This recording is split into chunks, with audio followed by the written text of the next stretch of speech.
He woke up in a new body, only to learn he now runs the strangest pet shop in the world. In this era, power comes from the beasts you raise, but in his store, even a weak skeleton can evolve into a dragon slayer overnight. Customers whisper that the clerk is a goddess, yet the real monster is the boss himself, whose mysterious system lets him turn any cute creature into a royal-class killing machine. What happens when a reincarnated shopkeeper becomes the strongest beastmaster alive? Let's find out. The protagonist's name is Su Ping, and it's easy to guess that he's been reincarnated. Right now, he's facing a formidable opponent, and his faithful companion is bleeding. The worst thing that could happen is a collision with these worms. He grabbed a broken worm fang, ready to defend himself, while his little companion began to emit lightning. The huge worms pounced on them all at once, and he rushed into the attack with a loud cry. A few days ago, when he woke up, he noticed that he had become different. His email ID contained a foreign name and a foreign city, Longjiang. Like everyone who has been reincarnated, he now lives with a new identity. This is a world very similar to Earth. Here, technology has gone too far, but it is only auxiliary. Celestial beasts are the basis of existence here. There are many types of celestial beasts, and they are closely related to human society. They are usually used for everyday work, as well as for military purposes. Many heavenly beasts are trained to kill. Even the status of large countries is determined by their strength. In other words, this is a world that relies on heavenly beasts. Since the people here respect the strong, accordingly, if he wants to survive here,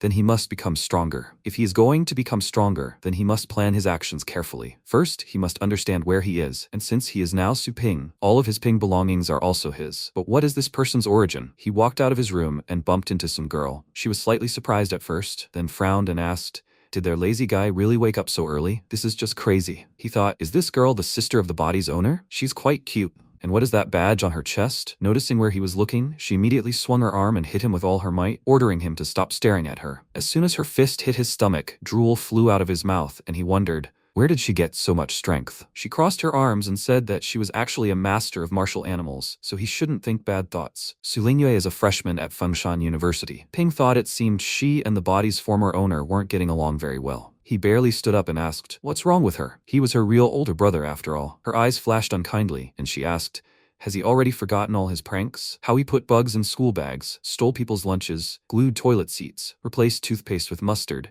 hid other people's shoes, and locked doors. MC became nervous, realizing what an idiot the body's former owner was.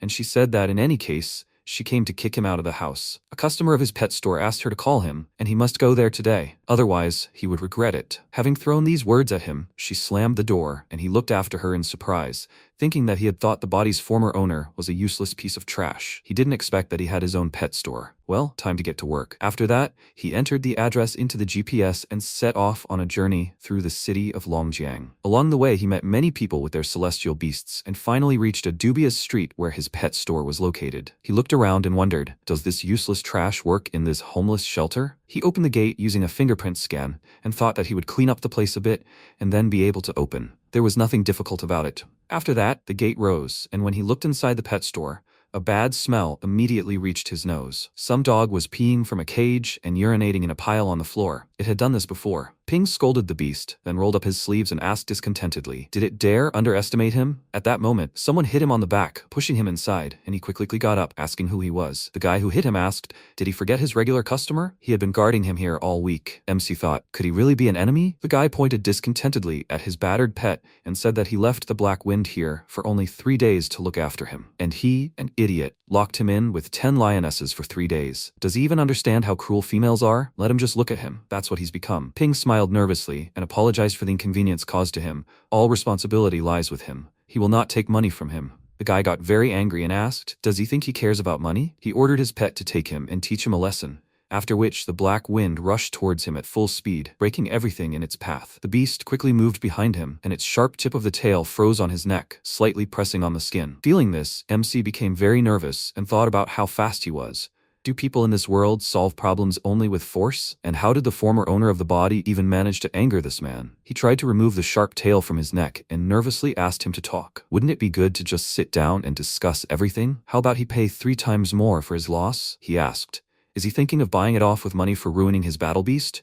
But he thought of something. After that, he smiled and told the Black Wind to demonstrate a new attack on him. Let him blow up this fraudulent company and restore his honor. He must remember that the blood of a white dragon flows in him. A clot of energy began to accumulate in the beast's mouth, and seeing such a bright light, Ping was frightened and wondered why it was so strong. The Black Wind opened its mouth wider, preparing to strike, and he thought that he had only recently been reborn. And why did he find himself in such a weak body? He didn't even have his own pet. At that moment, a spark flashed, lightning struck him, and time froze around him. After that, a system window appeared in front of him with a message stating that a suitable target had been found and the contract was beginning. He smiled and thought that his cheating system had finally turned on. Now it was more like reincarnation. But when the system reported that the suitable target was the mischievous pet store, he was greatly surprised and exclaimed, "How is my contract connected to this place?" The system said that he was now the owner of the Super Pet system, after which his entire body began to glow, and he asked in surprise, "What is that?" The system said that while in the pet store he would be immune to damage. Any attack in the pet store would be useless against him. He wondered if this meant he was now invulnerable. Wasn't the linked object this place? The system confirmed it, and he looked at it doubtfully, after which time resumed its course, and the man ordered his pet to tear him to shreds. The beast was about to strike, but MC closed its mouth and asked discontentedly,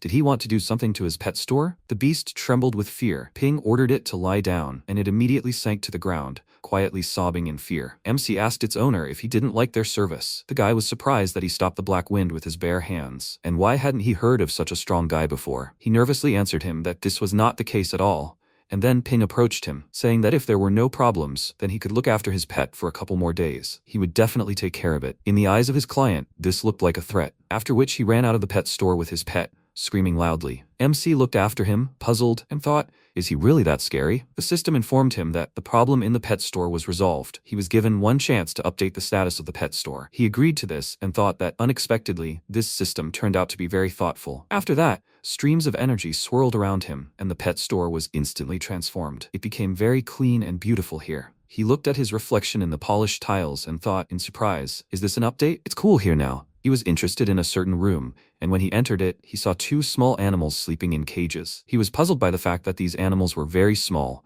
and the system informed him that they were tamed pets. All tamed pets will be adjusted to the standard size. At the moment, he can hatch 9 pets in this room. He has the ability to train and heal them. He said that this is not cool at all. They won't dirty all his cages, will they? The system told him that he doesn't need to worry. The pets are in a state of cultivation and do not need food or excretion. He rubbed his chin in confusion and asked, these 2 pets should be taken back by their owners, right? To prevent people from causing trouble again? What should he do? The system congratulated him on the launch of the main line. The main quest begins. Now he can choose a pet and evolve it to level 3 or higher. He can choose a lighting rat or a moon dog. He thought the main line was only activated now. This system is completely unreliable. He chose a rat because he doesn't get along well with dogs. A window for the lighting rat status opened in front of him. It's a thunder beast, and it has a special skill, being cute. It's an unremarkable beast, mostly seen as a pet. Ping picked up the rat and wondered what kind of special skill it was. Where was the thunder and lightning? The system told him that depending on the type of training, the beast would learn different skills. Since the beast had been selected, he needed to enter the cultivation dimension, the Cloud Thunder realm. The system began loading, after which a portal appeared under his feet and he fell through the ground and fell at high speed,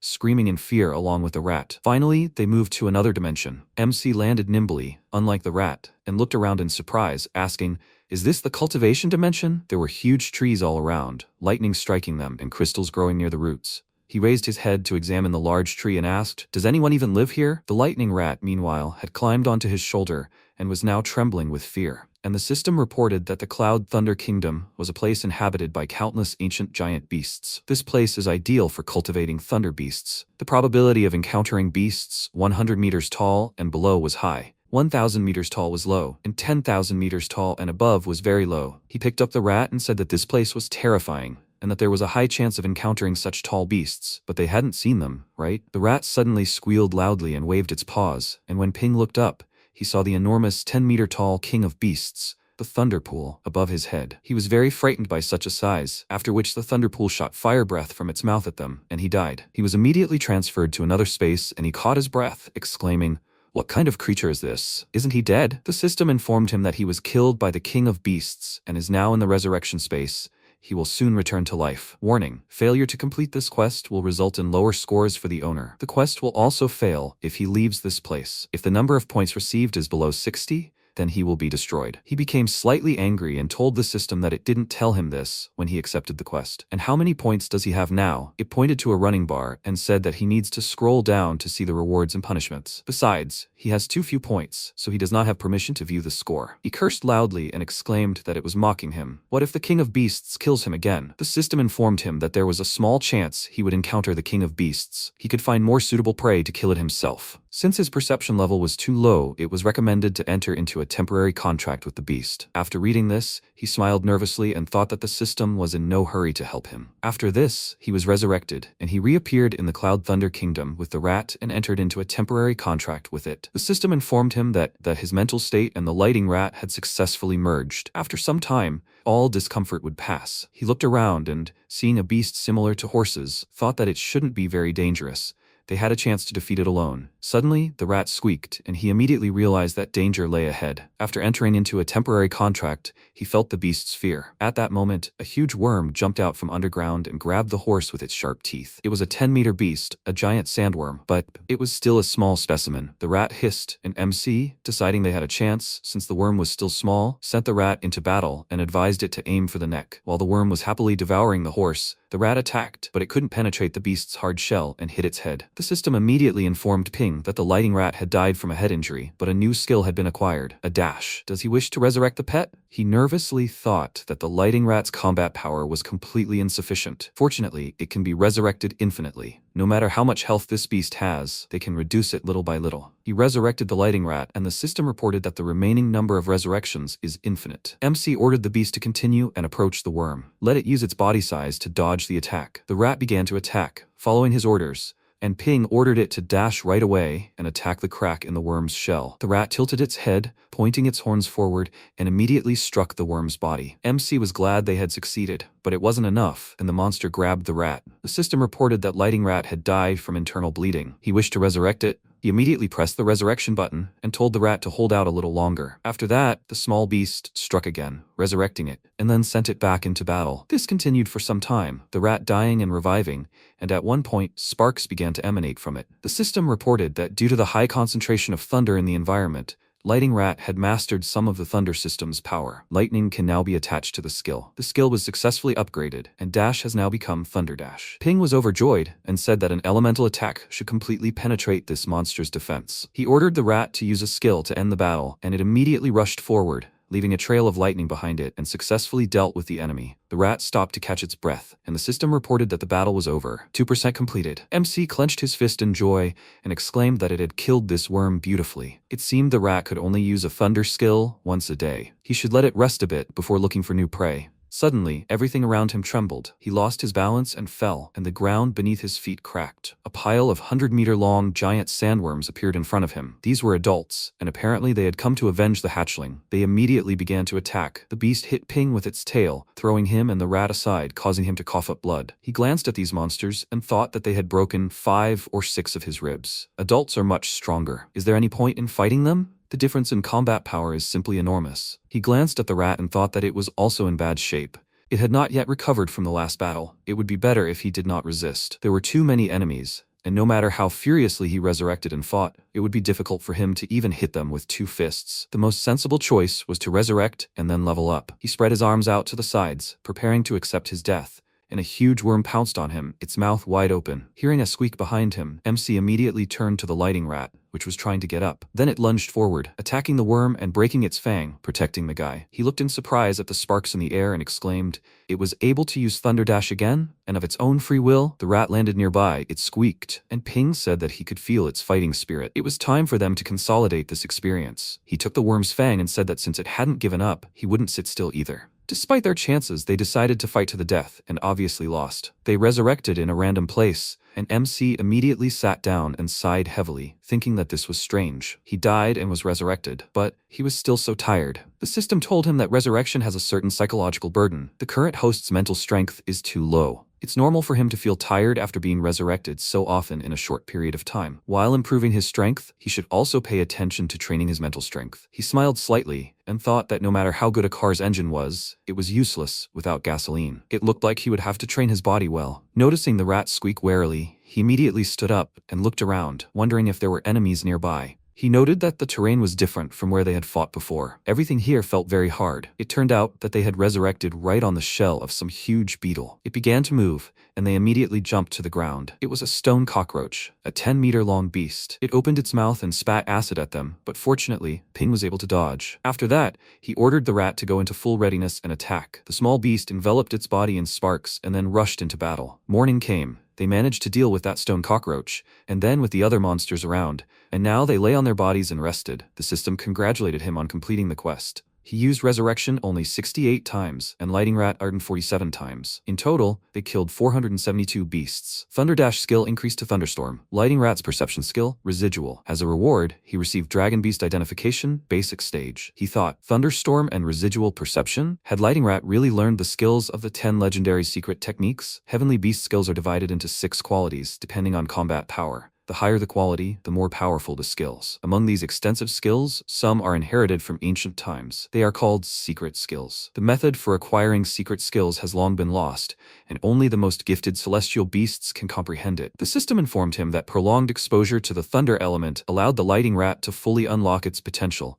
and learn secret skills. He laughed, now understanding how it happened, and asked it to return them home quickly. The system said that the temporary contract between master and pet was terminated, and preparations for their return were beginning. His body immediately began to evaporate, and he returned home. Sometime later, the annual Fengshan University competition began. A huge projection of a man appeared in the sky and announced to everyone that today was the last day of the selection process. Who among the participants will emerge victorious this year? Which celestial beast will demonstrate its strength? Whose team will reach the top? Perhaps Yahello or Zhang Shuihan or Zhang Xiao. Amidst the crowd of students stood a third-year student at Fengshan University, Su Yanying. She sighed heavily. Previously, she had thought that the district selection process would be straightforward, but in that competition, she came across promising participants whose faces showed that they would win. She lost twice in a row. In this competition, she will face Zhang Xiao. She only has the 100-toothed tiger left, which she barely healed, so it's time for her to take the Lighting Rat. She still won't have enough strength, but according to the competition rules, participants must have at least 2 fighting beasts. One way or another, they will soon see the strength of her 100-toothed tiger. After that, she went to the pet store. Entering inside, she called out to the owner, but no one answered. She looked around and thought that the store was empty. Is he going to move? What a timely arrival. She called out to the owner again, saying that she came to pick up the pet, and MC came out of the room, greeting her. She said that she left the Lighting Rat here 2 weeks ago, and she would like to take it back. Is it okay? He was slightly surprised to see the owner of this rat and rudely replied that her rat was doing very well. It couldn't be better. Let her remember to pay everything. She tilted her head to the side in bewilderment and wondered why he was being so strange. Was he worried because she hadn't paid right away? She smiled and told him not to worry. Even though she had arrived early, she would still pay the entire amount, no less. He only glanced at her in response and then headed back to the room. She scratched her head in confusion, wondering what she had done wrong. Meanwhile, he woke up the rat, picked it up, and said that it was time to go home. The rat was very happy, and he left the room, asking it not to forget him. As soon as he gave the girl her pet, money was credited to his pet store account, which was automatically converted into energy points. The system informed him of a new task. Chaos conceals the wrath of the spirits. He must acquire his own heavenly beast. He's given 7 days to complete the quest. As a reward, he'll receive 1 random War Beast Master skill book. Failure will result in a penalty. His points will be reduced. If he lacks points, the master will be destroyed. He can purchase an awakening potion from the system store to become a War Beast Master. Upon learning this, he became agitated, then went to the system store and saw several items there. The system informed him that this was in the master's mind.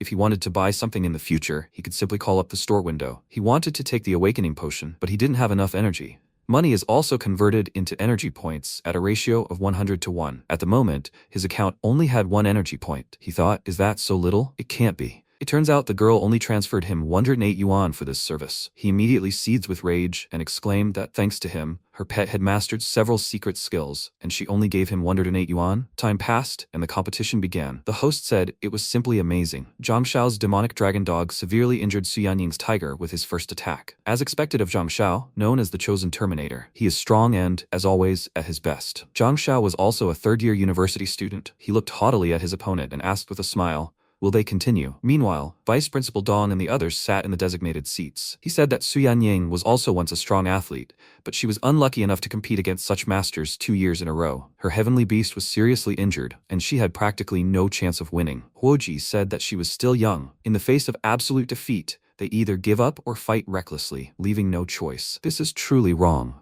The man next to her, Frank, said that she knew better from the outside. The result of this fight was directly related to the possibility of joining the main competition in the future. Their friend added that even when the chances were slim, she would naturally want to do everything possible to fight. The host said they were eager to see how Su Yanying handled this, and meanwhile she was thinking, should she admit defeat or fight to the death? She lost so quickly. The tiger lost, and last time, despite receiving treatment, it never fully recovered. As if reading her mind, the host said that her beast was injured again. Now she had practically no hope of winning. She nervously clenched her teeth and thought that it was time for her to put an end to her 3-year university career. Her opponent meanwhile chuckled and commanded the demonic dragon dog to let her die with dignity, after which the host excitedly said that Zhang Xiao had made his move. He planned to finish the fight before the tiger returned to the battle. Seeing a flame ball flying straight at her, she was terrified and said that she gave up, after which an explosion was heard. One of the spectators screamed in fright and said that this thing almost killed him, and the guy next to him laughed and told him not to worry. Everything was under the control of high-ranking judges.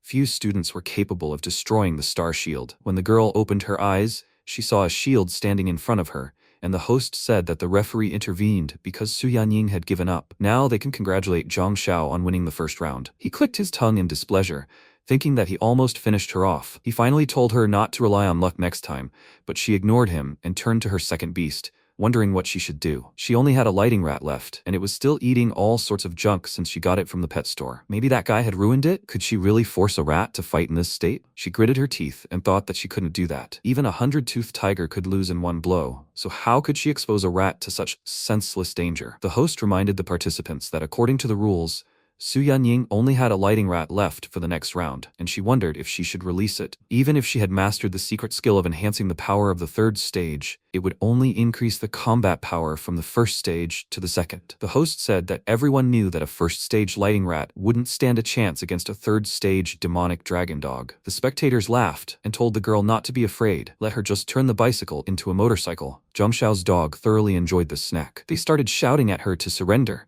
which made the rat angry, and she thought that the gap in strength was too great. She couldn't let her pet die in vain. It seemed she should stop there. She was about to raise her hand to say she gave up, but the rat ran forward with a loud, enraged roar. The host was surprised by this and said that it seemed Su Yanying was already ready for this battle without any waiting. The countdown to the start of the round began. Yanying looked at her pet in surprise, and it squeaked, reassuring her, while Zhang Xiao grinned and said that fortunately this little thing came out on its own, otherwise it would have been too boring. As soon as the countdown ended, he ordered his beast to burn this trash, and the dog released several fireballs in their direction. The rat meanwhile began to fill the air around it with electricity, and Huoji leaned forward with interest, wondering in surprise, could it really be it? Yanying ordered the lighting rat to use lightning speed to dodge, and it immediately aborted the attack. Since its owner didn't know what abilities it now possessed, she simply gave it trivial commands. Of course, the rat had to obey, and it began to dodge the falling fireballs, squealing in fear, and yet the small beast was still hit. Huoji immediately dismissed that thought and thought she was overthinking it. Meanwhile, the host said that the lighting rat had been knocked down by the demonic dragon dog's attack. There is a saying that running is shameful, but useful, but this rat will have to run too fast. Zhang Xiao, eager to see blood, ordered his dogs to torture the rat for him. The host said the demonic dragon dog was preparing for close combat. It seemed Zhang Xiao had no plans to end the round. He wanted to slowly teach the little rat a lesson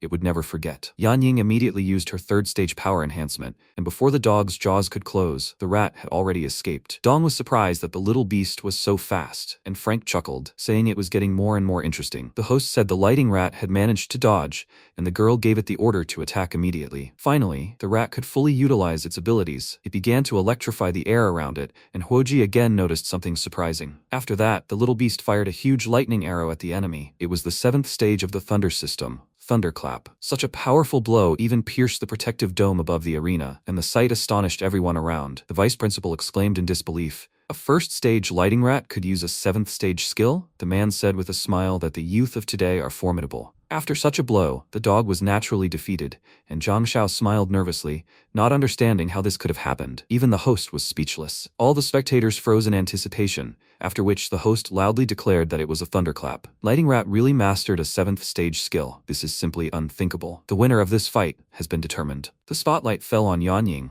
who was sitting fearfully on the floor, and the spectators immediately began to rejoice, praising her skills. Meanwhile, she looked at her pet and wondered when it had become so strong. After all, this hadn't happened just a couple of days ago. And then a thought occurred to her. Could it really be because of that suspicious pet store? She picked up the rat and wondered if the pet shop owner was some legendary master, although he didn't look like one at all. Ping, meanwhile, sneezed and told the beast he was feeding not to move. After that, he rubbed his nose and thought, who was thinking about him? Meanwhile, the host excitedly said that this fight was destined to go down in university history. They weren't saying goodbye because there was still one round left. An ordinary first-level pet actually possessed a 7th-level skill, a first for the university. Even in all of Longjang, this had never happened before. Zhang Xiao clutched his head and thought he should have guessed. No one would send some trash to such a serious competition. The host said that for now this match was a draw. Both sides were already preparing to fight to the death in the decisive round. Zhang Xiao was preparing a countermeasure to defeat the lighting rat. He recalled his demon dog and told the girl that she was really good. After that,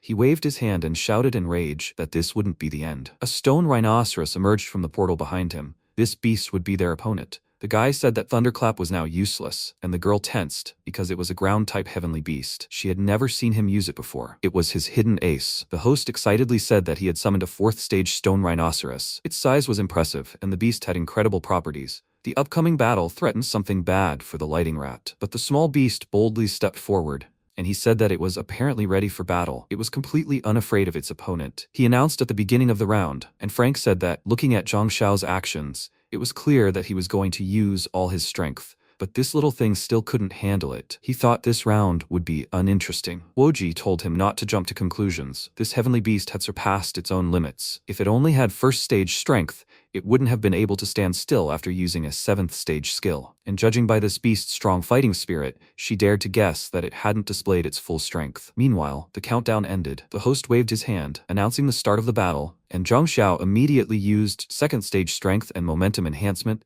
as well as 3rd-stage armor enhancement. The host immediately noticed the heavenly beast's remarkable skills. He used several enhancement skills on the stone rhinoceros at once. At this point, its combat power had reached at least the 5th stage. Yanying immediately felt intense pressure and wanted to give her pet a boost, but it rushed into battle, and she became worried as the distance was too great for her to use a skill. Noticing this, the host asked if Su Yanying had made a mistake. The lighting rat actually came face to face with the stone rhinoceros without the effort skill. Zhang Xiao grinned broadly, relishing his victory, and commanded the stone rhinoceros to crush the rat into a pancake. At that moment, a huge foot covered the small beast with a shadow, but as soon as the impact occurred, it split in two and jumped out from under the enemy's paws. Seeing this, Frank was very surprised. It was a residual split, another 7th-stage skill. Huoji laughed and remarked that this was so interesting. She wanted this girl for her team. The host said that the lighting rat decided not to fight the stone rhinoceros, instead heading straight for Zhang Xiao's position. Did she really plan to deal with the king? It caught the enemy by surprise, taking advantage of its opponent's weakness. Remembering Ping, the lighting rat pounced on the guy. He retreated back in fear and erected a 3rd-stage shield in front of himself. After that, the rat used Thunderclap, breaking through his shield, and a roar was heard. The host excitedly said that lighting rat and the residual clone simultaneously used Thunderclap, but the star shield was destroyed almost immediately. Could he have survived this attack? A huge indentation remained on the ground at the impact site, and a second before his death, the divine phoenix of the judges lifted Zhang Xiao into the air, and he almost lost consciousness from fear. After that, the phoenix lowered him to the ground, and the judge said that Zhang Xiao lost in the 3rd round. The host immediately declared the girl the winner and congratulated her on successfully passing the selection, after which all the spectators began chanting her name and calling her Rat King. She loved all this attention so much. She was glad that she was able to win, and thought, is she really not dreaming? In addition to Thunderclap, it also took over the residual clone. She is sure that the pet store owner did this. He really is incredible. He looks unremarkable. Who would have thought that he is an incomparable master? Night fell. MC went to his room, and before going to bed, he thought about how he could earn more than 10,000 yuan in a week. But he can't just rely on the pet shop. The system showed him that his pet shop currently only offers 3 services: shelter, rental, and feed sales. Since he didn't purchase animal spaces, 2 spaces are currently unusable, which the system gives him for free. Using 1 space costs 10 yuan per hour. The Celestial Beast rental service is a comprehensive assessment based on the rank, combat power, and qualifications of the beasts. He currently doesn't breed celestial beasts, so the assessment is impossible. To sell feed, he needs to personally collect the ingredients. Prices are set depending on the quality of the feed. He then thought that he doesn't have enough money for the first, he doesn't even have the qualifications for the second, which leaves only the 3rd option. He asked, can the ingredients be collected anywhere, or only in special cultivation zones, like Cloud Thunder Realm? The system told him that harvesting was available in all cultivation zones. Cloud Thunder Realm was just one of countless high-ranking zones. Furthermore, the higher the zone level, the higher the chance of obtaining the best ingredient. Reading the last line, he felt disappointed. He'd spent 3 whole days fussing with a lighting rat in a high-ranking zone and missed the opportunity to harvest some good fodder. This couldn't go on any longer. Within 3 days, he would have become a war beast master. After that, he went to the pet shop and asked the system to show him a list of cultivation zones. To enter an elite cultivation zone, 1,000 points were required. A high-ranking one, 100, a mid-ranking one, 10, and a low-ranking one, 1. Since he only had 1 point, he could only afford the lowest-ranking zones. He thought that if he had known about this earlier, he wouldn't be so angry now. The system said that as a professional pet shop owner, he should consciously collect all items related to celestial beasts. A suitable cultivation zone was selected for him, the extraterrestrial meteorite 1002. Did he wish to enter? He immediately agreed and thought that he knew he couldn't miss the opportunity to level up his pet. After that, he entered another dimension and found himself on a lawn next to a lake in which large, long-necked beasts roamed. The system informed him that he had been temporarily given a beginner's item, a scroll for appraising ancient flowers and herbs. Each item could only be used 3 times. He needed to think about it to activate it. The completion time was 1 day, and the number of free resurrections was 30. He reached for the scrolls the system had so kindly given him and thought, so he just needed to think about it? He successfully retrieved and activated the items, after which he saw a system window next to each plant describing it. He walked further into the forest, thinking that plants that could be picked up without any danger were cheap. In a clearing ahead, he saw a ground-type stone beast, and the system showed him its characteristics. He looked at the flower it was eating. It was a stone rose of high rarity. Long-term use can increase the damage of fire-type skills. It was the favorite food of fire attribute celestial beasts. He immediately ran out of the forest and headed for the plant, thinking that expensive pet food was always found in dangerous places. He had limited storage space, so he had to choose the most expensive plants. Before the beast could eat it, he tore it out of the soil and put it in storage. But he immediately paid for his actions. The beast ate him. So he hunted for rare plants, sacrificing himself each time, and when the number of free resurrections was finally exhausted, he was returned to the pet store. He sat down on the floor and caught his breath, thinking that dying and resurrecting 30 times in 1 day was still very tiring for him. But now, there would be no problems. He glanced at his huge storage and decided to put everything in its place. Time passed. A chicken lived in a house, and it was very sick, so much so that it did not eat anything. The old man approached the beast and worriedly said that it hadn't eaten a grain of rice in a week. A member of the Black Wolf team's grandson Fan Yujing opened the suitcase and said that this was the most expensive celestial bird food in the Shangcheng area. He should just give it to Xiaohui, and it was guaranteed to restore its appetite. Smelling the aroma, the bird immediately emerged from its hiding place, and the old man was delighted, asking his granddaughter Xiaoyu to let the beast try it quickly. She pulled a centipede out of the jar and fed it to Xiaohui, but it immediately spat it out along with black blood. Seeing this, Yujing became very nervous, and the girl said that Xiaohui would never eat even the rarest and darkest centipedes in the world. He told her to quickly contact the Celestial Beast Clinic. Judging by the symptoms, it had a parasitic heart infection. They needed to help it as soon as possible, before it was too late. The old man immediately picked up the chicken, getting ready to go to the doctor, when his wife entered the room and told him not to worry. Their Xiaohuo was safe. She brought some fruit with her, and her granddaughter said Xiaohuo was seriously ill, so they were going to the clinic. Her grandmother, perplexed, asked what was wrong, after which the chicken snatched the fruit from her hands, and as soon as it swallowed, the animal felt noticeably better. The old man was glad that it was finally eating something, and his wife smiled, saying that the owner of that place hadn't lied. The scarlet bird possesses the purest attribute. They shouldn't eat unknown things, otherwise it will lead to loss of appetite and heart damage. The pet will recover if it regularly eats the fruits of the stone rose. The girl glanced at the jar of centipedes and asked Yujing if they had been feeding their pet incorrectly all this time. He was indignant and told his grandmother not to believe the nonsense of all sorts of shady traders. This was the first time he'd heard of pet food being divided into types. How much did she buy it for? She continued feeding Xiaohuo and said that one fruit costs 130 yuan. Hearing this, he was very surprised and said that means she spent more than 1,000 yuan in total. The girl said they weren't even in Shangcheng. How can pet food be so expensive? Maybe this trader is illegal? She'd heard that illegal traders mix all sorts of chemicals into their food,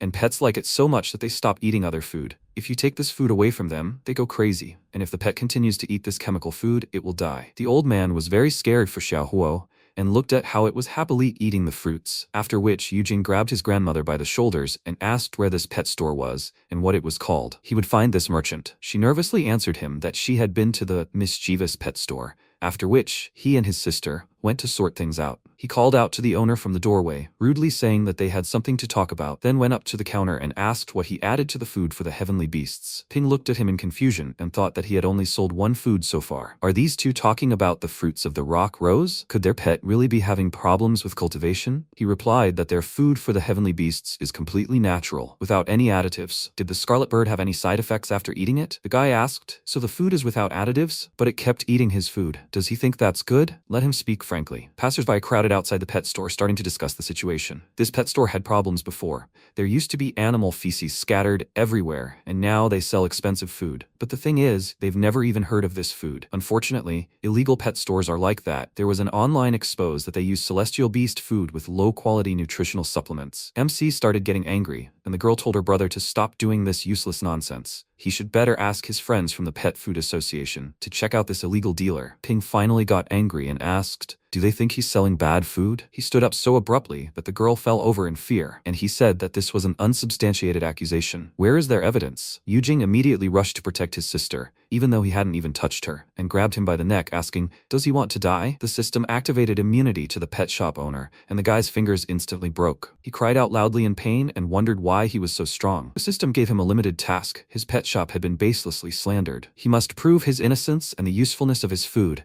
or he would suffer losses. As a reward for successfully completing the task, he would receive one chance to enter any cultivation zone and an unlimited number of resurrections. The maximum stay in the zone was 5 days. For failure, he would be deducted 10 points. Passersby began whispering that the pet shop owner had started beating him without saying anything, and he thought that if he didn't explain it to them, he would lose not only his points, but also his customers. He sighed heavily and asked them to be quiet. He guaranteed that there were absolutely no problems with his pet food. Since everyone had doubts about the quality of his products, he would prove everything to them. People didn't even want to listen to him and started calling for him to close the pet store. And when he loudly ordered them to be quiet, silence finally reigned. He took out a blue yuan fruit and asked if anyone had a water-type beast with them. Xiao confusedly replied that she had such a beast, after which she summoned Ono. This water-type beast had first-stage strength, low affinity, and few skills. Her brother immediately shielded the beast and asked what he was going to do. He replied that he would give Ono a blue-level fruit, then they would see that his food was completely harmless. The beast ate it without a problem, after which people began to discuss it. Has anyone heard of this fruit? There's something similar at specialty pet stores, but it's for constipation. They laughed, not expecting anything, but the animal suddenly grew in size, and then it started glowing very brightly. Yujing immediately covered his sister with a shield, and she wondered, "What is this? Why is it glowing like that?" When the glow ended, she saw that her beast's rank had risen to the 2nd stage and its strength to the middle 1st stage. MC smiled with satisfaction and thought that the blue yuan fruits could boost low-ranking beasts to the 2nd stage. It was clear that the fodder from the cultivation zone was some kind of counterfeit. However, this water beast's level had only risen by 1 stage,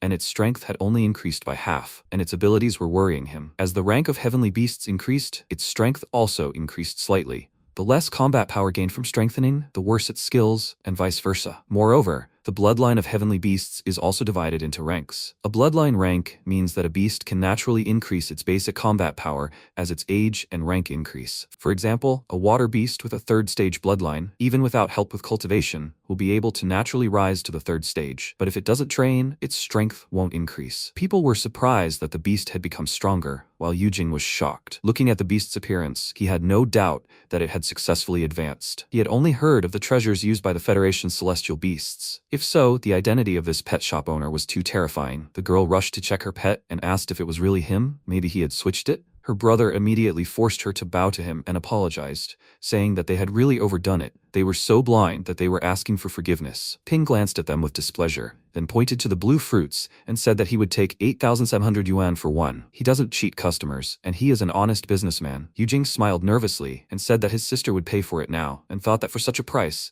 leveling up this weak little thing was a real bargain, like a pittance. MC, meanwhile, thought that the price was still as low as before. The animal feed he was dying for was incredibly cheap. He asked the system if it really couldn't increase the price. This amazing feed was too cheap. It told him that the set prices couldn't be changed. He sighed heavily, telling the guy that the properties of his sister's beast were too low.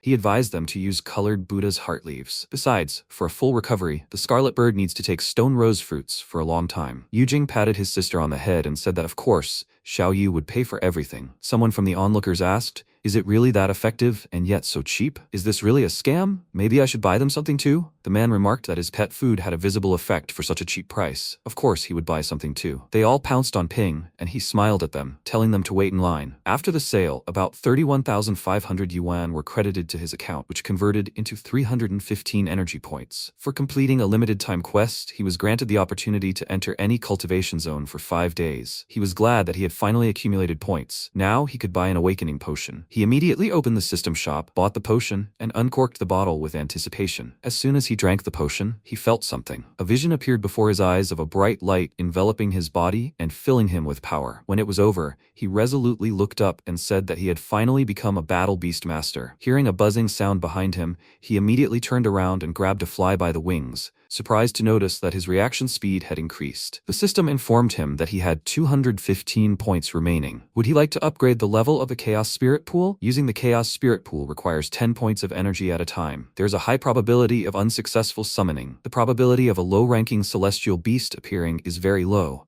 and the probability of a mid-ranking beast appearing is extremely low. Upgrading the Spirit Pool to level 2 requires 100 points, and after upgrading, each use costs 100 energy. A level 2 pool gives a medium probability of successfully summoning a low-ranking celestial beast, a low probability of a mid-ranking beast, and an extremely low probability of a high-ranking beast. He thought he had a good chance of getting a mid-ranking pet without leveling up, but this was too much. After upgrading, a high-ranking pet might appear, so he should try. He immediately upgraded the Chaos Spirit Pool to level 2, and he had 115 points left. He prepared himself, here and now, success or failure. What will happen? He used the spirit pool, and a bright beam of light struck it, filling the entire room with smoke. MC peered in anticipation at the dark silhouette in this cloud of smoke, and wondered what kind of pet he would get. But it turned out to be just a small skeleton. It has a rank and power of the first stage. It is a demonic-type beast with low properties and only one skill: recombination of severed limbs. This is the lowest ranked beast. Most likely, only the most hopeless people are forced to have it. Ping was greatly disappointed and exclaimed, "And this is 100 energy points?" The skeleton laughed contentedly and said that this was not a compliment. The system said the quest was successfully completed.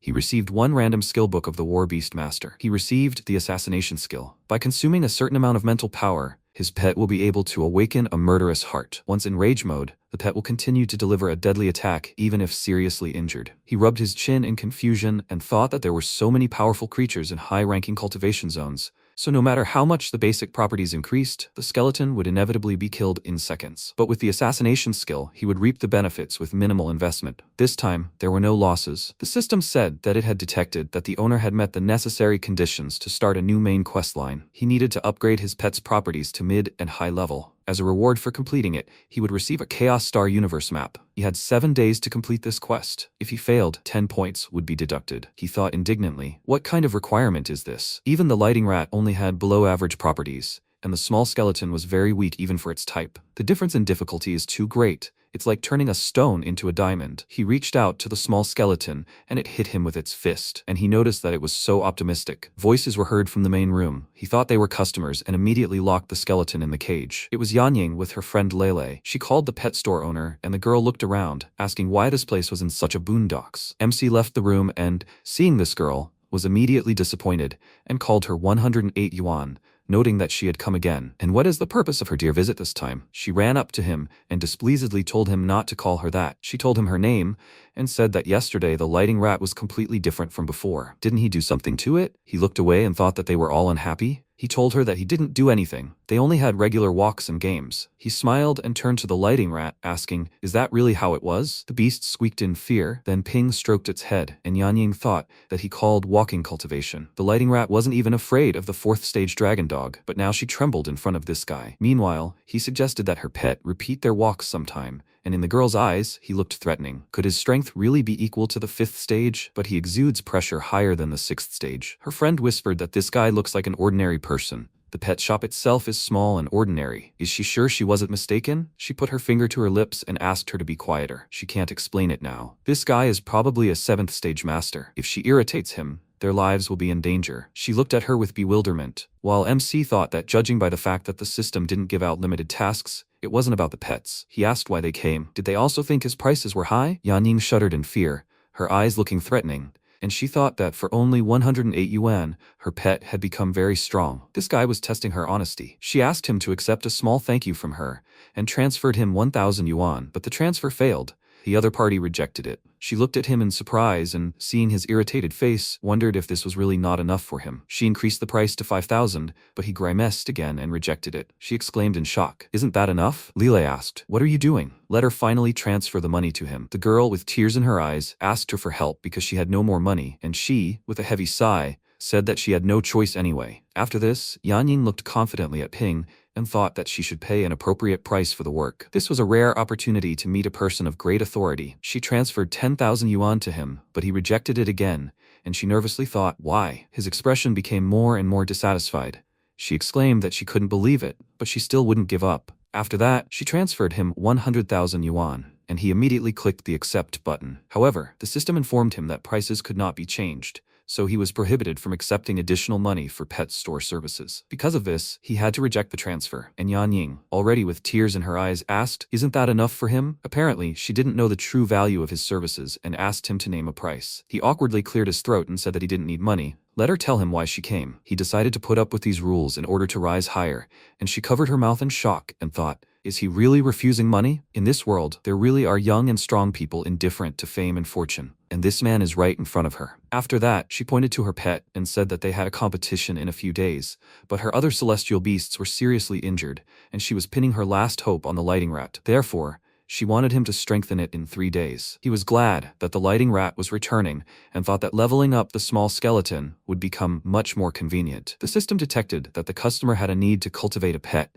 so they could use the entry-level celestial beast cultivation option. He could accept orders based on the service price. So, for cultivating beasts below the 3rd stage, he would receive 10,000 yuan. He was surprised that this option was so profitable, but currently, only orders below the 3rd stage were being accepted. He clarified, he just needs to strengthen the celestial beast, right? The service cost for 3 days would be 10,000 yuan. She thought that although it was not cheap, if it resulted in the same improvement as the previous cultivation, it would definitely be worth it. It was even very profitable. She agreed to it, and thought that this was the most reputable pet shop. It was a pity she didn't know about this place earlier. Missing out on such a cultivation opportunity would truly be a great loss. After that, she transferred the money to him, which was converted into 100 points. And now he has 115 energy points in his account. He asked if she needed any other services besides cultivation. The pet shop also provides maintenance and treatment for animals. She was surprised that he also does this, and thought that a veterinary clinic would be much more expensive. She, of course, agreed to this, and he asked her to summon the pet she wanted to keep there. She summoned 3 injured animals, and he became slightly nervous when he saw their sizes. The system said that there was a customer request for temporary pet taming. To avoid affecting the pet shop's reputation, he is advised to upgrade the sections as soon as possible. He did not understand how exactly this would affect the reputation, and it said that the initially provided free sections were made from waste spiritual stones. They contain little spiritual power, as well as complex, disordered waste ore beams. At the initial levels, this is quite useful, but there is a high risk of causing a mutation in the pet. He cursed silently and thought he knew it, but he'd better level up and buy 3 new cages at the same time. The system informed him of a successful purchase, with 50 energy points withdrawn. He now had access to 5 of the 9 sections, which cost 100 yuan per hour. Level 2 taming sections are completely safe for celestial beasts, but each slot will consume 1 energy point per day. If there aren't enough points, the taming sections will disappear. He felt so sick that his mouth started bleeding, and the girl worriedly asked what was wrong with him. He told her he was fine. 3 beasts for 3 days would cost a total of 21,600 yuan. She should remember to count everything before leaving. She immediately transferred the money to him, and Lele thought this guy was so strange. After that, he moved the beasts to the sections, and his account now had 291 energy points. The system said he had received a side quest: complete his first pet cultivation order. Requirements: the service provided in the pet shop must be of the highest quality. He must cultivate and more than double the initial combat power of the client's celestial beasts. As a reward for completing the quests, he will receive 3 entry-level great panaceas, and he has 3 days to complete them. Does he wish to accept the side quest? He thought he needed to raise the properties of the small skeleton to above average. It is currently at the 1st stage, so how should he cultivate it? Compared to cultivating a lighting rat, it is like water and wine. He agreed to complete both tasks and then opened the list of cultivation zones. Since he had the chance to enter any zone, he naturally decided to choose an elite one. He looked through the list and decided that the most suitable place for leveling up the small skeleton was the Chaos Realm. He decided to enter this dimension, after which tentacles grew from underground and grabbed him along with the beasts. The tentacles pulled them into a sea of blood, after which they found themselves in another world, right on someone's bones. MC immediately smelled a heavy smell of rot, and a lightning rat squeaked loudly, warning him of danger. A huge skeleton approached him and crushed a small one, after which it swung, and Ping was terrified. He wanted to give the rat an order, but was immediately followed by a blow. The huge skeleton slashed with its weapon at them with all its might, but they were nowhere to be found. They managed to dodge, and the small skeleton had already come to life. MC noted with a smirk that not everyone in the elite zones had reached the rank of the King of Beasts. Before him stood a giant skeleton, a demonic-type battle beast with a rank of the 7th stage and the strength of the 5th. Its properties are low, and its skills include recombination of severed limbs, cleave, and roar of war. The huge skeleton attacked again, and the rat managed to dodge, but the small skeleton died from the crushing. Ping immediately resurrected it and commanded the rat to use Thunderclap. It began to create a sparkling sword, after which MC commanded it to cut the skeleton's arm, and the rat attacked. It rushed forward, unleashing all its thunderous might on the enemy, and the skeleton screamed loudly. The rat was thrown back by the sound wave. It died from the rupture of its internal organs, while the skeleton meanwhile used another skill. It began to collect the bones scattered everywhere, and thus restored its arm. Ping noticed that the red gem on its forehead was glowing and thought, did it enhance his skill? It was quite expensive. He revived the beasts, and they also grabbed his legs, shaking with fear, and he, sighing heavily, said that he would have to use the book. The system informed him that he used the combat skill, Killing Intent. The huge skeleton immediately rushed towards them, and he used the new skill on the beasts, and they went on the attack. But the huge skeleton attacked them again, and they all died at once. They were revived, and MC noticed that they had resurrected in the same place. Although the blow just now was powerful, it also exposed its weak point. The body's asymmetrical center of gravity makes it extremely difficult to maintain balance. It seems invulnerable, but is actually fragile. Lighting Rat rushed into battle, using residual separation to avoid the blow, after which Ping ordered it to use Thunderclap. One cuts off the leg, and the second bombards the cervical vertebrae, with the small skeleton providing support. He needs that gem. 2 rats rushed to attack. They did everything exactly as he directed, and the small skeleton only watched. Finally, they defeated that huge beast. The gem fell from the monster's forehead and landed directly on the small skeleton's head, and the system reported that Lighting Rat had completed the kill. Strength upgrade, 3rd stage. Residual separation upgraded to multiple residual separation. Using the power of thunder and lightning to create 2 temporary clones,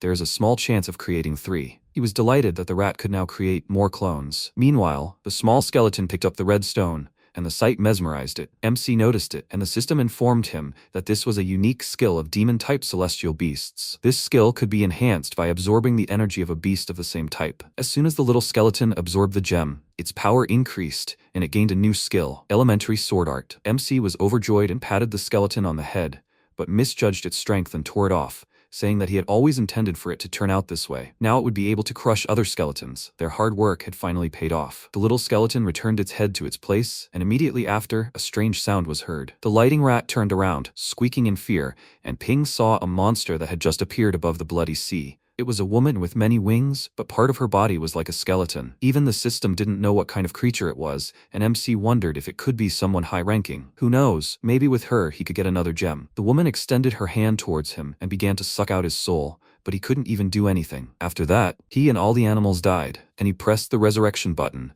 thinking that she was so strong that she killed them at first sight. When he resurrected, he called out to her and asked if she was by any chance the boss of this kingdom. She looked at him but remained silent, and he waved his hand at her, asking if she even had intelligence. Instead of answering, she began to suck his soul out, and he excitedly asked her to wait so he could finish speaking. He died again and moved to another space. The system reminded him that he could be resurrected an infinite number of times, but he was in no hurry to return yet. He crossed his arms over his chest with displeasure and thought that he was wasting his time here. But nothing is free. He decided to go to another place and teleported to a place with a lot of bone spikes. He immediately noticed that it was quiet there, but when he walked a little forward, he realized that he was standing high above the ground, and below was a huge army of generals. Among them, he saw that same woman, and she, noticing him, nervously pointed her finger at him, after which the place where he was standing shook and he fell. But someone's hand grabbed him. It turns out that he moved right onto the head of the local king, and he, measuring him with a glance, ordered him to tell how he ended up here. He gives him 3 seconds to answer. He felt a very strong pressure from him, which, of course, made him nervous, and he answered him that he was just passing by. And he is apparently the one in charge here? He looked at him and thought, why didn't he just kill him? Is he trying to find out something? It would be good to just die, but he's holding him so tightly that he can't do anything. Under these circumstances, the system is useless. Time is ticking, he still hasn't completed the task. The king said that he is clearly not an ordinary person, since he was able to sneak up on him silently. Let him answer him immediately. He will not ask a third time. Ping grinned nervously, realizing he'd been afraid of his power from the start. He needed to calm down. He had a chance to maneuver. They'd likely never seen a human before, and probably didn't know the system existed. This was all he could use. He told him he was a clone of the strongest man in the world. He'd come here to test their threat level. If it was too high, they would be exterminated. One of the generals immediately raised his sword, calling on his warriors to protect the king. But his eyes flashed, and part of the army instantly vanished. MC asked, did he kill his loyal followers? Wouldn't his conscience bother him? Maybe he's just a weakling who can only defeat the weak. The king killed him with a beam of energy, leaving no trace of him, and said that protecting him was tantamount to neglecting him, since there was nothing in this world that could threaten him. Ping revived next to him and asked, is that true? The king's army and his generals were greatly surprised by such abilities, after which he used the power of his ring and got rid of Ping. He was revived, then died again. This happened many times. When he was revived again, he thought that the more painful the death, the less pain he felt. He had already gotten used to it. The king looked at him and said that this creature was capable of continuously changing the time and space of his kingdom. What kind of terrifying creature is this that calls itself a human invader? MC aimed at his ring and died again, then revived, and before the king killed him again, he managed to touch his ring and move the gem to his inventory. Immediately after that, he disappeared, and the king was greatly surprised and jumped up from his throne, exclaiming that he had used 2 higher laws simultaneously and teleported out of his line of sight. Who is he? After that, he revived in a random place and asked, did they really think he would keep dying? They are so naive. His plan was really cool. After that, he revived the little skeleton, and when he showed it a huge gem, it clutched its head in admiration. Ping smiled and asked the skeleton, does this please you? His pet will never be deprived. Let it absorb it, because now it's its turn to fight. The monster headed straight for them, and at that moment, the protagonist said, basic sword art. A system window appeared in front of him, saying, successful kill, strength boost, stage 4, quest progress, 46%, remaining time, 1 day. The monster stepped on the creature, and several more demonic creatures moved forward. MC said that's a lot of XP. He trusted this little skeleton. The next second, the beast made several attacks, and the system reported, little skeleton makes a kill, strength boost, stage 6. The lightning rat makes a kill, strength boost, stage 6. Quest progress, 94%. Remaining time 14 minutes. After some time, the protagonist sat on a mountain of bones and sighing said, what small fry, and there's no end to this. Then he heard a loud scream. A huge creature emerged from the mountain of bodies, and the protagonist flew down, saying, this one isn't dead yet. He smiled and added, even better, he said. Killing intent. The beasts agreed to this, and he said that they would make progress if they killed it. The monster pointed its weapon at them. The protagonist shouted, little skeleton, beginner sword art. The next second, the skeleton swung its weapon, cutting through the monster's weapon. In response, the creature screamed loudly, directing its arms forward, shattering the ground in front of it into numerous stone pieces. A huge number of hands appeared from the ground and grabbed the protagonist and the beasts. The protagonist shouted, what? The system reported, quest progress is 94%. Remaining time is 7 minutes. Time is running out. Please, he must pay attention to the progress while completing the quest. The protagonist uttered, they must not remind him. He thought, damn it, he's caught. Then he shouted, lightning rat, it must attack the core of this with a thunderclap. The next second, the mouse squeaked loudly, then concentrated powerful energy, directing it straight at the center of the monster's chest. The protagonist shouted in surprise, blocked. A system window appeared, stating that the enemy's name, rank, type, strength, properties, and skills were unknown. MC thought, again unable to determine who it was. Then he said, but he had already figured out 2 things. The first was that these arms didn't care about any damage.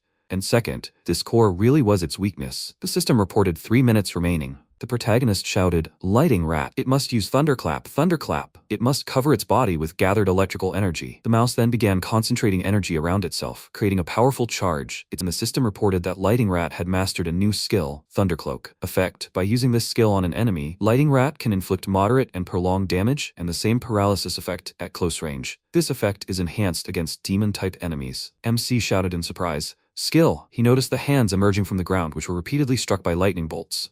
He shouted, finally he's free. Little skeleton, right now. The next second, the skeleton swung his weapon and charged at the monster. The system reported, little skeleton has completed the kill. Strength increase, 7th stage. Lighting rat has completed the kill. Strength increase, 7th stage. The protagonist smiled and said, little skeleton has absorbed a small portion of the bloodstone's power, and its combat power has increased by leaps and bounds. Its absorption skill is definitely the answer. Then a system window appeared, stating, the main quest has been successfully completed. He received the Chaos Star Universe map. The side quest has been successfully completed. He has obtained 3 entry-level Great Panaceas. The reward is automatically stored in the storage. Exit the cultivation system. After a while, he said, open stats. A system window appeared in front of him, saying, Little skeleton, species, demonic beast, rank, upper 2nd stage, strength, average 7th stage, properties, above average, skills, puppeteer, undead enslavement, corpse, intermediate swordsmanship, severed limb recombination. A beast with the lowest rank of the demonic type, most likely only the most hopeless people are forced to wield it. The protagonist said,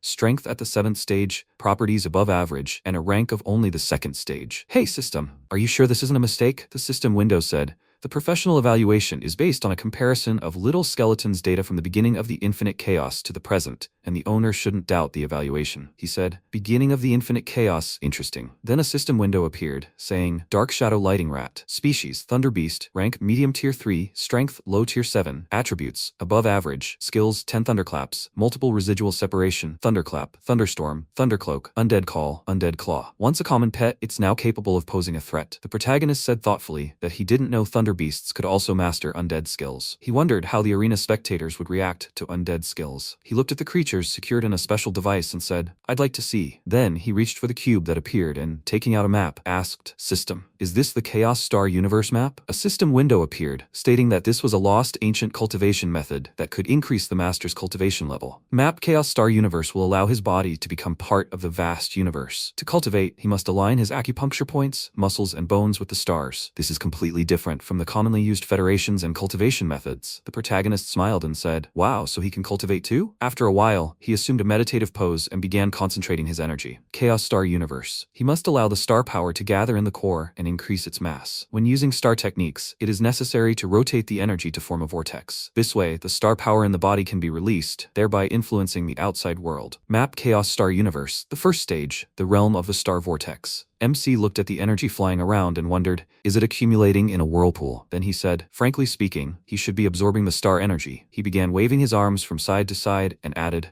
with his rank as a martial beast master, these things are not easy to catch. Then he looked at his hands and was surprised. He couldn't catch it. The energy from this must be directly penetrating his body. He thought, since that's the case, what would happen if he tried concentrating his core on the energy's directions? Then he felt the energy in the core and shouted, it worked! Then he added, of course, to absorb the star power, he'll have to use the star power himself. He reached for the cube again and added, by the way, he has 3 great panaceas. He didn't even know what effect this had. Then he placed the 3 pills on his hand and popped them into his mouth. Powerful energy scattered around him and he said, the star clusters in his body have grown larger. A system window appeared in front of him, congratulating him on successfully entering the realm of the star vortex. The character panel is unlocked. He shouted in surprise. His strength is only at the 3rd stage? With that, he looked at the system window, which stated, name, Suping, species, human, rank, star vortex realm, strength, middle 3rd stage, rating, unknown, special skill, killing intent. Then he said, hey system, a beautiful photo. Of course he's grateful, but what other questions? The system said,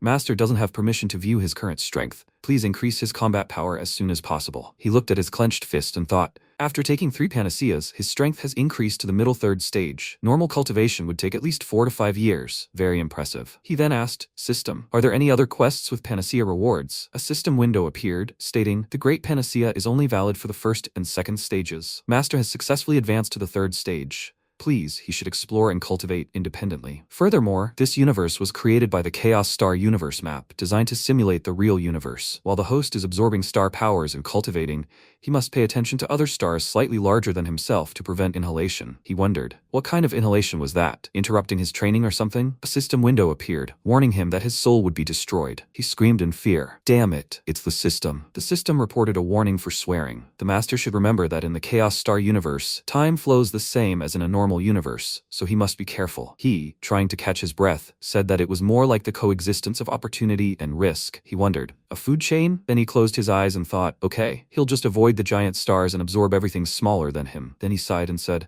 what a hassle, but a little boring. As he remembered, she's also a 3rd stage martial beastmaster. He doesn't even know if he can withstand her blow now. After a while, they were sitting at the table, and the mother, sitting next to him, told him not to starve and to get more. The protagonist wiped his mouth with a napkin and smiling said her cooking was incredible. It was full and would return to the room. She asked, since when did her boy become so polite? Okay, he can go. Then she began to clear the table and added, his sister is currently training. She has a competition in a few days, so he shouldn't disturb her. Tomorrow morning, she'll make his favorite corn cake. He shouldn't forget to eat it before leaving. He walked to the stairs, turned around and replied, okay mom. He thought, although she's the mother of the previous owner of this body, she treats him well. At least he can feel the kindness and warmth of home. He stretched his neck and said, so, Su Lingyue is preparing. I'd like to talk to her. He'll forget about it and continue training. Then he walked down the hallway and noticed energy coming out of the half-open door. He was surprised. Huh? It looks like star power. He peeked inside and thought, big brother watching his little sister's cultivation. This shouldn't be considered peeping. He noticed his sister lying on the bed and reading a book. She was using a large star vortex. He wondered in surprise, why can she absorb star power just by lying on the bed? And the core is so big. The star power seemed to be drawn to her body. Perhaps this cultivation method was taught at the university? Star power in the real world is weaker than in the Chaos Star universe, and it's evenly distributed. In that universe, star power is divided into dense and sparse areas. He's afraid that a giant star has captured the star power that should be evenly distributed. Then he crouched on the floor and thought, if he can learn the university's training methods, then in the Chaos Star universe, the power and speed of cultivation would also increase. He began to concentrate and thought, it seemed like she was rotating her star energy. He'd try it. It's a pull. He opened his eyes and thought, exactly. How come he hadn't thought of this before? When there's enough mass, the pull generated by the rotation can itself attract the power of a nearby star to absorb it. Now His Majesty won't have to run around. For now, he needs to try again to see the difference between forward and reverse swirl. At this moment, the sister sat up in bed and said in surprise, it feels like it's getting harder and harder. Maybe it's because of the dream? The protagonist thought. It worked. Once again, a forward and reverse vortex. At this moment, his sister screamed and said, this feeling, how is this possible? She turned around and said, it's strange. The star power suddenly seemed to freeze. It was impossible to absorb. Why did the star power suddenly become disordered? Could there be a strong master nearby? All her power began to leave her again. Then she sighed and fell back onto the bed. Mom shouted, what happened? She replied, Mom, it's fine. She's training. This star power is definitely abnormal. It came from the room of her brother, the loser. At this moment, the protagonist sighed with fatigue, looked at his fist and said, I almost mastered it. After a while, he stood behind the counter of his pet store. The next second, he found himself in the Chaos Star universe. He held his hands out in front of him and, smiling, said, cool. He automatically absorbs star silhouettes. The main thing is to keep his distance and not get too close. He can cultivate even in his sleep. Then, he sensed two silhouettes approaching him. One of them said, shop owner, she's come for pets. He looked ahead in surprise and thoughtfully said that he sees big and small ones. Then he looked at the girls and said, oh, it's them. So Yanying indignantly covered her face with her hands and shouted, what are you talking about? He coughed awkwardly and said that he meant star powers. Exactly, because star powers are too weak and they both need a lot of training. Otherwise, how are they going to control stronger celestial beasts? She shouted in surprise. Stronger celestial beasts? She wondered if Lightning Rat had really improved in 3 days. She then said that the most common celestial beasts found at their university were 3rd and 4th stage, and her pet had 7th stage combat power. The protagonist told them to wait a bit. He'd bring it right away. He then placed a Lightning Rat in front of them and said, here. She already paid last time. Yanjing placed the beast on her shoulder and said, okay, she's grateful. She wondered in surprise, has the fur changed color? She then turned her attention to the other beasts and wondered why all the beasts seemed depressed. After a few days, they weren't quite happy to see their owner. Had they by any chance become attached to this place? Then the protagonist waved his hand and told them to leave. Yanying looked at the beast in her arms and wondered if they'd developed any interest in it after a few days. Even during a temporary contract, a pet doesn't feel any affection for its owner. They only obey basic commands, but once the contract is terminated, they stop. At that moment, Lily extended her hand to the beast and said their wounds seem to have healed. Their fur color has become brighter and fresher. Yanying smiled and thought, what a busy shop. Then she said, Master, she's grateful for taking care of them. Could he recommend any other food? He looked at her and thought, she's trying to placate him. Fine, he won't fleece her. Then they went to the display case, and he told her to just buy this. 1,200 yuan each. Food for Fallen Phoenix. She was surprised. 1,200 each? Then she said there wasn't much time left before the competition. She needed to warm up. She thought she was very interested to see how strong the Lightning Rat had become. Then she placed the beast on the floor and, turning to Lily, told her to bring out the strongest celestial beast. She shouldn't hold back. In response, Lily chuckled and asked, is she that confident? At that moment, a rift appeared behind her, and a creature began to emerge from it. She shouted for it to come. An earth monk emerged from the rift. Lily said, if it hurts, she shouldn't cry, okay? Yanying thought about it. She really had summoned a high-ranking stone-type humanoid beast, Lily's favorite trump card. Although she wasn't yet an adult, she already possessed the power of the 5th stage. She hoped the Lightning Rat could hold out while they had thunderclap and residual separation. Then she shouted, forward. The Lightning Rat's eyes lit up, and Lily shouted, Earth Monk, it must have fun with this. Her creature clasped its hands, and then it used Earth Split, sending several limbs straight into the floor, destroying it. Yanying shouted, residual separation. The Lightning Rat appeared in the sky, splitting into several identical beasts. Lily covered her mouth in surprise and shouted, "Did it create 3 clones?" Her opponent said, "This is multiple residual division." Then the lighting rats rushed into battle, heading straight for Lily, and she created a barrier in front of herself and shouted, "Yan Ying, she must order her to fight the Earth Monk. Her star shield is too weak." She replied that she shouldn't be afraid, she only ordered them to get close to her, but not to attack. She thought, the Earth Monk is a high-ranking celestial beast with a good origin, and its insight is incredible. This is the perfect opportunity to test residual division. Then the Earth Monk leaped forward and used explosion, appearing underground. It appeared very close to its owner. Then it emerged from the ground and grabbed the lighting rat with its hands. The girls shouted in surprise, "Did it grab this?" Then the lighting rat jumped on the Earth Monk's head and the girls shouted, "The lighting rat outsmarted the Earth Monk." Then the lighting rat opened its mouth and its rival, trembling with fear, ran toward its owner. She was surprised. Why? An Earth Monk is afraid of this, because it didn't catch its real body? Then the creature leaped at Lily, covering her with its body, and then created an earthen dome. Lily shouted that she was already safe. This should release her. Yan Ying, watching this, was surprised. Why? An Earth Monk, a high-ranking rock-type beast with a good background and decent properties, was so afraid of a low-ranking lighting rat. Then she smiled and, clenching her fist, said, "The power of this one has surpassed all bounds." After some time, the host announced the start of the next round of the annual Fengshan University competition. On the left side of the arena, the new dark horse of the second year, Su Yanying, and on the right side of the arena, a professional competitor who made it into the top 10 last year. The very essence of insight, Li Ji. The rules remain the same. Each side takes turns, bringing 3 pets into battle. The first side to defeat all of the opponent's pets wins. He asks for them. Then Li Ji put his hand forward and shouted, "It must come." A water stealth beast appeared behind him. The onlookers were amazed. They must see what a weak beast he summoned. Isn't he afraid that this beast will lose? The guy thoughtfully said that he didn't think last year's top 10 made a similar mistake. They were underestimating this Li Ji. Yan Ying thought, water stealth beast is a water-type celestial beast of mid-rank origin. It is good at surprise attacks. Then she said, "Let it come out." A fallen phoenix appeared in the arena. She said, "Completely opposite properties. They will see whose is stronger." Then the host shouted, "Oh!" Participant Su summoned a fallen phoenix of high-rank origin. This is truly a formidable enemy for a water stealth beast. How will Li Ji respond? At this moment, he raised his hand and said that he surrenders. The host said, "Great, he does." Then he was surprised. Huh? Participant Li just admitted defeat? Did he hear wrong? The participant adjusted the glasses on his face and said that it was true. He lost in the first round. The host shouted that he had no idea what happened, but participant Li decided to surrender. Yan Ying wins the first round. She thought he was laughing? What was he planning? At that moment, her opponent said that sometimes, in order to catch prey, you need bait. At that moment, Yan Ying noticed the energy approaching her and shouted, "What?" A magic chain flew straight at them, and an earth spider beast appeared behind her opponent. He said that the fallen phoenix wasn't the strongest beast in her hands, but it was definitely the hardest to handle. He adjusted his glasses again. As for lightning rat, ugly rock beast, and 100-tooth saber tiger are all ground types. He just needs to send out high combat ability and would easily suppress them. However, the fallen phoenix, which is good at aerial attacks, was difficult to defeat even against a 5th stage celestial beast.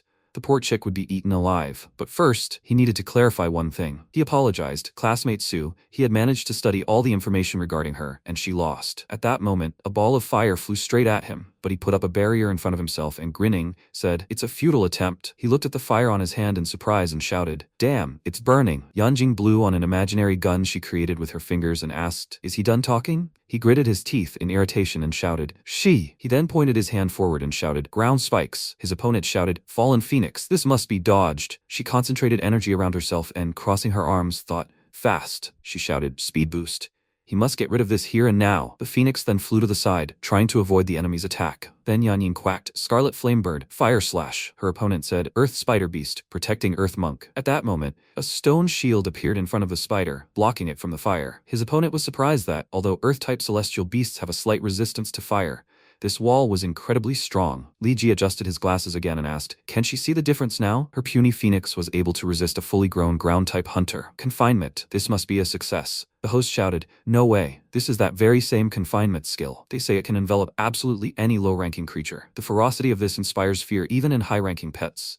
At that moment, Yanyin looked around and noticed that everything was narrowing. "Fallen Phoenix, we need to find a way out of here." She took a stance, pointed her hand forward and shouted, "Strength increased by 3 stages." The Phoenix grabbed the net and then directed fire forward. The host shouted, "The net continues to narrow, completely ignoring the Fallen Phoenix's desperate attacks. It's all hopeless. Not a drop of water will penetrate this net. Even the contestant herself is on the brink of death. The only rational thing would be to simply give up, but contestant Su is still holding on. The net has already shackled her body." And she said, "Fallen Phoenix," as her beast's pressure tightened, leaving wounds on her body. she shouted. Fallen Phoenix. It must not resist, then it will inflict less harm on itself. Her opponent adjusted his glasses again and said that this was part of his plan, that she must surrender, then the pain will immediately go away. She began to say these words, but at that moment, the phoenix concentrated fiery energy in its beak, and then abruptly tore the net apart, sending fiery energy forward, destroying the wall in front of the opponent's pet, and also injuring it. The others cried out in surprise. What? Those are ultra-flaming rays? Unbelievable. Participant Sue's pet has an advanced level 8 skill. Just one attack and the earth spider beast was immobilized. Watching this, Frank said, well, although the Fallen Phoenix has a high-ranking origin, it actually has the lowest properties. Moreover, Fallen Phoenixes don't naturally possess ultra-blazing rays, Huoji said thoughtfully. Be that as it may, her Fallen Phoenix did indeed do this. But the most important thing is that it hasn't yet reached maturity, a promising future. At this moment, the vice principal said, don't forget that she also has a lightning rat with its thunderclap. Frank looked at him and asked, what's this girl's name? What year is she in? At this moment, Huoji grabbed his clothes and said her name was Yan Ying. She had already noticed her. Was he planning to rob someone? He laughed awkwardly and said he was just curious. Then the vice principal thought, I didn't expect such a genius to emerge this year. If she can enter the main team, achieve worthy achievements, and gain great fame, she will become a chance that the entire university can rely on to rise up. At this moment, one of the spectators pointed a finger at the arena and shouted, it's her. It's the owner of the Mouse King. The guy clenched his fist and said, damn it, and his pet still hasn't mastered high-ranking skills. At this moment, Yan Ying looked in surprise at Fallen Phoenix, who screamed loudly, its body covered in flames. She shouted in surprise, promoted? In addition to the ultra-blazing rays of the 8th stage, its strength has also risen to the lower 4th stage. With such immense talent, is it still a pet? Did that shop really boost intelligence and improve properties in addition to providing medical services? God, it seems he overdid it. Then the host shouted, Yan Ying has won the second round. He asks the parties to prepare for the final round. Li Ji shouted, damn it, why is she so lucky? Almost won. Her Fallen Phoenix is no slouch. So be it. Now she'll witness true terror. At that moment, a wind demon beast began to emerge from the rift behind him. Yan Ying covered herself with her hands and shouted in surprise, what? A four-winged beast? It's a fully grown wind demon beast, with the strength of the ultimate 5th stage. At that moment, Huoji shouted, aren't students forbidden from carrying fierce beasts? What if something goes wrong? Frank folded his arms and said she was being too conservative. So many newcomers die in the desert regions every year, and this fierce beast could possibly be the start of a new competition. She looked at him. Then the vice principal said, no need to worry. He adjusted his mustache and added, their university is rich with powerful teachers, and the judges include high-ranking masters, so there shouldn't be any problems. As for the wind demon beast, it was probably rented somehow. He'll definitely deal with it after the match. Then Li Ji, pressing himself to the ground, tried to shield himself from the wind flow, shouted, Wind Demon Beast, Omninatural Slash. Not noticing the demon's actions, he turned around and shouted, damn creature. He thought the rank difference was too great. He barely managed to summon it. At that moment, his opponent concentrated energy around herself and shouted, Power Boost, Momentum Boost, Perception Boost, Durability Boost. This is their chance. Fallen Phoenix. It must directly attack the master. Then the fight will end. The next second, Fallen Phoenix used ultra-blazing rays. The demon, noticing this, abruptly darted to the side, attacking the phoenix. Yan Ying thought, how fast? Then the host shouted, 1 second. Participant Sue's pet was killed in 1 second. Then the demon sent a whirlwind at her with its hand, and she shouted in surprise, what's going on? Wind currents began to leave wounds on her body, and Huoji, turning to the vice principal, asked, can he see? She had already lost this round, but the wind demon beast still hadn't stopped. She looked at Li Ji and screamed, oh shit. He's losing consciousness. At that moment, Yan Ying closed in with a barrier and shouted for everyone to stop. The vice principal shouted, the wind demon beast is out of control. Judges, they must stop the fight immediately. One of the judges summoned the wind god bird and commanded, forward. The bird flew straight at Yan Ying's barrier. The spectators were amazed at its speed. Could it really be faster than the wind god bird? At that moment, the lighting rat appeared in front of the phoenix. They shouted, this speed is simply astounding. The host was surprised. A lighting rat? Yan Ying suddenly summoned the lighting rat to block the Omni-Nature Slash. It could have died at that moment. Huoji thought, that's not true. Yan Ying hadn't taken any action to summon it. The lighting rat had been in the arena the whole time, so the lighting rat can conceal its aura. The host shouted, the third round has begun. Yan Ying, looking at the wind attacks approaching her, thought that the number of them was continuing to increase. How could she dodge it? Lighting Rat then created a magic symbol beneath itself and swung its tail, using the Undead Summon, Skeleton Swordsman. The onlookers were surprised. Undead Summon? Lighting Rat can use demonic-type skills? This is outrageous. Coach, he wants Lighting Rat too. The next second, Yan Ying was surprised when the skeleton shielded her. The host shouted, what a sight! Lighting Rat just used a demonic-type skill. As expected, it successfully blocked the all-nature slash. Then the lighting rat let out a battle cry and the wind demon beast responded in kind. Powerful attacks rushed forward. The ground cracked into many pieces. Yan Ying covered herself with her shield and shouted, lighting rat. The host shouted, Lighting Rat quickly collides with the Wind Demon Beast. Participant Sue was simply trembling with excitement, and the end awaits them. The next second, the Wind Demon Beast's body began to split into two, and the host shouted in surprise, "Instantly killed?" Lighting Rat actually killed the out-of-control Wind Demon Beast. Unexpectedly, the Wind Demon Beast received such a deep cut from Lighting Rat, unbelievable. Lighting Rat's strength is simply terrifying. At this moment, one of the judges watching from above thought, what a strong killing intent. Lighting Rat really wants to kill the Wind Demon Beast? Then he turned around and thought, is it obeying her orders? He noticed Yan Ying's surprised face and thought, is she so surprised by the victory? Perhaps Lighting Rat has also gone out of control? These rookies have gotten too wild. Then he thrust his hand forward and shouted, Wind God Bird, he thought. For maliciously killing celestial beasts in the competition, the participant will at least be disqualified. We can't let such a promising new star's future be cut off. At this moment, the phoenix headed straight for the Lighting Rat, but it suddenly turned around, using 10 thunder curves. The judge shouted, Wind God Bird, back off. It managed to injure the Wind God Bird? He frowned and thought,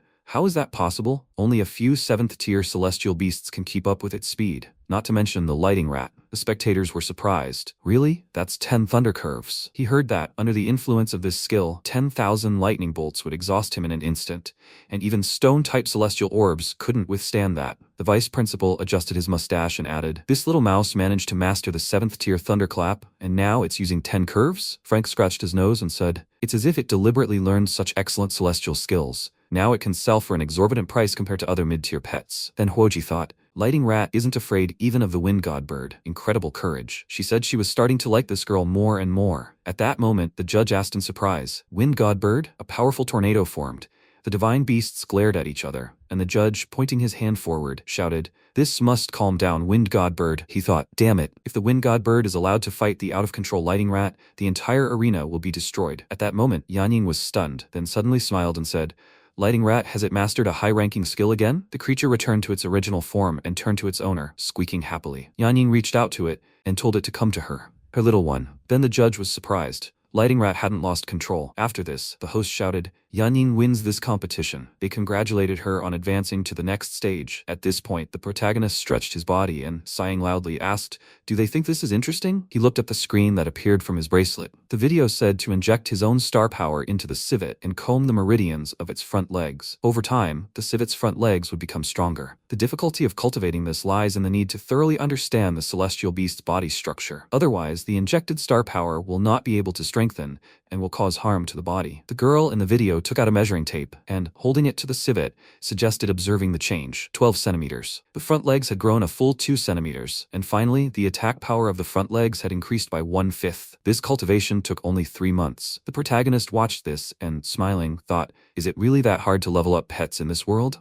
That's why Yanjing was so surprised. He asked if he could start a blog too and grab all the viewers. Then a sports car pulled up to his pet shop, and Fan Yujing stepped out, smiling, and said, Master, they haven't seen each other in a while. He walked inside, picked up a flask, and asked, is there anything new? MC looked at him and said, it's him. How's the hand? He laughed and, clenching his fist, asked, Master, has he never been treated at Shanshan Hospital? He sent energy forward, then adjusted his clothes, and smiling, said, I had to fork out a little, but his shattered bone is now as good as new. The protagonist adjusted his hair and noticed that he spoke as if he had money. After that, he rested his elbow on the shelf and said, then here's what I can offer. This is demon-type food. He can sell it to him at a discount. He cried out in surprise. What, is it 100 times more expensive than last time? The sister covered her mouth with her hands and said in surprise, Brother, one such feed will be more expensive than his operation. Then the protagonist said that if they don't want to, they can leave. He has training ahead of him. After that, Yujing, with an awkward laugh, scratched the back of his head and said that he had just been charged up, but he was as cruel as always, and frankly, he came here for a different reason. He wanted to invite him to the outpost. In the past, the Blue Star was a poor planet with few resources, until one day, an unknown force tore apart space, forming stellar rifts. These unstable cracks became passages to other unknown planets. Some planets were rich in resources, while others were inhabited by ferocious monsters, some of which were as hot as the sun. Thanks to star rifts, humans were able to continuously obtain resources from other planets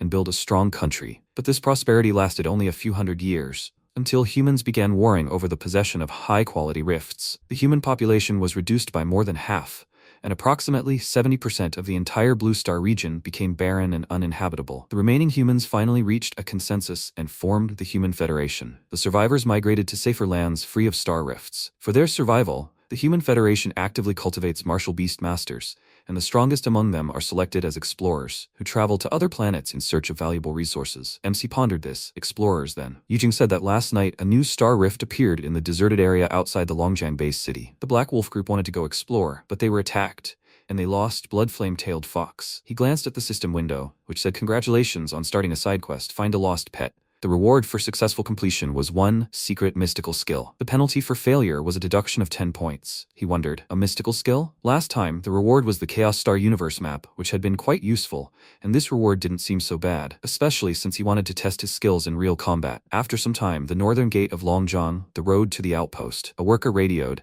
"This is a tunneling vehicle. Let me through." They've arrived at tunneling base number 38. Yujing walked forward and waving shouted, "Captain, they've arrived." The captain of the Black Wolf group, Fan Gangli, folded his arms and asked, "Is this the otherworldly genius he'd spoken of? Who does he have the honor of meeting?" Next to him, the deputy captain, Li Ying, was wiping his weapon. The protagonist came closer and, introducing himself, said he was a super unremarkable person. Li Ying said they'd heard about him from Yujing, and it was clear at first glance how young he was. Was he just 20? The protagonist looked at them and replied, 18. They thought in surprise, 18? Then Li Ying asked, "Does that mean he hasn't graduated from the University of Martial Beastmasters yet? Where does he study?" The protagonist replied that he is self-taught. Yujing shouted in surprise, "What?" Then the captain held his hand out in front of him and said, "Brother Su, this star rift is 100% life-threatening. Before entering, they need to register it. In addition, to facilitate mutual cooperation in battle, he hopes that he will allow them to get acquainted with his pets." The protagonist replied, "No problem, but he has no intention of joining their group at all. He will only find a lost pet." Li Ying shouted, "He's very young, but he does not watch his words. In his opinion, you can join them just by wanting to." The captain held his hand out in front of him and said,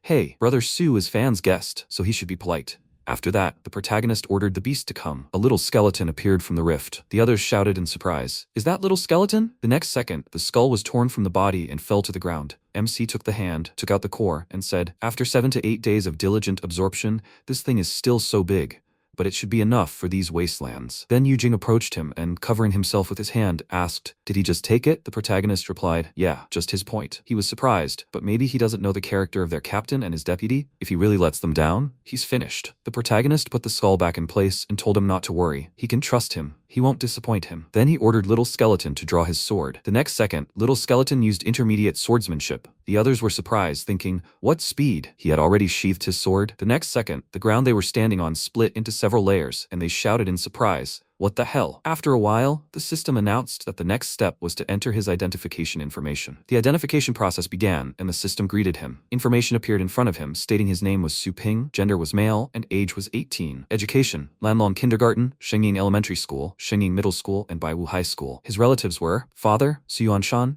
mother Li Qingru, and younger sister Su Lingyu. He was not a martial beast master. The system reported that he had been registered as a temporary clearer. MC asked, "Is that all?" Yujing looked at his information in surprise and wondered. He graduated from high school? For some reason, he was sure he was officially a martial beastmaster, and he was 18 years old too? Then Li Ying told him not to get too excited. Temporary employees could also receive the merits of full clearers, but they still wouldn't have all the privileges, right? He walked into the corridor, and Yujing, turning to the protagonist, said, "This way." The deputy captain added that if he committed any crimes, he would still be punished like an ordinary civilian. Yujing stepped forward and told him not to worry. Master Su, if he had any problems with the police, he would come to his aid, and no thanks, his tunneling privileges would allow it. The protagonist thought, he's been jabbering non-stop about his privileges all day. He really is hopeless. A few moments later, they approached the federal tunneling storage facility. The enormous, massive doors swung open, releasing clouds of smoke. The MC looked at the huge number of flasks and thought, "Wow." The captain walked to the center of the room and said, "Brother Su, the deserted areas are extremely dangerous. He should bring something for self-defense. He's offering a treat." The protagonist thought, "You wouldn't even find something like this at the market." Then Gangli said that he understood that all this was, of course, expensive. The protagonist replied that he understood. Yujing, looking around, said that with each visit,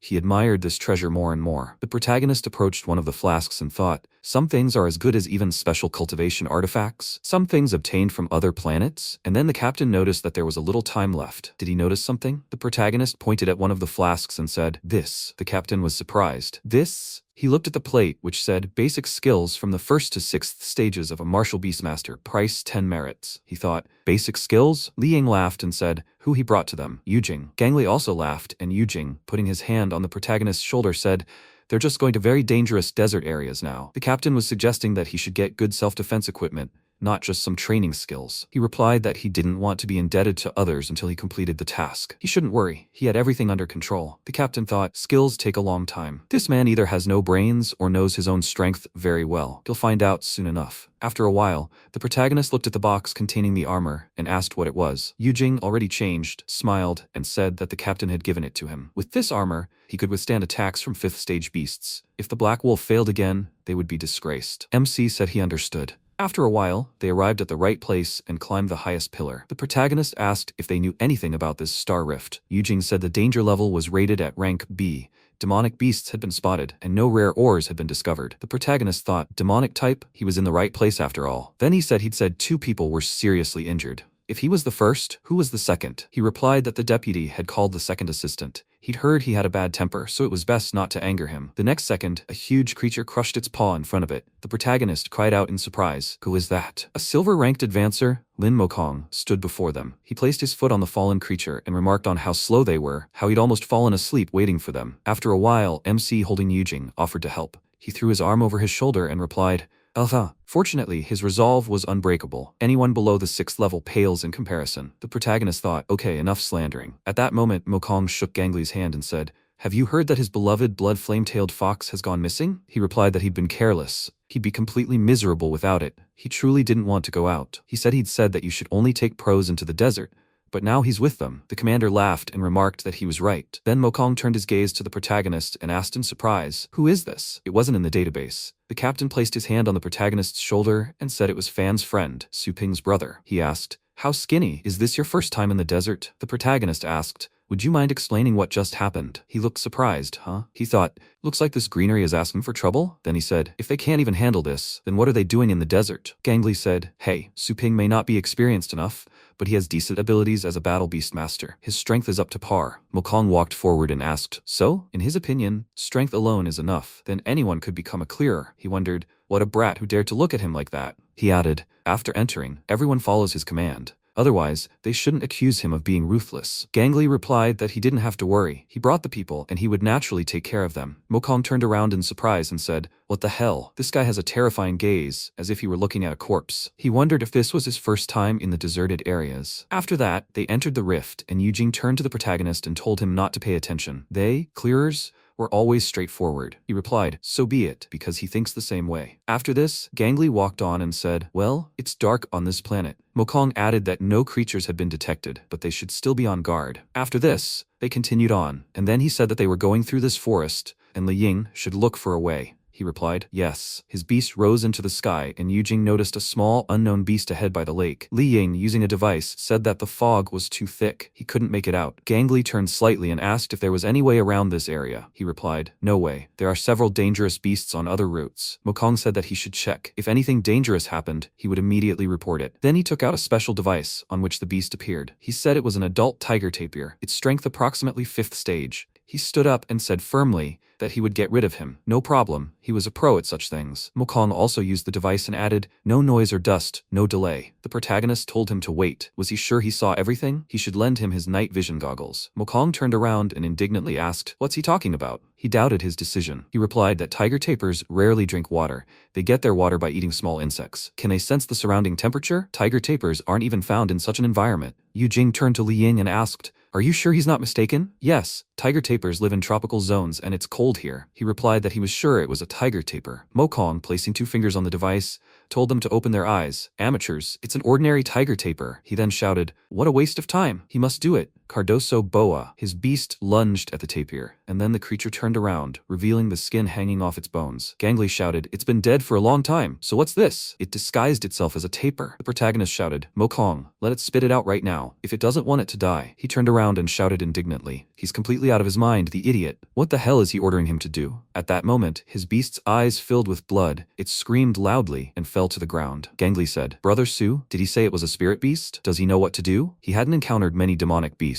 The protagonist replied that a mature spirit beast's strength is equal to the 7th stage. They often disguise themselves as weak bait to lure in prey. Once inside the victim's body, they quickly absorb it from the inside. He shouted, since it's 7th stage, they can defeat it together. The protagonist replied that this wasn't true. The danger wasn't the dead spirit itself, but the creature it was in symbiosis with, a blood soul beast. Yujing was surprised. A blood soul beast? He should wait. What was he even talking about? MC replied that blood soul beasts lurk where spirit beasts dwell. If he wasn't mistaken, this lake wasn't water at all, but blood. A blood soul beast dwells here. Mokong shouted that he'd lost contact with his beast. What the hell? The protagonist turned around and shouted that they had to leave. If 7th stage spirit beasts were feeding this, then this one had at least the power of a 9th stage spirit beast. It could be the king of beasts. They ran in the opposite direction, while a huge creature with an incredibly large eye followed them. It aimed its tentacles at them, and the others began summoning their beasts, a bloodthirsty wolf and a Quetzalcoatlus. Gangly shouted for the others to jump on. Li Ying, he must find a retreat route. He shouted, "There are 2 ways. There are several unknown beasts to the east, but the west is unsafe, so where will they run?" He said, "Damn it, they have no choice." Mokong shouted indignantly, "The captain has lost his beast.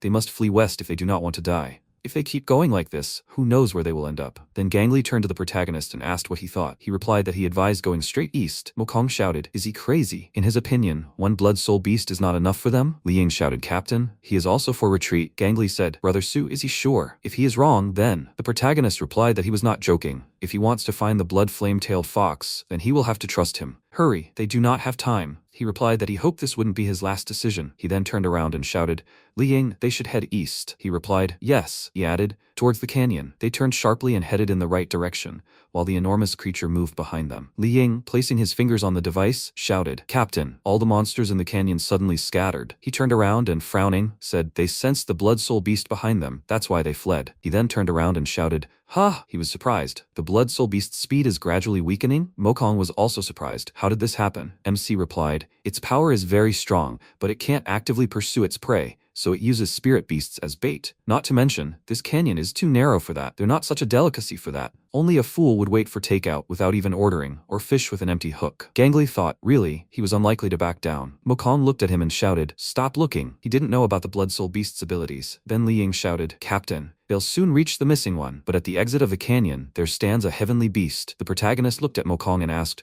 "Did he hear that?" He looked at him in surprise, and the protagonist reached out to him and asked, "Can I borrow your glasses?" He irritably snatched the device away from himself and told him not to get cocky. "Catch it, idiot." MC caught the device and said he was very grateful. He then placed the device in the correct place on his armor, and the system reported that the night vision optical module had been installed. He looked forward and, noticing its existence, said that it was an adult dead spirit with the power of the 5th stage. Gangly asked, "Demon type again? Is that a problem?" The protagonist replied, "Don't worry, he'll handle it. It'll be fine." Then a little skeleton emerged from the crack, rushing forward with a sword, using intermediate swordsmanship. The others were surprised, but he killed them in a second. Yujing was surprised. Was it really that easy to kill? If he'd known about this, he would have listened to Su Ping in everything. Mokong angrily said that he was just lucky. He could do it too. He thought with irritation, what a show-off. Then they continued on, and Gangly, looking ahead, said that this mountain was very dangerous. They had encountered a high-ranking beast here in the past and lost the blood flame-tailed fox. MC dismounted the beast and said, "Okay, they must hurry. Everyone should go down and look for traces." They began, and the next second the beast clapped its hands. Yujing looked at it and asked,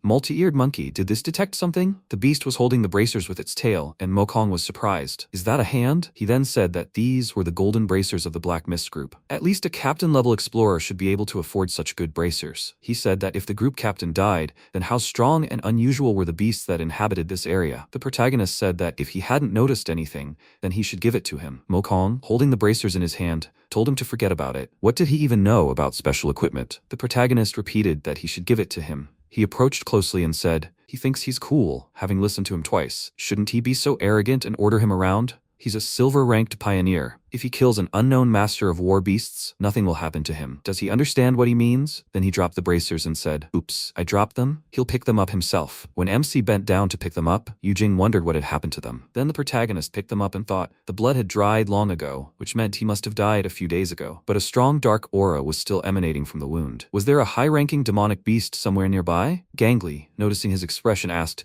"Is this related to the blood flame-tailed fox?" The protagonist sighed and thought, if the hand has been here for a few days, does that mean he left? Then he said that wasn't true. Mokong laughed and asked, why did he make such a face? He thought he had any sense at all. What a man. The next second, the protagonist, already enraged, punched him in the face while the others looked on in confusion. Mokong shouted indignantly, "Idiot, he'll kill him." He reached for his weapon and shouted, "Idiot, how dare he touch his face? Looks like he's tired of living." With these words, he pressed the tip of his sword to the protagonist's face. But at that moment, The tip of a sharp sword appeared near his neck, held by Little Skeleton. He thought in surprise, when did that happen? Then Li Ying pressed his weapon to the back of the protagonist's neck and told him to order his pet to lower the weapon. The protagonist asked, why doesn't his friend do it first? Yu Jing, surprised, suggested they discuss it. Why did he hit the man? MC turned his gaze on him and said that he asked for this himself. Now they shouldn't accuse him of ruthlessness. At that moment, Little Skeleton released a terrifying aura. Li Ying's mouth opened in surprise and thought, what a dark, killer-like aura. Is he really confident that he can take them all down at once? Mokong shouted that he was bluffing.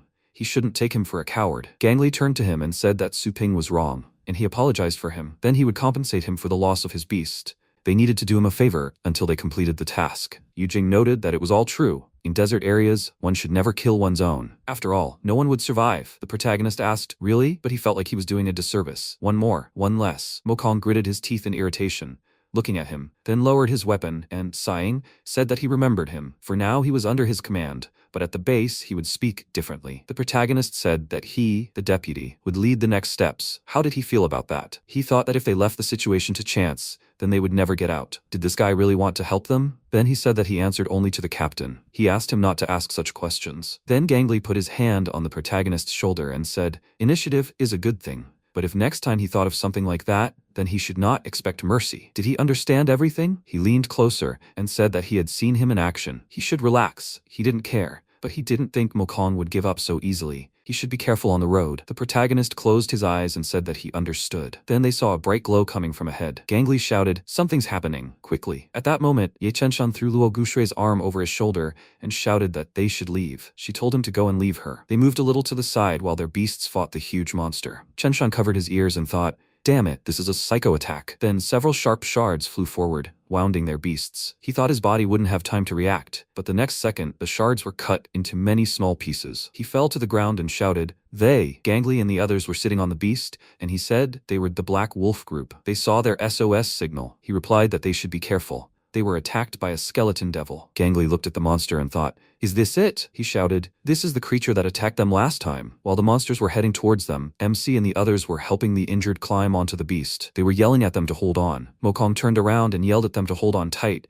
as the road would be bumpy. Then the protagonist and Guxue fell to the ground, and the paw of a huge skeleton devil was heading straight for them. One of the party members yelled, hurry! Li Ying extended his hand, and Yu Jing yelled at them to hurry. After that, everyone climbed onto the beast. Li Ying thought, this kid just almost got killed. He recovered so quickly. MC turned around and said, deputy, he needs to find a normal path. These monsters don't care about obstacles, but they slow them down. He replied, okay. Then Gangli said that a skeleton devil and several other dangerous creatures were chasing him. Are they the only ones left on their team? Chenshan frowned and replied, his last ground-type beast is already lost. Guxue shouted, her sacred flame bird can still fight. Gangli said, even among 8th stage beasts, the sacred flame bird is still strong. Was it also injured? The skeleton devil's heavenly beast strength is at the 9th stage. The protagonist thought, skeleton devil's vital parts are wrapped in strong bones. Little Skeleton is absolutely useless in this case. He needs help. He'll have to ask Mokong for a favor. Then Chenshan said, guys, they won't escape at this rate. He had an idea. They should call all their heavenly beasts. They will delay the monsters and buy them time. Mokong shouted that he just lost one. Does he want him to become poor? He put his hand to his chest and replied that after that,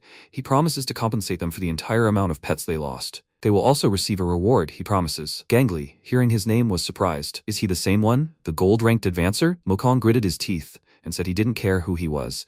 He'd spent too much effort raising his pet, and he was saying he wanted to make up for the losses. He wanted 3 times as much. Then he shouted, damn it, Li Ying. He has to tell everyone nearby to summon all their beasts, otherwise they'll all die. He asked, did they hear? If they value their lives, they have to pull them out. Yu Jing shouted, damn it. Then the protagonist jumped off the beast onto the ground along with the little skeleton and turned to face the enormous skeleton devil. Yu Jing called out to him in alarm, and Mokong looked at him, smiled, and thought, is this idiot trying to play the hero? Well, he can burn in hell. He's sure no one will stop to help him. The next second, several hands of the dead appeared from the ground. The group on the beast screamed in surprise. What? This is bad. They're surrounded. A huge number of undead rose from the ground, and Gangli noticed in surprise. There was no reaction. Was it aimed at them? Then MC said, Captain, his pet has been with him for so long, can he just leave him like that? At that moment, Little skeleton used enslave undead. Then the protagonist shouted, killing intent. A huge number of skeletons rushed forward. He shouted, the entire army, attack. The skeletons rushed forward, and the protagonist also ran into the battle and shouted, little skeleton, he must flank the battlefield. We need to deal him a surprise attack. Then Skeleton Devil swung his leg, and the onlookers were amazed. An 8th level Skeleton Devil was so easily attacked by a skeleton. Then Gangli jumped off the beast and said that he was coming to help. Yujing shouted, Captain will help too. Li Ying said, since the captain has come down, then how about they do too? Mokong shouted indignantly. What? He wants to help that idiot? He replied that they could just sit back, but then they would only become the talk of the town. On the other hand, would he let a little skeleton take all their credit? He indignantly slammed his fist against his leg and shouted, damn it! Damn it! He obeys him again. Then the captain summoned Bloodthirsty Wolf. Li Ying summoned Quetzalcoatlus. Yujing summoned Mountois. Gukshui summoned Sacred Flame Bird. Mokong summoned Hexkey. They shouted to their pets to destroy the Skeleton Devil. Monkey used intermediate weapon art, unleashing several powerful attacks straight at the monster. Bird used Ultra Blazing Rays. Dragon concentrated Ice Breath. Mountois used Destructive Strikes. Then Yujing shouted, excellent. This is going to spit with teeth. Gangli shouted, Bloodthirsty Wolf, we can't let this one get away. Bloody Hunt. It headed straight for the monster, concentrated its attack, and MC thought in surprise, its thick ribs exposed. Guksho shouted for everyone to hide. Chenshan concentrated a barrier in front of him and shouted, this is a psychic attack. Powerful energy scattered around, and the group closed in behind the barrier. They shouted, Quetzalcoatlus. The captain, frowning, said, Bloodthirsty Wolf, come on, this must answer. While their pets lay on the ground, they shouted for them to get up. Recombination of severed limbs. Chenshan slammed his fist into the ground and shouted, the whole attack went wrong. Clearly, the 6th and 7th stages are incapable of defeating an 8th stage beast. This is simply fantastic. The next second, the Skeleton Devil pointed its teeth at them. The group shouted, this is bad. The distance is too great. They won't be able to recall them. Mokong shouted, idiots, you should have just run away, like he said. Then the protagonist said, little skeleton, intermediate sword art. The next second, the skeleton swung his sword, cutting through several teeth at once. The others were surprised. Little skeleton was still standing? Gangli turned around and asked in surprise, how did it withstand an 8th stage psychic attack? How was that possible? The protagonist walked forward and said that it wouldn't have withstood it if it hadn't used Corpse Roar at the same time. The captain thought. He remembers seeing a sound wave during the roar. Could it really have repelled the psychic attack with Corpse Roar? He'd never heard of such a tactic. A normal person wouldn't have thought of using it. Without countless training, it would be impossible to use Corpse Roar at the same time as this attack. He shouted, what did this man survive? Then the monster began to emit a dark aura from its chest, and the others cried out in surprise. Is this a 9th level skill? They're walking with death. Mokong ran in the opposite direction and shouted that he wasn't going to die with them. Everything within a 1,000-meter radius of the death annihilation would evaporate. The protagonist shouted, little skeleton now. Little skeleton swung his weapon, unleashing an attack forward. The others called out to the protagonist, and then the attack hit the Skeleton Devil.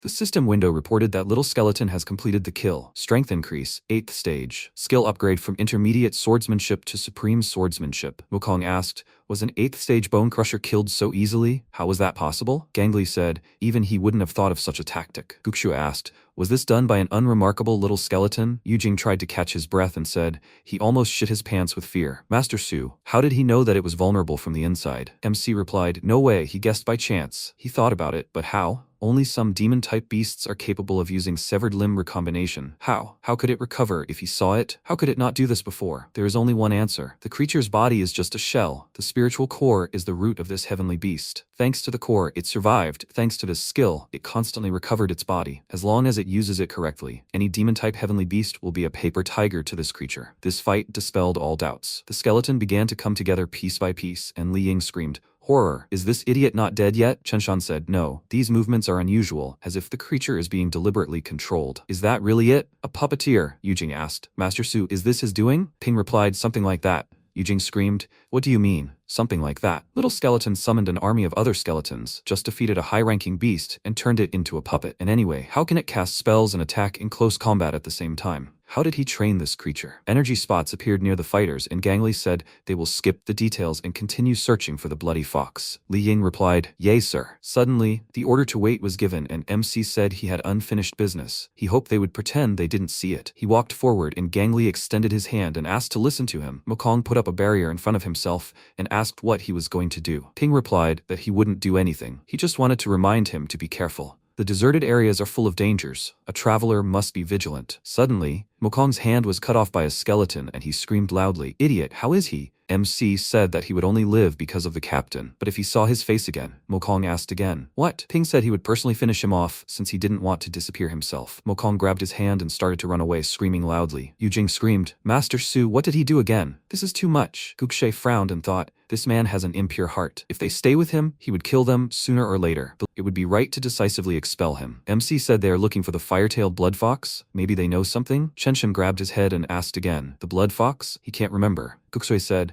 she thinks she saw his tracks. MC looked to the side and cried out, there. After a while, he looked puzzledly at the skeleton standing next to him. He thought something in this pit attracted the little skeleton. He reached out and asked to lend him her flare gun. Gukshui threw the gun and told him to take it. Ping fired the flare gun when suddenly he saw the fox. He cried out, is it that one? Gangli said happily it was found. The guys jumped down and Gangli patted the fox and said, it sure made them worry. He turned around and said, mission accomplished. Everyone needs to get ready to return. MC asked to wait a bit, and Gangli asked, Brother Su? Ping looked at the skeleton and said he thought there was something inside. Yujing clicked on his watch and offered to take a look. The system window reported that the stone was composed of 91% unknown element, 2% gold, 1% silver, 3% iron, and a very small percentage of uranium and helium. Yujing said that no matches with known elements were found. It was an unknown ore. MC replied that he understood. He looked thoughtfully towards the others and asked why they were just leaving. Yujing laughed and said that he had forgotten that he was still a newbie. If they, the miners, could find usable rare ores, then they would definitely benefit. Star rifts open the way for them to all the stars and planets, but the probability of finding valuable ores is low, like searching for gold and sand. Time is very valuable, so what miner would want to waste it? Anyway, he just needs to report back when he gets back. The federal government will send people to take samples. Ping looked at the skeleton and thought, the little skeleton likes this ore so much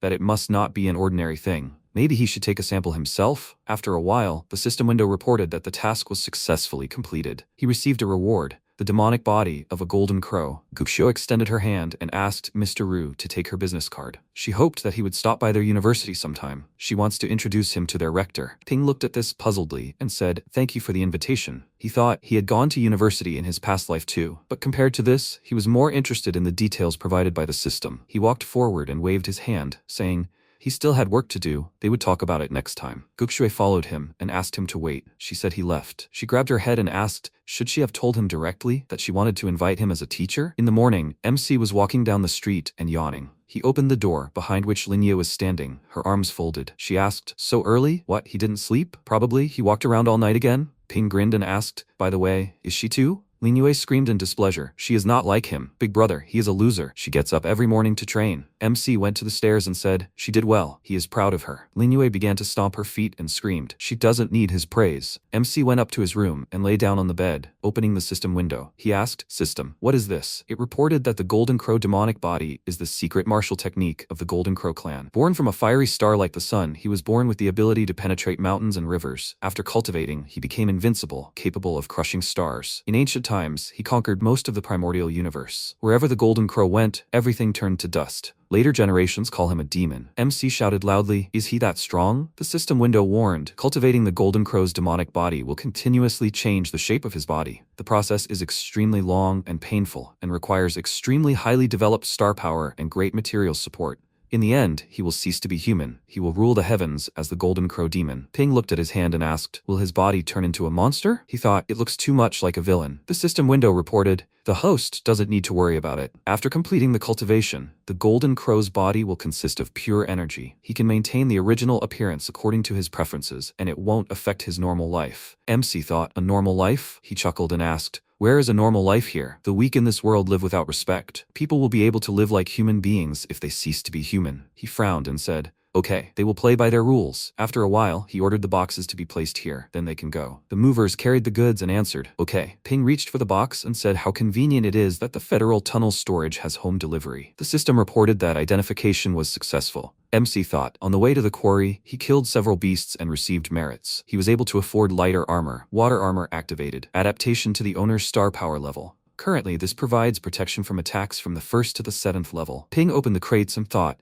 the materials for the first level of the Golden Crow demonic body had also been collected. This was significantly more efficient than personally gathering everything from the cultivation zones. Creating a Golden Crow demonic body requires a large amount of materials and star energy, which can be replenished from the clearer storage and the Hundun Star power map. Having obtained the Golden Crow demonic body, he will be able to explore the more dangerous areas of the desert regions and the Hundun Star power map. This is simply perfect. Only one question remains. This ore. He picked it up and asked, can the system store this loot? The system window reported that it was. Upgrading and maintaining the receiving device slot requires the owner to pay energy points. Ping said, in that case, how about converting these ores into new pet sections? He'll provide the materials himself, but will it give a discount for further upgrades? And of course, all this is just for cultivating celestial beasts. The system beeped and announced that new permissions had been unlocked. Section modifications. Once he collected all the necessary materials, he could upgrade the taming sections by paying 20% of the originally required energy, and the new sections would provide additional effects. Second level section, Shadow. Tombstone, 200 points out of 98. Gravel, 70 points. Large Beast Bone, 30 points.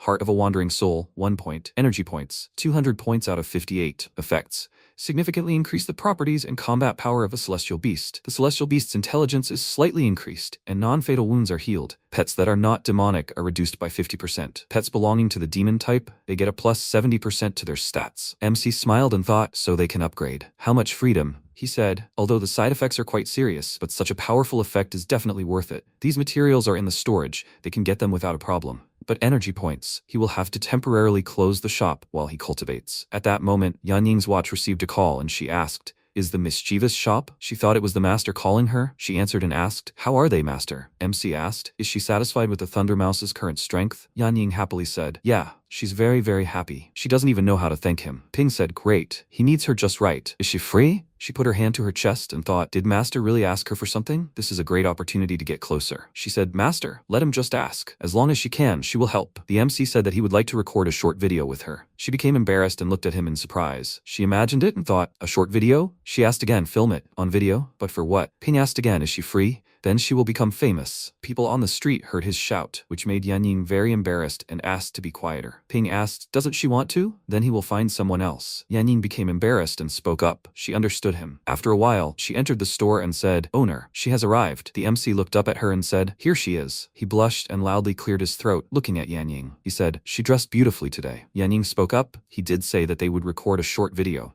The MC thought, well, as long as it doesn't interfere with the performance. He told her to summon the Thunder Mouse for now. Yan Ying asked, a Thunder Mouse? She screamed, really? With her? He won't get away with this. Ping asked again, what won't work? He'll film her summoning the Thunder Mouse, and then it should make a thunderclap and a thunderstorm, that's all. Yan Ying's eyes widened in surprise and asked, is that all? MC asked again, what's wrong? What should they film then? He wants to film the fruits of his labor. So she didn't take the creature with her? Yan Ying smiled and replied, she took it. She took it. Okay, master. Even though the annual competition is already over, the finals are ahead. Champion Yahello will finally fight her. If he takes her on stage, he'll get great publicity. MC said thoughtfully, the finals. Okay, but what kind of champion is Yahello? Isn't she the winner? Yan Ying said he's a champion who possesses a powerful 10th level beast. However, she had expected to get into the top 20 at most, not second place. This far exceeded her expectations. Ping thought for a moment. 9th place then. He didn't think there was anyone at this university capable of defeating a Thunder Mouse. He said he was interested. After a while, MC and Yan Ying were walking through Fengshan University. Ping looked around and said, Thunder Mice are quite popular here. Yan Ying flexed her muscles and said,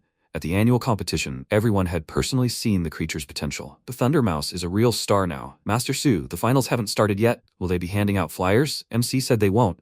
Most of these students are just following the trend, hoping to grow an apple tree from a seed. In any case, they'll be scared off by his prices. Yan Ying said fearfully, exactly. He didn't accept the money Lily lent her after all. They passed Hao, who was surrounded by girls. They asked God Ye, will he join the clearers after graduation? What nonsense. She heard that the top teams have already sent out invitations. How jealous they are. Hao just laughed in response, and the girls continued talking. With the power of God Ye, it probably won't take even half a year to get into the first team. According to the girl, it's possible right away. Suddenly, Yahello looked away and said to wait. Classmate Su, he was just looking for her. Yan Ying asked in surprise, was he looking for her? Did something happen? Hao replied, nothing. He just wants to thank her in advance for the match. His silver snake-tailed dragon finally broke through to the 7th lower step. Yan Ying smiled and asked again, really? She congratulates. MC thought, so it is him, the guy who can defeat the Thunder Mouse. Hao leaned towards the girl and said, he forgot to say something. In their match, he suggests she not use the Thunder Mouse. Yan Ying asked again, why? Hao clutched his head and said, She understands. His celestial beast accidentally stepped onto the 7th stage, and it hadn't fully mastered all its powers. She already knew. It would be ugly if the Thundermouse choked on its own blood, but the defeat of the fallen phoenix would at least be interesting to watch. Yanning lowered her gaze and said, "She knows." MC turned around, and Shiao held up 2 fingers and said, "Well then, I'll see you in the finals." The girls laughed happily, looking at the handsome man. He said he'd try to be more merciful. MC stepped forward and said he didn't advise it. Even if the King of Beasts came out, the Thundermouse wouldn't be afraid, not to mention an immature silver dragon. Hao turned around and asked, "Who is this?" Yanning asked to be introduced. "This is Master Su. He helped her train the Thundermouse. You could say he's half the owner of the Thundermouse. This is Yahello, their university's annual champion. He's the person who spends the most money on his pets." MC cupped his fist and said, "Wow, what an honor." Hao wondered, was the power of that Thundermouse nurtured by this young guy? Could it be that a new master has appeared behind the scenes? He spoke thoughtfully, flattering him. Money is just material. As long as he nurtures heavenly beasts well, it's worth any amount. "I wonder, Master Su, isn't he interested in working?" Ping folded his arms and said, "He talks nicely, but their shop is doing so well that he's too busy. Since he's so sincere, he'll make an exception. 500,000, that's the price for his services." Hao's eyes widened in surprise and he thought, 500,000? What kind of services are these? Is this guy serious? MC spread his hands and asked, "Has he lost his desire?" Master Ye, who loves his heavenly beasts, can't spare even 500,000? Has he lost his desire? Hao grew angry and turned away, saying, "Money is no problem. He'll pay as much as it takes, if he has the strength to take it on." MC smirked and said, "It's a deal. They'll see each other at the competition." He thought, wealthy people from prestigious universities spend money without batting an eyelid. He had come to the right place. After a while, a scream rang out. What a wonderful counterattack. At the first-year exhibition match, a guy screamed, "Horror, let it rip the creature apart for him." Linyu grinned and said, "That's a rash move. Second stage speed boost. Forward. Snowball." Her creature rushed toward the opponent, using nightmare paralysis, followed by dark flame. The host said, "That was a very good match. Participant Su Lingyue wins." Yanying said, "She so calmly killed an opponent who was stronger than her." MC considered the situation. Her skills were good, but unfortunately, there was a catch. The instructor folded his arms and said that in previous years, she might have made the team, but this year, there were too many strong competitors. It's not that her phantom fire beast doesn't have strengths, but it's definitely ordinary. Another guy said, "Exactly, but will this year's champion be a rare dragon beast with a 9th stage bloodline or an ordinary beast with a 1st stage bloodline? It will be a divine fight." Minsong rubbed his mustache and said, "This young girl could become a future star if she had a strong mentor, but whether she meets such a master depends only on luck." The host announced that the final match was about to begin. Su Yanying, who took 2nd place, was opposite her, the annual champion, Ye Hao. The MC walked out with Yanying, and Linye looked at him and asked, "What's that idiot doing here?" Ping put his hand on the Thundermouse and asked, "Hey buddy, did he miss him? It's been a while since they fought side by side." Yanying asked, "Thundermouse?" It squeaked and rushed towards Yanying. The guy thoughtfully asked, "Why did the Thundermouse suddenly back away?" The other guy asked, "Was it scared of the silver snake-tailed dragon?" Lin Yu grabbed her head and thought, "He's not even a martial beast master. He's just getting in the way." Hao said to do as he said, then she wouldn't make a fool of herself. Yanying screamed, "Fallen Phoenix, ultra blazing rays." The MC said, contestant Su Yanying suddenly attacked. She decided to show everyone her skills. Hao said to have fun with her. Silver snake-tailed dragon. A loud dragon roar rang out, and the host asked in surprise, "What?" He used an 8th stage dragon skill. As expected of a 9th stage dragon beast, it's too powerful. Yanying screamed, "Fallen Phoenix once again." Hao stretched out his hand and asked, "Did he survive?" "Okay. Now he'll show her the difference between them." Silver snake-tailed dragon. Defense. The host shouted, "Is the silver dragon actually trying to hold back the rays? What else can you call it? Carelessness or confidence?" All the phoenix's power couldn't deal any effective damage to the king. What despair. As the saying goes, the harder you work, the more frustrated you become. This is the oppressive power of a 9th stage bloodline. The guys said it was so powerful. The power of the ultra-blazing rays belongs to the 8th stage. For a dragon, it's like tickling. The young man said, even though it's an 8th stage skill,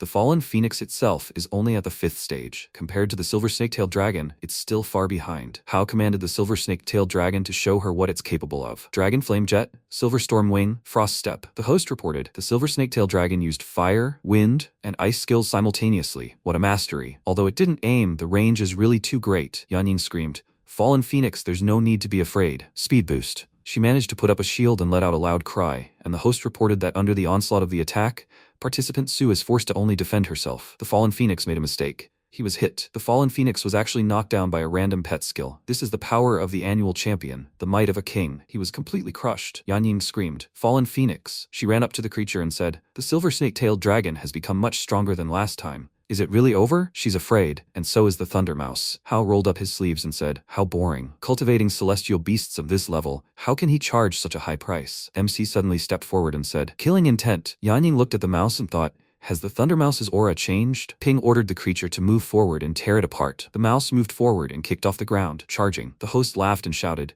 "The Mouse King has entered the arena." Hao looked at this and thought, faster than in the semifinals? The host said, the Thunder Mouse actually managed to pierce the chest of this beast. Also, the aura of the undead claw suppresses the strong resilience inherent in the dragon bloodline. Hao sent mana down his hand and said with a laugh, "That's right. This is what makes victory worthwhile." 4th stage power boost. He ordered the silver snake-tailed dragon to trample the mouse. The host shouted, "Participant, Yahello is going to freeze the entire earth. It's fatal for a heavenly beast that can't fly. The Thunder Mouse has nowhere to run. Is this really the end?" The MC turned to ice and looked to the side, telling the Thunder Mouse to use the triple combo he taught him. His weakness, his mouth. A cry rang out, 10 Thunderbends? What is he planning? No way. The Thunder Mouse wasn't frozen. It cleared a path for itself with lightning. Hao frowned and asked, "Are there 3 of them? One of them must be real." He looked at the creature and thought, although it's not obvious, this mouse is protected by thunder armor. The mouse can't escape his sight. They're attacking right now. Hao looked to the side and thought, a clone? Could it be that the creature attacking from the side is the real thing? He shouted loudly, "A silver snake-tailed dragon. Is this also a clone?" MC said, "Idiot." All 3 were distracting him. Hao turned around in surprise and thought, what? There was a 4th creature all this time. The mouse approached the dragon and attacked with its sharp claws. The host shouted, "Its mouth." This is the only part of the silver snake-tailed dragon that isn't covered in scales. Now the Thunder Mouse has reached the dragon. The Thunder Mouse has become so strong. The guy said, "That's strange." He heard that Yahello's beast had risen to the 7th stage,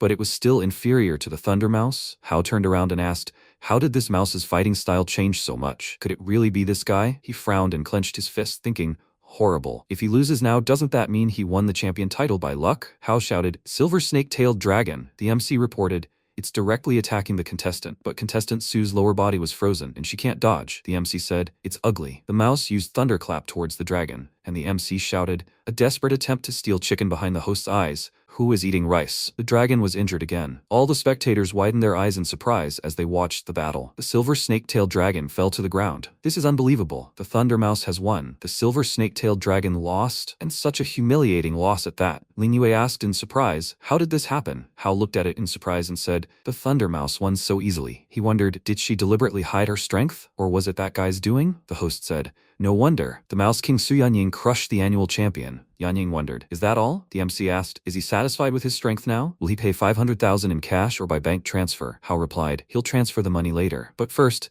let him answer one question. My silver snake-tailed dragon, can it become as strong as the Thunder Mouse?" The MC replied, "Of course it can, but it's up to him to decide when his turn comes." Yanying asked them to wait. The man asked, "Did they notice? The guy this girl came out with, he's not that simple." Oji replied, "She's already noticed. He's been controlling the Thunder Mouse this whole time. Even Frosty Step didn't stop him. It's a pity their team is already full." The man asked, "Vice Rector Dong, what grade is this student in?" Minsong replied, "He's quite modest, so let him ask him himself after the match." He put his hand to his chin and thought, he doesn't know who this is at all. Such a gifted student, not even inferior to Yahello, but his mentor didn't actually report. What a negligence in his duties. After a while, Yanying's voice was heard in the vice rector's office. "Let them get up quickly. This is her special reception. Her teacher said that a big man wishes to see them. They are about to arrive." MC picked up the teapot and asked, "Special reception? Great. He would like to talk to their rector about some business." Yanying shouted, "Let him get up." After a while, Gouche opened the door and said, "Please let him pass, His Holiness." The old man rubbed his beard and said, after watching this match, even he felt his blood boil. Minsong said, he had no idea that their university had a person worthy of His Holiness's personal presence. He asks, he has already prepared good tea. This person has potential. At this moment, Yanying grabbed MC by the cheek and asked him to stop. If the vice principal saw them, they would be finished. Ping looked ahead and asked, "Is that them?" An old man from the White Crane squad. The commander laughed and said, "Youth is beautiful." The guys from the Shadow and Iron Hand squads looked at them carefully. Yanying, with tears in her eyes, said, "What a strong and powerful aura." Minsong rubbed his mustache and said,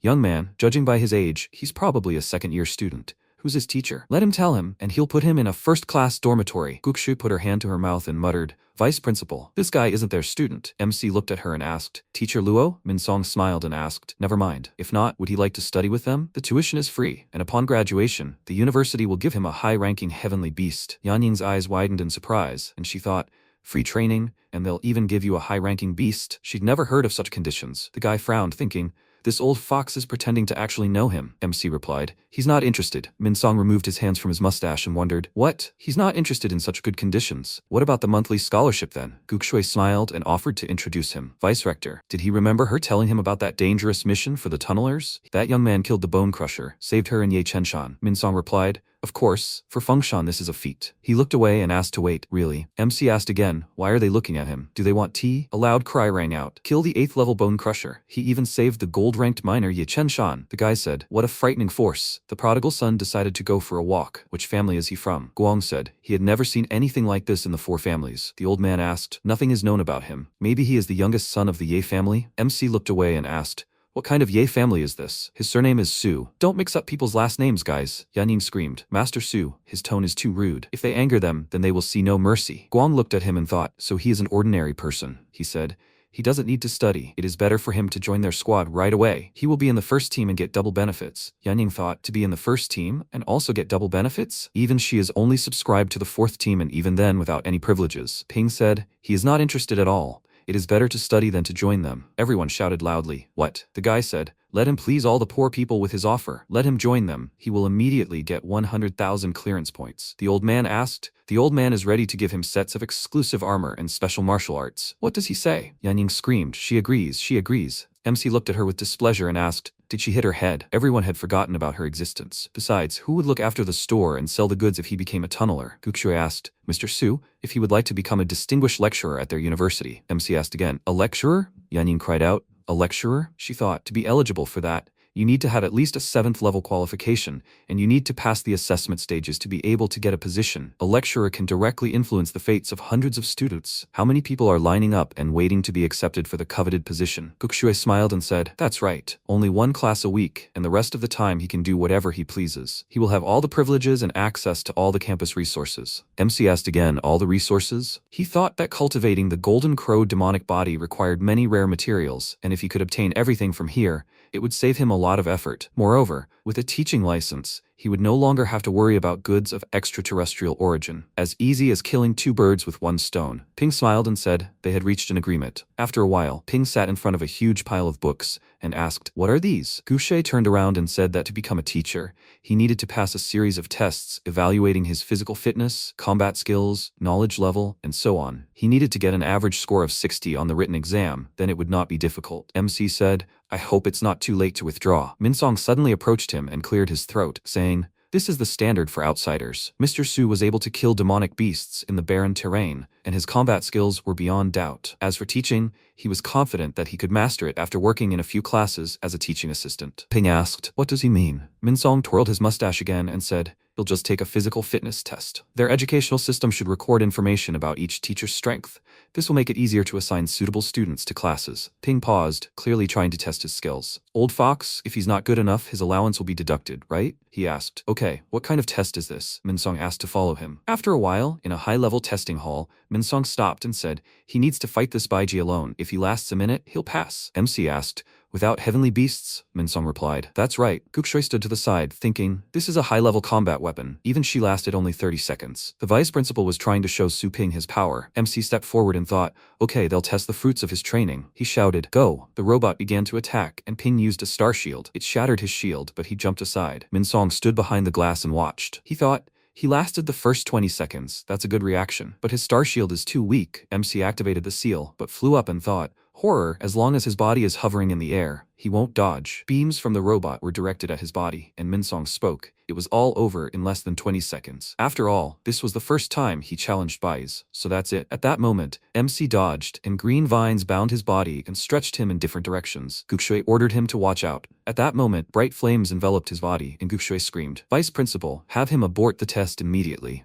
Minsong replied, no need to rush. He didn't call for help, which means he hasn't given up yet. He thought the Bai's attack would gradually increase from low to high, and it only takes about 5 seconds from the 1st to the 6th stage. They would immediately stop it when it reached the fatal point. But how much damage would he suffer? Ping screamed and thought, the water armor can't withstand it anymore. These vines are too tightly entwined. Gukshui spoke. 4 seconds. 5 seconds. Why hasn't the Bai's stopped yet? She turned around and shouted, Vice Principal, 10 seconds have passed, but it still hasn't stopped. This firestorm should be at the 8th stage. Why isn't it reacting at all? Has he lost consciousness? Bright flames enveloped MC's body, but he continued to hold on. He frowned, and his body was covered in bright mana, which quickly tore the clothes off his body and tore apart the vines. He fell to the floor and screamed, annoying machine. He clenched his fist and punched the robot, pushing it further and further aside. Gukshui and the Vice Principal screamed loudly. What? He not only survived the attack but even fought back. In the face of Baiji, they were all defeated, but now this machine is broken? MC paused and thought, this feeling, what is it? The system window reported, the first stage Golden Crow's demonic body combat mode is still unstable, so it will only slightly improve its combat performance. Only in special cases will the incomplete Golden Crow form be activated, utilizing the Golden Crow's power. Ping asked in surprise, incomplete? Was that only a portion of its entire power? The robot reported, verification complete, peak star power, middle 3rd stage, attack power, middle 7th stage, defensibility, lower 8th stage, and the final combat power assessment, highest 7th stage. MC approached them and asked, well, is that enough? Minsong said, bravo, bravo. Mr. Su is more than capable of being a senior mentor. Gukshe looked at him in surprise and wondered, senior mentor? Minsong clapped his hands and said, his electronic ID will be ready tomorrow. Welcome to Fengshan. Ping thought, ordinary people can't stand the power of Bays. If it weren't for his demonic body, he would have been thrown into the fisheries long ago. Old fox. Minsong asked, Teacher Su, is he dissatisfied with something? Could it be because of his torn clothes? MC turned away and thought, he's still playing dumb. In any case, his results are quite good. He's too lazy to worry. He said, if that's all, then they'll say goodbye. Minsong said he'd give him a ride, but MC said, no need. Minsong waved him off and said, okay, let him remember to hold classes once a week. Guksho asked, the final grade is the highest 7th level, but his star power is only 3rd level? This is so strange. Is it possible? Minsong said, there is only one option. He has a secret teaching, but he started training recently. There is a real master behind this man. When she has the opportunity, let her find out who is behind him. Gukshe replied, okay. MC thought, there must be some clues in his store. He should first find out the location of his store. Suddenly, Ping peeked out from around the corner and asked, why do they engage in such childish nonsense? Couldn't they ask? In return, let them find him a couple of rich students. Minsong said, Teacher Su, he is still here. After a while, Ping returned home, where his mother met him. Qingju asked, why is he naked? Is he hurt somewhere? MC asked his mother not to worry, and she began to circle around him and ask, wow, and how long has their Ping started swinging? Let him let his mother take a closer look at him. MC said, Mom, stop touching him. He will explain everything to her after he changes. Qingju asked, you brat, what are you embarrassed about? Has he forgotten who changed his diapers? Ping went up to his room and took off his damaged clothes. He thought, the water armor is broken. Will he be able to fix it? Suddenly, Lin Yue ran into his room and shouted, Su Ping, he has star power, right? MC was standing in the room in his underwear and turned around and asked, yes, so what? Lin Yue was embarrassed to see this and grabbed her face. She screamed loudly, he's a pervert. When did his star power awaken? Ping asked displeasedly, who is the pervert? After all, she was the one who barged in without permission. Lin Yue shouted, brother, he's more perverted. Let him put on his clothes first. MC smirked and thought she invaded her older brother's room and called him by his name. It's worth teaching her a lesson so that in the future she will know how to treat him. He asked, didn't she like it? He lifted the jacket and said, then he will let her see enough. There you go. Lin Yue screamed, he's a pervert. She put her fist forward and screamed. She says right away, she recently broke through to the 4th stage. Let him stay away from her. Ping smirked and thought, let her try. Now he's completely different. Lin Yue hit him on the soft fabric, causing MC to double over and scream. God, he thought. His defenses are at the 8th stage. How did this happen? The system window reported, this data is related to the unfinished appearance of the Golden Raven. As for the owner's normal state, the physical strength is above the 3rd stage. MC screamed loudly. Horror. Couldn't it say before? After a while, he was sitting in front of his mother and sister. Qingju was peeling an apple and asked, when did his star power bloodline awaken? What kind of celestial beast did he have? What were its properties? Ping replied, not long ago. Currently, it's a little skeleton with below average properties. Qingju asked, why bother with a low-ranking little skeleton? Mom will buy him a proper beast. Likshui replied, Mom, it only awakened recently, so he won't be able to use the celestial beast you gave him. Besides, the more expensive the pets, the more expensive the food they eat. With his meager income, how will he be able to feed the beast? Qingju asked, by the way, does he still have money left to pay the utility bills at the store? If he's short, he should tell Mom and stop taking out small loans. MC thought, the body's former owner. He looked at his watch and said, he hasn't earned much lately, so let them take a look. The system window reported that Su Ping had 500,000 points available in his account. Lin Yue screamed, 500,000? Mom asked, where did he get that kind of money? Lin Yue asked fearfully, oh my god, did he steal it by any chance? MC said the Thundermouse was gaining popularity in Fengshan, and it was advertised. He thought, of course he can't tell them that all the money he earned in the store was converted into energy, and that this was a real millionaire. Qingju said, then she can rest assured that Ping has finally risen. Lin Yue, she should learn from her elder brother. Lin Yu pointed down and asked, what? Who would learn from him? He has always been and always will be behind her. MC sighed and replied, okay sister, he will definitely take care of her. The next day, a girl came into the store and asked, the owner of the store, they say he is the same person who raised the Thunder Mouse? Is that true? Ping thought, as soon as he became popular, the first customers came. He answered, that's right, and what's her question? She needs pet food or a boost. The girl took a jar from the shelf and said she had 4 beasts and wanted them to become stronger than the Thunder Mouse. He cleared his throat and said, dear customer. He wondered if she just arrived and already started talking like that. MC said the thing was, Thunder Mouse cultivation was a limited service. Only regular cultivation was currently available. The girl thought about it. Limited? It turns out the Thunder Mouse really is unique. She asked what the effect of the regular cultivation was. Ping showed the size with his fingers and said, well, the effect of this one is much weaker. It will slightly improve her pet stats. Low-ranking beasts cost 10,000 and mid-ranking ones 100,000. The girl thought in surprise, it will slightly improve them? It sounds so unprofessional. Well, of course, Su Yanying has long since taken all the advantages for herself. Or is this shop using the Thunder Mouse's name to attract people and make money? In any case, there's no point in saying anything. The girl turned around and said, forget it, she'll look elsewhere. MC asked her to stop, when suddenly the system window announced that due to the customer's doubts and the cancellation of the initial order, which caused significant losses to the store, the owner must perform professional cultivation. He asked, is professional cultivation necessary? The system window reported, the fee for professional cultivation is 100 times the cost of ordinary cultivation. Cultivation period, 30 days. Cultivation requirements, the properties of the beasts being cultivated must reach an above average level. The reward for successful completion is 1 mid-level great panacea and 1 secret mystic skill. The penalty for failure is 10 points deduction. MC thought, a great panacea and a secret mystic skill, that's not a bad reward, but the price is 100 times the cost of ordinary cultivation. Can people afford it?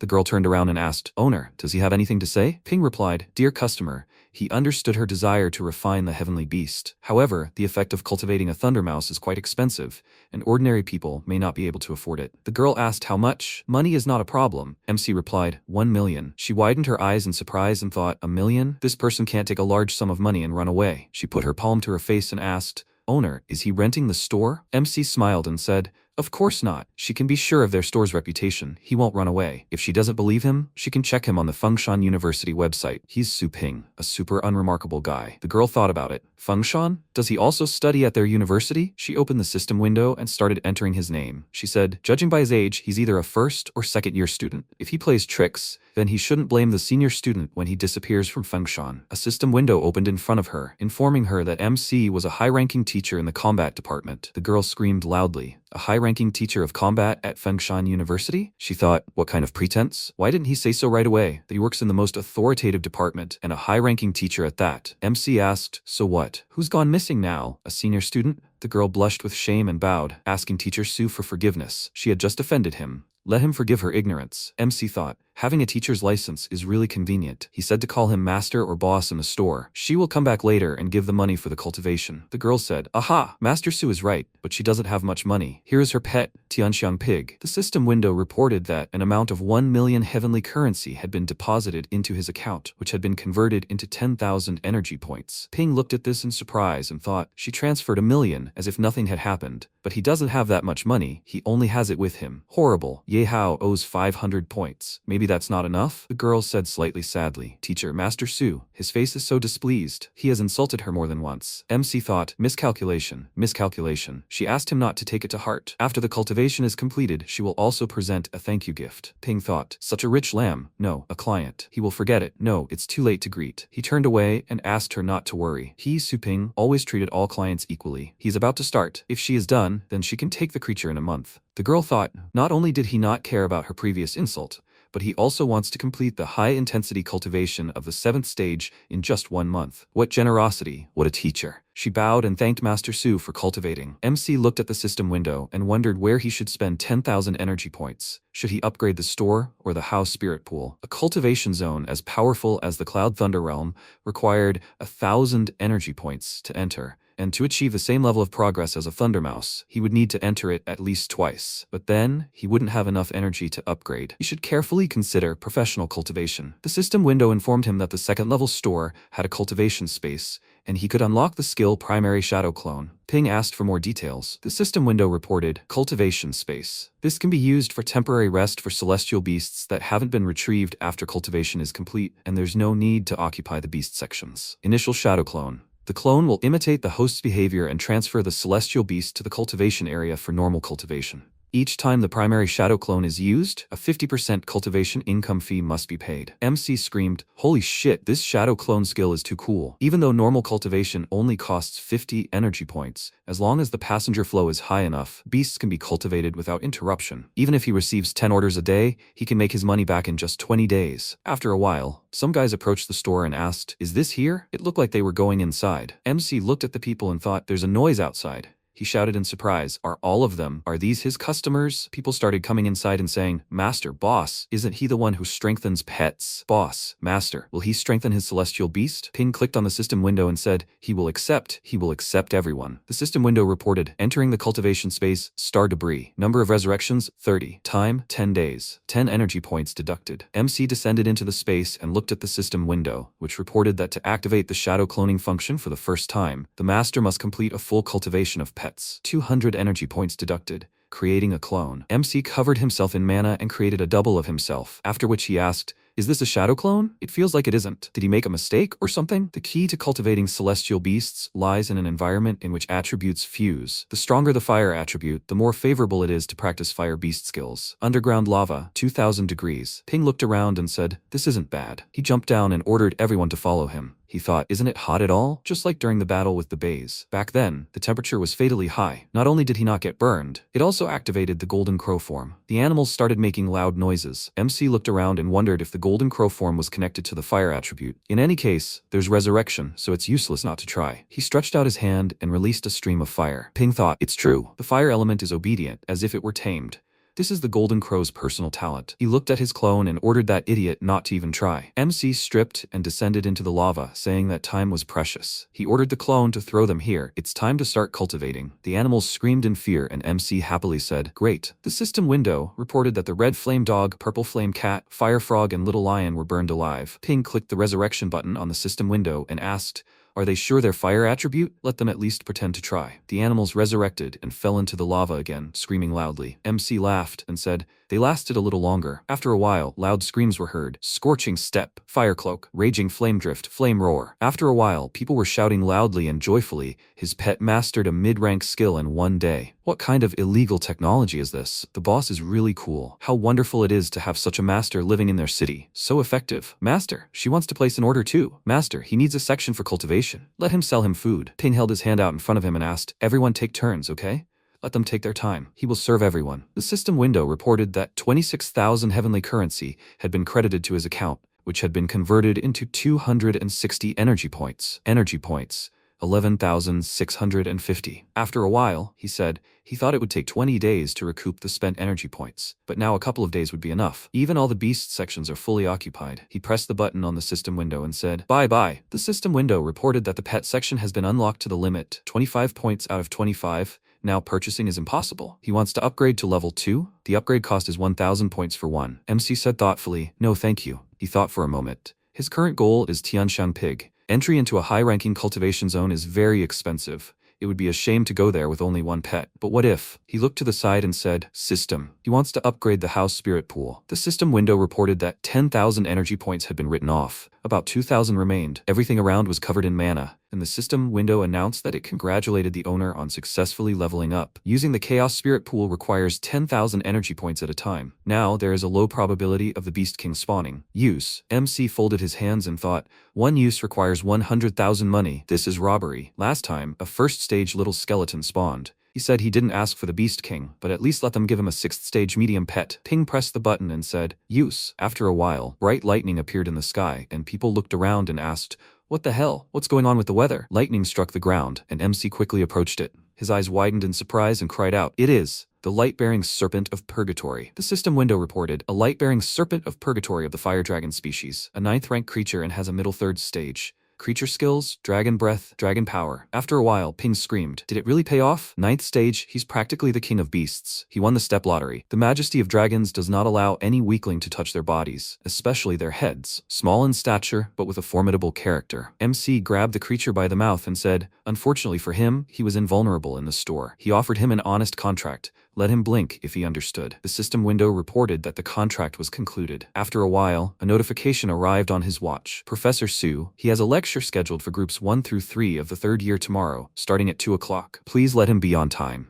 After a while, at Fengshan University, The director of the combat department said there were 2 minutes left. How unreasonable. Such irresponsibility on the very first day. Gushe lowered her head and said, Teacher Su is not familiar with this place, so he most likely got lost. Director, he should wait in the lecture hall. The director said he was only away on business for a few days, and there is already such a disorganization. He heard that she recommended this guy. Since when has she not reported to him? Is she the new director? Gushe replied, of course not. She mentally asked Suping to hurry. She cannot anger the director. She asked to forgive her. Director, if Suping does not come, she is ready to be punished. Suddenly, MC appeared in front of them, and Gukshui shouted, Suping. The director asked, is this the same newcomer? MC smiled and thought, he had fun riding on a dragon. He said, he barely made it in time. The guy turned around and asked, have you guys heard that a new young master has joined the combat department? He thinks he is a relative of the director. His profile on the official website is almost empty as if it's fake. Someone laughed and asked if he was the director's son. He thinks he got in through connections. Ling Yu looked at the guys with displeasure and asked what they were gossiping about. He's young, so what? On the contrary, it shows his strength. Instead of gossiping, they should train. The guy laughed and asked if she really dreamed of becoming a high-ranking teacher. Another guy asked how naive she is.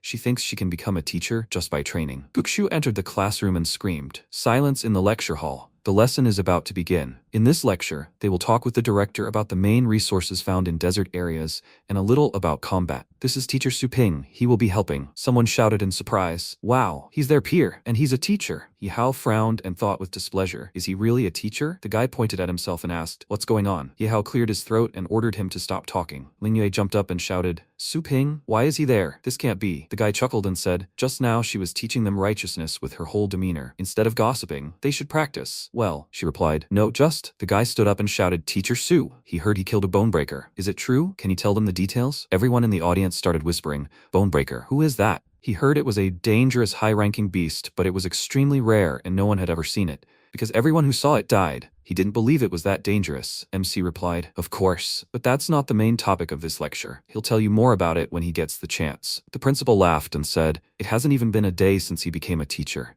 and he's already putting on airs. The kids started clapping and asking him to show off his skills.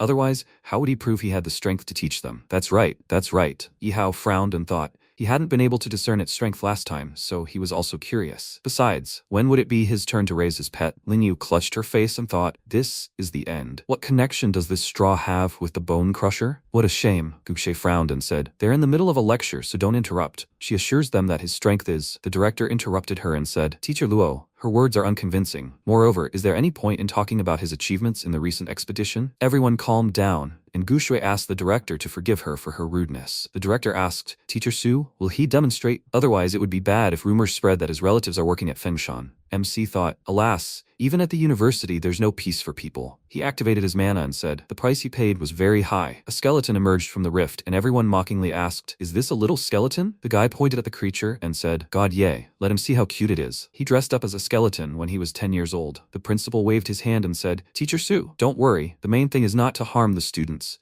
And he takes full responsibility. Ping looked at the evil skeleton and said, calm down, you can't hurt anyone. Lin Yue held her face with her palms and thought, the weakest demon-type beast, what is he going to show? Suddenly, the skeleton rushed forward and used the ultimate sword art. A huge scorched mark appeared in the center of the stairs, surprising everyone present. Everyone screamed, what? The students asked in fear. What was that? What did this little skeleton do? What kind of little skeleton is this? It's the Skeleton King. Yihao thought, what power? He's afraid his silver snake-tailed dragon won't be able to withstand this for even a minute. Ling Yu asked in surprise, is a first-grade little skeleton really that strong? Besides, didn't Suping just awaken? MC folded his arms and asked, so, how is it? Or, should he show him again? The director asked. Dare he joke? Gushui chuckled, and the principal said, this classroom is made of special materials worth 10 million, and it's durable enough to withstand even an 8th level attack. But little skeleton, with one swing. Ping said, those who aren't convinced should raise their hands. Don't hesitate to come and discuss it with him. Everyone fell silent and exchanged glances. MC asked displeasedly, why are they all lowering their heads and remaining silent? If there are no words, then will they begin the lesson? All the students quickly bowed their heads, and Ping ordered them to open page 45. This material was discovered in a rank A-star rift. After the lecture, some students said it was the quietest lesson in their lives. Even the sound of a strand of hair falling to the ground could be heard. But no one thought or wrote it down, because everyone's attention was riveted by that deep crack. After a while, he closed the car door and said, the respected vice principal gave some teacher a ride in his car. What an honor, Minsong said. What a thing. By the way, he heard that he tamed the third-year students into obedience. The students didn't even whisper during the lesson. Teacher Su, he's one of the best talents in Fengshan. MC looked at him and thought, what is this old fox trying to achieve? He wanted him to repay him for the protection. The control system asked for his fingerprints. Suddenly, Chenshan appeared in front of him and said, Brother Su, they haven't seen each other for a long time. Ping asked again, Ye Chenshan? After a while, they sat at the table in the room and MC said, it's so quiet this afternoon. He didn't have a single client. Chenshan said he needed to discuss a secret matter with Brother Su, so he asked people to leave the street. Of course, he will compensate for the loss of clients. MC asked, the vice principal heard everything perfectly well, right? Minsong said.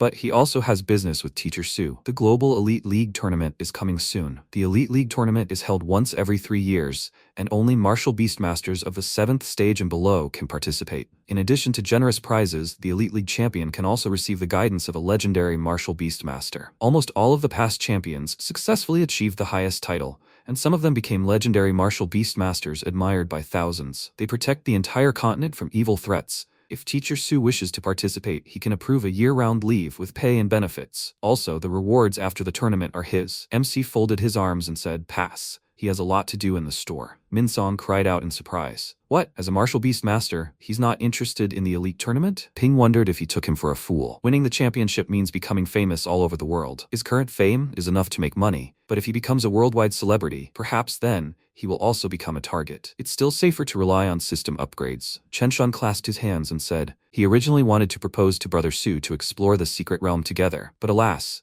his proposal is nothing compared to the Elite League. MC asked, secret realm? What is it? Minsong asked, is he talking about one of the 3 secret realms unique to all of Asia? Chenshan asked, only explorers of at least the silver rank know about secret realms. So how does he know? Minsong laughed and said, before retirement, the old man was half a gold rank explorer. Ping ordered him to stop speaking in riddles. Ordinary star rifts lead to ordinary stars. The only valuable things there are ores and primitive creatures. But Dragon Ledge Mountain, Whalebone River, and Devil's Tomb. These 3 rifts lead to a star field that once reproduced a civilization comparable or even superior to Blue Star. Chenshan stood up and said, although those civilizations have long since disappeared, the artifacts said to be there are priceless. If this is true, it could change the existing picture of the world and even help us understand the supreme law of the universe. MC pondered, is it that important? The performance itself has a larger scope, Minsong continued. However, that place was inhabited by a very large number of unknown celestial beasts. Countless strong people tried to penetrate the secret realm, but none survived. So, the secret realm was sealed off by the federal government. Only before the Elite League does the safer outer zone open up to the best explorers. Chenshan sat back and said, that's right, and he was fortunate enough to qualify to explore the outer zone of the Dragon Ledge. Right now, he's looking for teammates, but it's a pity about Brother Su. Ping continued. Even though he wasn't interested in their elite league, the men asked again, but MC smiled and thought, the system's domain of power is all-encompassing, and this secret kingdom of Dragon Ledge Mountain might be among them. Will these unknown beasts be able to resist the endless revival of the system? He said he should think about the secret kingdom. After a while, MC began to close his shop, and the girl shouted, Mister. But it's his turn, Mister. The guy said, Master, his beast needs cultivation. MC waved his hand and apologized, but the shop closes at the end of the working day. Those who didn't make it can come early tomorrow. People started screaming loudly. Horror. If they knew this, he would have come earlier. He will wait at the door until dawn. He will be the first one. The girl decided to spend the night at the nearest inn. She too, they will go together. Ping flexed his arms and said, he is not used to the sudden increase in business. He has no time for training at all during the day. He ordered the system to open the list of cultivation zones and find Dragon Ledge. The system reported that nothing was found for this query. MC asked, nothing? Let it search for anything related to the word dragon. The system window reported, Illusion of Heritage, the land of the Dragon King's legacy. The cost of this is 2,000 energy points. Ping asked again, Illusion of Heritage? He thought, these bones must be it. He said, the system. Let it name the characteristics of this cultivation zone. The system window reported, Illusion of Heritage. As the name suggests, the illusion is intangible in nature, and the owner will not be able to take anything except combat practice. MC asked, why then is the illusory heritage twice as expensive as entering the Cloud Thunder realm and the deceased Hundun realm? What's the reason? The system reported that, firstly, there are both strong and weak beasts in the cultivation zones, but only the strongest of the strong live in the illusory heritage. Their levels are incomparable. Secondly, each inheritance site contains the king's soul of a fallen god, waiting for a strong, tested person to inherit it. Such a priceless gift cannot be copied. That would be sacrilege. Ping thought about it. The king's soul cannot be copied, but at least other things can. He would be offended if all the laurels went to a small skeleton. He opened the door and walked inside. He thought, this dog's due date has long since expired, expired and the owner still hasn't claimed it. Either he has amnesia or MC reached out to the dog and the system window announced the contract had been concluded. The system window reported a first stage moon dog. Its appearance is a combat type beast. Its strength is first stage, but its attributes are low. Its skills include howling and tearing. Its iron, health, and loyalty make it an excellent choice for a budding combat beastmaster. MC wondered if the dog's owner had died. Ping looked at the dog and said, "It's been taking up space for so long, so it will work well with him from now on." The dog barked loudly in response. After a while, he and his pets rushed forward and screamed. The system window reported that 2,000 energy points had been deducted. The owner entered the land of the Dragon King's legacy, an illusion of legacy. The number of resurrections is 10, and the time is 7 days. After a while, a voice asked, "Will he accept the test of his legacy?" MC replied, "He does." Suddenly, a huge tower erupted from underground, and Ping asked, "What is it?" The voice reported, 9 floors and a dragon column, 9 poles. Climbing to the 9th floor is considered only a preliminary test for receiving the inheritance. Ping asked again, "Preliminary? How could he pass all the trials?" The dragon replied, as it fell, flying flesh and blood, turning into the sky. Scattered dragon scales turned into 109 parts of the continent, which turned into earth. But when the land of dragon scales was polluted by turbid air, countless monsters were born. To restore the king's soul, these places must be cleared of monsters. At this time, those who reached the 9th floor will face the final trial. MC thought. The very existence of such conditions meant that no one could accidentally obtain the inheritance.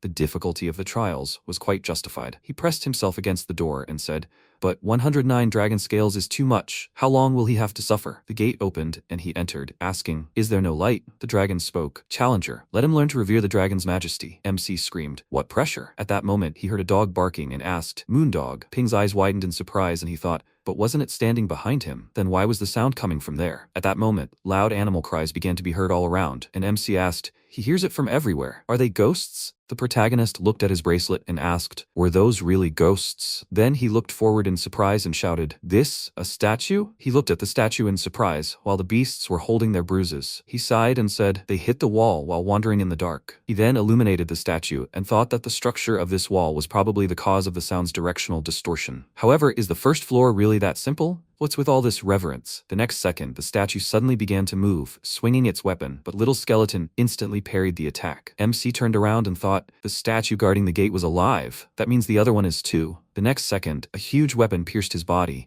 and he thought, damn it. The system reported, the owner has died. The remaining number of resurrections is 9. The place of death is random. The protagonist thought, damn it, he's too slow. If he had focused all his star power on one point, then he would have survived this blow. It was a pity it was too fast. Fortunately, he had Little Skeleton, who could handle the statues. Then he revived and looked at the statue again. He illuminated it and noticed 2 statues pointing their weapons directly at him. Little Skeleton appeared in front of him and said, no. The next second, the weapon stopped right next to him, and the protagonist, touching it, thought, but of course, learning to revere means he's not allowed to look directly at the dragon. Then, along with the beasts, he walked forward and said, that was done so quickly. As he walked forward, he thought, the 5th sense of a war beast master is much more developed than that of ordinary people, especially the ability to perceive the flow of nearby stellar power. Even without seeing anything, it doesn't disorient one. This new perception is under the pressure of this creature, and one must also be aware of the dangers around them. This requires a great expenditure of mental energy, which ordinary war beast masters cannot bear. The good thing is that he's figured out the rules of the first floor and can focus all his attention on direction and perception. Pressure resistance has already been tested in other cultivation zones, so he's used to it,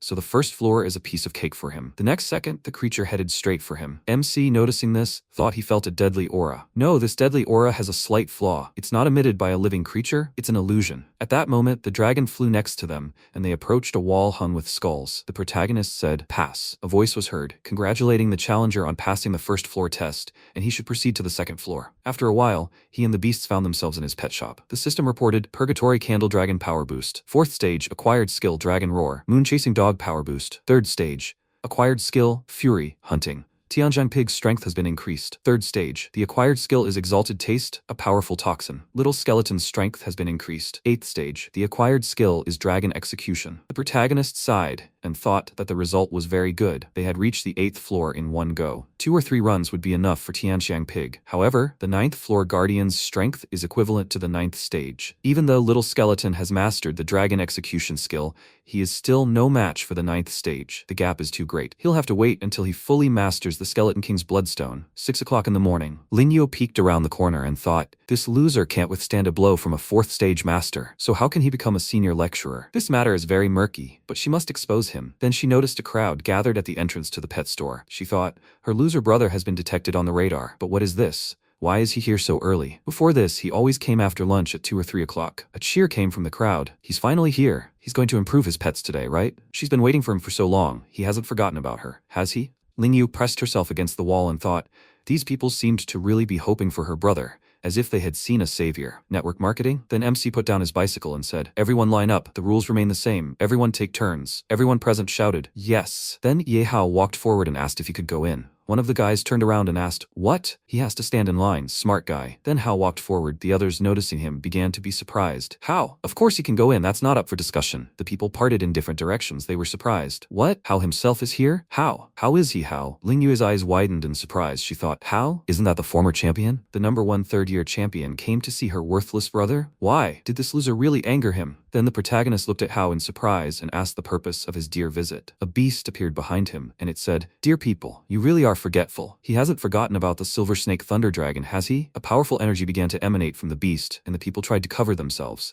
They screamed, what a strong wind! It's the Silver Snake Thunder Dragon. Everyone move aside, otherwise it will crush them. Lin Yue thought, why did Hao summon his pet? Was he planning an exemplary execution? Then Hao smiled and said, seeing the beautiful heroic appearance of the Silver Snake Thunder Dragon, is he already thinking about where to start cultivating it? MC wondered why he was here. This beast had a 9th level bloodline system. When will the high-level Celestial Beast breeding service be unlocked? A system window appeared, telling him he needed to complete at least 1 professional breeding session for the shop to be upgraded to level 3. A prerequisite for upgrading to level 3 was the owner expanding the shop's floor space to 3,000 square meters. He thought, damn. 3,000 square meters? This isn't a shop, it's some kind of factory. At that moment, the girl clenched her fists and exclaimed, how wonderful. This was her first time seeing a 9th level beast up close. Hao had also come to breed his pet. The guy next to her asked, what's so surprising? After all, they'd managed to strengthen the lighting rat and little skeleton so well. The guy next to him said thoughtfully, fool, this man himself said that 9th stage bloodlines are very rare, and dragon-type beasts are even rarer, incomparable to 1st stage bloodlines. But if a master who's never raised a dragon takes on the matter, then it's just a theory. The girl noticed he was right. She didn't seem to have seen the master walking around with a high-ranking celestial beast. Then Hao approached the protagonist and asked if maybe he really had never raised a dragon-type beast. The protagonist looked at him and thought, Hao can afford a high-ranking celestial beast. He's definitely a high-class customer, and his friends are probably well off. If he gives up now, he might lose more potential high-quality clients in the future. Then he said he didn't have much time. He only does this occasionally. He originally wanted to wait until it grew, but never mind. They should let him present the modest fruits of his efforts for their judgment. At that moment, a rift appeared next to him, from which a powerful energy emanated. The people, trying to close themselves off, were surprised. What was that? What a powerful aura! Lin Yu covered her face with her hands and said, what a strong smell. Who did this idle fellow tame? The people cried out in surprise. A purgatory candle dragon? The next second, the beast screamed loudly, and the people, pressed to the ground, shouted, this is the majesty of a dragon. Such intense pressure. At that moment, Hao, turning to his beast, was surprised. What? The dragon's majesty is enough to make the Silver Snake Thunder Dragon surrender? Even his Silver Snake Thunder Dragon, which was superior in size. The protagonist raised his hand and said, he's wrong, Hao. The main reason for disobedience isn't the dragon's majesty, but its bloodline. He was surprised. What is he talking about? He replied. The 9th stage is a level with a huge margin of safety, the difference so great that it can even exceed the strength of the 1st to 8th stages combined. However, there is bloodline suppression between high and low-level celestial beasts, and dragons are the race with the strictest hierarchy. The best proof is that the Silver Snake Thunder Dragon learned the dragon's majesty through hard work, while the Purgatory Candle Dragon possessed it from birth. Hao blushed with embarrassment, put his hand to his head, and said, so that's how it is. He'll know. He thought he hadn't expected him to be so skilled in cultivation and explain the characteristics of high-ranking beasts in such detail. He was truly dizzy for even raising such a question. How he longed to lock himself away. Then the protagonist placed a hand on his shoulder and told him to relax. He understood that he wanted to improve his strength. When his turn comes, he certainly won't forget. Hao turned to him and called him, and the protagonist walked forward and, smiling, said, "The naive lamb is already being prepared for slaughter." At that moment, Ling Yu, surprised, sank to the floor and said, "Purgatory candle dragon, little skeleton, lighting rat, high-ranking teacher. It's all true. Her older brother really is that cool." Work at the pet store began smoothly and calmly. The people inside said, "Master, they ask him to help them one more time." And him, "Master, they ask him." The protagonist replied, "No problem, they must pay." Then he looked at the animals and asked, "The four of them again? Did they miss him?" The animals began to run away in fear. That evening, MC looked at the screen, which said the money had been automatically converted into energy points. Energy points, 4336392. He considered upgrading his shop, requiring 10,000. He also needed to complete his professional cultivation and expand the shop to 3,000 square meters. But if the upgrade was successful, the shop's profitability would not only double, but if he bought a real-life house, even just for a shop, in a residential area, they'd cost at least 40,000, 50,000 per square meter.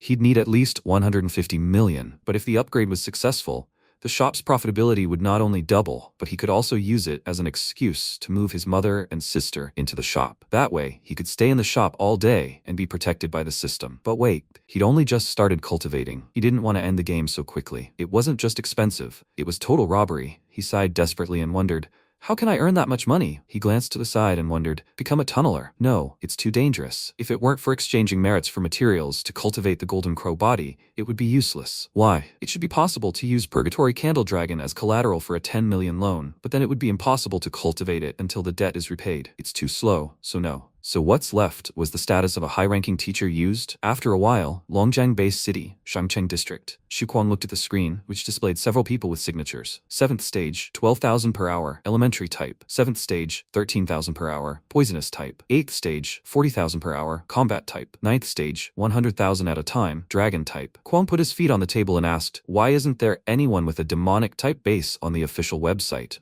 "Damn, small websites are full of ads and scammers again." He sighed and asked, "Is it really that hard to find a master for an unpopular beast type?" He was from the God of War Academy, a martial beast master, 3rd year, Kuang, 5th level. Then he noticed a message saying that the instructor, the first handsome Longjiang, had sent him a message, asking whether he should view it or close it. After some time, the main character got out of the taxi and transferred 1,802 star currency. Looking around, he asked, "Is this the upper part of the city? The big money is circulating here, so the prices are high." He walked forward, but someone held out their hands in front of him.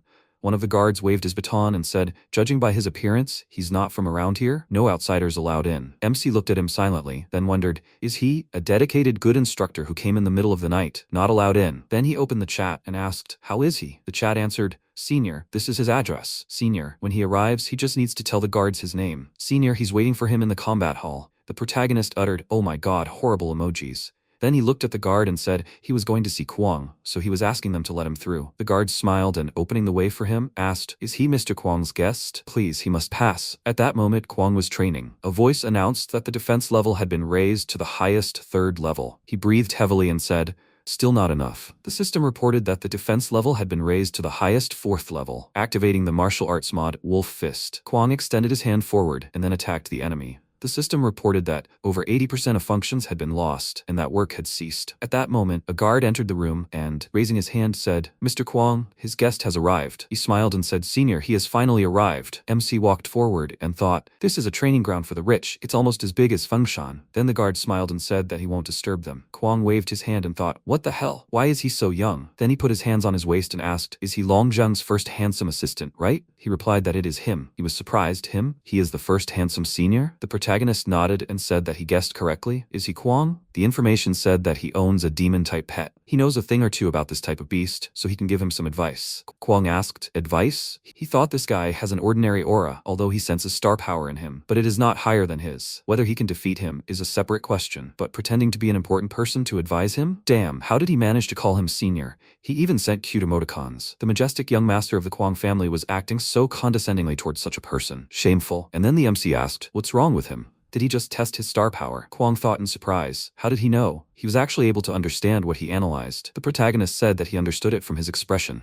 He thought if he can't even feel this, then his training in the Star Chaos Star universe was in vain. After that, he extended his hand forward and asked, "He's not sure about him, is he? Come on, he should pour star power into his right hand and try hitting him." Kwang thought, does he want to compensate for the damage? Then he began to concentrate the power in his fist and thought that he would hit him so hard that he wouldn't have enough strength to call the police. He told him not to regret it. After that, he looked at his fist in surprise and thought, What happened? Why is it so hard to gather all the star power? Maybe he's overtrained? Then MC chuckled, concentrating the energy behind his back, and Kwang, sweating, was confused. What's going on? The star power seemed to have solidified. It's there, but he can't use it. The next second, the protagonist directed energy at him and told him to receive. He looked at that and then moved back, covering himself with his hands. He thought, what the hell? Obviously, only those with strong star power can influence the flow of nearby star power. Those who have reached the 9th rank are able to control star power to the extreme, and they can also move objects from a distance or fly. But isn't this person's strength inferior to his? The strange star power phenomenon flowing through his body right now is undoubtedly caused by the person in front of him. Could it be that he is deliberately hiding his star power? Is there really such a young, high-ranking master in this world? Only the Federation can grant such a high rank. Each rank represents absolute power in a specific field. He then said,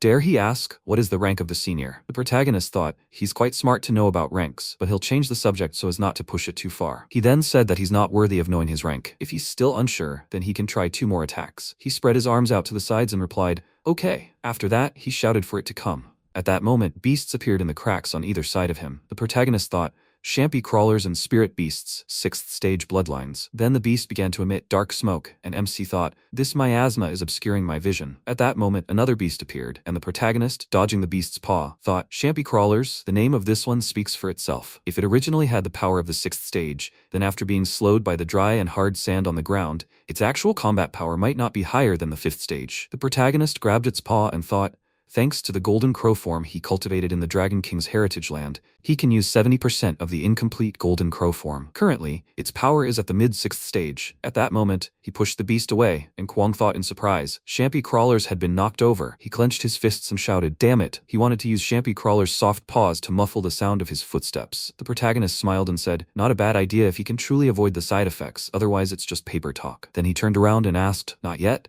Now he must watch how he expels it. He concentrated his energy and thought, he'd heard this creature's roar hundreds of times. He'll try to temper his throat. In the next second, he unleashed a powerful attack, and his opponent's beast screamed loudly. Kwang covered his ears and shouted, is that a dragon's roar? Then the protagonist thought, afraid that these 2 heavenly beasts usually fight opponents inferior to themselves. They were so accustomed to riding the wind that even their master neglected tactical command. Although the dragon roar he uttered with all his might wasn't even 20% of the old Demon King's power, it was more than enough to frighten this bourgeois. Kwang asked in surprise, isn't a dragon's roar a skill reserved for high-ranking dragons? How did a master of martial beasts master this? How can a human body produce such a powerful sound? The protagonist said, he just strengthened his body a bit, nothing out of the ordinary. Although his cuties weren't quite as skilled in combat, they were incredible in terms of cultivation. Kwang asked, cuties? Senior? He has a keen eye for beast aesthetics. The sheer awesomeness and insanity of demonic-type beasts is mind-blowing. Besides, ordinary battle beast masters have little experience fighting this unpopular type, so watching their masters caught off guard is doubly satisfying. Raising such beasts is just a nightmare. Being rejected and despised by his classmates, he can live with that, but even the teachers look at him strangely. The most unbearable thing is that his lack of knowledge about demonic pets is like finding a needle in a haystack. It's already so late to do anything, senior. Then the protagonist put his hand to his head and sighing, told him to slow down. He realized that in addition to relying on his crushing level for his past victories, he had also relied too much on the advantage of his unpopular type. With this technique, he could defeat people of low or equal level. But once he encountered experts, his tactical weakness would be exposed. He asked in surprise, then the senior, he should enlighten him. What should he do? MC took out an item from his inner pocket and said, here. Kwang looked at it in surprise and shouted, is this really a hellish bone lotus? The protagonist replied, hell's eye. This item will greatly improve the intelligence of demonic beasts, giving them enough skills to support a wide range of tactics. Of course, he will also teach him his own command skills. Kwang bowed and said, someone at the market once offered 5 million yuan for precious demonic beast fodder. He really wants to give him this? He's very grateful. MC shouted, he doesn't need his thank you speeches, damn it. He owes 1 million for the manual. This thing costs 1.2 million. I almost forgot. The taxi fare is 3,604. Payment first, then the goods. For his information, he'll be able to sell him more food in the future. Kwang thought about it. What? A hellish bone lotus costs 1.2 million? Even adding up all the expenses, it's much lower than the market price. Does this mean he wants a long-term supply of feed? This is a huge benefit for him. Then he smiled and said, okay, senior. After that, the protagonist got into the taxi looking out the back window. He looked at Kwang and told him to remember, the next time his bone beast encounters a flying beast, he simply needs to create several floors of bone prison. While resisting the attack, the bone prison can also be used for counterattacks. Finally, he should use turbid fog to increase the hunting range of the blood spirit attack. He replied that he understood everything. Senior. Then the protagonist said, Let's go, Kwong shouted. Good luck to him, senior. The car moved forward. He waved his hand and shouted, damn it, he should stop. Okay, he doesn't need senior's contact information for now. After some time, the protagonist opened the door and said that he was home. His mother looked at him and asked why he was so late today. Hadn't he eaten? She had prepared a hot meal. Then he sat down at the table and said that he had been a little busy. He looked at all the dishes on the table and wondered, was it some kind of holiday today? He thought that usually only leftovers remained by the time he arrived. Then he turned his gaze to his sister, who covered herself with a pillow. Embarrassed, he sighed, and after tasting the food, said, devil. His mother patted him on the head and said, little devil? Of course his mother cooks well. Is he just realizing it? He thought that this was the first time he had eaten such a delicious dish since his reincarnation. Perhaps his avatar's mother was a high-ranking chef. After a while, he sat on the floor of his room and thought. Today, with the enhanced demonic body of the Golden Crow, he was able to use the power of the 6th stage. But if the master of those two beasts had been an experienced tactician, then he would have had to use the little skeleton, as his own strength would not have been enough. But right now, he was stuck in a narrow period above the 3rd stage. Breaking through to the 4th stage simply by practicing in Chaos Star Universe might take several weeks. But if he bought a panacea from the store, everything would be different. The system that should open the store. He looked at the system window that appeared and thought, there's no panacea here. It requires 1,000 energy to refresh once. He will refresh. He pressed the button and then, noticing the item, thought, a middle trap ring? Not bad. There's a 25% chance of catching a 9th stage heavenly beast if little skeleton can't break through to the 9th stage. Plus, it's a one-time use system artifact, so he'll buy it just in case. He pressed the button, then thought, upgrade again. He pressed the button and thought, damn. 50,000. For spirit control, not only is this thing expensive, but it's also ordinary. What if it's a useless skill that seems useless after the first use, but what if it's a really twisted ability? But what if he drinks a panacea after the upgrade? Is this thing worth it? Then he extended his finger and thought, buy it. Streams of energy rushed into his head.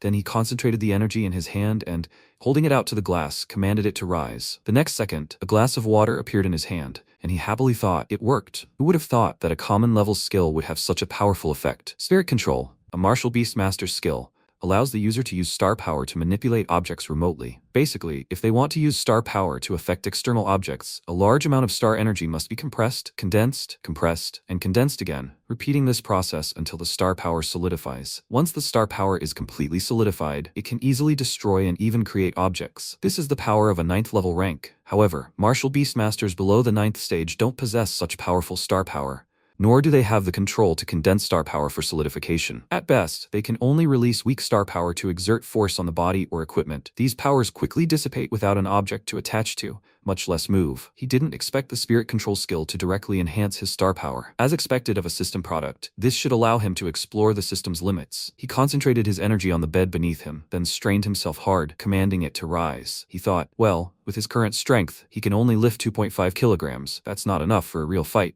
He wanted to use a panacea to increase his star power, but for some reason, he felt like he lacked it. A few days later, he was riding his bicycle when a voice came from the device. He has a lecture at 2 p.m. Please come early. At that moment, a man peered out from the car behind him and wondered how a cyclist could go faster than a car. The protagonist laughed to himself and thought, after mastering the force-using skill, there are quite a few opportunities to use spirit control. Sometime later at Fengshan University, Diane approached the students and said, hey, I heard there's this upstart student here, nicknamed Hao. Do they know him? One of the students replied, of course they do. Who are they? Why do they need Hao? Diane hit him on the head and shouted, if they know him, they should tell him to come out and greet them quickly. Don't they recognize the students from Janlan University? His classmates laughed, watching this, and then a student hit Diane in the chest and shouted, why is he bothering them? If they're so strong, they should find Hao themselves. They'll watch him beat the crap out of them. Then one of Diane's classmates grabbed his arm and asked if he should shorten his arms. He shouted that it hurt, and he shouted as if he needed to be taught a lesson. He dislocated his arm even more, and then a student extended his hand forward and asked, so are they going to call Hao? The injured guy replied that he would. But at that moment, Diane stuck his foot out in front of them, blocking their path, and said, slow down. The student was surprised. What? Don't they want them to call Hao? He folded his arms and asked,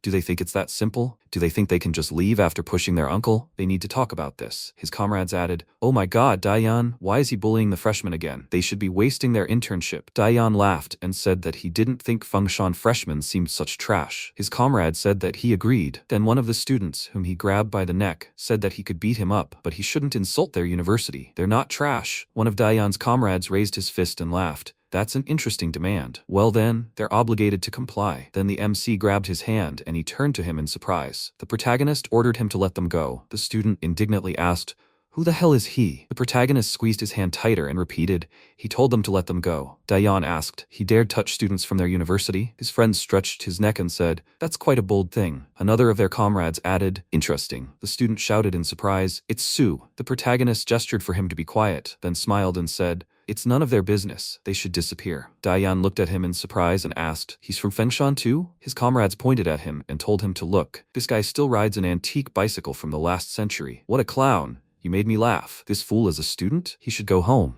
The MC sighed, holding onto his bike, and then Dayan put his foot on his bike wheel and told him to make sure they don't see him on a bike again. Walking suits him better. The protagonist asked, he thinks so? But it seems like crawling suits him better. Dayan looked at him in surprise. Then he was suddenly pressed to the ground. He raised his head and said in annoyance, damn it, what was that? His friend laughed and, looking at him, asked, Dayan, did he trip on level ground? He shouted, what the hell is he laughing at? His comrade thought something was wrong. He didn't even notice his movement. This guy. The student pointed his finger at the protagonist and asked, hey, what did he do? He replied, nothing. He touched him, and he touched him, that's all. And he said, he's got guts. Come on, he has to get to him. Dayan shouted at him to get lost. He was his prey. He reached for the crack at his side and asked, did he dare to attack? He would break his legs with his own hands. A huge beast appeared. He added, he's forcing him to reveal his trump card, Goldmane Bear. That's commendable, but he'll still die because of him. He then laughed loudly, and MC thought how troublesome it was. If it weren't for his university salary, he'd be too lazy to intervene. He then looked at the device on his hand and said that, in any case, his lecture would start soon. The others should quickly summon their beasts. Meanwhile, in the vice principal's office, Zhou Yunshan told Minsong he heard that they had a genius named Hao studying there. In his 3rd year, he had already reached the 5th stage, and his Silver Snake Thunder Dragon had become even more invincible. They must be merciful in these exchange competitions. Fel Yambo, a high-ranking professor, sat next to him, arms folded and quiet. Minsong folded his hands in front of him, and laughing, said they were well informed. Well, since they already knew their trump card, he wouldn't pretend. They'd always won in the previous exchange competitions. Now it was their turn to show off. Yunshan laughed and said they hadn't won every time. They'd even drawn one game. He replied, there was no point in talking. They'd see each other at the match. At that moment, Gukshui asked if she could ask if the students from their university had arrived. They needed to register them. Yanbo said no problem. They said they were going to check in. He'd call them. After a while, the battered students approached the right place. Dayan greeted the leaders. Yanbo shouted, what? What have they gotten themselves into? Don't they know they have a competition the day after tomorrow? Who did this to them? At that moment, Minsong and his assistant burst out laughing, and Yanbo thought, they're laughing. Idiots. Then he looked at the students and shouted, have they swallowed their tongues? They should speak up. Are they afraid to say anything? If they don't, they'll be punished. Dayan raised his hand and shouted that he was reporting. They were attacked by a student from Fengshan. Minsong asked in surprise, was it their student who attacked them? He wondered when they had another genius. Yunshan asked, what in the world happened? They should speak more clearly. Who attacked them? Don't just tarnish Fengshan's reputation like that. Dayan said that they were just strolling around, but one guy somehow found out they were there for an exchange match and attacked them, catching them off guard. Yunshan said that if he dared to lie, he should expect no mercy. Then he shouted, is his word true? The student turned around, and then his comrades nodded and confirmed it.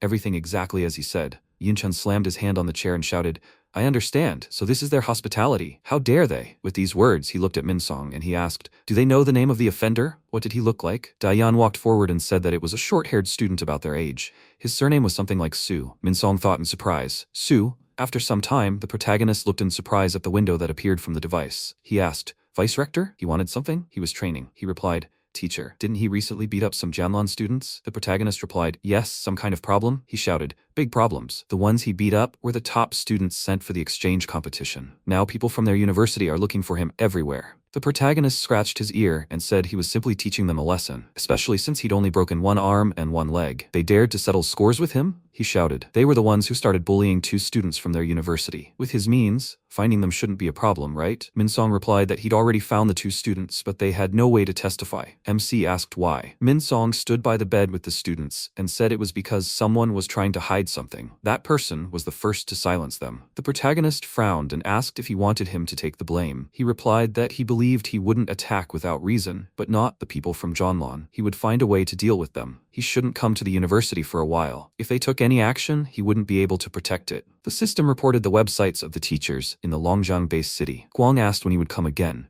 The protagonist replied that he needed his help. After a while, the host shouted, "The annual exchange competition is about to begin. Fengshan University versus Janlon University. Janlon has achieved an excellent result over the past 10 years, 8 wins and 1 draw. Will Fengshan be able to shatter the myth of Janlon's invincibility this year? They will have to wait and see." From Fengshan, 5 third-year martial beastmasters are entering. Each of them is a heavyweight in the annual competition. The spectators shouted, "How? Go! Senior Su, good luck!" The host shouted, and from Janlon, "What? They only sent 1 third-year student." The spectators were surprised. Didn't they choose 5-on-5 matches? Then why is he alone? Where are Diane and the others? He so wanted to see the deadly Goldmane Bear. He heard that someone from Fengshan attacked them before the match. What? How can someone be so impudent? Even if they wanted to win, they shouldn't have done this. Fengshan is playing dirty. They demand a strict investigation. They demand an apology. At this moment, Ling Yue, peering out, pointed her finger at them and told them to show evidence. Don't slander them senselessly. One of the students turned to her and said that he had seen Dayan's injuries with his own eyes. How could this be fake? This is disgusting.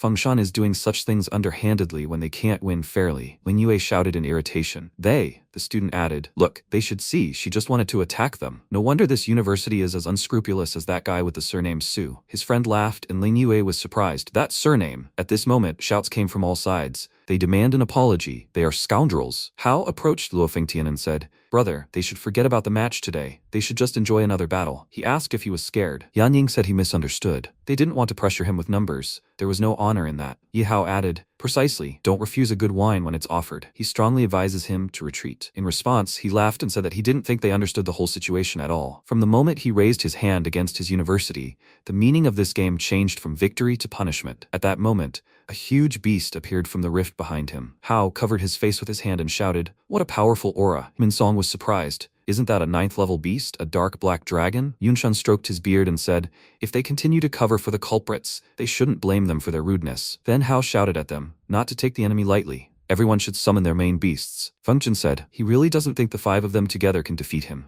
right? The next second, his beast attacked all the opponent's beasts at once, and the host shouted, "Lose?" Fengshan lost in an instant. The difference in strength between them is like the difference between Earth and space. The spectators were amazed. The difference was so great. Even Hao couldn't do it. Has the dark black dragon already reached the 7th stage? Are the students from Jianlun just making fun of them with their strength? Then Diane clenched his fist and shouted joyfully, "Good fight, Brother Fengtian. He must inflict even more pain on them. Let them understand how much it costs to mess with them." Lin Yu, horrified, covered her face and said, "This isn't a fight anymore. It's a bloodbath." At that moment, Fengtian's dragon bit off a piece of Hao's flesh, while Fengtian himself held his opponent by the hair. Minsong rose to his feet and shouted, "Enough, referee. He must stop the game immediately." Yunshin asked, "Has he forgotten? This year, the referee is theirs, so it's useless. He'll see how long they last." Minsong turned around and shouted, "He said the witnesses are still unconscious. When they wake up, the truth will be revealed." Yanbo said that his words were useless. How long would it take for them to wake up? He replied that they had suffered greatly in the attack. At best, within 6 months. Yunshan asked, 6 months? Their opinions might change in 6 months. He was just stalling. Then Yambo said, Fengtian, he needs to teach them another lesson. He doesn't believe that wrinkled turtle surnamed Su would want to come out. He replied, okay. He concentrated energy in his hand and was about to direct it at Hao, but he told him not to dream of dousing them with dirty water. At that moment, Lingye looked at the device in surprise and said, they still refuse. She called the protagonist and shouted, where is he? He told her not to worry. He more or less guessed that things would turn out this way. He was already there. He looked at Minsong and added, he just didn't expect the situation to be so dire. At that moment, Minsong turned around and shouted in surprise,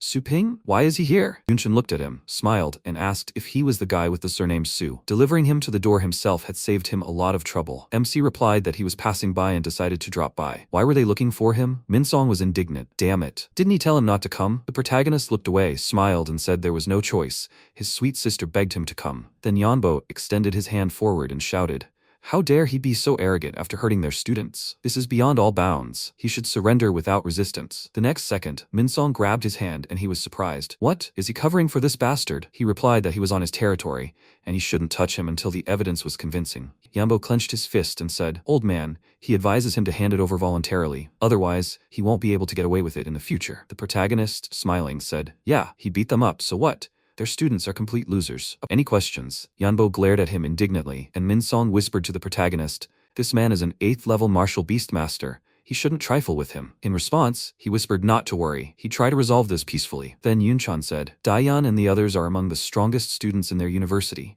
Even a sneak attack requires at least some strength, which he has. What year is he in? Minsong said he wasn't a student, but a high-ranking teacher. Yanbo was surprised. A high-ranking teacher? Is someone so young worthy of such a position? Yunchan said, I wonder, with 4th level star power, one can become a senior teacher? So someone with unique power has appeared in the rotten and hopeless Fengshan? The protagonist thought he didn't feel like he was testing his star power. Judging by his face, he had already scanned him. Then he said he didn't need them to know who he was. He was here to give them an explanation. Yanbo coughed into his fist and asked, an explanation? He didn't need an explanation from a second-rate teacher who beats children on the sly. He couldn't believe he was being serious just now. What a waste of emotion. The MC came closer and proposed a bet. He could believe it or not, but not only did he not have to make amends, he could also force them to bow their heads before him and beg him to forgive him. Yanbo, enraged, shouted, how dare he, a brat, say such a thing? Mocking their students is one thing, but how dare he insult the vice principal and him? He should go down to the arena with him and fight.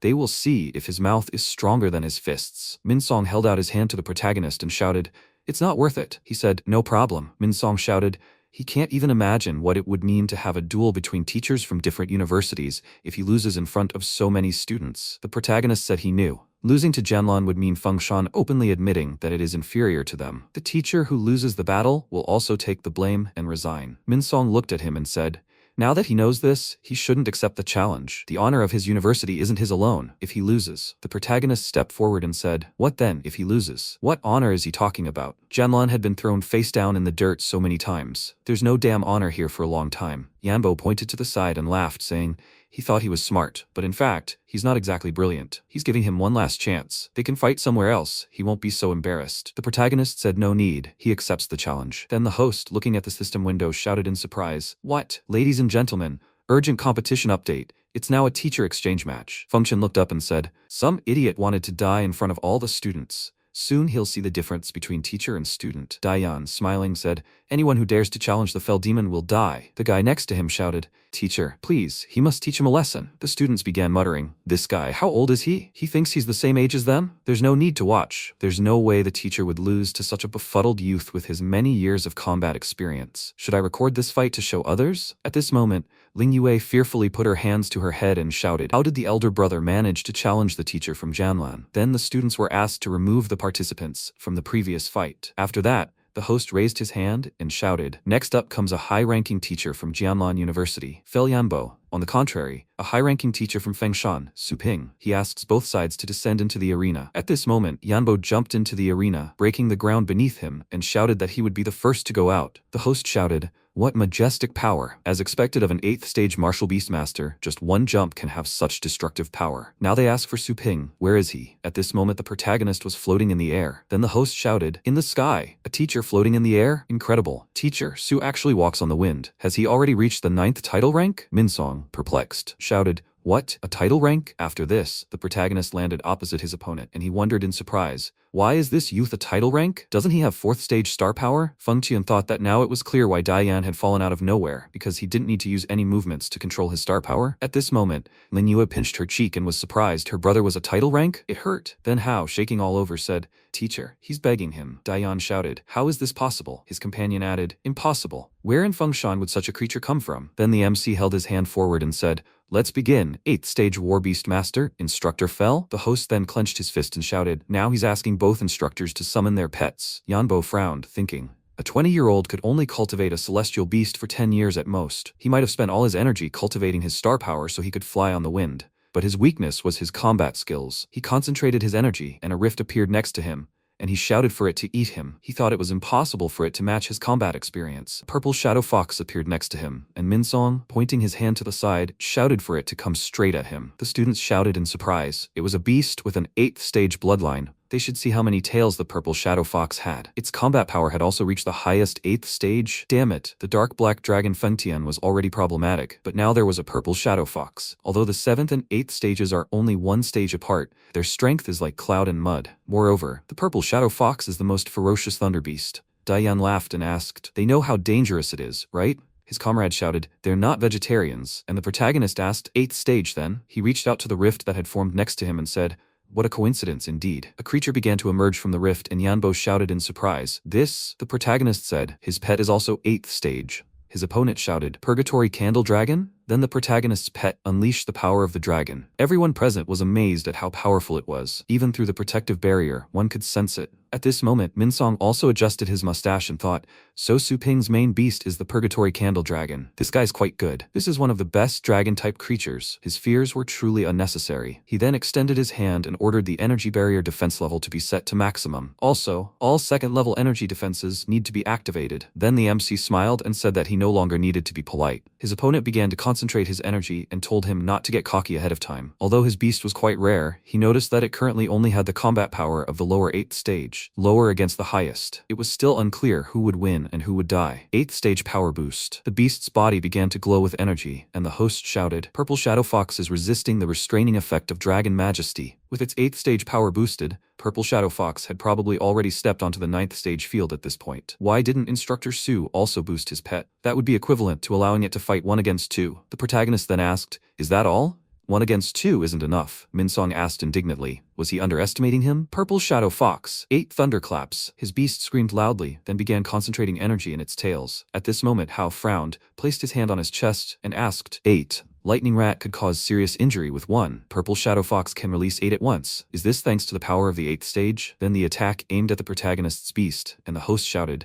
8 thunderclaps nullified all of Instructor Su Ping's attacks. How will he react? At this moment, the protagonist's pet used Dragon Roar, repelling the enemy's attack. Yanbo frowned and said, he had the guts to bother him. Fox. It must use multiple residual separation. The host shouted, wow. It's multiple residual separation, a 7th stage skill. The fox used Thunderbite. The host shouted that he had cast the Thunderbite skill on every clone. Now it was impossible to distinguish the original, and Purple Shadow Fox was still targeting the enemy pet's master. Teacher Yanbo really wasn't letting anyone retreat. Then a powerful explosion appeared in the center of the arena, and he shouted in surprise. Did Teacher Su Ping succeed? He had dodged it in the process. When 3 clones attacked him at once, he doubted even a dragon's body could withstand it. The resulting smoke began to clear, and the MC asked, residual separation? How familiar. But unfortunately, his clones had weak illusions. At that moment, the dragon grabbed one of the foxes by the neck and the host shouted in surprise, caught the original on the first try? Yanbo waved his hand and shouted, how is that possible? Purple Shadow Fox, it must be free. It used Thunder Blast. The protagonist turned around abruptly and the host shouted, it's over. At such a distance, his head was continuously bombarded with thunderbolts.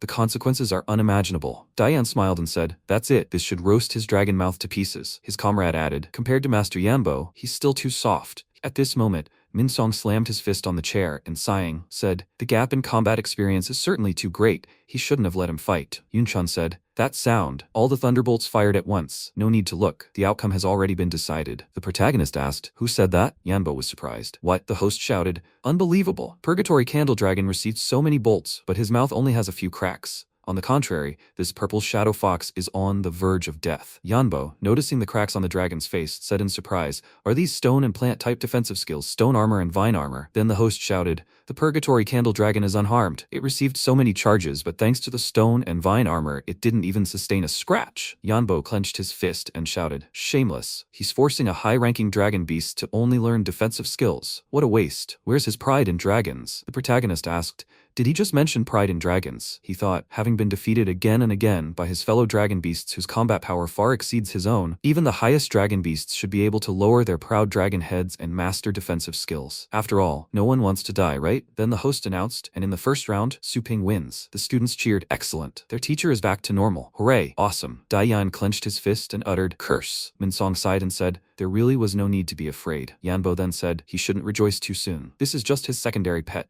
Since his primary pet is a 9th stage dragon-type beast, then he no longer needs to show mercy. At that moment, another beast emerged from the rift, and he shouted, shake this world. A hell snake emerged from the rift. The students were astonished. This is a 9th stage beast. A hell snake? Dayambo said, hey, Yanbo's old demon beast has the combat power of a 9th stage demon. This light snake is no match for him now. His companion added, that's right, by the way, after the last battle, the Purgatory Candle Dragon must have expended a lot of energy, so he will definitely lose. The students shouted, he must destroy it, Teacher Yanbo. He must show him that their university is no joke. It's already going downhill. Then the protagonist extended his hand toward the rift and said, Did he say the Purgatory Candle Dragon was his primary pet? At that moment, another rift appeared, and the host asked, what creature do those eyes belong to? What a small summoning rift? Could it be an agile celestial beast? Then a little skeleton emerged from the rift, and the students, shuddering from the cold, wondered, little skeleton, why would he summon such a weak beast? Maybe he made a mistake? Why did it get so cold? The appearance of this skeleton had changed so strangely. Lingyu said that this was the first time she had seen such a kind of skeleton. Then Yanbo said, he has seen many mutated celestial beasts emanating from barren areas. He means that this is his primary pet? He gives him a minute to summon another. Then he noticed his beast's reaction and thought in surprise. For decades, the only emotion Hellsnake had felt was the desire to kill. But why? Why was he feeling fear right now? This fear of what? The next second, little skeleton launched a lightning-fast attack. Yambo turned around in surprise and exclaimed, how fast? When did he? Little skeleton then returned the sword and made another cut on the enemy beast's neck. The host shouted, Hellsnake was defeated in an instant. What kind of power is in this little skeleton? Everyone watched in bewilderment. The protagonist created a barrier above himself, blocking out the defeated creature's bodily fluids. Then he turned to the instructor and told him to quickly take his pet and take it to the doctors. Yambo clenched his fists and exclaimed, but how? A pet he had painstakingly nurtured, how could some low-ranking beast defeat it so easily? He doesn't believe it. What it is? MC asked. Did he want to know? He turned around and asked, but did he have to reveal it? The student shouted, victory. How wonderful. The first victory in 10 years. The thief of ladies' hearts. He did it beautifully. Then Dayan shouted, don't move. They mustn't let him get away. He raised his hand against their team members, and he also dared to harm their teacher's pet. He must not leave the arena without an explanation. The students of the same university shouted, for sure. They won't allow it. Insolent, he must apologize. They demand an explanation. He must apologize. The protagonist asked, do they want an explanation? They will be given an explanation. He used a video call, and then, turning to the host, asked to put it on the big screen. He replied, it's nothing. At that moment, Kwang appeared on the screen and said, Master, he finally called. The students were surprised. What is this? Who is this? What is he up to? The protagonist told him to stop it. He is still not his master. He must get out of the way and let the two of them get on camera. He replied that he obeyed. Flasks with students appeared on the screen, and one of the Jonlon students pointed his finger forward and shouted, it's them. Brother Dayan, it's those two students. He replied that he expected this. He wants them to testify? With such severe wounds, these two people have already turned into vegetables and pose no threat. Then the protagonist said that he sees that medicine in Shangcheng is well developed. They have already recovered. Will they be able to speak? They replied, yes. Hello, teacher. Dayan, perplexed, shouted, what? How is this possible? Yunchan asked, who are these people? The students shouted, damn it. We need to get out of here. Ling Yue walked forward and shouted, where are they going? The protagonist asked them to briefly recount what happened that day. One of the students said that day they were surrounded by several students from Janlon. They wanted to know about the young master, but they refused to talk. They beat them. But then teacher Suping saved them. But that day after class, the students from Janlon attacked them.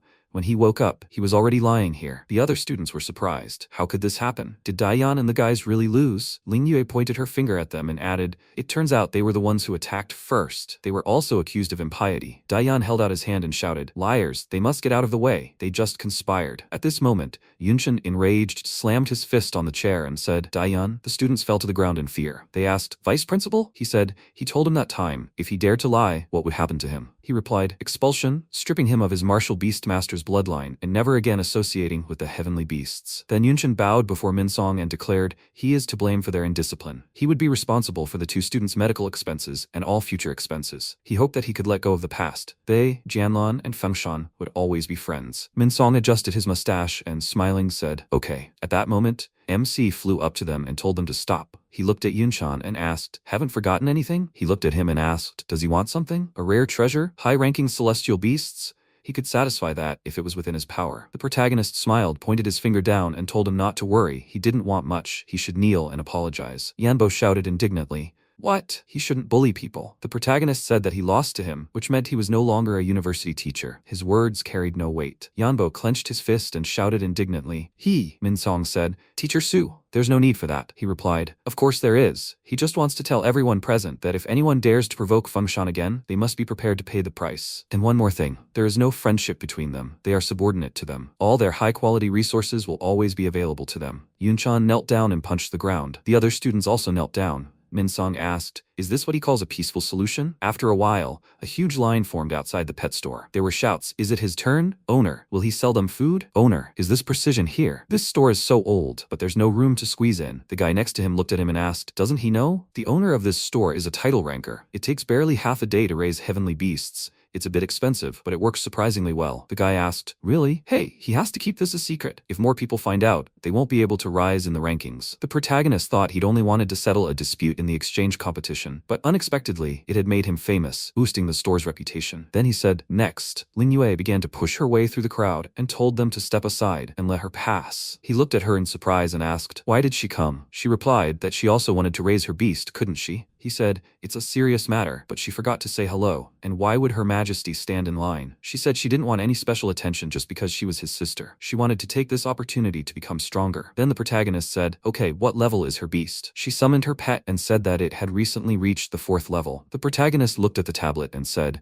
the lower 4th level just reaches the range of a middle celestial beast, so the fee would be 100,000 per use. She screamed indignantly, what? 100,000? She'd only earned 30,000 the whole year. Then the protagonist picked up her beast and said, next. Ling Yu held out her hands and told him to wait. She didn't bring any money, she'd pay later. He placed her pet in the rift and replied, no problem. The system said, warning, this shop's price cannot be changed. Discounts are prohibited without permission. Please return the Phantom Fire Beast to the customer. MC thought he'd pay every penny out of his own pocket, and of course, all of this was still aimed at cultivating stronger celestial beasts, just as the system wanted. He hoped it would turn a blind eye. Then, the system said, just this once. After that, the protagonist said, he recently learned her cultivation technique, so they're even. Lin Yue looked at him in surprise and said, she's been training in her room all day. How could he have learned anything? And not that long ago either, she wondered. Hasn't he already reached the 9th stage? How could he have learned this not long ago? After a while, a voice said, Challenger, you must learn to avoid its edge. You must endure the attack of the golden scale bearded dragon beast for 10 minutes. A golden scale bearded dragon beast appeared in front of the protagonist. Rank, mid-9th stage. Strength, 9th stage. Skills, unknown.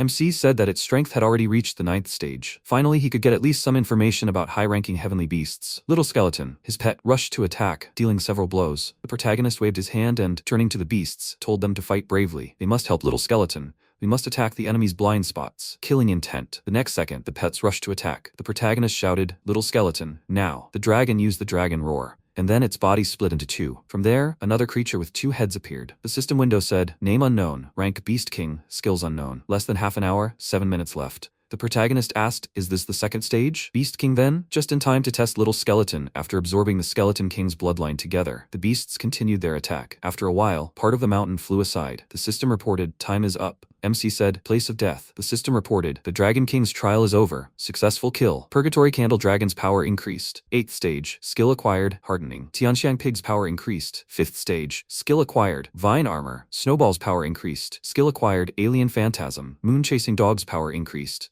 6th stage. Moon Chasing Dog promoted to Dark Dragon Dog. Bloodline upgraded from 1st to 7th stage. The acquired skill is Dragon Armor. The protagonist asked in surprise, Dog's bloodline was upgraded? The beast barked and the protagonist shouted, that's what happened. After some time, MC and his beasts fought a huge number of monsters. He shouted, Tianxiang Pig, it must use paralyzing poison powder. Dark Dragon Dog, we must block them all. The pets rushed to attack, and the protagonist shouted, Snowball and Purgatory Candle Dragon are responsible for the remaining units. He thought, since Little Skeleton had absorbed the Bloodstone, it would be almost impossible to level it up in normal battles in these lands. But Dark Dragon Dog, with Purgatory Candle Dragon, is easily cultivated. Tianjiang Pig and Snowball, that's what makes them capable of killing even a dragon. Then he clenched his fist and, smiling, said, Purgatory Candle Dragon, Dark Dragon Dog, we must finish him off together. Then the system reported, Dark Dragon Dog's power has increased. The 7th level, the acquired skill is Soul Pursuit for 100 miles. The effect is a significant increase in perception and olfactory abilities. The protagonist stroked the beast's muzzle and remarked, very opportune. It doesn't have any reconnaissance skills. Now, in the future, it will be enough to simply let it sniff the food to determine its quality. The system reported an increase in the power of Purgatory Candle Dragon. The 8th level, the acquired skill is Dragon Patron. The effect is double defense for several seconds, and damage is also increased in accordance with its defense. The protagonist thoughtfully asked, another skill related to survival? Had it really died so often that it hadn't yet mastered the advantage of its dragon form? The system reported an increase in Snowball's power, the 7th level. The acquired skill is Fire Whirlwind. The effect is enveloping the enemy in a huge fiery vortex, inflicting explosive damage and continuous burning damage. The power of Tianjiang Pig has been increased. The 6th stage of the acquired skill is Nightmare Dungeon. Effect puts the target to sleep and plunges them into a nightmare, causing them to constantly suffer mental damage until they lose consciousness. MC said thoughtfully, One has the strongest long-range fire-type attack of the 8th stage, and the other has the most vile mental attack designed for a single creature. The system reported that the time for exploring the Dragon King's land of heritage has come to an end. Prepare for return. The next morning, a crowd gathered outside the store again. Voices could be heard. Boss, is it his turn? Master, will he sell him food? Then Ling Yue picked up her pet and asked in surprise, so fast? The pig's owner was surprised. Master, didn't he say it would take a month? The protagonist thought, no wonder. After all, he paid 2,000 energy points to enter the Dragon King's land of heritage. Moreover, the secret realm was about to open, and he needed to improve his skills as soon as possible. The girl said in surprise, oh my god, what muscles? Is this really her Tianxiang pig? Ling Yue said, her beast too. Where does that mountain of muscle come from? MC said, next.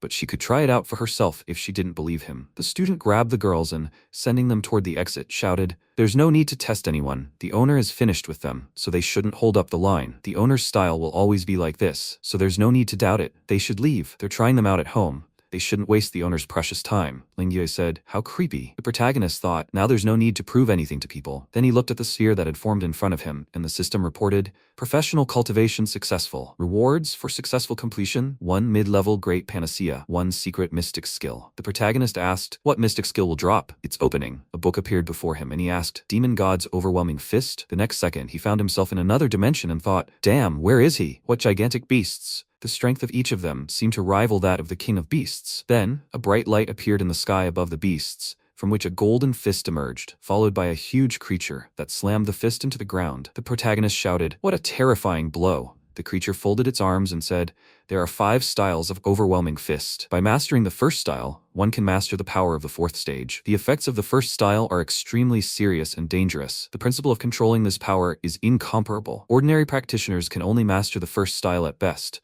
When it comes to the second, their strength is incapable of withstanding it. At best, a colossal weight would fall on his arm, shattering it into pieces. Only the pure bloodline of a golden crow, with its despotic vitality, could withstand the backlash from the 5 golden styles of the demon god's overwhelming fist. He must answer. Does he wish to learn it? The protagonist laughed lightly and said, apparently, for the body of a golden crow, there is no more suitable martial skill than the demon god's overwhelming fist. He pressed the button and shouted, learn. The creature laughed and said, very good. He hasn't met such a cheerful person in a long time. Then it transformed into several spheres which said, the first style is Taomo, the second style is Fumo, the third style is Genmo, the 4th style is Jumo, and the 5th style is Wumo. The creature said, only after learning the first style can he proceed to the next ones. MC thought, the secret realm is different from ordinary barren areas. There must be many masters inside.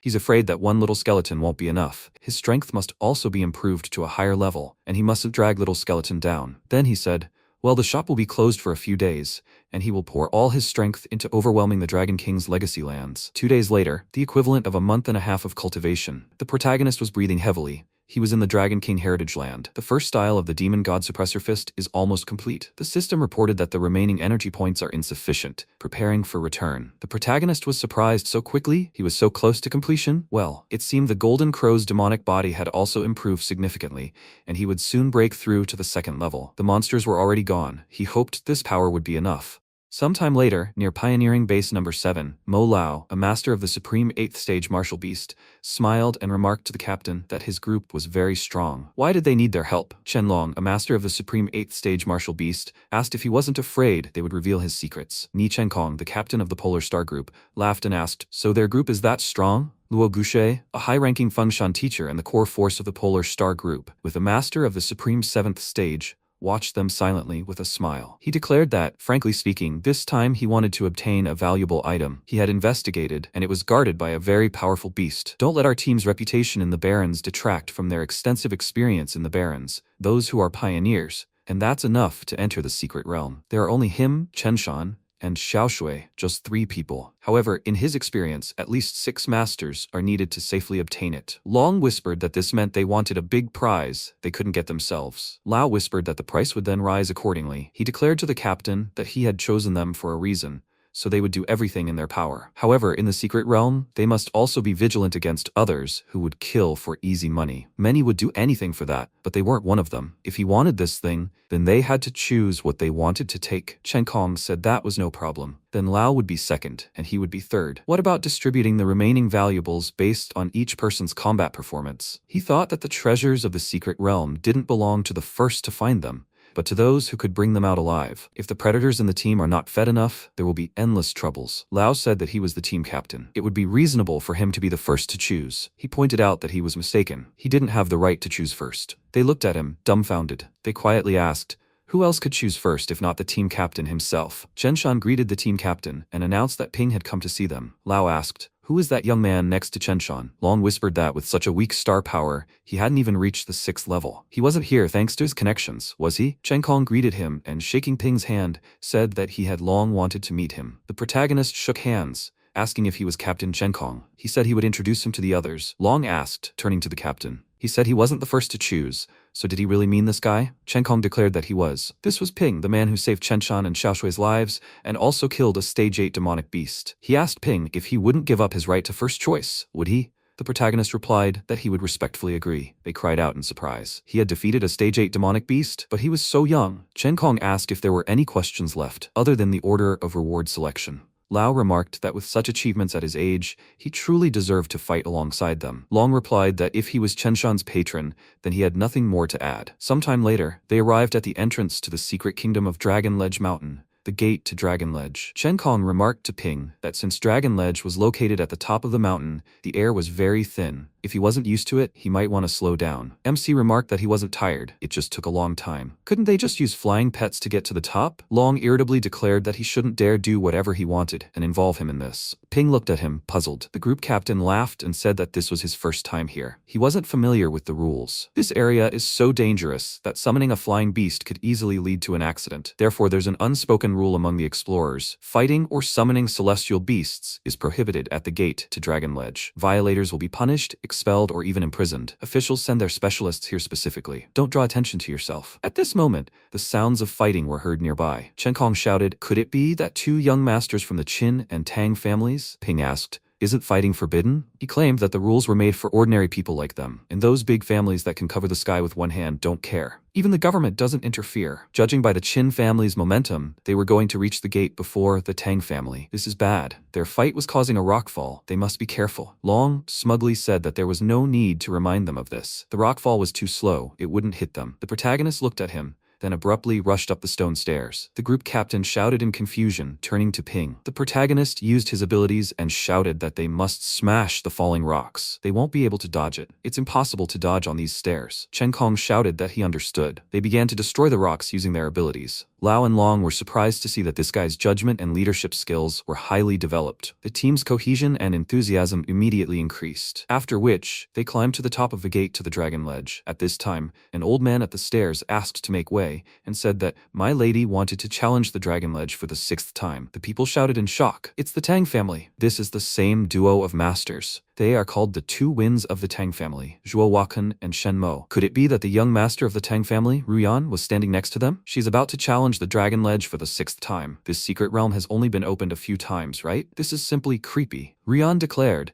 that the first place in the Dragon Ledge ranking should belong only to her Tang family. She politely asked them not to ask for trouble. Qin Shaoqian, a young master of the Qin family with an average 8th stage, asked, is she serious? It so happened that he had also passed the test 5 times, and now he wanted to challenge them for the 6th time. People thought it would be an interesting spectacle. Only the Tang family, with their resources, could compete with the Qin family. She pointed out that she had only been toying with him before, with no intention of winning. Did he want to continue? He asked if she was serious. They rushed at each other with the intention of striking each other, and Ruyan declared that he was only talking. They should settle this with their fists. Shaotian said that he thought the same thing. Dao Zun, the highest 9th stage, shouted that they must stop. The secret realm, Dragon Ledge Mountain, was open. Are they still not in a hurry? People shouted that this was a legendary man with great strength. They must not provoke him. If he declared the gates were open, then they must hurry. Wakan used his abilities and declared that the Tang family forbade it. Would anyone dare take a single step? The protagonist ignored the threat and headed for the gate, much to his surprise. They shouted, who the hell is this? This guy clearly isn't afraid of reincarnation, disobeying the Tang family. Mo used his ability and shouted that he must die. At the last moment,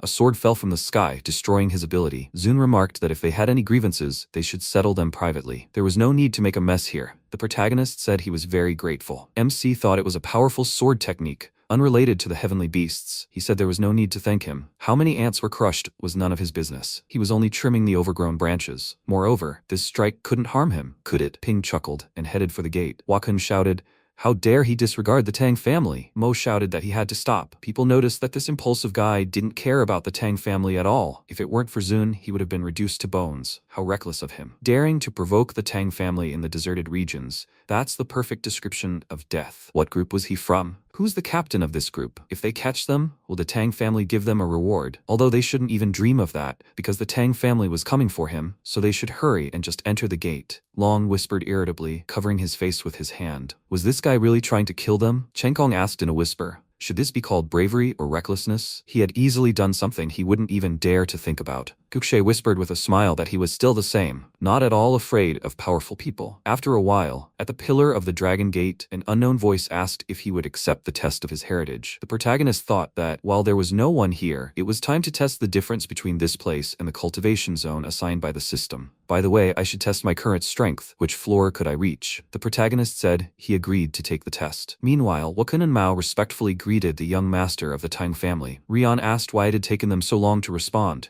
So many people had arrived before them. Wakun said he apologized to the mistress. They hadn't been able to catch that scum. However, he had sent people to find out his identity. Letting him slip by was the old man's negligence. He begs her to punish him. She said, placing her hand on the old man's shoulder, that in the past 4 years, only their Tang family and the Qin family had managed to ascend to the 5th floor of the Dragon Ledge and take first place in the heavenly rankings. The Liu family and the Ye family, who took second place, had also ascended to the 3rd floor last year. You could say the heavenly ranking is a symbol of the Tang family's strength. He's just a little guy, for whom even the 2nd floor is an incredible challenge, right? Their goal is to make sure they get through the 6th floor first to take first place in the rankings. They don't care about anything else. They said they understood. They will do everything in their power to help the mistress get through the 6th floor. After a while, people shouted in surprise. Did the light of the 6th floor just turn on? Doesn't that mean someone just passed the 6th floor test? The tower lit up again. The 7th floor has also been conquered. Only 2 floors left until completion. Then they shouted in shock. Did the 8th floor really get through? Who has such power? Someone actually got through the 8th floor before the Tang family. Wakun furiously shouted. Which family got through before them? Not only was this guy the first to enter the secret realm, but even the top spot in the heavenly rankings was stolen from the Tang family. He's furious. A mysterious voice from the tower announced that the first to conquer 4 floors has proven their worthiness to receive the inheritance. The remaining challengers can now take up the challenge. Chen Kong, dumbfounded, declared that the tower had been conquered. Even the tower's hull was shattered by a fist. How is this possible? The Tang and Qin families, clearly the most promising to ascend to the top, haven't entered the tower yet. Rian shouted in surprise. What happened to the top of the pillar? Xiaoqin asked. Which family possesses such power? At this moment, people shouted out that they wanted to see who had conquered the tower. The protagonist asked with a smile. Is this the demon god's overwhelming fist? He was able to defeat the boss with a single blow. The one who had humiliated him countless times in the past, destroyed him, and even forced him to skip the 2nd stage. He's become incredibly powerful. The protagonist thought this was excellent. He'd completed everything he needed to check. The system's cultivation zone was no different from this place. The others had also been drawn to the Dragon Ledge column. Now was the time to return to the group and collect the treasures. Chen Kong noted that although they came here for treasures, they had no intention of passing through the Dragon Ledge column. However,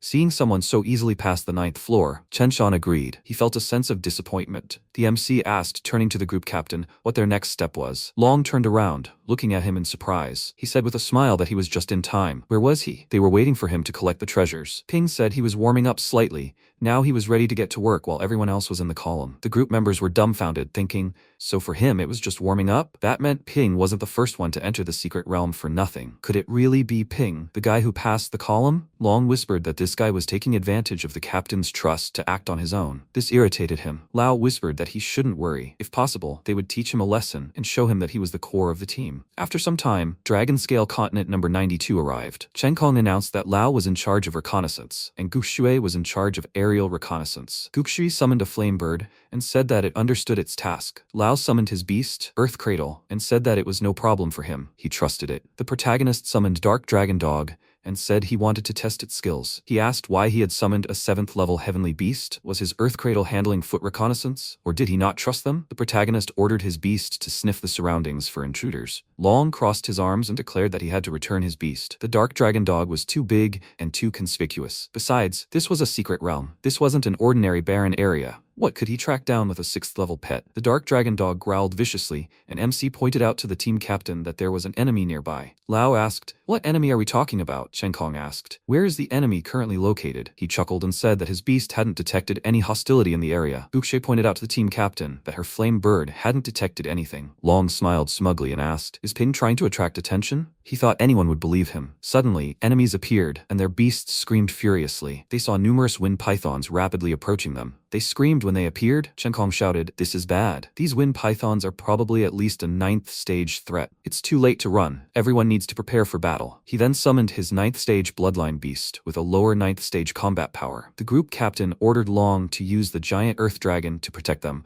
while the others' heavenly beasts attacked the enemies. Long summoned the giant earth dragon with a lower 8th stage bloodline power. Lao summoned the sickle guard with a lower 9th stage bloodline power. Gukshui summoned the tribal bird with a middle 8th stage bloodline power. Chenshan summoned the gray-scaled lizard with a upper 8th stage bloodline power. The giant earth dragon used its abilities to protect the group, while the other beasts prepared to fight the monsters. Gukshui asked why Teacher Ping's dark dragon dog wasn't protected. Long asked what she was afraid of. He had 2 9th level beasts with him. As long as he wasn't as reckless as his master, everything would be fine. She said she had a different opinion. The group of wind pythons outside was too dense. There was nowhere to hide. He had to let him inside and protect him immediately. He said it was easy to do. However, what if the wind pythons got inside? Was it necessary to take such a great risk for a mere 7th level beast? Chen Shan declared that the beast deserved it. The dark dragon dog was the first to notice the danger. Besides, Master Ping was their benefactor. They couldn't abandon his heavenly beast, so his gray-scaled lizard would be responsible for protecting it. He asked him to open the protection. The protagonist remarked that there was no need to do so. He appreciated their kindness, but they needn't worry. His beast isn't just a scout,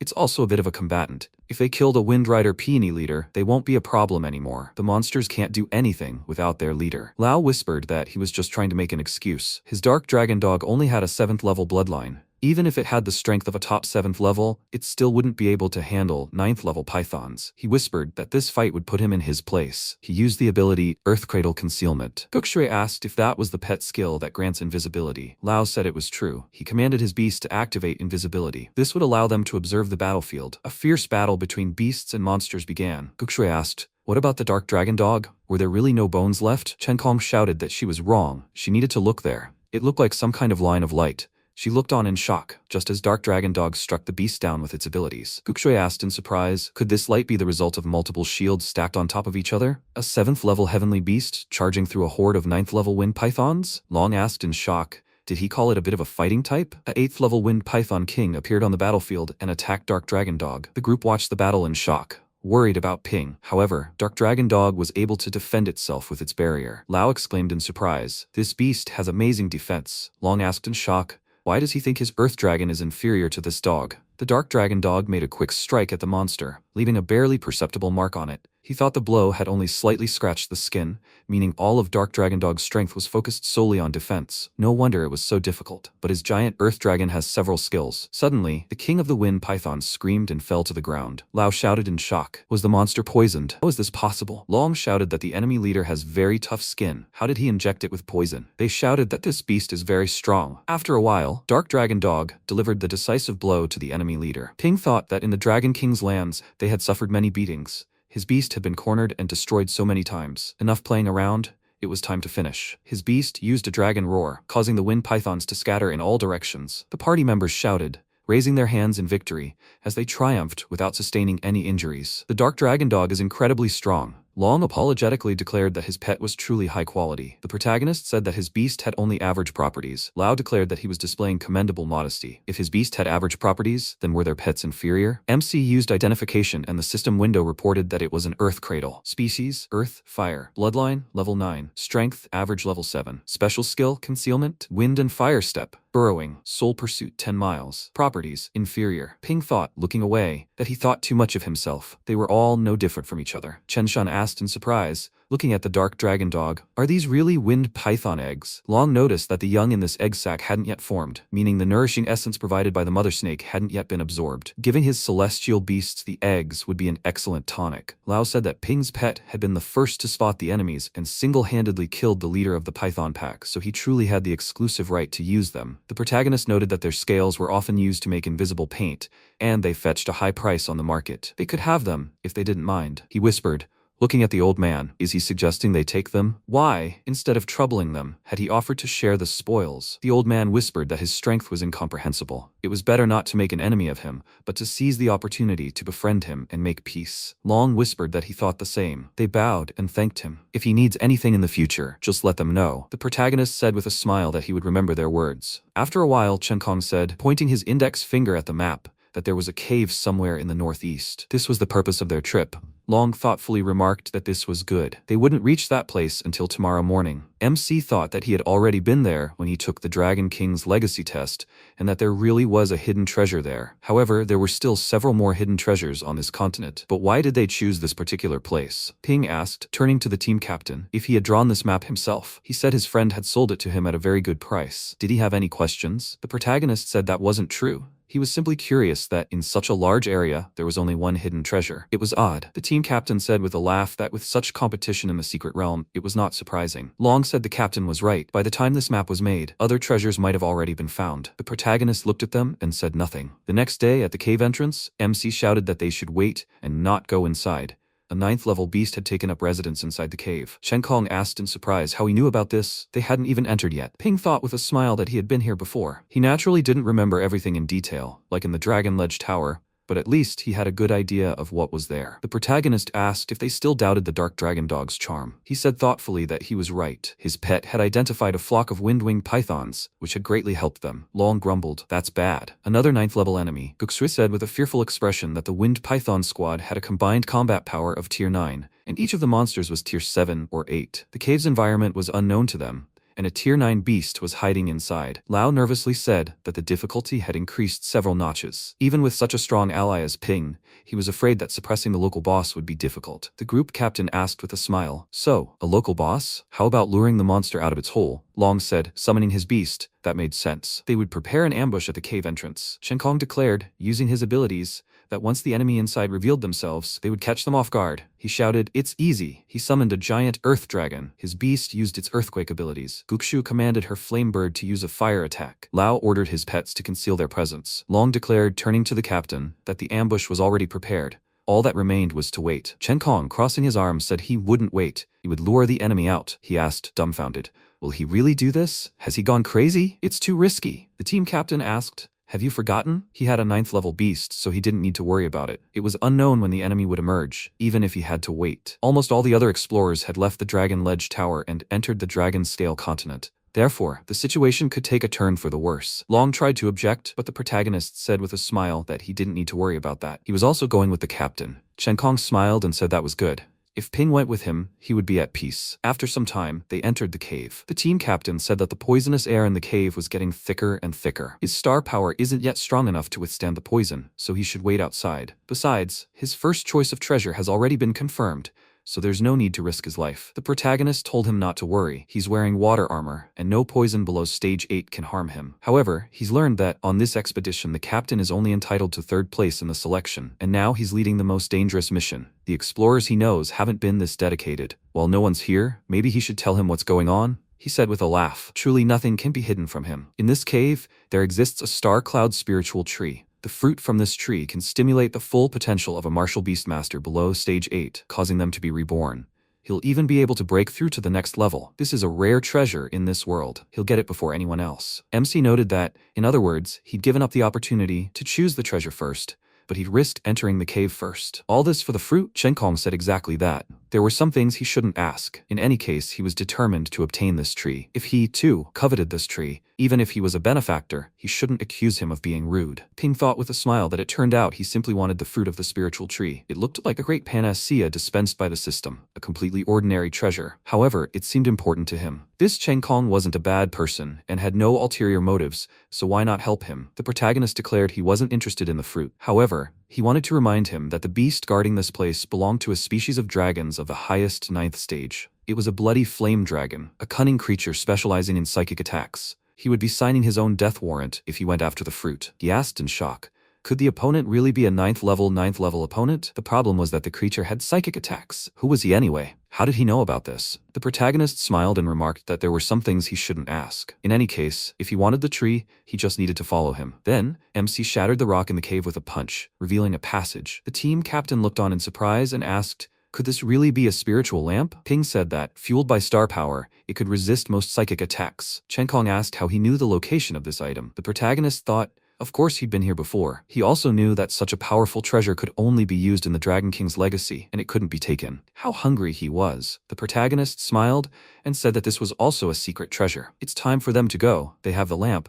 Now they can go behind the tree. The cave shook from a sudden roar, which greatly surprised them. He shouted that they were under attack. MC shouted that he was wrong. He didn't think it was behind them. Their group outside was in trouble. At this time, at the entrance of the cave, they shouted that they were under attack. Long ordered the giant green dragon to use the ability, Rockfall, to defeat the enemy. Lao ordered his beast, the Sickle Guard, to destroy the enemy. Their battle beasts rushed at the monster and used their attack skills, and they managed to deal a critical blow to the opponent. Then Ping said, holding the team captain with his hand, that they must stop.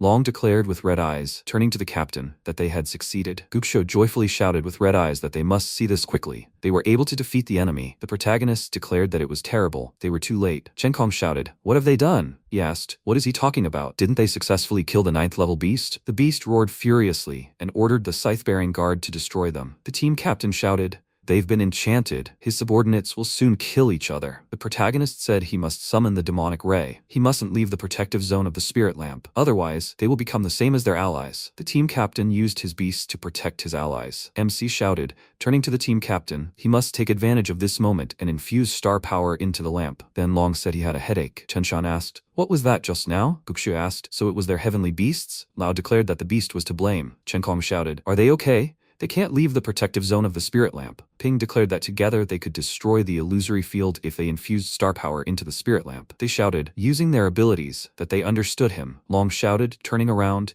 that he had noticed movement. Then he shouted, using his abilities, that Ping needed to be careful. Long protected him with his body from the enemy attack, using a star shield. The protagonist looked at him, dumbfounded. The team captain ordered everyone to follow the spirit lamp. The protagonist shouted, stop hiding in the shadows. Let them show themselves. The Poison Fang group laughed, and the participant said that his beast's penetration effect was truly excellent. The group's deputy, a mid-8th stage, said that he apologized to them, but such an order came from the boss. Behind him was a scorpion sniper with the combat power of a high 8th stage. He said that he couldn't let them deal with the blood flame dragons so quickly. Chen Kong gritted his teeth and shouted that there were no grudges between them. Why did they attack them? The Poison Fang team's deputy asked with a grin. So they had no grudges? He still didn't understand anything after all? He should think carefully. How did he get the map? He asked in shock. Had they really used them as bait from the start to lure out the blood flame dragon? So they created this map? He laughed and said he was an idiot. It had dawned on him too late. Did he really think he could buy something as valuable as a hidden treasure map? They were good bait. MC was furious and summoned Little Skeleton. The Poison Fang team's deputy asked, what was he doing? If he dared to attack them, then the blood flame dragon would destroy his allies in an instant. Ping used the middle ring trap and ordered the monster to be captured. Suddenly, golden chains bound the blood flame dragon's movements. He cried out in shock. What was this thing? A 9th level blood flame dragon was actually bound? The monster screamed, trying to break free. They cried out in surprise. Could it be that the blood flame dragon was bound? The protagonist appeared behind the opponents and asked, do they have time to be surprised? Didn't they want to kill them? Shouldn't they get started? The Poison Fang party members cried out in shock as he floated in midair. Where did the party get the pole star of a titular 9th level master? Why didn't intelligence report that such a young 9th level master was in the party? This is bad. They provoked someone they shouldn't have. The Poison Fang party's deputy declared that they shouldn't panic. Does his rank matter? Can't they see that he summoned Little Skeleton? He ordered all the snipers to aim their scorpions at him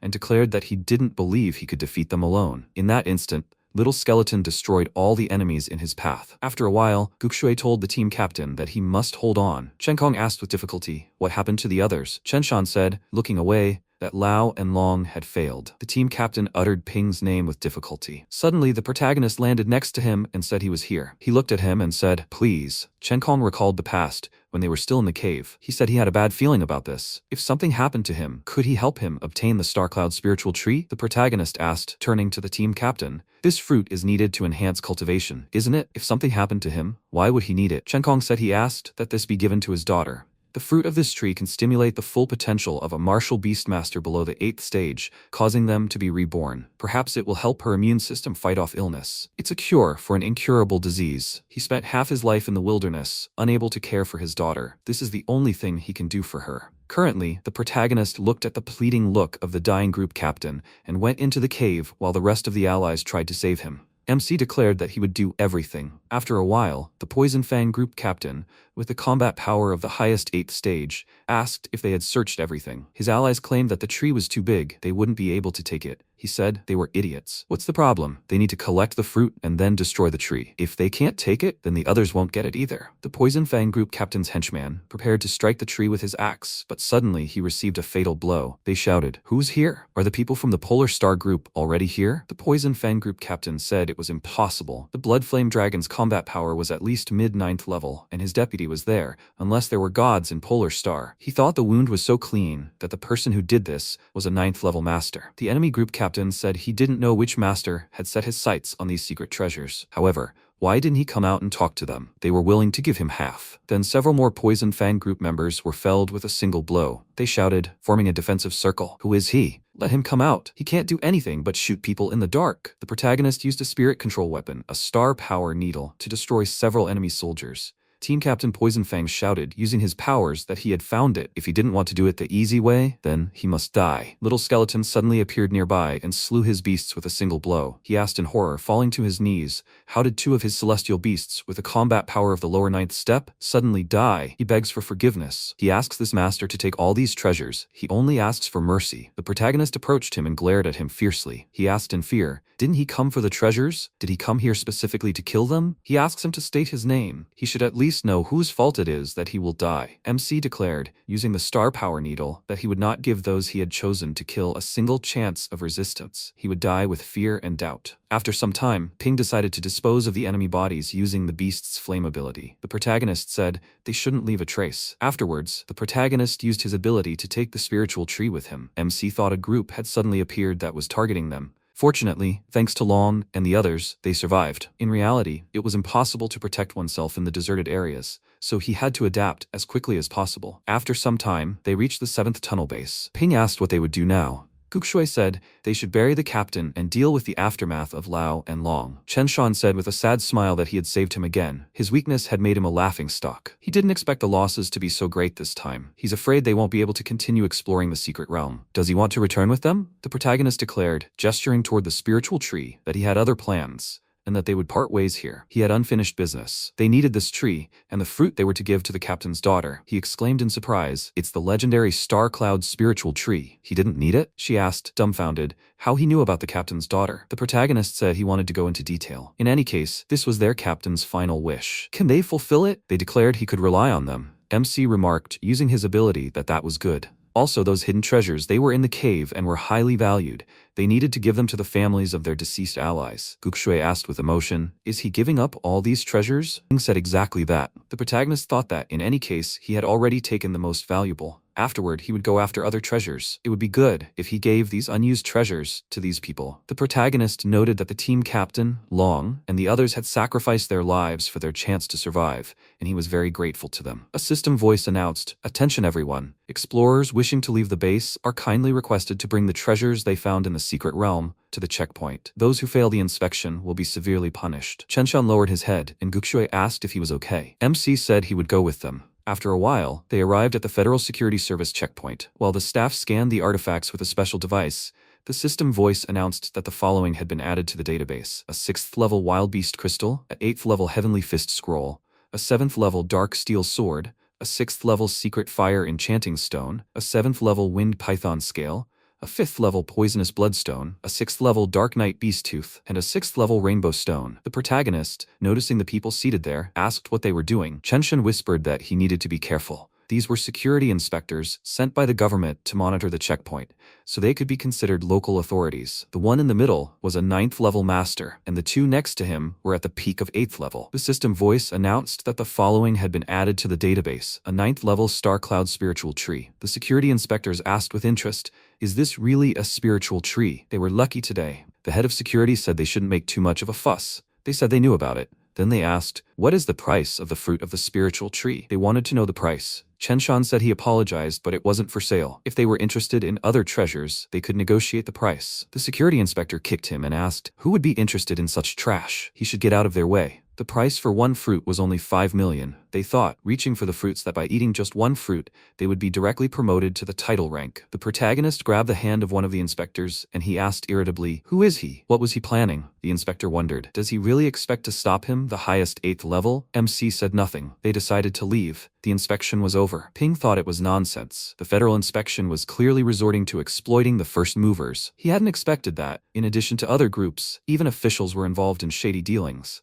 If he'd known about this earlier, he would have put everything in his storage room and they would have passed peacefully. They chuckled and asked, did he really think he could just leave? Who did he think he was? The inspectors, using their abilities, shouted that the inspection would end whenever they decided. The people, dumbfounded, asked, what happened? Why did they hit him? The protagonist said his allies shouldn't worry about him. He was fine. They declared that Article 72 of the Federal Administration Act stipulated that anyone obstructing an inspection could be suppressed by force, and in serious cases, killed on the spot. The inspectors wondered how they could let them go when they had the opportunity to advance to the 9th level. The first movers chuckled and said, yet another person who dared to oppose the authorities. Last time, the other guy was badly maimed. This would be good for him. Could it really be him, the guy who dared to oppose the Tang family? Why don't they all go together and take him to the Tang family for a reward? Zun shouted that it was time for him to stop pretending. Endlessly hiding his true colors would only continue to attract the irritation of mediocrity. If he wanted to enter the wider world, he needed to be bolder and show his strength. The road would open itself to the strong. The protagonist thanked him for his advice. The inspectors rushed at him, about to strike, and MC activated his abilities. Ping dealt a powerful blow to them, using a cluster of star power. They shouted in shock. He's a title-ranked master?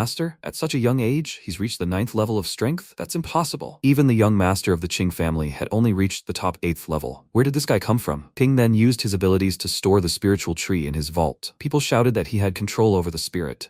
The inspectors asked in shock, has the tree really disappeared? Does that mean he has a spatial artifact? They used telepathy and said that spatial artifacts are priceless treasures. Who the hell is this man? They wanted to attack a simple miner, but ended up attacking a man with superior strength. They said they were asking for his forgiveness. They didn't immediately realize who they were dealing with. His blow was incredible. They deserved it. They were asking for his forgiveness again. The protagonist's expression changed and he asked, so they want forgiveness? That blow was for his friend. Now it was his turn. The inspectors asked fearfully, how about paying him 20 million as compensation? The head of security asked, how could 20 million be enough? Each of them would pay 30 million. If this became known, the security staff would have no excuse. He asked them not to make a fuss, but they tore down a wall. He hoped they'd learned their lesson. The protagonist thought, so they wanted to solve the situation with money? He wouldn't tolerate that. He'd say so, but upgrading the pet shop also requires a lot of money. 60 million was barely acceptable. MC said he'd agree to take the money. After a while, Ping said he better look after the tree for now. Chenshan said, clenching his fist, that it was his fault. He wasn't strong enough to let those people do this to him. Guxue remarked to Ping's teacher that if she could only become stronger, she wouldn't have to bother him again. The protagonist said they shouldn't blame themselves. He was the one who underestimated the tree's influence. The protagonist smiled and declared that he decided to plant the tree after he returned. It would be a great way to satisfy the captain's daughter's needs and diversify the pet food selection at the shop. When they reached the peak of the 8th stage, he would give them a star cloud spiritual fruit for free to help them reach the 9th stage. They asked in admiration, would he really give them that? He would be able to help people like celestial beasts. After some time, Dragon Scale Continent number 98, MC ordered Dark Dragon Dog to hide nearby. Ping said to descend into the water, and if anything happened, he could mentally call out to him. Afterward, the protagonist dove into the water and thought, I remember that a great secret treasure is located here, one with the power to move mountains and fill the seas. It's so well hidden. If he hadn't been accidentally reborn as the Dragon King's legacy, he wouldn't have found this place. It's already there. The protagonist took a Chankun scroll out of the box and thought that the scroll could be used to create a small world with star power, like a system storage. While it's not as powerful as the system storage, which plunders everything it touches, it can accommodate living beings, and the capacity grows as the user's star power increases. With his current star power of tier 5, it can create a space 4 times larger than a basketball court. In the future, he'll be able to plant a spiritual tree inside. Suddenly, the Dark Dragon Dog contacted him, and MC mentally wondered if something was happening above. Ping, cautiously peering out of the water, thought that this skill was sharing a vision with the Battle Beast Master. Other explorers were somewhere nearby. He remembered that this continent also had a top-class secret treasure, an undead demonic fruit. This grants undead and demon-type pets immunity to fatal wounds for one time, perfect for a little skeleton with full offensive potential. The protagonist ordered the Dark Dragon Dog to track down the bird's owner. The protagonist remarked that he wanted to know if they had retrieved the undead demonic fruit. Sometime later, in a forest of dead trees, the 8th level Battle Beast Master shouted, "Why is the bird chasing them? Someone is targeting them." Suddenly they were attacked, and they shouted, "Who did it?" Wakin used his abilities to point out that the two of them were in such a hurry, Had they found something valuable? The pioneers shouted. So he's from the Tang family? What does he want? Rian said that now that they knew who was in front of them, they needed to hurry and give it to them. They couldn't let greed harm them. Mo declared that they already knew they had the undead demonic fruit. If they hadn't been stopped at the Dragon Ledge ranking, they wouldn't have taken it. They shouted as they ran, saying they were the first to find it anyway. It was time to escape and use Plan 36. Then the first movers screamed in shock as they sensed the enemy's attack. Is that a cluster of star power? He shouted. Did they really think they could escape? They were underestimating him. A 9th-tier old man. Mo used his abilities to stop the opponents. They asked with difficulty, aren't they afraid of ruining the Tang family's reputation with such methods? Wakan declared, using his abilities, that if they remained silent forever, they wouldn't have any problems. He destroyed them with his attack and remarked, as he took the item from them, that if they weren't willing to give it up nicely, then they would take it the hard way. The protagonist grinned and took the item with lightning speed. Much to their surprise, they shouted, "Where's the box?" They then used their abilities to summon their celestial beasts and shouted at Ruyan, "Is this really a cluster of star power? The mistress needs to be careful. This is a title-ranked master." Wakan shouted, "How dare he take the treasure from their family's hands?" He ordered his beast, the Shadow Asura, to attack the one who took the box. The protagonist grinned and noticed that they had arrived. MC ordered Dark Dragon Dog to use Dragon Armor, Wind Guardian,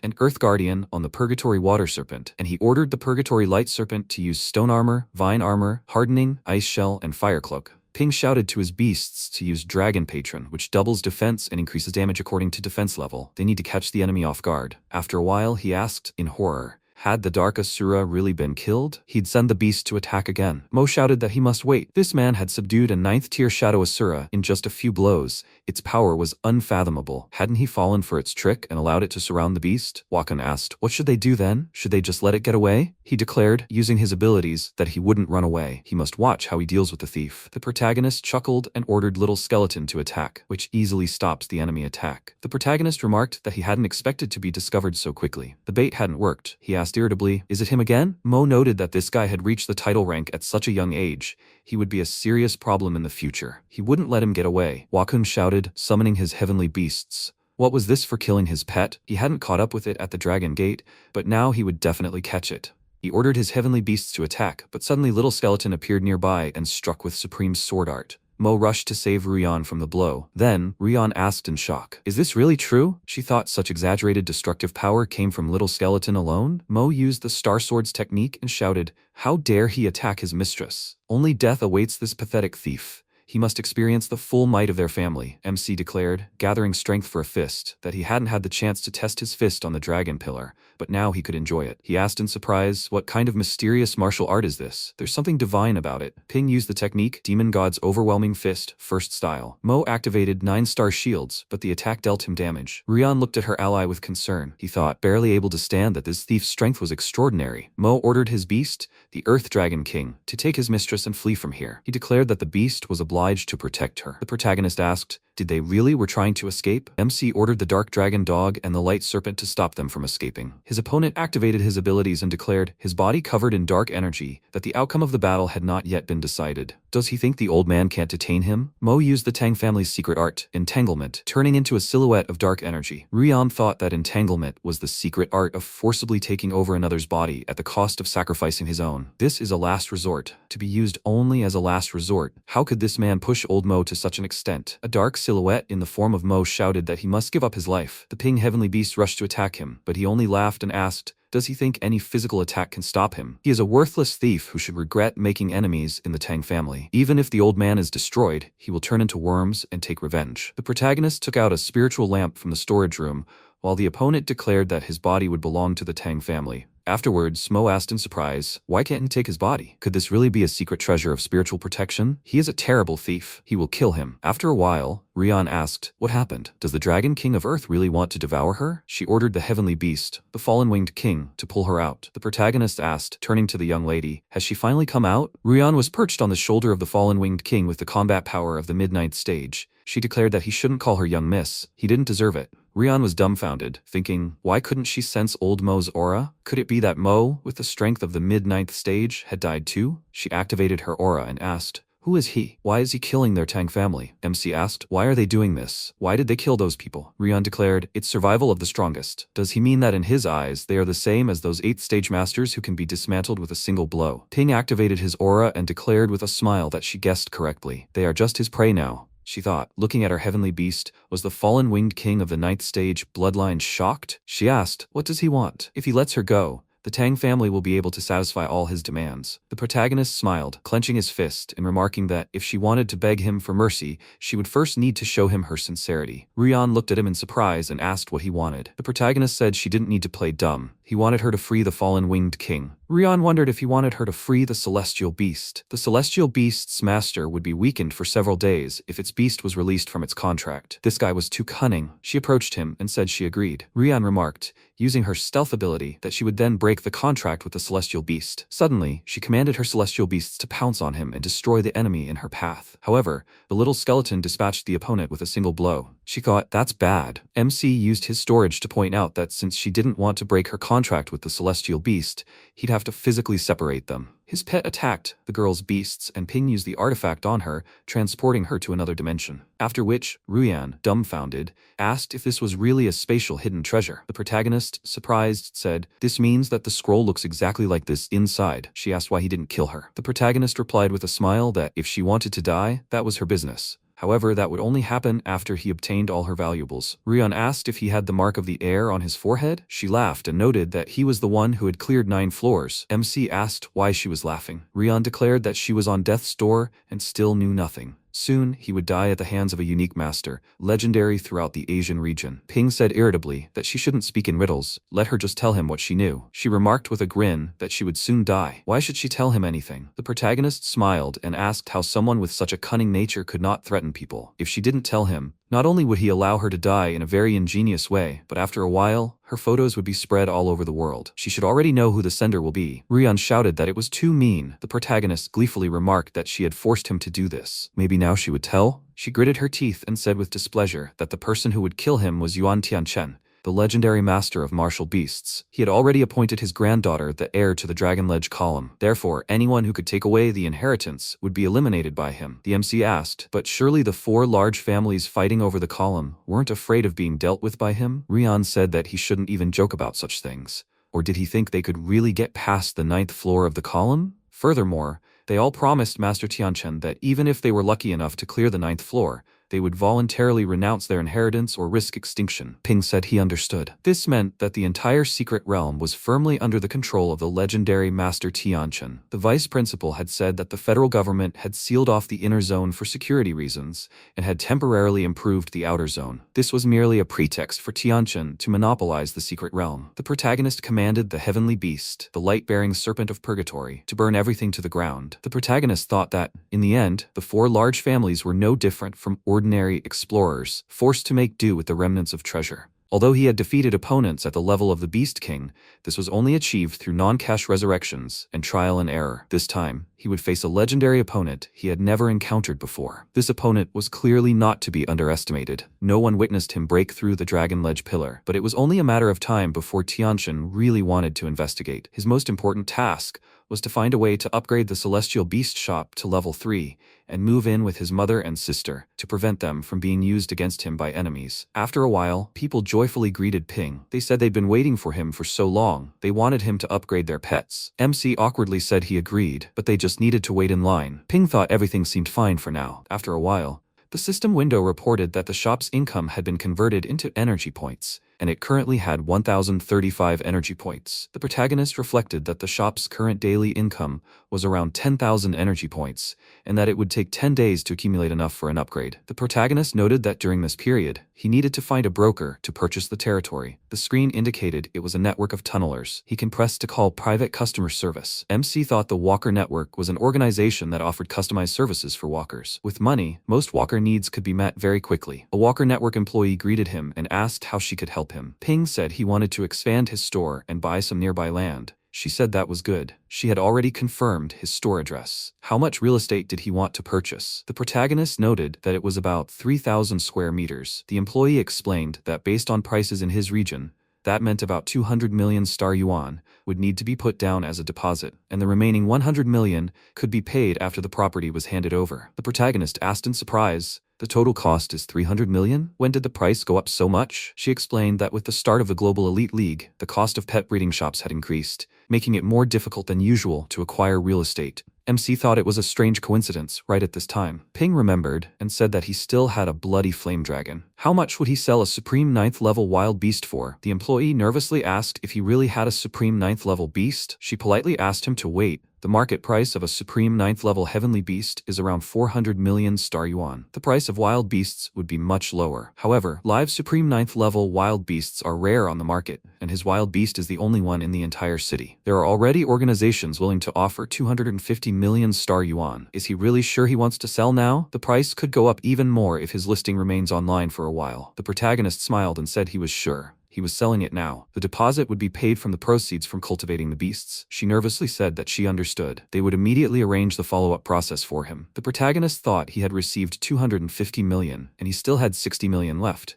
which was just enough. He would spend the next few days improving his strength as much as possible. MC asked, accessing the system, if there was a more difficult cultivation zone than the Dragon King's heritage land. A system window appeared, indicating that 10,000 energy points were required to enter the Divine Cultivation Zone. 10,000 energy points were required to enter the Semi-Divine Cultivation Zone. Ping thought, so there's a Supreme Divine Realm? The price for this place is 10,000 points. He had passed the beginner's protection period and now he pays 10% of the entry fee for each resurrection. Now he can't just die. However, fortunately, the semi-divine boundary is also linked to divinity. To level up the Golden Crow demon body to level 2, the heart, God Yenjin, is required. This is a celestial beast with dual attributes of God and fire. Perhaps he can find it in this zone. If his Golden Crow demonic body is successfully upgraded to level 2, his physical defense will reach level 9, and his survivability will increase significantly. The protagonist declared it was time to leave. Later, in the demi-divine boundary, the protagonist noted that the style of this zone was different from previous ones. It was like comparing the wild world with a civilized society. Was this place built by gods? A system window appeared informing the owner that he had entered the divine realm. Does he wish to purchase the divine language translation function? Cost, 500 points. MC thought it would be his first time using a translator. The Cloud Thunder Realm, the realm of the deceased Hundun, was on a completely different level compared to this place. Ping said that if he could communicate with them, he would be able to avoid many senseless deaths. He agreed to purchase it.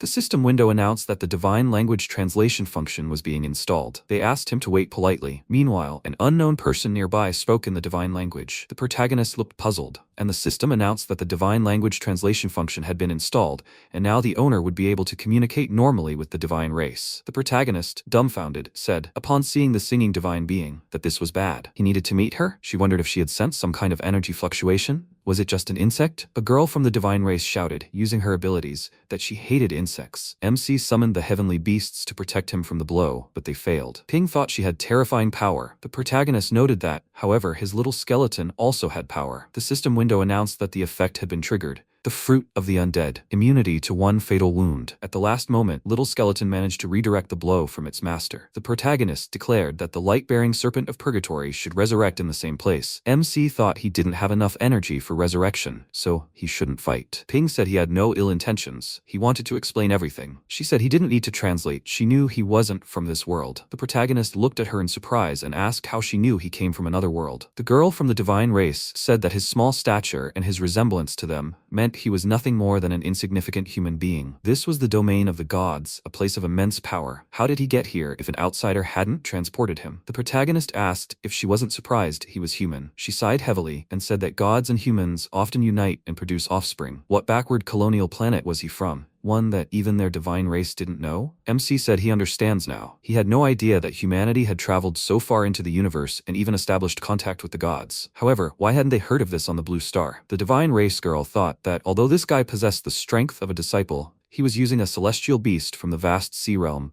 and that beast had even been reborn. The strangest thing was that there was still an indistinguishable yet terrifying aura in his blood. Could it be that he wasn't human? She declared, activating her abilities, that the pleasantries ended there. What brought him to the central lands of the gods? Who sent him here? He must tell her everything in detail. Ping asked, she's talking about the central lands of the gods? Wasn't that a semi-divine realm? The divine race girl looked at him in surprise, then struck him with a beam of light, using her abilities. Afterwards, the system window reported that the master had died. The protagonist noted that her expression had changed. Did the name Demi-Divine Realm really hit her where it hurt? The protagonist thought it didn't matter now. His goal right now was to increase his strength, He didn't need to worry about that. MC remarked, activating the system, that he could take his time and explore other places. After a while, Ping appeared in the desert and the system window reported that 500 energy points had been spent. A total of 5,035 energy points remained. The protagonist noted that the surface here was very strange. At that moment, a monster emerged from the sand, its mouth wide open. The protagonist used his abilities and dodged, shouting, "Does this monster really want to eat me?" MC used the skill Divine Fist, breaking several of the monster's teeth. Ping asked if the monster had only lost a few teeth. The protagonist decided to use identification,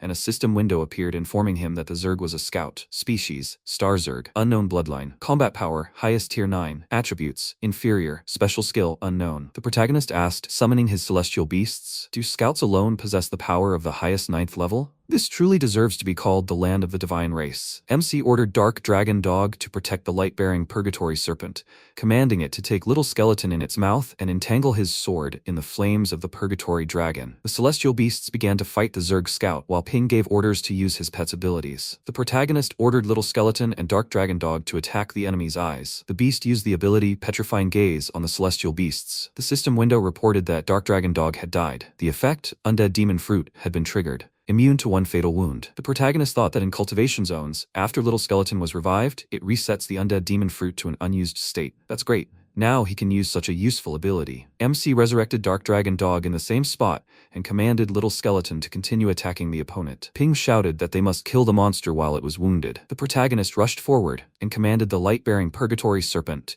to envelop him in Purgatory Dragon Flame. The protagonist delivered a powerful blow to the opponent with his fist. Afterward, Dark Dragon Dog discovered something and brought it to its master. MC asked what it was. A system window appeared, informing him that it was a divine crystal, an energy crystal produced by Star Zerg after devouring gods, with a strong divine nature. It can be used by celestial beasts to transform into divine beasts. Ping asked, accessing the system, if he could learn more about the divine beast. The system window informed that after a celestial beast evolves into a divine beast, its lifespan, physical strength, and comprehension will be directly enhanced, and it will gain the ability to confront demonic beasts and the undead, as well as the chance to master divine skills. The power of divine skills is 5 to 10 times more powerful than that of ordinary skills. The protagonist asked in surprise, "So much more powerful than ordinary skills? Good. Another way to improve his strength. Since he's found a divine crystal, let it be his." Little Skeleton looked at Dark Dragon Dog with interest. The protagonist said to Little Skeleton that he has the noble bloodline of the Skeleton King and should pay attention to his image. He'd better get closer to the light-bearing Serpent of Purgatory. He should forget about some divine crystal. A system window appeared informing him that Dark Dragon Dog had acquired divine form. Rank, lower 6th step. Bloodline, Draconic, Demonic type. Strength, highest tier 8. Attributes, below average. Special skill Dragon Armor, Dragon Roar, 100-mile Soul Pursuit. Undead Claw,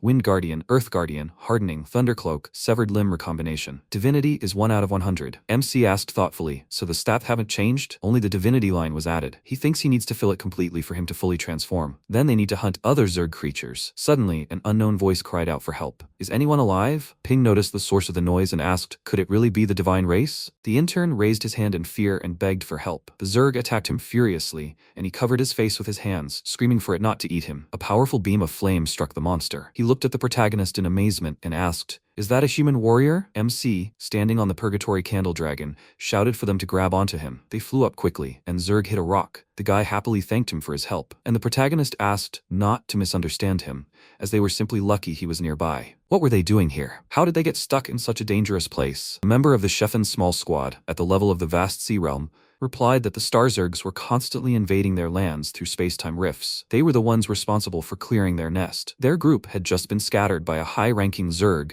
and they both found themselves here in a deadly trap. The protagonist looked at the hole in the ground and asked, "Are these the nests they cleared?" The small squad member agreed and asked what the man was doing here. Su Ping replied that there was no particular reason, just passing by. He wondered if the Blue Star wasn't the only one with star rifts. However, the divine race was even more unlucky. The very aggressive Zergs had arrived. The protagonist wondered if the gods had wings. If they couldn't defeat these insects, with their level, the squad members could have simply flown away. The small squad member sternly raised his fist and asked, How dare MC insult divine wings with such words? Dying in the battle to expel the Zergs is the greatest honor for them, divine gods. The intern sighed tiredly and added that in the entire divine realm, there were only a few dozen pure-blooded gods with divine wings. Moreover, the skills they, demigods, practice are completely different from humans, and they can't fly whenever they want. MC was astonished and, remembering Joanna, wondered if the girl he accidentally met was a rare pure-blooded goddess. No wonder there's such a big gap in strength between them. If you compare her abilities to celestial beasts, she's probably much stronger than the little skeleton. It would be cool to have such a cool celestial beast. Suping asked,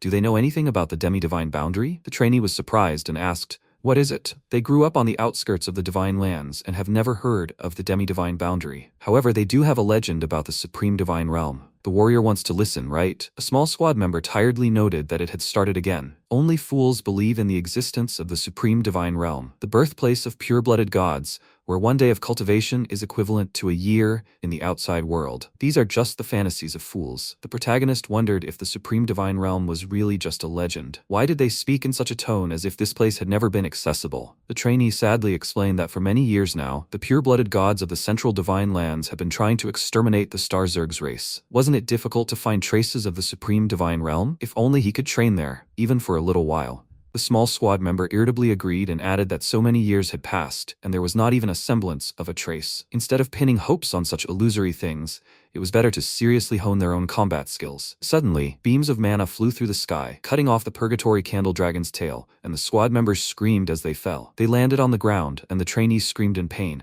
falling face first into the sand. The small squad member screamed tensely. Was it really him? The trainee exclaimed in fear that they were chasing them again. The comrades looked at the enemy and shouted, it's a Zerg Centurion. The trainee fell to his knees in horror and asked, how will they kill these Zergs? Their death is here. The small squad member, clutching a light spear, ordered his comrades to quickly leave. His moment of glory had come. The protagonist smirked and thought that this divine warrior was quite selfless, but he had already set his sights on their divine crystals. MC, enveloping his body in mana, called for his assistance and clarified, the squad members say they've never seen the divine realm? It would be unsatisfactory to die like that. The small squad member fell into a stupor and wondered what had happened. How could such an explosive impulse emanate from a human warrior of the apprentice level? MC confidently ordered the squad members to leave. The small squad member slammed his fist into his palm and exclaimed that he had never known such heroes existed in the human race. Then he leaves it to the protagonist. The comrades quickly ran and asked the warrior to take care of himself. Suping calmly remarked how nostalgic it was to encounter a swarm of insects again. He thought of that gushing blood, the feeling of the whole body's potential being stimulated by death. Exactly what the protagonist wanted. MC smiled decisively and prepared to attack. He instantly jumped and shouted that it was time to begin. Suping asked his comrades to give it their all. After some time in the dark space, the protagonist let out a tired sigh. He had 535 energy points left. MC noted that the energy would be enough for one last resurrection. He didn't expect Zerg Centurion to be so strong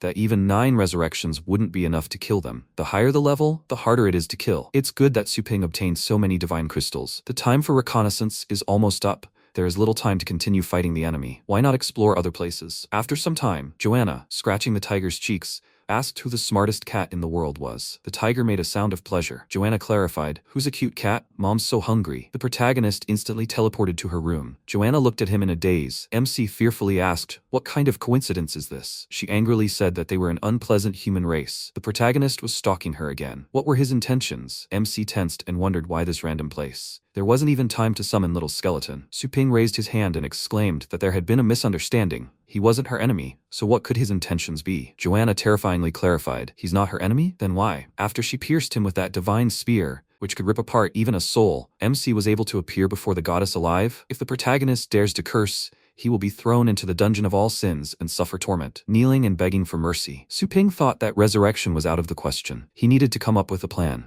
He said he knew how to get to the supreme divine realm. Joanna was surprised and thought how many gods dreamed of returning there. If they had the powers of the supreme divine realm, they would have long ago destroyed the Zergs. But even with the efforts of the entire country, they hadn't made any progress. How could a human know this? Joanna asked how he could confirm it. The protagonist touched her spear with his finger and clarified that it didn't matter how he got there. She needed to know 2 things.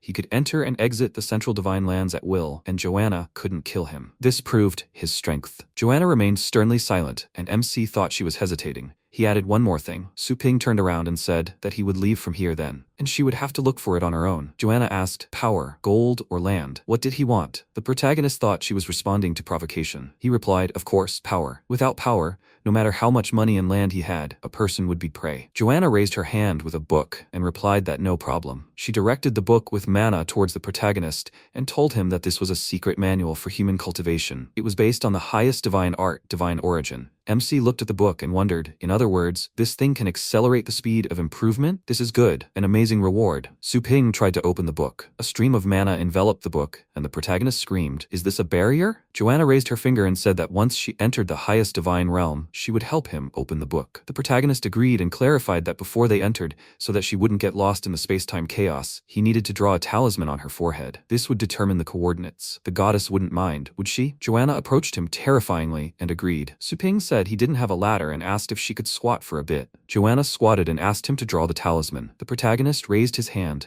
shrouded in mana, and thought he had succeeded. He mentally asked the system if he could control it by signing the Heavenly Beast contract. The system window announced that this was possible. In front of the system, everything is a heavenly beast, and goddesses are no exception. A seal appeared on Joanna's forehead. She wondered if this was a human contract to absorb a pet. This person had underestimated her. Joanna smirked, brought her fingers to her back, and thought about letting MC look at the reverse divine sign. She would respond in kind. Su Ping tried to make a contract, but the goddess broke it. He was surprised and asked if it was really possible to break a contract. Joanna clarified that when the protagonist becomes the goddess's pet, he will repentantly reveal all her secrets. The chains approached the protagonist's body, but time instantly stopped. Joanna screamed in bewilderment. Was time really frozen? Her chains instantly broke. The goddess, standing in a dark space, asked, what kind of method was this? She froze in great surprise. Joanna fell to the ground and asked, what is this? She looked at the eyes that appeared in space and clarified. Was she really overwhelmed by just one look? Is this the power hidden in this man's blood? No, she's afraid it's a being from a higher dimension. Time resumed its flow. Su Ping looked at the goddess in amazement and wondered, what's going on? She just terminated the contract. Why is the goddess so depressed? The protagonist looked away and turned to the system. The system window notified that the system had done nothing, but the goddess's power had breached the protective barrier established by the system and received a response. MC thought that the beast contract didn't seem to work on her. Is there another way to subdue her? The system window notified that an employment contract could be concluded for highly intelligent beings to accept them as employees of the pet store. A scroll appeared in Su Ping's hands, and he wondered. He was simply trying to subjugate her, but suddenly he had a chance to take her on as an employee. The protagonist coughed and pointed at the scroll,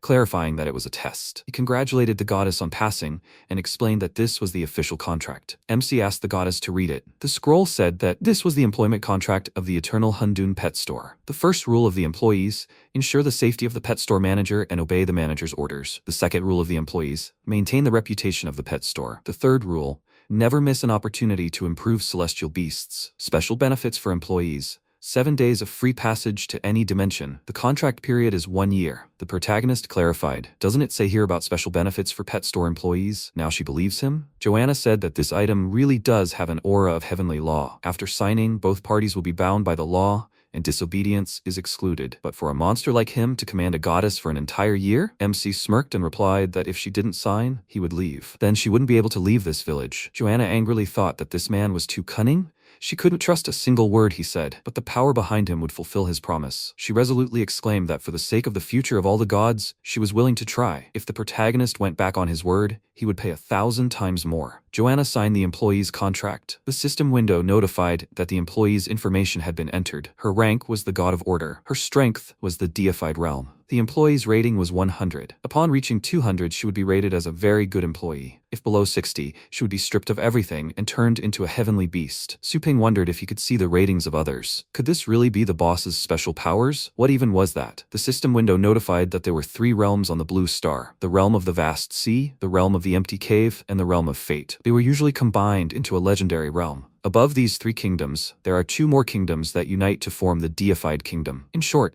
this is a power that can conquer an entire galaxy in the universe. Su Ping was amazed and wondered, is the goddess really that strong? The gap in their powers is too great.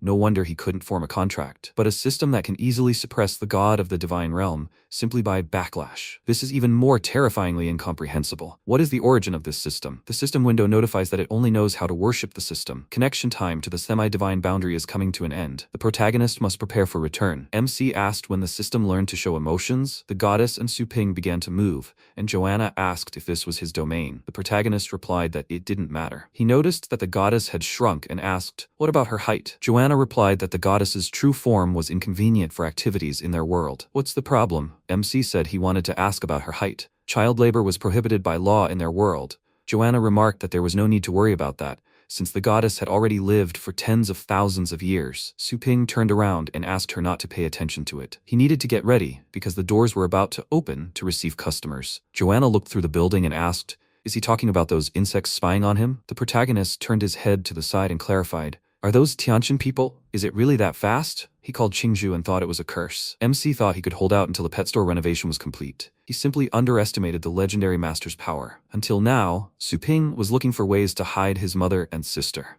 It was difficult for him to enter the cultivation zone when they were nearby, but he didn't particularly care. The video started playing and the protagonist asked in surprise, "Who is this?" The man clarified that Su Ping was an ordinary person who had become a master of martial beasts. MC, after all, is a high-ranking professor at Fengshan University and the owner of the mischievous pet store. Su Ping noticed the background in this video and wondered, is this man in his house? What happened to his family then? The protagonist asked, what does the man want? The man showed the protagonist's relatives lying on the floor on the camera and said that the mother was Qingzhu, an ordinary person, a primary stage cultivator. The father was Su Yuanshan, an ordinary person, a low-ranking sailor. The younger sister was Lin Yu, a master of martial beasts, a first-year student at Fengshan University. MC screamed in rage, "Are they ordinary kidnappers?" The man noted that the protagonist was smart and said that the master wanted to see MC. He asked Su Ping to be obedient, then they would have no reason to make their lives difficult. The protagonist mentally asked himself to calm down and thought that their target was him. MC clarified that he was currently at the pet store. If the master wanted to see him, he should come, but they must let his relatives go. Su Ping must see them first. At the same time, the man agreed and ended the call. He asked, but what's the point? The protagonist thinks he can escape the grip of the legendary master Tianqian. The man called the master and said that he had sent Tianqian MC's location. Tianqian replied that this was good. It's time to find out who dared to take the inheritance of the dragon ledge. After some time, the man pointed to the sky in surprise and shouted, "Are those really the titular masters up there? What are such powerful masters doing in the lower districts of the city?" An elderly servant of the Mu family, with the combat power of the lower 9th stage, the Beast Emperor, rubbed his beard with his fingers and asked, "Are they mistaken? A man who has passed the Dragon Pillar lives in such trash?" An elderly servant of the Qin family, combat power of the middle 9th stage, the titled Master of Restoration clarified, "Servant Mu doubts Lord Tianqian's mental capacity?" An elderly servant of the Liu family, combat power of the lower 9th stage, the King of Poisons noticed that a child of fortune was sitting inside. An elderly servant of the Tan family, combat power of the middle 9th stage, the titled Master of the Snake Heart said that it doesn't matter. Anyone who dares to covet Lord Tianqian's things will die. A legendary master, combat power of the vast sea realm, Yuan Tianqian appeared in the air. Title rank, combat power of the upper 4th stage. Dao Zun noted that time is of the essence. We need to end this quickly. The workers cried out in fear. It's Dao Zun, the old man next to Dao Zun. He has powerful star power. Could he really be of the legendary rank? Just one look makes him feel like he's dying. The Beast Emperor ordered the workers to leave. This doesn't concern their generation. He shrouded his body in mana,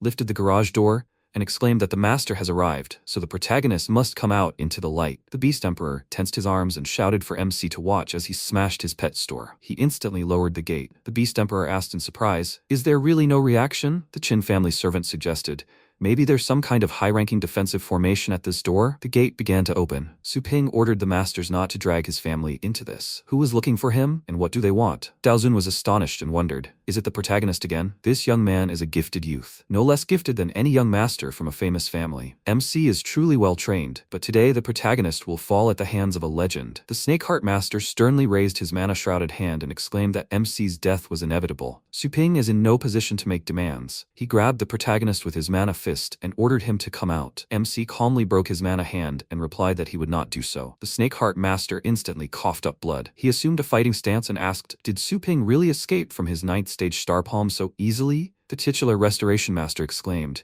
"This thief not only refuses to surrender, but also dares to resist." He proposed that the masters simultaneously seize the protagonist. Tianqian sank to the ground, and the masters were stunned. A powerful stream of mana rose into the sky from Tianqian's body. The masters asked him to leave it to them, as they could still fight. Tianqian asked, "Can we really trust them with this job?" The strength this young man displayed. The protagonist isn't at the same level as the masters. Tianqian waved his hand, called over the guards and MC's relatives, and asked Su Ping to calm down. He admired the protagonist. MC raised his hand, enveloped in mana, squeezed it, and ordered his opponents to take their hands away from them. Mana ropes bound the guards' bodies, and the protagonist squeezed his mother's and sister's hands with his mana hands. MC knelt down, hugged his relatives, and asked what was wrong with them. What had the opponents done? Tianqian replied that it was just anesthesia. They would recover in half a day. What was this? It felt like the protagonist had been robbed by a stranger. Su Ping sternly remarked that this was not the correct concept. After all, the legacy of the Dragon Ledge is in Tianqian's name, isn't it? Or maybe the opponent made up the name? The Beast Emperor raised his finger and shouted, "How dare MC speak to the Lord in such a tone?"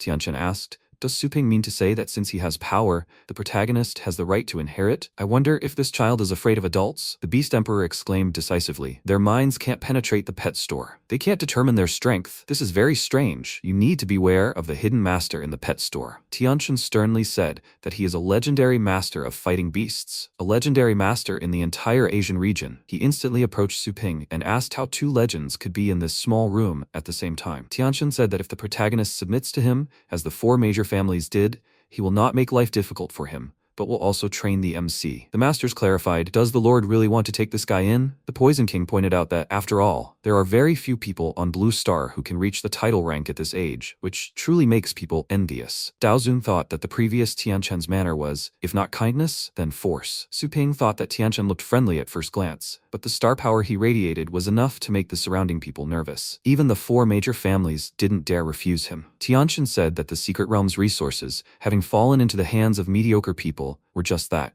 Only by concentrating these resources on the best of the best can they cultivate true talent. The protagonist wondered, really? The best of the best? That is, those chosen by the master? MC clarified that he used to hate people who claimed that the rarest items in the game appeared on a certain map. If anyone dared to take them, they would be hunted down and killed. Tianqian raised his hand and called the protagonist a joker. He clarified that he had the power to hunt down and kill everyone. Children thinking they were on par with him was simply ridiculous. Tianqian warned that this was the last time he was asking and inquired whether the protagonist would surrender or die. MC asked sternly, should he ask again? Tianqian raised a huge mana sword and said that it was very pathetic. He ordered the protagonist to disappear. The master swiftly pointed the sword towards the protagonist, and Joanna raised her hand. She instantly destroyed the mana sword. The masters were stunned and shouted that Master Tianqian's strike required at least the 9th stage of combat power to barely withstand it. This young girl blocked the strike with one hand. The Beast Emperor asked, is she really a legendary rank? The titular Restoration Master cried out in surprise. Another legendary master has appeared in the Longjiang base city? Tianqian ominously noted that she looked young.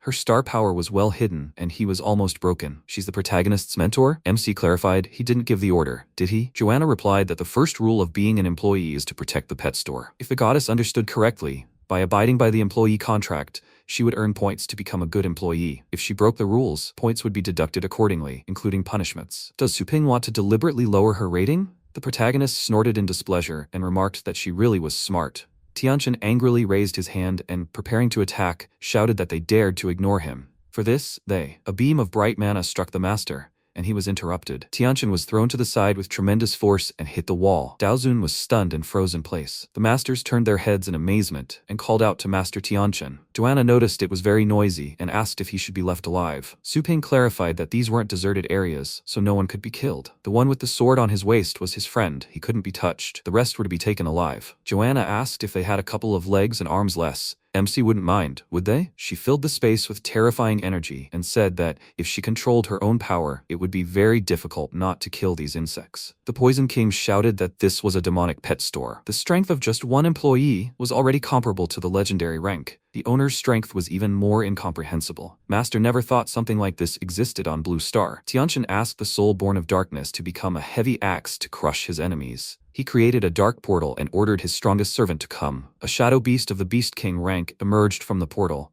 With the fighting might of the vast sea realm, Tianqian shouted that they weren't finished. He ordered the Shadow Beast King to use a combination. Tianqian's body was covered in stones. The protagonist scratched his chin and asked, is it possible to merge with a heavenly beast? It looks beautiful. Tianchen changed his appearance to a combination with the combat power of the Void Cave realm. He terrifyingly exclaimed that he was the legendary master of the entire Blue Star martial beasts. Tianchen will teach the protagonist a lesson. The Beast Emperor fearfully pointed out that this was Lord Tianchen's hidden skill. This was the first time he had seen Lord Tianchen use it. The Snake Heart Master replied that it was terrifying. After the combination, combat power suddenly broke through the realm. The titular Restoration Master said that this was no longer a battle they could participate in. They must leave. Otherwise, they would be swallowed up. Daozun called out to Lord Tianchen and asked him to calm down. A battle between two legendary masters would lead to the destruction of all of Longjiang. Tianchen instantly disappeared from the scene and exclaimed that this was ridiculous. He's not stupid enough to destroy everything because of two people. Tianchen moved behind Joanna,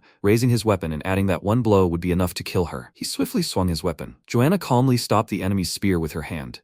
She shattered his weapon into pieces and asked, "Is this all his power?" Tianchen was stupefied and screamed, "What does this mean?" Joanna pulled out a light spear. She stabbed it into the enemy's chest, and Tianchen coughed in pain. The goddess calmly asked the divine spear to enjoy the sacrifice. Streams of light shot out from Tianchen's chest, and he screamed. The protagonist clarified that this was almost enough. He asked Joanna not to kill Tianchen. She asked the MC not to worry, because his original spirit had been scorched by the divine flame. It would take at least 3 to 5 years to restore the current cultivation base. The master screamed in shock. "Really? With just one attack?" Su Ping grinned, beckoned the master over with his finger, and asked, "Are they still here?" After a while, Lin Yu opened her eyes. The protagonist asked if she was awake. Her sister wasn't hurt, right? She raised her head and noticed that her head hurt a little. "What about Mom?" MC replied that Mom was a little tired. Let her sleep some more. The Beast Emperor greeted Lin Yu with an ominous smile. She screamed in horror and asked, "Who are they?" The Beast Emperor raised his hand and said that she could call him Xiao Mu. Lin Yu pointed at the masters in confusion and asked, "What are they doing here? Why are they in their house?" Her brother has an answer, right? Su Ping calmly rested his cheek on his hand and replied that he had caught them. Or rather, they were private tutors he had hired to give her lessons. His sister noted suspiciously, but he had only said that he had caught them.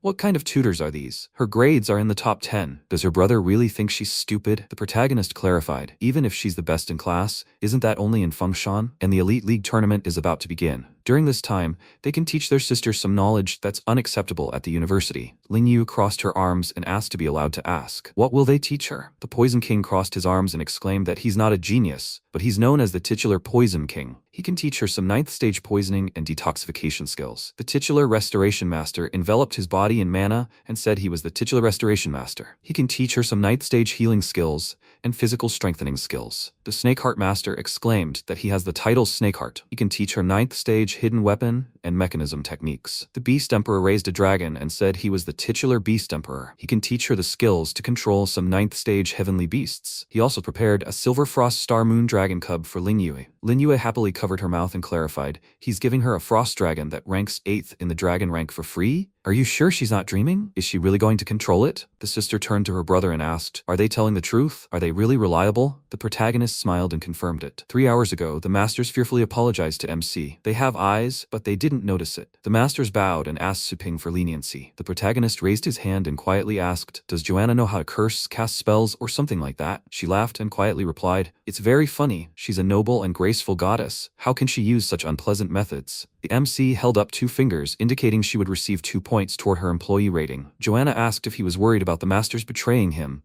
and wanted to keep them under control. Su Ping praised her, and Joanna sternly raised her mana-covered hand and said that it was for points. The goddess will deign to perform a miracle on this group of insects. The masters frantically knelt and declared they had seen the light. This was the heroic face of the goddess. Dao Zun wondered if these title rank masters were really being controlled like children. This was the first time he'd seen someone on the Blue Star use such a terrifying technique. Could she really be from another star system? If so, the master hidden in this demonic pet store might be more than just legendary. Su Ping quietly asked what she'd done to them. Joanna looked at the protagonist and replied, this is a blessing seal, a miracle that can only be used by those who have lost their faith in life and have wavered. Those blessed will have a certain faith in their hearts. If a blessed person commits an act of disobedience, they will be enveloped in divine flames and will burn for 10 days and 10 nights until destroyed. The protagonist noted that the goddess was cruel. MC directed streams of mana towards the masters and said that from now on, they all believe in the sanctity and inviolability of the Su family. Seals appeared on the masters' foreheads, and they agreed with the protagonist. Su Ping inquired that since Dao Zun was there, Would his comrade be willing to teach him swordsmanship? Daozun tensely raised his hand and said that the master was too polite. He did not mind, but simply with the protagonist's strength, was there a need to learn from him? MC resolutely crossed his arms and agreed, asking Daozun to teach him. Daozun replied that since Suping insisted, he would not decline, but he still has 2 questions. First, his sword technique is very destructive. He needs to find a suitable place. Second, does the protagonist really want to use a sword? According to his observations, the fighting method that MC practices is more like a fist style. He's right?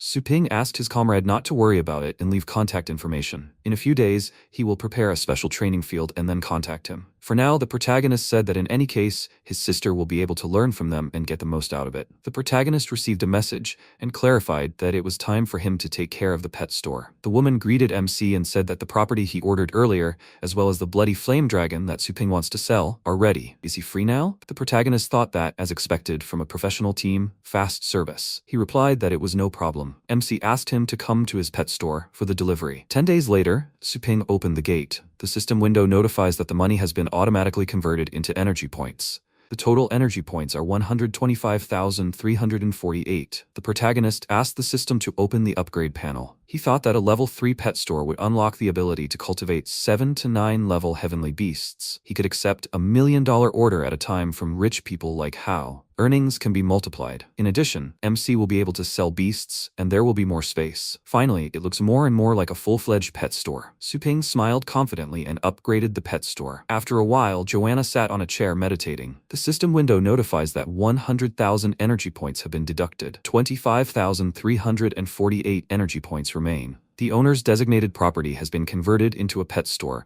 with a total area of 3,078 square meters. The streets between the pet stores will also be protected. The protagonist wants to split now? Note, after splitting, devices will be automatically created for each zone. MC wondered if it was possible to automatically generate furniture and the like. Wouldn't that save some effort on decoration? First and foremost, we need to provide for our mother and sister. 300 square meters have been selected as the living space. The system window notifies that the upgrade has been completed. Joanna wondered if this mysterious power creates things out of thin air. And unlike ordinary creations that require energy to maintain, this is a real object that can last forever. She's afraid that even their supreme god couldn't do this. MC possesses such a powerful force. Suping clicked on the system window and thought that of the remaining space, a 10th should be allocated for the reception and office areas. Another 5th will be allocated for the feed area. In the end, all that's left will be allocated for the cultivation sections and testing areas. The system window notifies that the division is complete. Note, the maximum number of cultivation sections has been increased from 25 to 50. MC wants to purchase cultivation sections. Suping asked the system to purchase 25 second-level sections. The system window notified that 25,000 energy points had been deducted. 348 energy points remained. Suping inquired what rights the employees had. The system window notified that they could use 4 items: cultivation sections, cultivation space, the shadow clone cultivation function,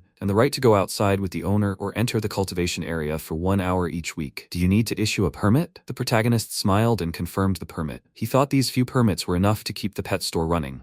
After a while, Lingyu asked in amazement, did they get the wrong address? The mother replied that they shouldn't have. The daughter looked at the building and clarified that it couldn't be a coincidence, right? The protagonist asked, have they arrived yet? Have they picked up all their things? The titular restoration master said that, according to MC's instructions, all the luggage had been packed and loaded into the car. If that was all, they would go first. Suping agreed and replied that they were free to go. He raised his hands and ordered them to take their things out. Lingyu explained that early in the morning, the teachers hired movers and emptied their house. What's going on here? She even has to go to school. Mom asked why their pet store had gotten so big. Suping replied that it was a long story. He asked his sister to leave the university. He pointed to the door of the building and added that in any case, they should go with him first, and they could talk on the way. At the same time, the students, smiling, said that they wanted to level up 3 animals. Can I have her number? Joanna sternly ordered the insects not to cut in line. The protagonist asked the goddess not to call customers insects. Joanna, transformed into an adult, squeezed the animals in her hands and clarified that they were born insects. There are so many customers here. Where is MC going? Suping raised his hand and replied that he was busy. She should look after the pet store herself. Lingyu asked admiringly, is this their private pool? The protagonist asked his sister not to be shy and happy. Lying on her bed, Lingyu picked up the toy and asked, is this her new room? Her mother remarked that it was much more comfortable here than their old house. MC asked, didn't they like it? The sister happily agreed and exclaimed that their old bed was hard and uncomfortable. Chinju asked how much this house cost. The son told them not to worry, as the money had been paid by several clients from uptown. The last time he raised their celestial beasts, they said they were very pleased with the results. The clients easily paid him,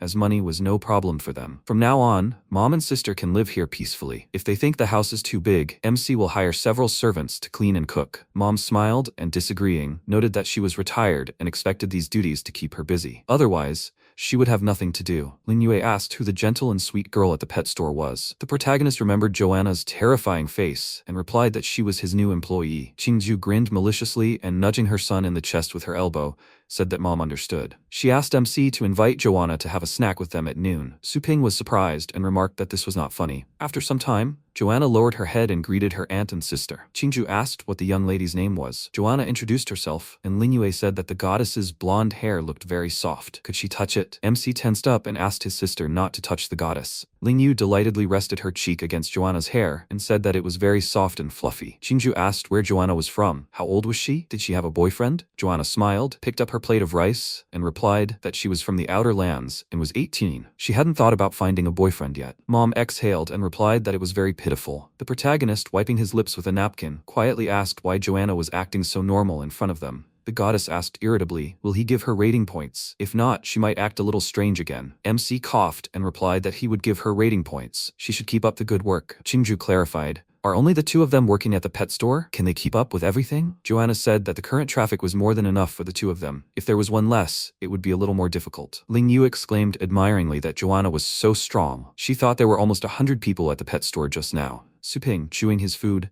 thought that with Joanna's abilities, if someone appeared to help her, he might not have to work at the pet store. The young mistress of the Tan family was still locked inside. Without her, it would be inconvenient to plant the Star Cloud's spiritual tree. Isn't that a good idea? After some time, the system window notifies that the owner's need for additional staff has been identified. Therefore, a contract for temporary staff has been signed. Note, temporary employees are not allowed to use any of the pet store's functions. Good employees with 200 points will be converted into full-fledged employees, and if they have less than 60 points, they will be stripped of everything and turned into pets. The protagonist clutched the scroll in his hand and said that this was good. The scroll quickly opened, and Rion fell out of it. She assumed a fighting stance and asked what MC was up to. Su Ping asked her to take off her shoes first. Otherwise, she would clean up on her own. Rian looked down warily and thought, does this place look like an ordinary bedroom? She must be in this man's house. But now he is alone, and there is no heavenly beast nearby. She does not feel the master's aura around her, which means the protagonist is prepared. All she can do is take a risk and break out the window to escape. That's what she will do. As soon as Rian returns, she will gather all the elite of the Tan family. She will make him pay for imprisoning her and provoking the Tan family. Rian slammed her head against the window and screamed. She put her hand to her head and asked, what kind of window is this? Is it really that strong? Rian clutched her stomach and exclaimed that she'd been locked up without food for so many days she couldn't do anything. The protagonist is a damn freak. The MC clutched the bag in his hand with a terrifying look. Rian sternly asked, what is he planning? Su Ping smirked and replied that, of course, he was thinking about how to squeeze value out of her. Rian raised her hands in fear and asked, what is he planning? A hand shrouded in mana moved towards her. Rian covered her face with her hands and screamed that she would never let him do what he wanted. The MC placed the food on her hand. She looked at him in surprise. Rian asked irritably, he wants to humiliate her with something like that? Everyone in the Tan family is seasoned and specially trained. She'll soon die of starvation. Rian opened the food, and steam rose into the air. She chewed the food sheepishly and said that the protagonist was a corpse. He would pay for this. Su Ping, grinning, picked up the bag of food and, holding the burning contract in his hand, replied that it wasn't so. She would be the one paying. The next day, the guys exclaimed with admiration that there were so many beautiful employees. It was like a fashion show. Joanna greeted the customers and asked them to line up in 2 lines. One for cultivation, the other for section rentals. Rian cried out in embarrassment, asking why she should endure the gazes of these unpleasant men. The so-called value lies in serving these commoners? Joanna, tired, added, serving these insects. Rian sternly thought that the door was before her eyes. This time, she couldn't be stopped. The protagonist asked her not to forget that she had signed a contract. Rian wouldn't be able to leave that door for a year. Rian irritably noted that while she was in danger, he had forced her to sign it. She ran quickly to the door and screamed at the MC not to think that this paper could hold her back. Rian said goodbye to Su Ping. She stopped instantly, hitting the barrier. Rian flew back with force. With shaking legs, she asked, what kind of magical pet store is this? You can't break the windows. You can't leave through the door. The protagonist clarified that Joanna had arrived before her. He would give the goddess a couple of points, so she should teach Rian everything. Joanna calmly replied that it was no problem. The host, holding a microphone in his hand, apologized and asked, "Who is Mr. Suping?" The protagonist went outside and replied that it was him. The host asked if the MC had ordered a service for filming and posting short video ads on the passersby website. Suping agreed, and the host asked, "So where will the filming take place? Does the protagonist have any suggestions?" The MC thought that most of the pet store's customers were still old customers who had cultivated celestial beasts of below the 6th level of combat power. He should let everyone know that he was now cultivating beasts of the 7th level and above. Suping summoned the Purgatory Candle Dragon and asked the host to film it. The host exclaimed, "That's a very heavy smell of blood. The aura of this dragon beast is too terrifying." People asked, "What are you doing? Are you filming a movie?" The host, holding the microphone with a shaking hand, asked, "What's the protagonist's slogan?" The MC smiled and replied that no slogan was needed. The main thing was to film the dragon and the pet store's name. Suping thought that the Purgatory Candle Dragon, which ranked 3rd in the dragon rank, was the best signboard. High-ranking heavenly beast masters who know their craft will recognize him at first sight. Lingyue resolutely placed her hands on the people's shoulders and called out to her brother. The protagonist noticed her and asked, "Shouldn't she be in class?" Lingyue agreed and clarified that they continued to pursue her, even waiting outside while she was in the restroom. Their aura was so strong that all her classmates were scared and ran away. Suping laughed, and his sister asked, "Why is he laughing? What's going on?" He asked her not to worry, because masters wouldn't harm her. The protagonist asked them to protect her. At the same time, Rion, watching MC, asked, "Isn't that Elder Snakeheart?" She thought that was good. Rion didn't expect to meet the Elder here. Does the protagonist think she won't be able to contact her family if he took her communicator? Even though MC defeated Fen Lao, who ranks 8th in the Tan family, Snakeheart ranks 3rd. The weapon hidden in his hand is excellent, capable of killing people hundreds of miles away without being seen. Rion used her mind to ask, "Is this Elder Snakeheart?" Master Snakeheart turned his head to the side and clarified, "Is this the transmission of Star Sound?" He mentally asked, "Why is she here?" The Tan family has been searching for her in the secret realm for a long time. Rion replied, "It's a long story. This villain captured her and imprisoned her here. The Elder must save her." Master Snakeheart pointed at the protagonist in amazement and asked, "Is she also captured by him?" Rion clarified, "What do you mean too?" MC turned his head to the side with a terrifying grin. Rion widened her eyes in intense fear. She hid behind the door and thought the protagonist almost discovered her. Snakeheart said, "Also? What does that mean?" Rion looked at the scene outside. MC asked the masters to only guard the school from the outside from now on and try not to disturb Lingyue. The masters placed their hands on their chests and agreed. Suping added that his family now had a dedicated training field. Could they take turns training Lingyue there every night? The masters agreed. Rion thought that in addition to the Snakeheart Elder of the Tan family, the Poison King Elder of the Lu family was also here. They were the titled masters in the entire city. Could they really have knelt before the protagonist? How did this happen? After some time, the system window notified that employee Joanna's rating had increased by 1 point.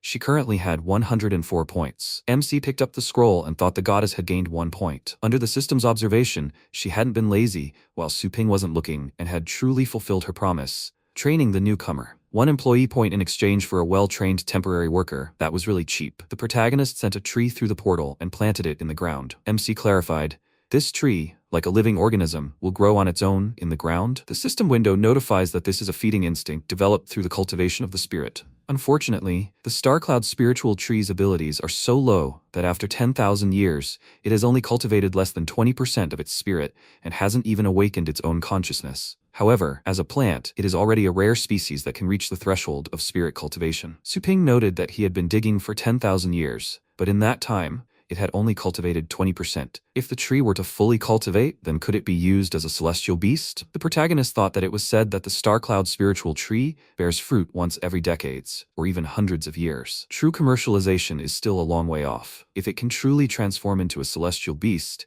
as the system predicted, combined with self-healing sections, wouldn't it be possible to obtain a wave of harvest every year? The system window notifies that this is a reminder. The host has not yet met the conditions for learning the ability to cultivate the spirit. The protagonist must first become a cultivator. MC wondered, after becoming a martial beastmaster, his next step is to become a cultivator? Although he owns a pet store and has learned a lot about celestial beasts from the internet, he still knows little about actual cultivation. It can be said that his cultivation so far has relied on the power of the system. As for cultivation, he really needs to train a lot. But now he doesn't have time to think about these things. Although the Tianchen case has come to an end, there is no guarantee that similar incidents will not occur in the future. The protagonist needs to continue to his own combat power and prestige. He doesn't want to be famous. MC can hide at home every day and cultivate through the power of the system very slowly. But his mother and sister need to be able to do their own thing, and they can't live their entire lives under the supervision of a pet store or bodyguards. Therefore, Suping will become so strong that no one in the city will dare to mess with him. At the same time, Rian thought, this is power at work again. This familiar aura. After some time, The protagonist lay down on the bed and exhaled, exclaiming that he was tired of fighting. He had been revived more than 100 times, but finally killed Zerg Centurion since leaving the free resurrection period for newbies. This is the coolest thing that has happened to him. The income of the new pet store is truly amazing. MC took off his sweater and exclaimed that after taking a shower, he would continue fighting. He opened the door and looked at Joanna with a tray in her hands. She clarified that her aunt had made soup for him. Su-ping took the spoonful of soup in his hand with displeasure and thought, when did Joanna become so caring? It doesn't matter, he is invincible in the pet store anyway. Even poisoning him is impossible. Joanna asked if he had just used the power of the law of space to reach the divine boundary. MC thought she had good perception. Does he even know where he was? Su-ping clarified that if she has something to say, she should say it. Joanna asked him to take the goddess with him next time. She could use some of her power over the central divine lands to help him improve his cultivation. The protagonist thought she was definitely going to do something else. Joanna smiled and told him not to worry, as she didn't need an employee rating this time, as long as MC allowed her to do some personal matters alone. Su-ping thought she was testing the boundaries of the pet shop, testing what was allowed and what wasn't. He needed to be vigilant. Even if she had thoughts, under the suppression of the system and the contract, she wouldn't be able to make a single splash. But this deal could bring him many benefits. The protagonist approached Joanna and asked, "What about Ruyan? If she went with him, what if Ruyan did something at the pet shop?" Joanna asked him to calm down and noted that she had taken care of it. Ruyan had worked diligently all day and was very tired. The goddess had cast a sleeping spell on her. Even if the apocalypse happens, Ruyan will sleep until dawn. The protagonist put on a t-shirt and remarked that this was very clean work. He took the goddess's hand. MC opened a portal and said that Joanna would come with him. They needed to act while there was still time. Sometime later, at the demigod border near the world tree, Joanna thought with admiration that this was the world tree. She really returned here. Before, she thought they would end up in a random place. The goddess didn't expect him to be able to activate such a powerful spatial law with a wave of his hand. In any case, this man has the ability to travel between planes. There is a real possibility that Joanna will see the highest divine realm again. The protagonist asked her not to smirk and remarked that she was not even close to being a good employee. Where to level up? MC asked the goddess to show him the way, as he was not very familiar with these places. Joanna exclaimed in irritation that he didn't even understand what the power he wielded meant to her people. The goddess asked Su-ping to forget it and said she had already told the chief god who governed this land to meet them. The protagonist asked in surprise, what god realm are they in? How are their god realms divided? Joanna crossed her arms and noted that it was indeed a common question. Pure-blooded gods naturally mature and become true gods, which is roughly the same level as the insects she had recently trampled. Su-ping thought that, in other words, the so-called pure-blooded gods were equivalent to the bloodline of about the 10th stage of their heavenly beasts. Joanna added that their great realm wasn't as complex as theirs, with only 6 levels. The supreme god, the god of order, the spiritual realm, the universal realm, the heavenly realm, and the true realm. But with the loss of the supreme divine realm, a long time has passed since any god could reach the realm of the supreme god. Therefore, only 5 levels are considered. MC thought it was no wonder Joanna was willing to risk signing an employment contract when the main one was away and enemies were constantly invading. A subordinate elf landed on the ground and clarified that he had come to meet her highness. And who is this? Joanna replied that he was the goddess's dear guest and asked the subordinate to pick up the protagonist too. The subordinate asked to hold his hand,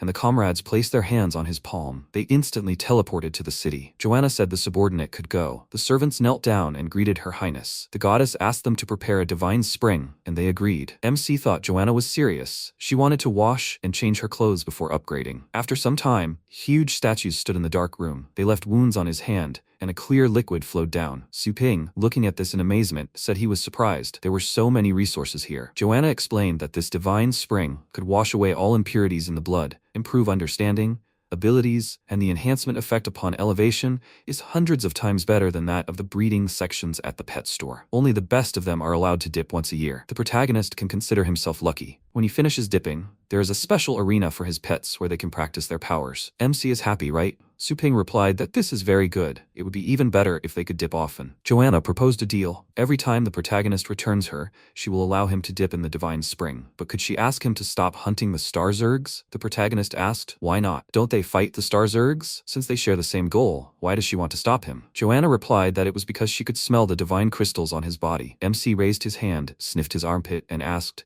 "There's nothing strange about that, right?" The goddess asked. When they appeared, Su-ping noticed this large world tree, didn't he? This is their mother. When gods die, their bodies turn into divine energy and return to the tree. The mother mixes them, makes them stronger, and then gives birth to each of them individually. With the protagonist's intelligence, he should understand what she's trying to say, right? MC said that after a god is absorbed by a star zerg, the divine power passes to the star zerg and takes the form of a divine crystal. As a result, it can't return to the tree. Joanna clenched her hands into fists and replied that one could say that. The higher their cultivation level, the more divine power returns after death. Thus, with each cycle, the total divine power of the entire divine realm should increase. But with the Zerg invasion, they lost as much divine power as they lost. Moreover, with the loss of the supreme divine realm, no god will be able to break through to the supreme god's realm. Their previously glorious divine nation is now in such a deplorable state. The protagonist took the goddess by the wrists. He placed a huge crystal in her hands and said that he had collected this today. Joanna looked at him in surprise and MC smiled. He opened a portal and said that he had understood her thought. To put it even more simply, by absorbing their divine crystals, Suping is no different from the star Zergs. From now on,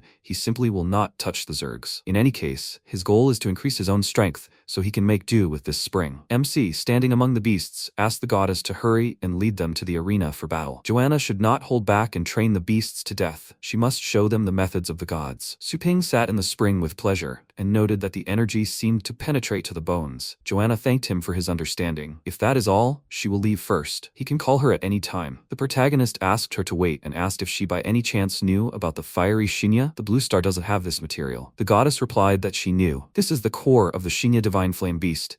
It's rare, but if MC wants it, the goddess can send the gods to hunt for it. Suping, filled with intense pleasure, asked for it as soon as possible. This is all his fighting body needs to break through to the second level. This spring water seems to activate the cells of his entire body. By training here, you can definitely get twice the results with half the effort. Joanna bowed to the protagonist. After a while, the goddess, holding little skeleton's hand, announced that the combat arena was here. She thought that MC was surprisingly able to collect so many divine crystals in half a day. An ordinary true warrior of the gods can get that much in at least 2 or 3 days without sleep, and the protagonist gave it all to her without hesitation. It seemed that Suping was potentially free labor, and for the sake of the revival of their people, it was necessary to establish a good relationship with him. At the same time, the protagonist asked the system to open the storage.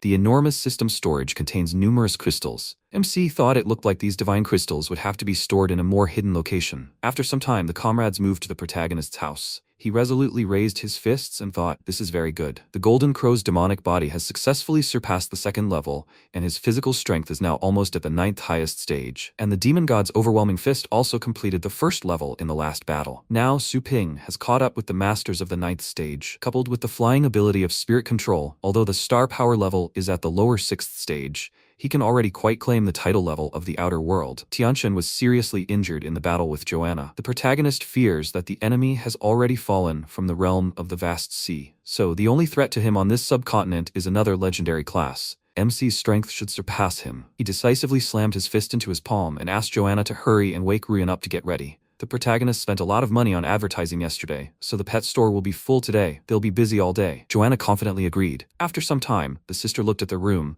and noticed that it was very empty. She happily asked if her brother had a day off today. Suping replied that it was obvious he was at work. But why did she come back? Linye looked at his watch and noticed that it didn't look like work. They were let out of class early. This evening, they will have a lesson with the Poison King teacher at home. The system window notifies that Feifei Pet Store guarantees them a place in the top 10 of the Elite League tournament. It is reported that within the specified period, the top 3, who have accumulated the highest expenses across all Feifei Pet Store branches in this city, will be entitled to guaranteed delivery. Ling Yue furiously screamed that it was unfair to use such tactics to attract customers. They have dozens of outlets all over the city, and they can attract so many customers. Even if they go bankrupt, they can still make a lot of money. Suping, putting his fist to his mouth, laughed, and the sister asked in confusion why he was laughing. The brother replied that he just thought it was cute that she was acting like a little boss lady. Lin Yu embarrassedly barked that he suddenly said something stupid.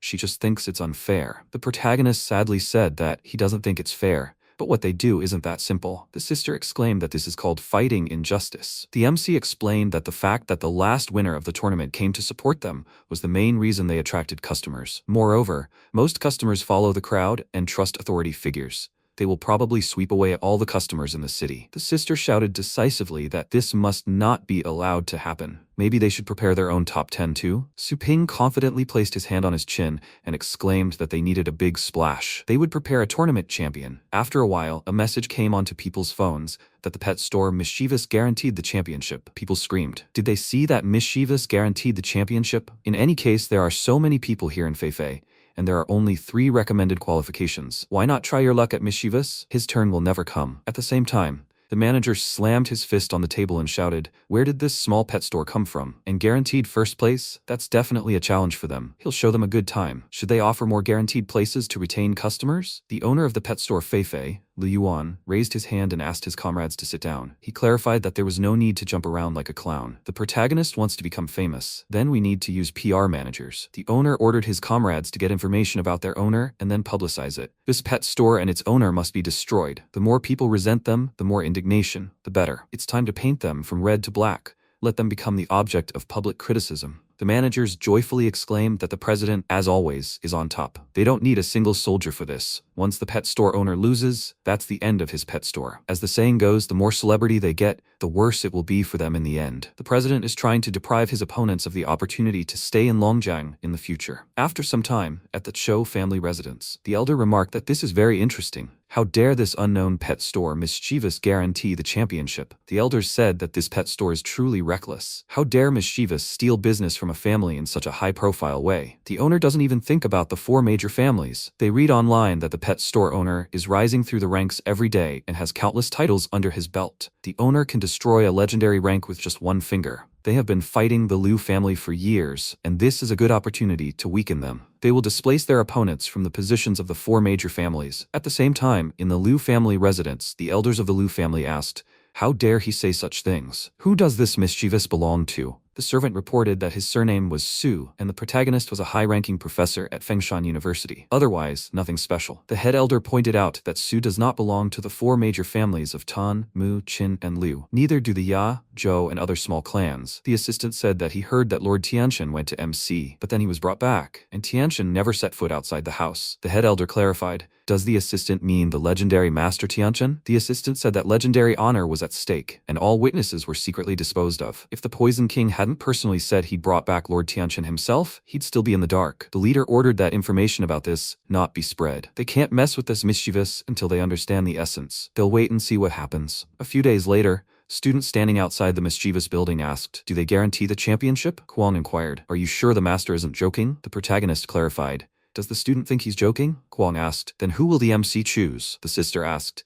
"Does the brother really want to promote one of the clients to the championship, as stated in the advertisement?" Su Ping disagreed, noting that it was simply an unfair way to attract traffic. He thought that if too many uncertain factors were recommended, the matter was closely related to the future of Mischievous and could not be missed. Therefore, he should choose someone he trusted. Kwong wondered, will false information cause a backlash? The protagonist calmly exhaled and asked, why not? If he decides to recommend a student, as long as Kwong invests more money in cultivating beasts than others, wouldn't that be enough to firmly secure a place on the list? Kwong smiled sheepishly and replied that it was easy for him. Ling Yu resolutely exclaimed that she wanted to take first place. She could withstand any difficult training. The sister asked the protagonist to level her up. MC sternly asked not to make him laugh. It's not a good job to be a guaranteed champion. With the Silver Frost Star Moon Dragon, as long as the sister takes action step by step, getting into the top 10 shouldn't be a problem. Ling Jue clarified that being in the top 10 wasn't enough for her. She wanted to become stronger as soon as possible. She wanted to follow in her brother's footsteps. When the sister wasn't looking, he must have undergone a lot of inhuman training to gain the strength he has today. That's why she believes she can never become as strong as Ling Yue actually is, if she's going to be content with the status quo. Her brother sternly said that she'd already become a combat beastmaster in her first year, and the opportunity to enter the top 10 in the Elite League was already a very promising result. What is she worried about? A battle for the championship meant the entire city would be against her, not to mention the damned freaks of the 4 major families. The pet stores that competed with them were sure to use a lot of unfair means. And then, everyone on the street, even her former friends, would look at her differently. Moreover, in this tournament, Ling Yue decisively interrupted him and said that she was signing up for life or death. His words, she had already thought about it the moment she became a combat beastmaster. That day when she and her mother lost consciousness, Something happened to MC, right? Her sister sensed a very strong aura from the combat beast master. The protagonist silently protected his relatives behind their backs. Lingyu is not a child who needs help. She won't give this opportunity to anyone else. She also wants to protect the people around her. Su Ping smiled and said that they should think about it then. The man shouted for his money to be returned, and his comrades paid attention to this. The system window notified that someone had maliciously slandered their pet store, so the protagonist was given a temporary quest. They must restore the pet store's reputation and kill the culprit. Reward for successful completion: 1 legendary celestial beast skill book. Punishment for failure: 5 points will be deducted. Completion time: 24 hours. Refusal is not allowed. MC thought that this was the first time he had seen such a strong system reaction. What's going on outside? At the same time, outside, Sun Chu furiously slammed his fist on the table and shouted that this pet store had ruined his pet. Not only has it become weaker, but it won't live long. He has a contract. They shouldn't try to deny it. People in the crowd asked, but how is this possible? Could it be that they made a mistake because of the flow of customers? Owner Su Ping always leveled up pets very quickly. In fact, there have long been doubts about the speed of this pet store. Is it a hormonal issue? How disappointing if that's the case. They come here all the time. Are there really problems? Let the boss explain immediately. You can't spoil other people's celestial beasts. Maybe he's getting ready to run away. The man invested a lot of money to become a champion. Sun Chu laughed maliciously. Joanna kicked the ground with force. She enveloped her body in mana and, knocking the people to the ground with a stream of air, ordered them to be quiet. Sun Chu asked fearfully, are they suppressing people by force? He'll call the police and have their pet store shut down. The protagonist calmly asked Joanna to stop. MC clarified that he was the owner and asked what Sun Chu had just said. Sun Chu opened a portal and asked the protagonist to see for himself. Sun Chu's wounded fox Aurora appeared on the ground. Sun Chu pointed at her and shouted, a pet store did this. MC asked, is his name Sun Chu? Sun Chu agreed, and the protagonist clarified that Sun Chu had given them a heavenly beast the day before yesterday and picked it up yesterday. They also kept his signature on accepting the heavenly beast. Is it him though? Sun Chu shouted. So what if it's him? The protagonist shouldn't try to lie.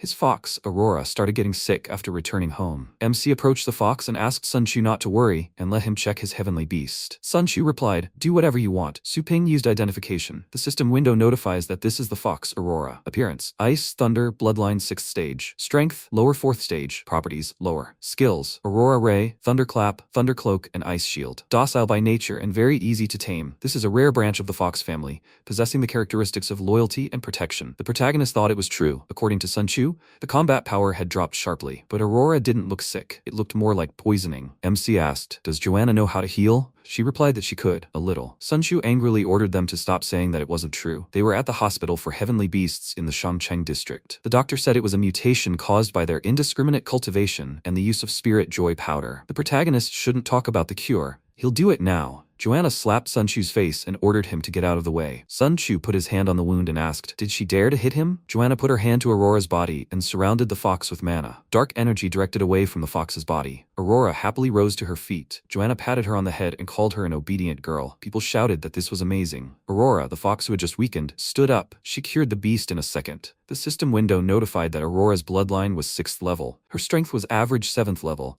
and her properties were low. Su Ping thought it was amazing. Not only was she cured, but even her abilities had been raised to a higher level. Aurora licked Sun Chu's cheek, and he looked at her in surprise. The protagonist glared at him. Sun Chu clarified that now that they had cured Aurora, he would leave them alone. He apologized for offending MC. Sun Chu turned around and asked Aurora to leave. MC placed a hand on his shoulder. He sternly ordered Sun Chu to slow down. Their pet store also offers aftercare services. Su Ping asked Sun Chu to go upstairs with him. After a while, Sun Chu slammed into the wall and grunted. The protagonist horrifiedly noted that Sun Chu's first reaction to seeing his pet cured was not relaxation, but nervousness. It's obvious that Sun Chu is worried for a reason. Who sent him? Sun Chu irritably asked what the protagonist was talking about. Who sent whom? He doesn't understand MC. If the protagonist doesn't let him go immediately, he'll call the police. Su Ping lifted the opponents into the air with mana and said that they should probably add something bad. The opponent plans to tell everything? Aurora barked and Sun Chu screamed in amazement. The protagonist has a title rank? MC said that if he remembered correctly, it seemed that a title rank has the right to kill criminals without pressing charges. Is it true that there is no need to press charges? He hasn't tried it, and the opponent wants to try it? Sun Chu was scared and shouted that he would say everything. This is the Liu family. Su Ping wondered. Is this the family behind the Fei Fei pet store? He ordered the opponent to explain it. Sun Chu said that his celestial beast was accidentally seriously injured yesterday during a competition with others. To heal it before the elite tournament, a huge sum of money would be required, and then someone from the Liu family approached him. They said they would treat him for free if Sun Chu put the blame on the protagonist. MC asked, What is this person's name? What does he look like? Sun Chu tensely answered that he didn't know. The person was wearing a mask, and he couldn't see his face clearly. Su Ping quietly asked, does the goddess have a spell that can read minds? Joanna replied that they, the gods, never use bad methods. The protagonist offered her 2 points, and the goddess clarified, hasn't the opponent already confessed? Was MC afraid Sun Chu hadn't told him the truth? Su Ping agreed and noted that he had spoken too easily and in too much detail in his explanations, as if Sun Chu had planned everything out in advance. If the Feifei pet store really uses such bad tactics, then when the situation changes, they will be the ones who lose. Joanna agreed and pointed her hand at Sun Chu. He covered his face in fear and screamed, what is she doing? Sun Chu asked the fox Aurora to save him. The fox instantly sent a beam from its mouth towards the goddess. Joanna calmly repelled the attack and used soul inspection on Sun Chu. In Sun Chu's memories, he said the cultivation effect is good. Aurora will definitely get a good rating in the competition. The bandit asked, where is Sun Chu going? The money Sun Chu owes to their Zhou family must be repaid with interest. Sun Chu asked for another month. When will he receive the prize money for the competition? The bandit shouted at Sun Chu to stop saying such things. It's the venom of a 9th stage black hell spider. If Sun Chu injects him into his own heavenly beast and frames the Lu family, their debt will be annulled. Sun Chu exclaimed that he had heard that the poison will cause the entire body to fester and die in pain. There is no medicine for it. The bandit inquired, isn't it just a 6th stage beast? If Sun Chu succeeds in framing them, the Lord will reward him with an 8th stage bloodline. Sun Chu apologized to Aurora, and she began to cry. Sun Chu's memories ended. The protagonist angrily lifted the opponent's shirt and screamed that Sun Chu would not survive. The opponent coughed and said he had no other choice. He asked MC to let him go. Aurora opened her mouth in fury. She instantly bit Su Ping's hand. Sun Chu grinned maliciously and asked for Aurora's sake to let him go. From now on, he would take good care of the fox. Without it, the beast will simply die. The protagonist turned to Joanna. She calmly agreed, and MC offered her 2 more points. He ordered the goddess to terminate the contract between Aurora and Sun Chu. Joanna swiftly waved her staff. Aurora calmed down and let go of the protagonist's hand. Sun Chu angrily screamed for the fox to come back. He was her master, and she must quickly come here. Su Ping clarified that Sun Chu was no longer worthy of being her master. Sun Chu, terrified, asked not to kill him. The protagonist quickly flew out the window, holding the enemy by the hood, and clarified, do you really mean to kill him? He doesn't like doing things like that. MC flew at great speed to the Chizhou family residence. The guards pointed to the sky and asked to look at this. Could this really be a title rank? They asked to know the master's name and asked what brought him to the Chou family home. MC sternly ordered them to call their clan leader. The owner of the mischievous pet store has come to visit. The guard asked the protagonist to stay put. They've already informed the leader, so they're asking him to wait a bit. MC arrogantly replied that he didn't have much patience. Sun Chu, standing on the purgatory candle dragon, looked down and screamed. The purgatory candle dragon flew toward the building at incredible speed. It stopped in front of the barrier. One of the 4 secret formations of the Chou family, the Xuanwu formation, which subjugates the tiger. It formed an elite army with combat strength of the 8th stage and above. It can block attacks of the middle 9th stage. The elite army crossed their arms and exclaimed that no outsider shall pass. Su Ping clarified that he needed their leader. Or, are they having trouble hearing? The commander of the Chou family's elite army, combat strength of the lower 4th stage, clarified. Does the protagonist want to see the patriarch? Entry without an appointment is prohibited, even if the MC is a title rank holder. Su Ping clenched his fist in rage and enveloped it in mana, saying that since the leader didn't want to come out, he would have to knock on the door. He struck with tremendous force with the demon god's overwhelming fist. The second force, Fumo, the powerful attack left cracks in the barrier. The elite army asked in amazement, what kind of fighting style is this? This is not the ordinary power of a title rank. The commander assumed a fighting stance and ordered the army to use all their strength to fight back. Death awaits the intruder. The protagonist is only a title rank. It is absolutely impossible to break the Xuanwu tiger's subjugating formation with a single move. The army members instantly coughed up blood. The commander tensely asked, how is this possible? The strength is not weakening at all. Does this guy plan to destroy their Chou family? The commander looked in amazement at the traces left in the sky. He called out to the Lord Protectors. They resolutely crossed their arms and exclaimed that it was better to die standing than to live on their knees. They used the Xuanwu explosive style, and the barrier instantly shattered. The commander thanked the Protectors for their measures. The head of the Chou clan, Zhou Qinlin, with the combat power of the highest 4th stage,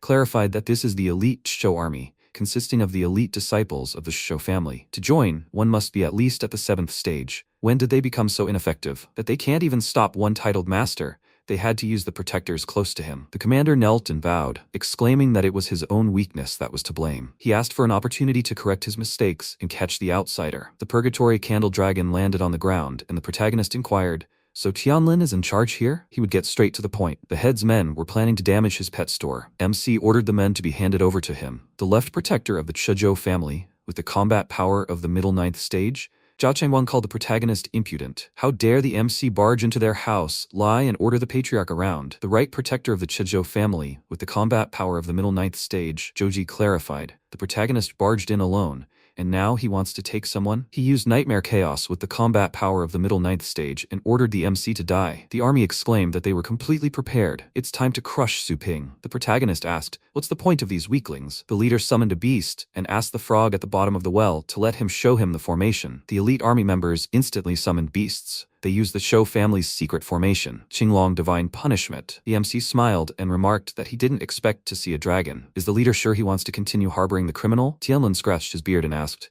is the protagonist still arrogant in the face of death? It's too late to beg for mercy now. MC's strength is at most the highest ninth stage, and Qinglong's divine punishment is at the limit of the ninth stage, half a step away from the legendary rank. He is capable of rivaling Dao Zun. Su Ping summoned Purgatory Candle Dragon and Little Skeleton. He commanded the beasts to pin the opponent down. Purgatory Candle Dragon and Little Skeleton attacked the opponent. The protagonist calmly watches, holding Sun Chu by the hair. She shouted in bewilderment. Did Qinglong's maximum ninth stage attack really get blocked? What kind of abnormal defense is this? Su Ping asked them to ignore it. He is not here to reason with them. Little Skeleton decisively leaped toward the opponent, intent on attacking. The leader looked at him in fear and asked, what is this little skeleton armed with a rotten tooth planning to do? Little Skeleton leaped menacingly over the opponent's head, and the protagonist ordered him to kill the dragon. Tianlin screamed, is this really a dragon execution? No good. That's a very rare move against a dragon. He crossed his arms, created molten Juque armor, and exclaimed that he should have underestimated Little Skeleton. The armor enveloped the dragon's body. MC grinned and asked, did the leader just remember the armor? It's too late. Little Skeleton savagely attacked with his sword. A stream of mana passed through the dragon, and the armor instantly shattered. The leader coughed up blood, put his hand to his chest, and asked, really? With one swing? Ji thought for a moment.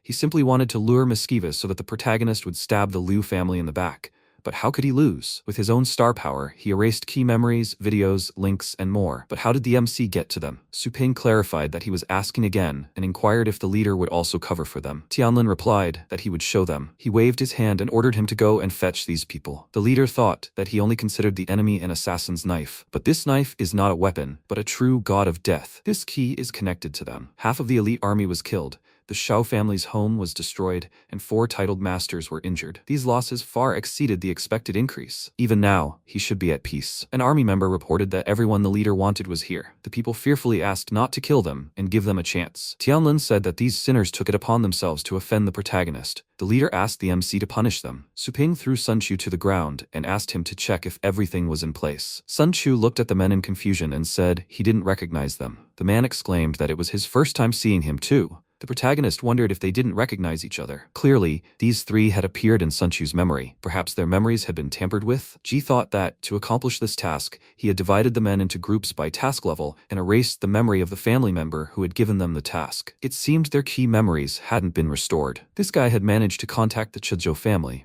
Ji guesses that some secret treasure was used to examine Sun Chu's consciousness and detect some residual fragments of memories. But as far as he knows, this kind of powerful secret treasure either consumes a lot of power or has a strict limit on the number of times it can be used. The protagonist won't be able to recognize him through them. Su Ping instantly pierced the men's necks with a stream of mana. He sternly noted that this was only the minimum he could do. The leader must not try to deceive him. The protagonist will repeat one last time so that they hand over to him those who planned and carried out all this. The one who insulted the reputation of his pet store must wash it off with blood. Ji tensed and wondered, how can he be so sure? Tianlin replied that in fact, another group of people was approaching. He asked Su Ping to be calm. The leader waved his hand and ordered a member of the army to lead the people. They knelt in fear and begged for mercy. Tianlin said that all the participants were here and handed them over to the protagonist. The MC thought that, in all fairness, anyone who wasn't the main culprit didn't deserve to die. But besides fulfilling the system's task, he had a more important goal, prestige. To prevent something like this from happening again in the future, one cannot be kind. He instantly killed people. Ji laughed maliciously and thought that after killing so many people,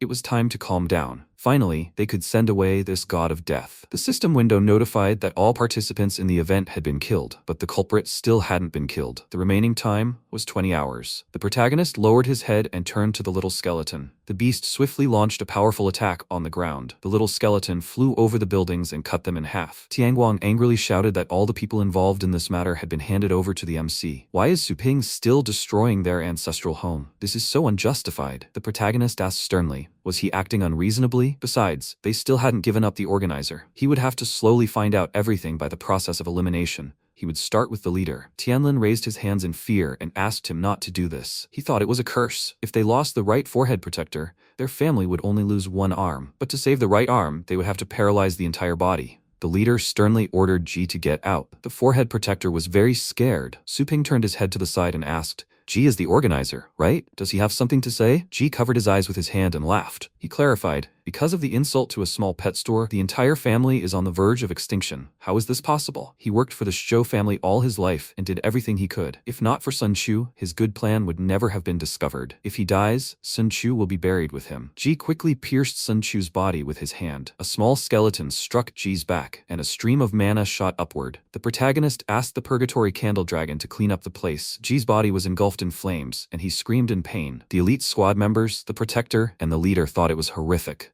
How glad they were that they had no part in it. From now on, the entire street where Mischievous is located is off limits to the Zhou family. The leader must have no further contact with this man. The system window notifies that the criminal has been killed. With only a trace left of them, the old man bowed to Ping and said that all those involved in the taint on his pet shop's reputation had now been handed over to him, and he asked him not to be angry. He replied that this wasn't the end. He had only dealt with the villains. The negative impact they had left would still remain. The Zhou family must publish an announcement in the city, admitting their actions and clearing their name. In addition, his lost wages for the entire morning must also be compensated. The old man nervously replied that everything would be done. He would personally handle the apology announcement. In his heart, he was literally burning with rage. This gossip on the internet, rumored to be about the pet shop owner breaking through legendary ranks and trampling on holders of high titles, these weren't rumors, they were facts. As soon as he found out who published this, he would definitely skin that person. He brought up the topic of compensation. Does he even know what his family lacks? Star currencies, real estate, or treasures? He replied that he only needed a set of heavenly treasures to train martial beast masters, a set of the same class he was teaching the young master. The old man looked at him in surprise and thought that the young master was the first heir of the family, and they wanted to raise him to a level that would surpass the previous patriarch. These were considered to be the best resources available to their family. He frowned and asked displeasedly,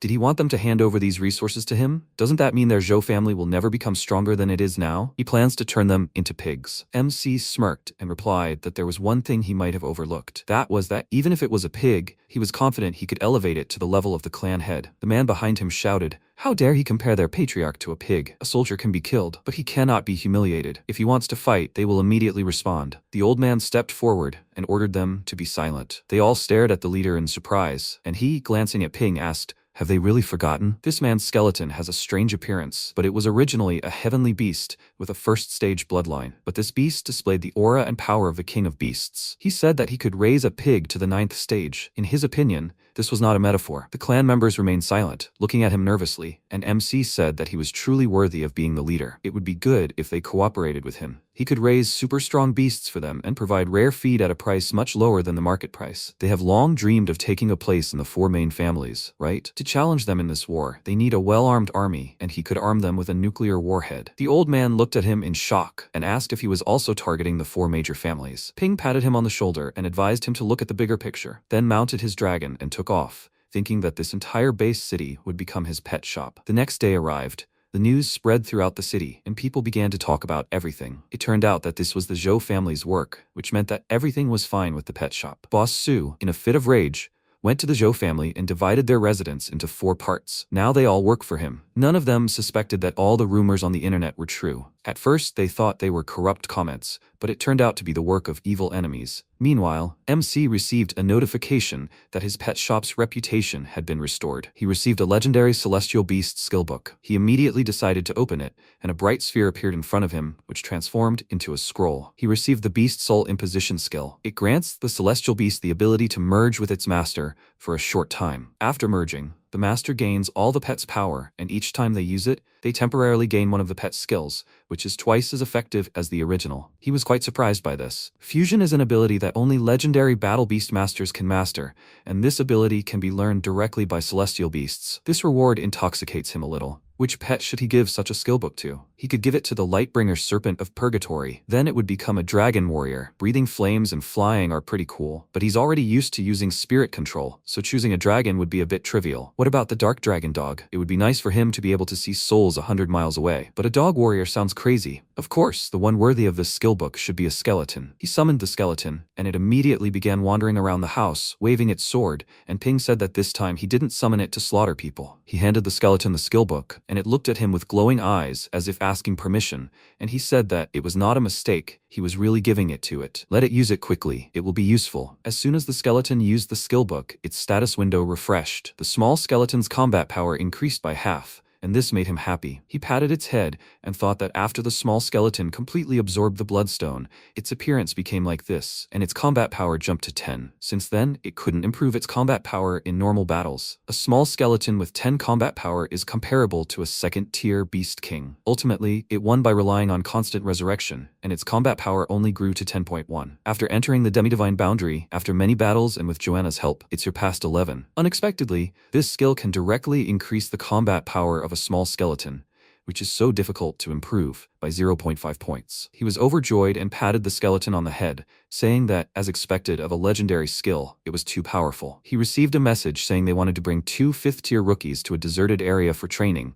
and so they wanted him to find a suitable location. MC read this and thought that the commotion at the pet shop had finally come to an end. It was time to resolve the championship issues. After that, he went to the meeting, and Kwang said that the strong man who was talking to Ping unexpectedly turned out to be a man who had mastered the art of the sword, killing countless 9th stage beasts with only his own strength. He stood at the limit of the title rank, the first person after the legendary Dao Zun. MC asked him to follow him, and the man looked around, said he hadn't seen his pet store for a few days and didn't recognize it at all. Since he contacted him, does that mean he's ready to learn the art of the sword? He confirmed this and asked what location he prefers. He answered him that his art is very dangerous, so a wide open space is preferable, preferably with mountains and seas. Ping said that this is no problem, after which a passage appeared in front of them, leading to a high cliff above the sea. They passed through the portal, and Dao Zun asked how a hologram could be so real. He could even smell the sea. He replied that it was a small trick that wasn't even worth mentioning. He can confidently use this test field. Even if it is damaged, it will be immediately repaired. Dao Zun prepared for battle and said that in the past, many people wanted to learn his swordsmanship,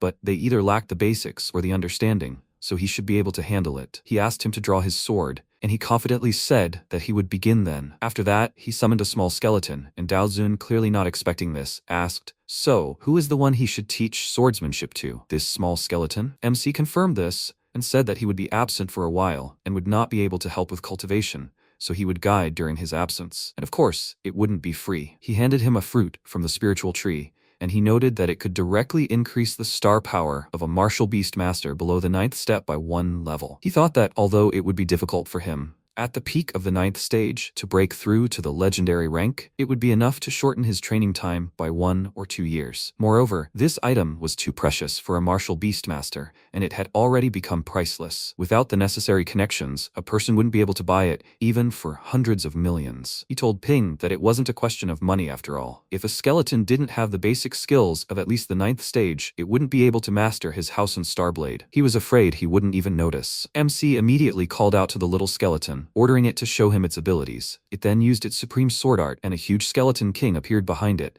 causing the water to part with a wave of its sword. After that, it started to rain. Ping covered the man with his shield and asked, "Does this little skeleton have enough basic skills?" He was surprised to notice that it had used sword art, a 7th stage skill. This skill can add 60% to a basic attack, which is at the threshold of sword art. He looked at it in surprise and thought that the little skeleton with this introductory blade technique already possessed the power to destroy the sea. His unique technique, the House and Star Blade, can add 120% to a basic attack. He can't imagine how strong this skeleton will be if it can learn this. He smirked and said that this is enough to learn his swordsmanship, and now he wants to do everything possible to teach this little skeleton some skills as soon as possible. If he can't teach it today, he won't be able to sleep or eat. After that, he summoned a multitude of weapons, pounced on the skeleton, and MC said it would be a pity to waste such rare promotional material. He asked Rian to take a photo of them in a cool pose while they were training with swords, then make posters out of them and hang them everywhere. Returning to the pet shop, he called out to his sister and Shu Kuang, saying that since all the household chores were taken care of,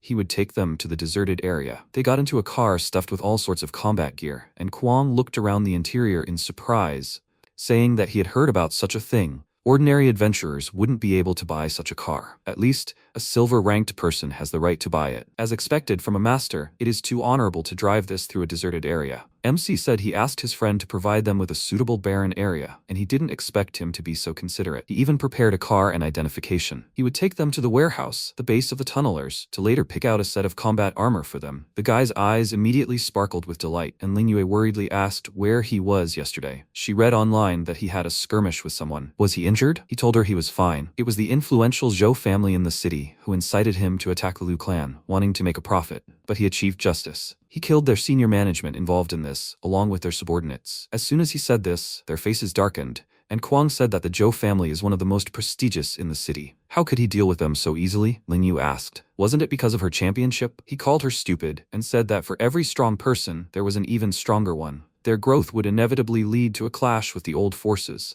so she shouldn't blame herself or take it to heart. It was simply out of his own selfishness that he didn't want to involve her. Kwang asked. So he had originally planned to take first place himself? He tiredly rubbed the bridge of his nose and replied that he was a pet shop owner and had no need to become champion, so he chose them. Besides, the biggest advantage of being champion is that they can receive guidance from a legendary master of battle beasts. This is a great opportunity for them. Kwang smiled awkwardly and said that his strength was more than enough to win the tournament, and soon it was time to hunt. Having equipped themselves, they set out to hunt in a barren B-class territory. They hid on a high cliff and right now observed a devil hound with the combat power of a lower 7th stage, which had already managed to tear apart a couple of people and their beasts. Lingyu said they needed to wait a little longer, after which her beast unleashed a stream of dark flames on the hound, and the monster immediately attacked in response, but the dog simply vanished into thin air. Then another beast appeared, grabbing the hound by the paws, preventing it from moving, and Lingyu gave a signal to the phantom fire beast. It unleashed a fiery whirlwind at the enemy, and the hound screamed in pain, then unsheathed all its spines and, breaking free from its bonds, rushed toward the young man and woman. Kwang told her to be careful, as it was targeting her, and she said they had just seriously wounded the enemy. Only a little more to go. Let him block the beast's next attack. His beast protected her, and she summoned the moon dragon, empowered it to the 4th stage, and commanded it to use its moon claws. Flying forward, the dragon immediately dealt with the hound, and Kwang rejoiced, saying that the monster was finally defeated. But the battle was not over yet. Lingyue noticed something and immediately used a star shield, which protected them from the hammerhead python's attack. But she was wounded. Seeing this, Kwang became very worried and summoned a soul eater, commanding it to use miasma, and it created a smoke screen. He helped the girl move to a safe distance and worriedly said that it seemed like this beast was poisonous. Is she okay? She confidently looked up and said that, whatever the case, he saved her life. The Restoration Master and the Poison King taught her high-level healing and detoxification techniques. This small wound needs stimulation, then it can be easily cured. Watching her actions, Kwang said that his sister was incredibly cool, and she told him not to call her that. He irritates her. A roar rang out, and Kwang remarked that this was bad. The beast had revealed its kin. She said the miasma hadn't dissipated yet, and they hadn't found it yet, so the advantage was on their side. Let him hold his breath. The swamp crawler should team up with her phantom fire beast to crush them. Ping, meanwhile, watched from the sky. He smiled, thinking that he'd previously thought she'd beg him in tears for her return, but he'd apparently underestimated her. Upon closer inspection, in terms of character, talent, and teamwork, she was on par with some of the so-called young masters. He'd originally wanted to give the championship to Kwang because he thought she wouldn't be able to handle the pressure. But he'd been wrong. If Lingyue could truly seize the opportunity and win the tournament, she wouldn't have to worry about her safety every day. He needs to wait until they are trained to the title rank. Then he can leave them to look after the house and go about his business in peace. He heard that Shenguang City, a neighboring continental region, has a thriving cultivation industry. He wonders what it's like. Meanwhile, they successfully dealt with the monsters, and Kwang gave the girl something. She asked, "Is this a highly effective medicine for restoring star power?" But it was very expensive. He said that if it weren't for her healing techniques, his beasts would have died a few battles ago. MC came down to them and told them to rest, but they said they weren't even tired and were ready to go into battle again. His sister said that she had never enjoyed fighting so much and wanted to keep fighting to save money, level up her moon dragon, and get on the top buyers list.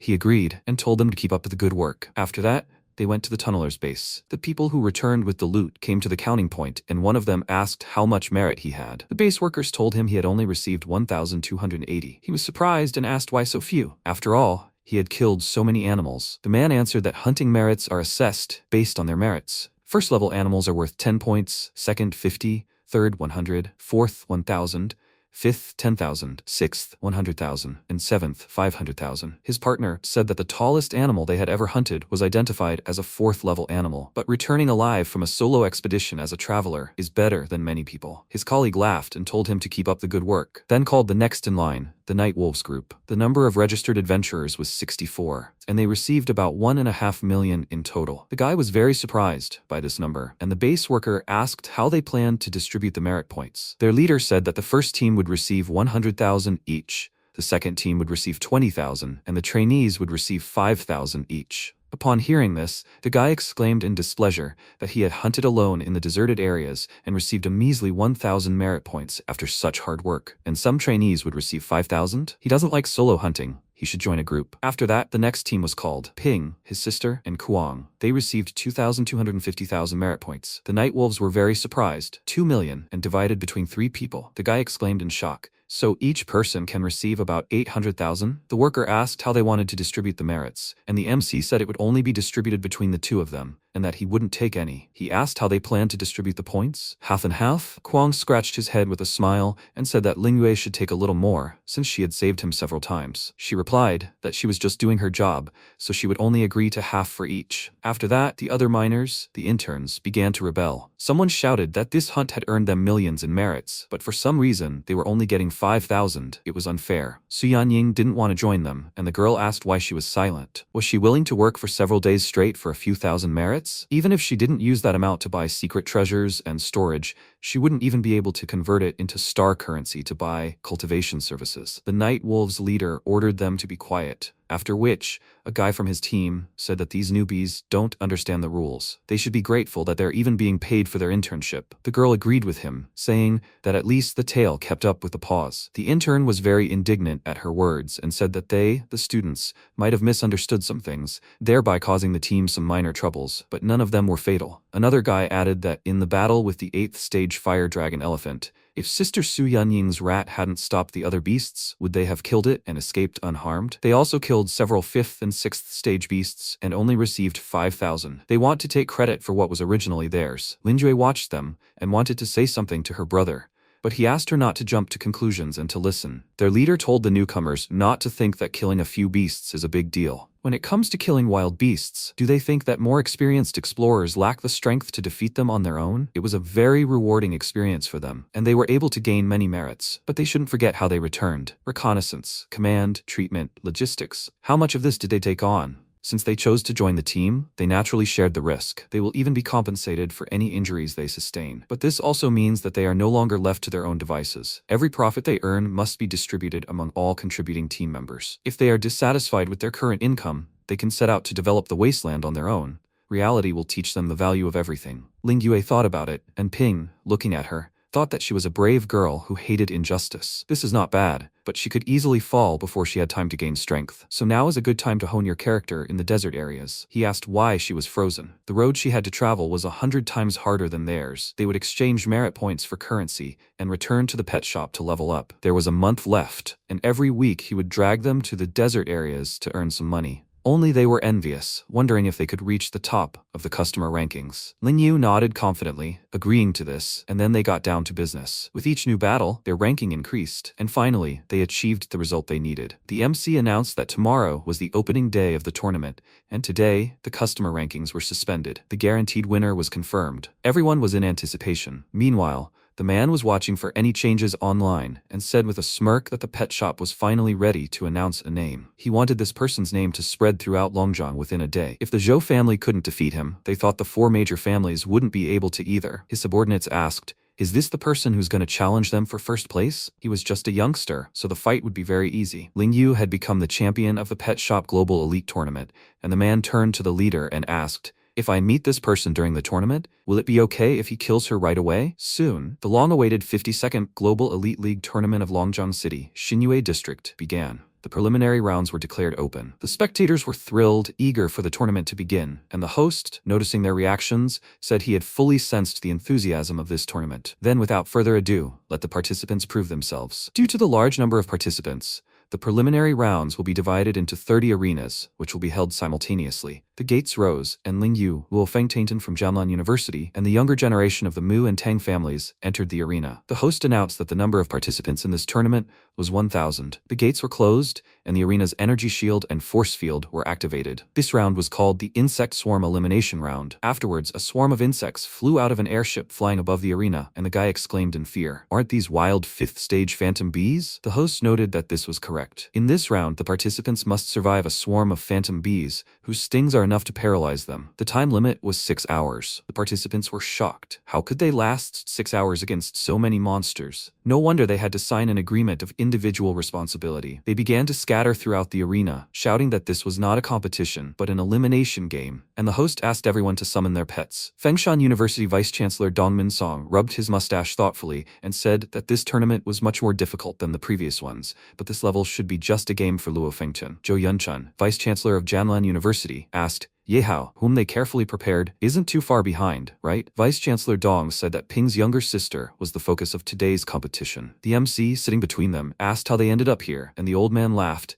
saying that since the last exchange match, his heroic behavior haunts the hearts of all the teachers and students, their admiration for him, like a raging river, endless. Wouldn't he like to become a gold-ranked teacher at their university? They'll pay him 5 times what he earned at Fengshan. Dongmin Song immediately became angry and exclaimed, "He dares to steal people from in front of him as if he weren't even here?" He asked in return, "Isn't it useless to have masters of a level they can't afford?" The vice principal ordered him not to poach him. He was just about to make him a very good offer. Ping sighed heavily, thinking that he had forgotten that he was a teacher, and said that he had been a bit busy lately, so he hadn't taught. He also used his connections within the university to obtain training materials. His teaching rating was probably at its worst. Dongmin Song laughed and said that as long as he was here, no one would dare lower his rating. He had heard that he single-handedly suppressed the entire Zhou family. With his strength, even if he didn't teach, it would still be a huge advantage for their university. Besides, many students who had visited his pet shop reported that their celestial beasts had become much better. Thanks to him, their teachers' KPIs had also improved significantly. Therefore, he plans to appoint him as the director of their cultivation department. Although it's a new department, half of the university's resources will be at his disposal. He can quit teaching now and just take on the job of cultivating celestial beasts for their university. What does he think about this?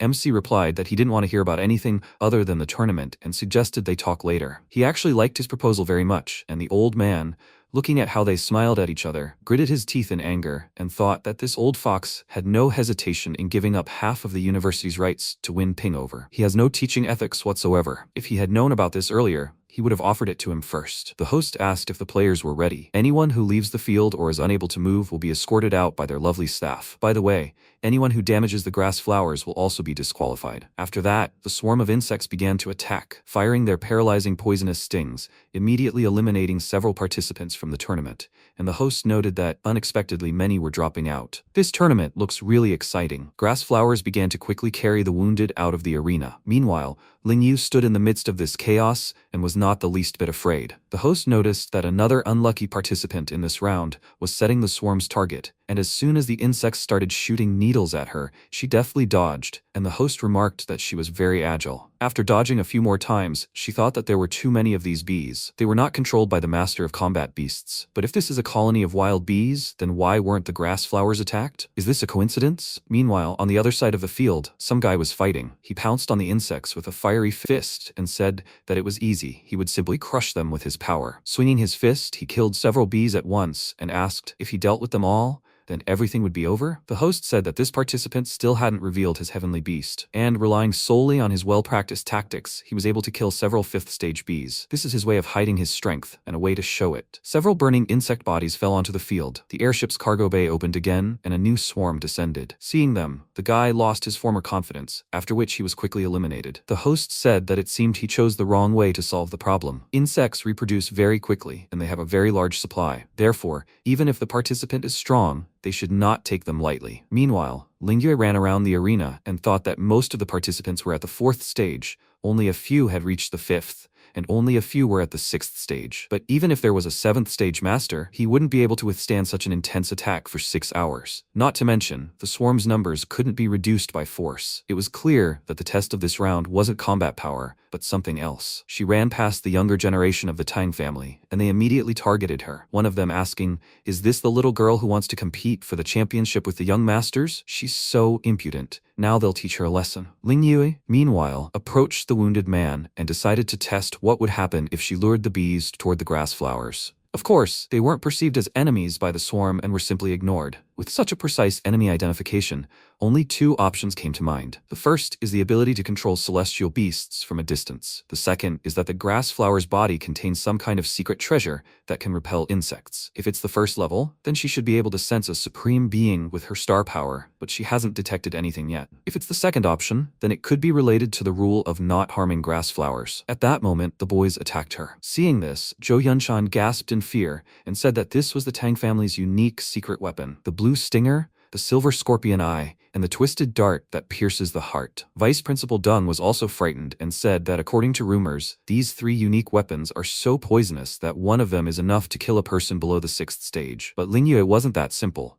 She easily dodged the attacks, then turned around and kicked them, sending them flying back at the boys. Having pierced several insects in their path, the blades and arrows pierced the guys, and they had already lost consciousness. The host said that it looked like 3 special participants from the Tang family were stung by a swarm of bees. It was a pity that they lost in the preliminary round. Ling Yu, meanwhile, thought that there must be other insect-repelling treasures hidden somewhere in the arena. If she found them, she would be able to pass this round. Meanwhile, several insects targeted the guy with the fire frog. He commanded his beast to use a firewall and built a fire barrier around himself. The other participants immediately ran up to him, begging him to let them in, and he asked, "Do they take him for a fool?" This was an elimination round. Even if he saved them, what guarantee did he have that they wouldn't throw him out of the barrier? They promised him that they wouldn't stab him in the back and began to beg him to let them in. He didn't hear them and thought that it was fortunate that he had always adhered to Boss Su's training, otherwise he would have found himself in such a pitiful situation. Meanwhile, Ling Yue noticed that the body of one of the insects was glowing. She immediately stopped and thought that she had already searched the entire arena, but no secret insect treasures had been found. Could they be hidden among the bees? If they were hidden inside them, then she would be able to sense it with her star power. She closed her eyes and concentrated on her sensations. The bees began to surround her, and she quickly found the one she needed among them. Using the strength enhancement and speed of the 5th stage, she caught it and tore off the wings under which the artifact was hidden. The host said with a smile that it was unexpected. In just 1 hour, someone had been the first to find the correct way to pass this round. Hearing this, the other participants immediately thought of Ling Yue, and the host congratulated her on winning the first round. The other participants realized what was going on, and one of them cursed, saying he had just killed some bees. The guy next to him said he had smashed some hidden treasures, and Vice Principal Deng breathed a sigh of relief. Fortunately, there was no danger. He had begun to think that Fengshan was about to lose another star. Yunshan noted that Ling Yu possessed such a skillful technique that she was able to fend off that attack. He turned to Ping and asked how she learned it. She replied that it was nothing special. The elder of the Tang family, who's a few steps below the patriarch level, taught her this. The old man was very surprised and remarked that they must have a strong relationship. Meanwhile, the host said that several participants had followed Ling Yue's example and obtained treasure. A total of 100 friendly marks were placed this round. Players who have already advanced can leave the field to rest, but they have to be ready for the next round in 3 days. Ling Yue glanced at the treasure and sighed with a smile, saying that it was fortunate she discovered it earlier, otherwise the people in the arena could have died in vain, and everyone could have lost their qualifications. She decided to go home and calm her mother down, and the guy from the Mu family thought that since the trashy Tang family was out of the way, it was his turn to act. He summoned his beast, Demon Claw, and it used the skill Bloodmark, which caused the bees to target the girl. She quickly noticed this and dodged the bees' attacks, and noted that this was a secret technique of the Mu family that could infuriate the low-ranking beasts around them. Is this Bloodmark, which causes the beasts to attack the marked target? This skill is so heavy that half the load has to be shared with the heavenly beast. The man was surprised that she knew about this, and said that it wouldn't help her anyway. The host noticed what was happening, and worriedly said that the swarm on the field was controlled by one of the participants. All the insects rushed towards Ling Yu. The spectators immediately began to complain, saying that it was unfair and that they would leave a bad review on his popularity ratings. The host said that although there was no direct rule against attacking other participants, they could only morally condemn him. The guy smirked and asked, "So what if it was unfair? Who said nobles can't become food?" The winner is king. He doesn't believe she can survive. The champion of this tournament is none other than him, the master of the Mu family. Noticing the huge swarm approaching her, she opened a portal, and the host noted that she was finally summoning someone. The participant managed to displace Ling Yu's battle pet, but she is surrounded. How can she fight back? After that, her beast jumped out of the portal, immediately unleashing a huge fire whirlwind on the opponents. The host was surprised to hear that it was the strongest long-range skill of a Tier 8 fire-type pet. The heavenly beast she summoned was a phantom fire beast. It possessed a Tier 3 bloodline, and it truly was the best of the best to be able to master such a powerful skill. The guy was very surprised and said that she had such a powerful battle beast. It was no wonder nothing was known about it, but there were endless phantom bees on the field. He'd see how long she could hold out with this extremely energy-consuming 8th stage skill. He wanted to give his demonic claw a command, but snakes had crawled onto his body, making him extremely nervous. He asked his beast to remove them, but it couldn't move, and then the boy also became paralyzed. Lingyu approached him and said that the blood mark had one drawback. When the heavenly beast helped its owner share mental stress, its vigilance would decrease, making it very easy to get close. She removed the protective ring from his finger, and he nervously asked what she was doing. After that, she walked away from him and said that she personally wouldn't kill him. Her brother had taught her that. A swarm of insects swarmed the boy from all sides, and he screamed in pain, and when the bees had finally had their fill, they retreated. The spectators looked at this guy and were horrified. Luo Fengqian wondered if this was the power of the guaranteed champion of the mischievous pet store. Everyone on the internet was praising this place, and it seemed that the unverified reports, which were full of falsehoods, were true. Lingyu left the arena happily, and the vice principals applauded her, saying it was amazing. They congratulated Ping on his victory, but it turned out he had already left. Meanwhile, Lingyu walked down the long corridor, the atmosphere here starting to make her feel uneasy. Suddenly, the lights flickered, and she turned around, wondering if she was being followed. Meanwhile, a murder had occurred in the observation room. The man wiped the blood from his blade and asked, "Is this the unlucky girl named Ling Yue, who dared to compete with the 4 major families for the championship in the elite tournament? And what would the boss order him to do with her?" He showed his guys her photo and said that the buyer intended for her arms and legs to be removed. But judging by the photo, this girl is quite cute, so they will have a good time with her first. This is the Black Dog Squad. They have the combat power of the 8th stage, and they are notorious for their bad reputation in the desert areas. But since they often did dirty work for the 4 families, they were hidden. No one dared to arrest them. They hid behind the door, waiting for her, but before she got there, someone came up behind her and grabbed her shoulder. She immediately turned around and used the power boost of the 5th stage, after which she threw a punch, but it turned out to be only her brother. He caught her fist and noted that she had good reflexes, and she, sighing with relief, asked him not to test her anymore. Someday he will not have time and he will become a cripple. He smiled and remarked that maiming was her talent. He came to take her home. After that, he turned around and headed back, and she, confusedly pointing a finger behind him, asked, "Isn't the parking lot that way?" He told her that he had just been there, and it was very dirty, so he asked someone to clean it up. Meanwhile, the gang of black dogs noticed that Lingyu was late and decided to go out and check everything out. Instead of the girl, they saw a small skeleton standing by the wall, and the gang leader asked, "What kind of joke is this? Were those just the footsteps of this skeleton?" It took a sword, gave them a stern look, and then attacked, quickly cleaning up all the dirt with the Chaos Starblade technique, first style, 100 shattered stars. MC, meanwhile, brought his sister to the pet store and was surprised to see Dao Zun. He asked if his pet also needed nurturing. He awkwardly scratched the back of his head and looked away, saying he just came to see if the little skeleton was available, but since it was taken, he should forget about it. Ping looked at it in surprise and thought, "What's going on?" During the month he was gone, what happened between the little skeleton and this guy? Well, as long as his skeleton became stronger, he immediately handed it over to Dao Zun and said that he was entrusting him with the care of his pet. He and his sister went inside and, seeing the huge boxes, he asked what they were. Joanna said they were those ants the Zhou family sent them. There were also more than 100 orders for high-class celestial beast grooming services.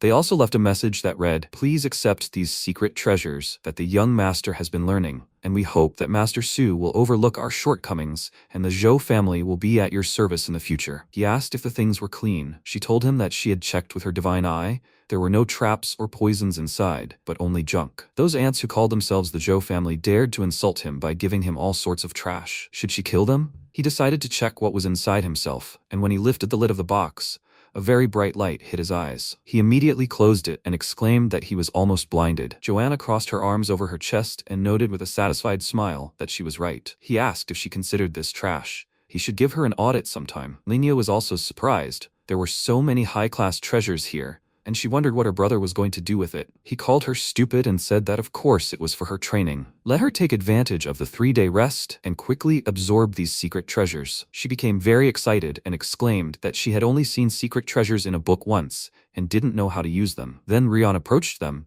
and said that these treasures were too high level for her If she forcibly absorbed them, her body would explode and she would die. There was no sense in their heads. Her arrival made him think. After all, she was a young lady from one of the 4 major families, and these secret treasures must be very rare. An idea occurred to him and he extended his hand to her with a sinister grin, saying that he needed to talk to her about something. Seeing something sinister in his eyes, she became very frightened. Time passed. The girls moved to the cultivation area, and Ruyan, having tied Linyue's hands, began to restrain her and hit her on the back with some kind of plant. Linyue asked her to wait, as it was very ticklish, but the girl only smiled and said that since she was constantly moving, to prevent her from going crazy during cultivation, she had to tie her hands, so she should be patient and focus on her body. Linyue sighed heavily and exclaimed, "What the hell is going on here?" An hour ago, MC asked Ruyan to tell her how to use these secret treasures, and she, proudly lifting her head, asked what benefit she would get.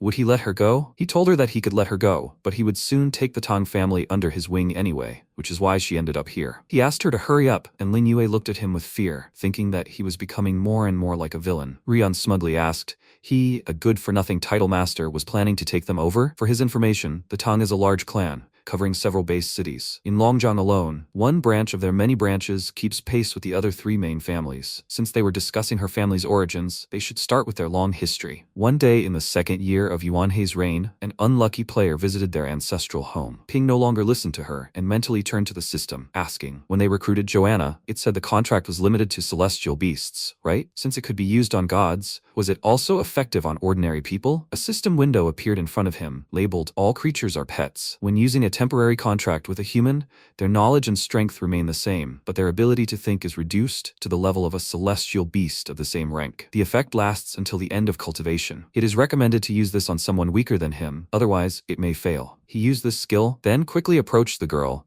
and said that he wanted to make a deal with her. He grabbed her hands, raised them, and said that it was a pity that they couldn't come to an agreement, so he had to resort to fists. She became very nervous and ordered him to leave her alone, and then he touched his finger to her forehead, making a mark. The system informed him that the temporary contract was successfully signed, after which the girl immediately retreated and exclaimed, what did he do to her? He answered her that he did nothing. Does she feel something for him now? When she thought about it, she realized that something was wrong. The man in front of her is clearly her enemy. She wants to tear him to pieces and kill him, but for some reason, she feels his breath, his words. Everything he does is majestic, like the heavens, and he cannot be disobeyed. He said her name, and she immediately fell to her knees in front of him, saying that she was here. What are his orders? Lingjie was very surprised and asked why she suddenly became a different person. MC asked her to stand up, as he liked her defiant look, and she stood up, discontentedly telling him to quickly say what he needed. She didn't have time to mess around with him. He asked her to explain how to use these secret treasures. He had to prepare Lingyue for the next round in these 3 days. She asked, are you crazy? After that,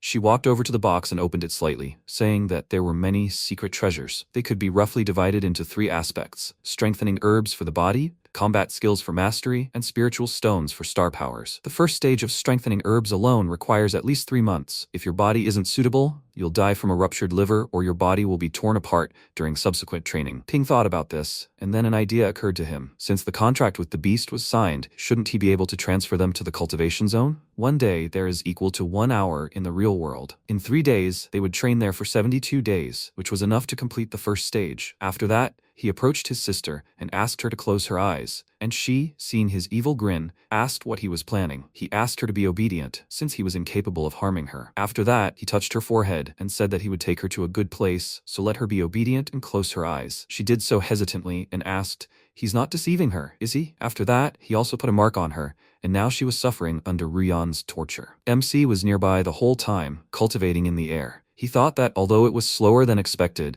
there would be a few days off after each round, and by combining them, she would be able to absorb all the secret treasures before the finals. Ling Yu called out to him loudly, asking him to save her, and Ryan asked her not to fidget. This is to clear her meridians and improve her physique. She protested, saying it was incredibly ticklish, and Ping told her not to be distracted. During this period of time, she should obediently soak in the medicinal baths and train well. Isn't this much more convenient than fighting in the deserted areas? Many people would like to be in her place. She burst into tears and began to beg him to go to the deserted areas. Anything is better than this. Meanwhile, a report came to the Mu family that the black dogs had been attacked. The headman inquired about the outcome, and the man told him that the entire group had been wiped out, and their target was safe and sound. They were surprised by such news, and one of the elders asked, Lin Yu couldn't have killed them, right? He replied that this had not yet been confirmed. The cameras and other data had been destroyed by the black dogs. The old man inquired about the bodies. They can always tell what weapon or technique an opponent is using by a wound, right? The boy lowered his head and apologized. No bodies were found at the scene. The black dogs looked like they'd been through a juicer. All that was left of them was a bloody mess. Hearing this, they were surprised, and the elder said that someone had killed an entire squad, whose strength was at the 8th stage, leaving only pools of blood. He was afraid. Even the titled masters couldn't help. The leader rubbed his chin in confusion and said that if it didn't work outside the arena, then they would take care of her in the arena. They wouldn't let her through to the finals. She was only getting in the way of the young master. After that, his subordinates arrived, greeted them, and asked what their orders were. The leader said that he was giving them a flame crystal purgatory serpent, as well as 2 secret treasures of the 7th stage. This will help them win the 2nd round of the tournament. They were very surprised because this beast ranks in the top 15. And of course, they were happy with such a gift. Meanwhile, the Qin and Tang families were also plotting against Lin Yue and preparing for her defeat. And it was time for the tournament again. The host addressed the participants who had passed the preliminary round and asked how they had rested over the past 3 days. The audience screamed in anticipation, and he announced that the 5-player close combat tournament would soon begin. The preliminary round tested the participants' observation speed. This stage tests their combat prowess and ability to assess the situation. The 5-player close combat tournament is held in a limited ring, and each participant is allowed to take up to 2 secret treasures. Those who surrender, lose consciousness, or fall from the ring are eliminated. Only one of the 5 participants advances. Ring destruction is prohibited, so the organizers asked them to think twice before using mass destruction techniques. The list of matches for each arena was announced in advance, so they should proceed to the waiting area and line up in order. Lin Yu joined the queue, and he announced that the close combat tournament was officially open. MC, meanwhile, sat between the vice principals, meditating, as always. Dong Minsong said that this year's participants were all very good, and he would be interested to see how it turns out. Yunshan asked if he heard that people from the Starry Sky had come to the city. He clarified, did he mean the most powerful organization on the subcontinent? He heard that its original founder was a legendary master of martial beasts. Why were they so condescending to them? Yunshan whispered that he didn't know, but wherever the Starry Sky went, nothing good usually happened. Last month, he heard that there was a large family in another city, and they were destroyed because of a secret treasure that the Starry Sky was targeting. Even the boundary wall of the base city had a gaping hole. The city was almost attacked by wild beasts. Minsong was surprised and exclaimed,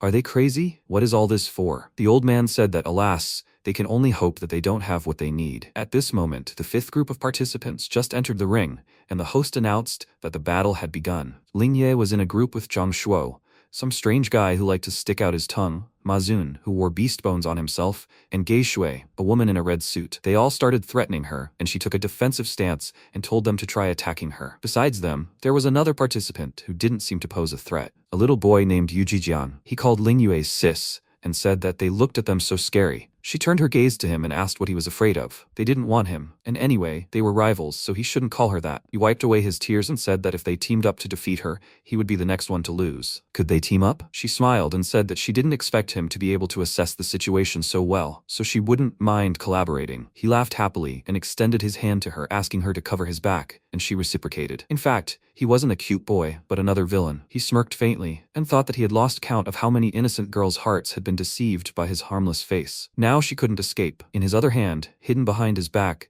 he held the Mu family's 7th stage secret treasure, the Devouring Star Lock. It can block all the star power of those below the 6th stage, and cannot be unlocked by itself. Direct contact is required for use. He already thought she was caught, and pointed the artifact at her, thinking that if she lost her star power, she wouldn't even be able to summon a heavenly beast. She, an ordinary girl, could be humiliated as much as she wanted. But something unexpected happened. An electric shock ran through his entire body, causing him to fall to the ground, and his artifact rolled to the side. Seeing this, everyone was very surprised, and the host asked, "What happened?" Participant Yu Jijiang suddenly fell. He looked up at the girl and asked, "Is this paralyzing toxin her doing?" She picked up his artifact and put it in her pocket, then showed him the needle hidden between her fingers, saying that it was he who insisted on shaking hands, and she simply accepted it. Ma Zun asked how she was so sure that he was an enemy. What if she poisoned the wrong person and had fewer allies? She grabbed the boy's leg and dragged him along with her, saying that they were both from the Mu family. The two of them, from left to right, are the Qin and Tang families, right? They were very surprised, not understanding how she knew this. After which, she threw the boy out of the ring and said that ever since they came here,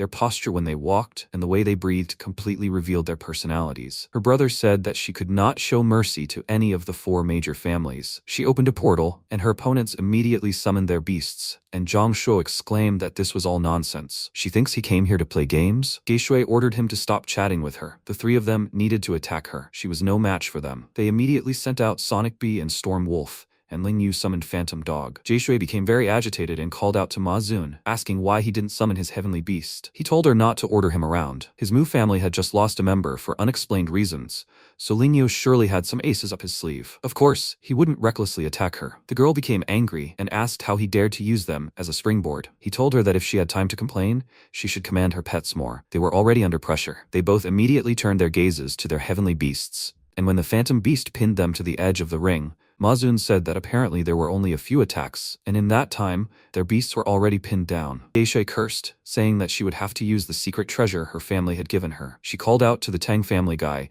and told him to hurry up and use his methods to deal with her. Otherwise, both sides would suffer, and Mu would only suffer a small loss. She took out a 6th stage enhancing secret medicine, a giant strength pill. It increases the user's strength for 10 minutes and can shake a 6th stage supreme beast. He took a snake out of his mouth and said that she didn't need to mention it. It was his 6th stage secret treasure, a puppet snake. It moves quickly and can't be detected by stellar power and will attack the enemy autonomously, and its poison can kill a 6th stage heavenly beast. After that, they all pounced on the poor Phantom Beast at once, and Ling Yue said that so many people are bullying Snowball. Aren't they ashamed? She tugged at her collar, using the Mu family's unique skill taught to her by the Beast Emperor, and became a beast herself. She prepared herself and told Snowball that they would deal with them together. Unexpectedly for her opponents, the Phantom Beast disappeared. Jie Shui began to look around and wondered if it was an illusion. It and its owner immediately appeared above her. Noticing this, she warned the beasts of the danger, after which Ling Yue deftly dodged the blows and said that they were too slow. Lunging forward, she attacked with her cat, striking each beast, and the girl asked in surprise, what kind of strange fighting method was this? She became as agile and ferocious as a wild beast. They didn't even touch her. Zhang Shuo said that she had a terrifying form. She was no inferior even in a fight with a 6th stage war beast. He pounced on her, telling her not to be too arrogant, as she was no match for him in strength. Meanwhile, Ma Zun carefully watched the fight from the sidelines. He wondered if Ling Yue's tactics were a secret beastmaster art that only the high-ranking children of the Mu family could learn. Typically, the master pet synchronization rate is between 40 and 60%. Some experienced masters and celestial beasts, after years of cooperation, can understand each other with just a thought or a glance. Currently, the synchronization rate is close to 90%.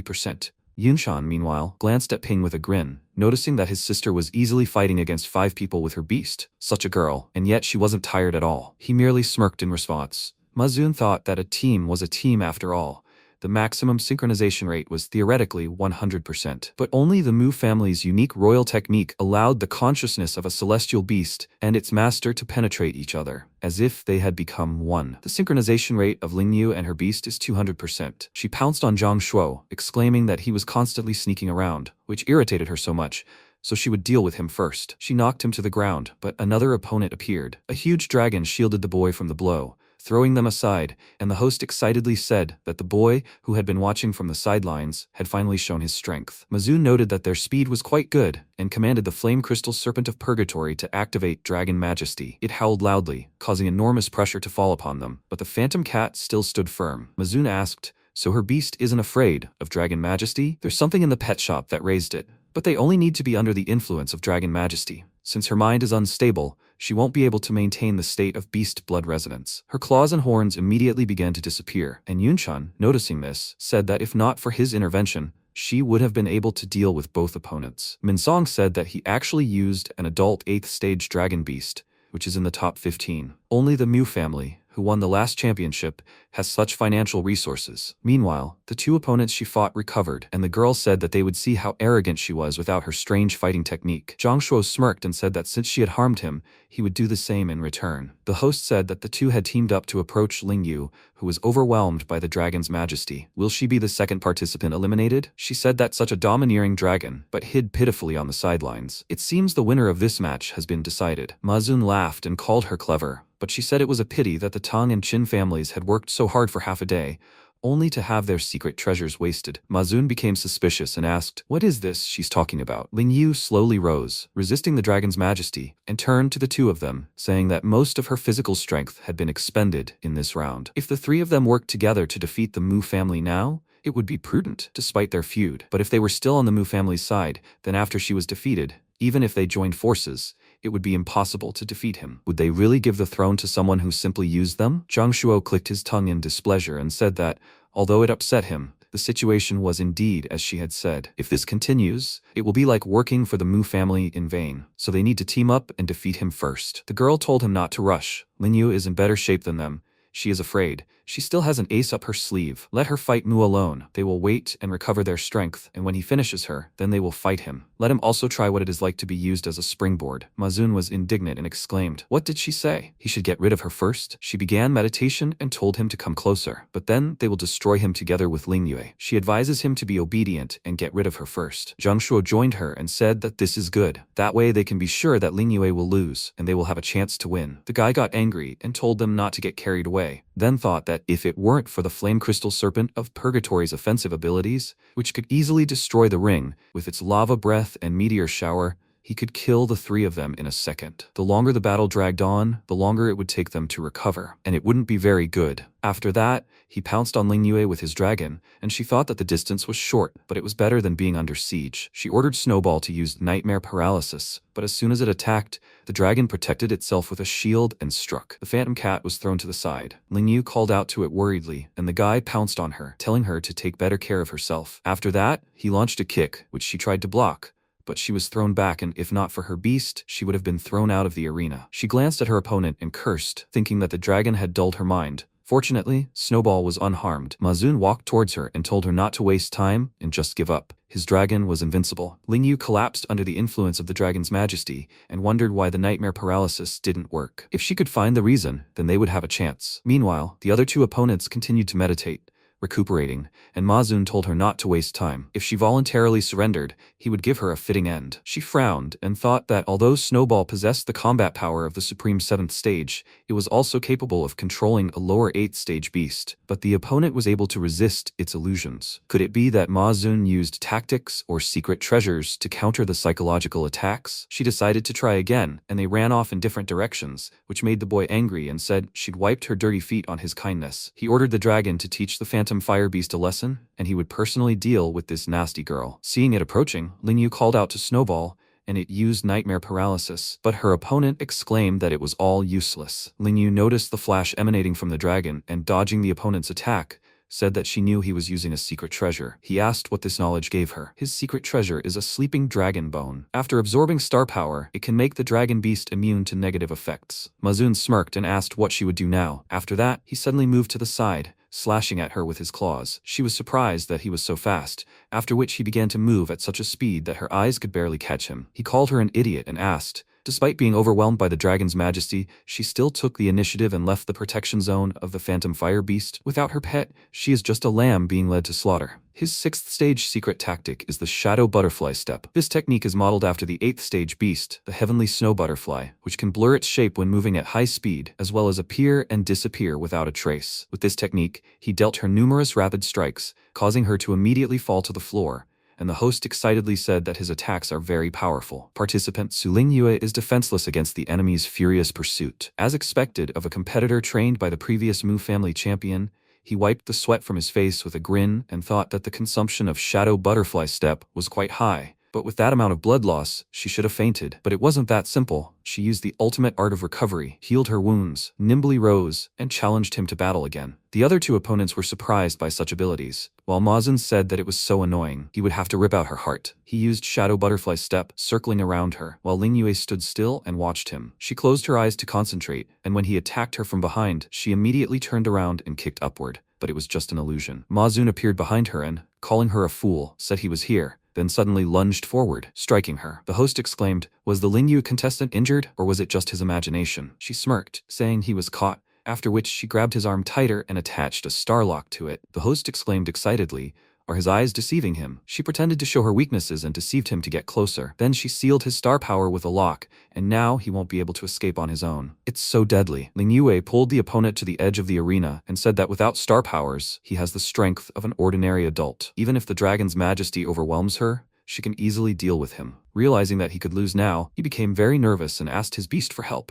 But as soon as it approached, she ordered Snowball to deal with the enemy, as the secret treasure had already been deactivated. After that, she threw Mazun out of the arena, but it wasn't that simple. The beast caught him. Lingju looked up at her opponent in surprise, and the host noticed that the recovered participants had joined the battle. They returned Mazun to the arena, and Jie Shui said that the big picture was important. They couldn't allow him to lose to her. Zhang Shuo said that her strength shouldn't be underestimated, and he didn't want his family to punish him for failing the mission, right? He suggested that they put personal interests aside and deal with her first. Mazun agreed and called out to his dragon, causing Ling Yue to immediately fall under the influence of it. The host said that she was going to gain a chance to win with a minor injury, but the situation changed again. As a result, the three parties decided to deal with her together. Suddenly, her brother's voice appeared in her head, telling her to use it, and she immediately turned a worried gaze to him. The vice principals were already upset. They thought she would lose, but only her brother believed in her. He told her that she didn't need to hide it anymore, and let her use her trump card. She agreed and recalled Snowball, after which her opponents laughed and said that she would regret not giving up. Let her regret being an enemy of their families. They all pounced on her at once, and then she summoned her moon dragon, which had grown so much by this time, and commanded it to use freezing for thousands of miles. Seeing such a huge beast, they immediately froze in shock because it ranked 8th in the dragon rank. After that, her beast used frost breath, turning them into ice flows, and the host remarked that it was so terrifying. With the appearance of the moon dragon, snow began to fall in the arena. Contestant Ling Yu annihilated 3 opponents with a single 9th stage skill. It is said that the moon dragon of the Silver Frost Star once froze 1,000 miles around itself with this technique. Now, having seen it in person, he can say for sure that her reputation has been well-deserved. Ling Yue commanded her dragon to cancel the technique, after which the ice crust shattered and all 3 participants lost consciousness at once. That's how she won. The spectators admired her skills and said that with such a powerful trump card in hand, it was no wonder she dared to become champion. With just one move, she decided the outcome of the match. It was powerful. They began to praise her dragon, calling it beautiful, and the host congratulated her on her victory and on successfully advancing to the next round,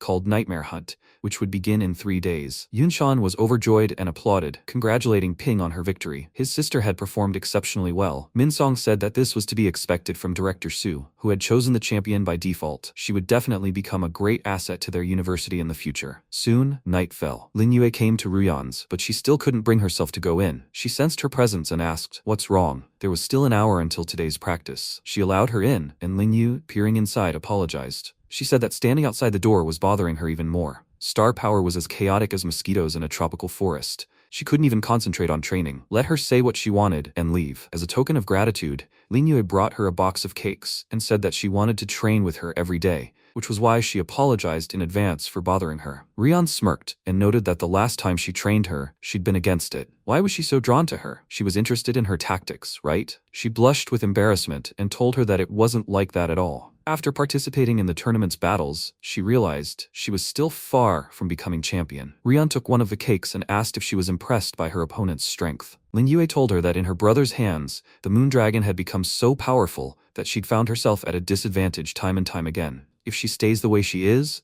afraid that soon she will not be able to fight alongside her beast, let alone win the championship. So she wanted to become stronger. Rian realized she was afraid her pet would stop obeying her, and after tasting the cake, she asked, besides her body, what else did she want to learn? She said that in the arena, she was overwhelmed by the majesty of the 8th stage dragon.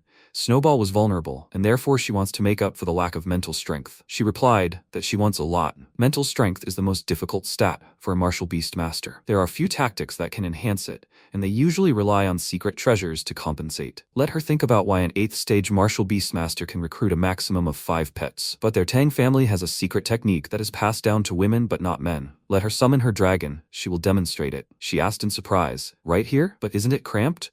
Ruyan sighed heavily and said that she was truly stupid. Just one head is enough for the majesty of a dragon. Don't they teach them such basic knowledge at the university? After the summoning space is opened, let her not release all the star power at once. Ling Yue decided to try it immediately, and her pet's head peeked out from the portal. Ruyan examined it and asked, is this the Silver Frost Star Moon Dragon? It breathed on her, and she said she'd been locked in the pet shop for a long time and really missed the combat atmosphere.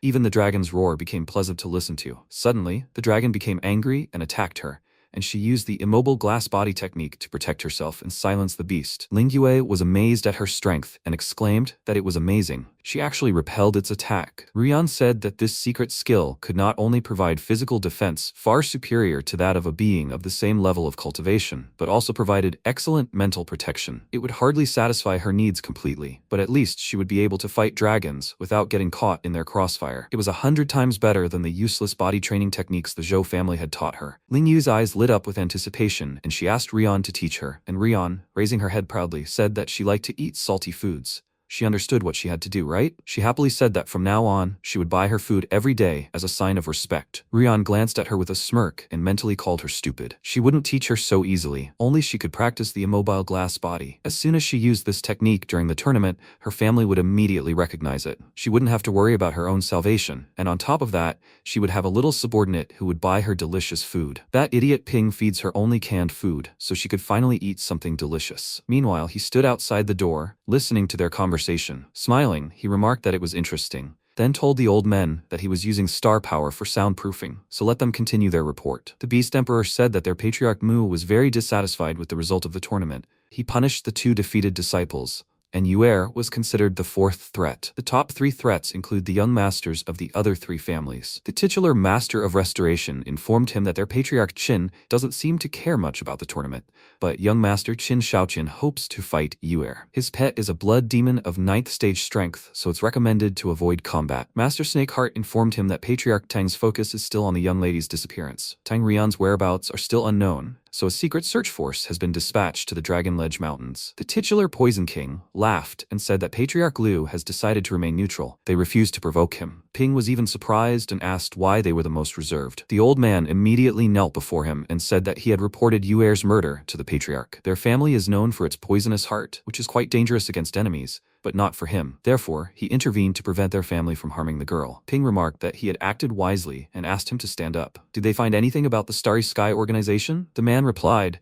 that they had discovered that the person sent by Starry Sky was a woman named Yan Binue. There were also several strong title masters, but the exact number was unknown. The MC said that as soon as they learned anything, they should immediately inform him. During the 3-day break, they should take care of a participant named Xu Kuang. He didn't think he would be free during these days, so they should take him with them. With that, the meeting ended. They all dispersed, and he thought about everything they had told him. What was Starry Sky trying to achieve in this tournament? It was useless to think too much. It was time for him to act. He needed to take Joanna to the cultivation area once a week. As soon as he called her, she immediately appeared before him, and he told her that she needed to bathe in the divine spring. She smiled slightly and remarked that it seemed a strong enemy had entered the field and was very nervous. How about taking her supreme divine realm? The speed of cultivation there is much faster than in the spring. Once he tried it, he would never forget it. He was surprised that she had heard everything and wondered if she wanted to reach the supreme divine realm ahead of time. Currently, the benefits of the semi-divine boundary were still untouched, so there was no need to rush into opening up new territories. He told her that she was right, but the condition for advancing to the supreme divine realm was that she become an excellent employee. It was written in the contract. She couldn't violate it, could she? Did she have any other suggestions for quickly increasing her combat power? She was slightly disappointed that he hadn't fallen for it and thought that the road was long and that she would still have an opportunity. She said that, if he wanted to get a huge boost in a short period of time, she had a method that suited him, the heavenly trial. As cultivators' levels continue to rise, the heavens, which govern the balance of all things, unleash a devastating plague upon them. This calamity is called the heavenly trial. They are affected by various conditions, which can be divided into 4 types: wind, fire, water, and thunder. If a person passes the heavenly trial, their cultivation level will enter the legendary realm. Afterwards, they set off for the demi-divine boundary, the land of the rum trial. There was a man at the peak of divine thunder. If he succeeds in passing the trial, he will be able to become a full member of the 7th Shenan team. He activated his divine ox body, after which lightning struck the peak. Ping, watching in surprise, asked Joanna, "Is this a heavenly trial?" He could feel the destructive pressure even from this distance. She confirmed it and said it was a pity they were a step late. The people at the top of the peak had already begun the trial. He smiled nervously and said that he was new here, so he should get his bearings first. It took him a while to find someone to create an online website for the pet store. If most of their customers hadn't switched to online ordering,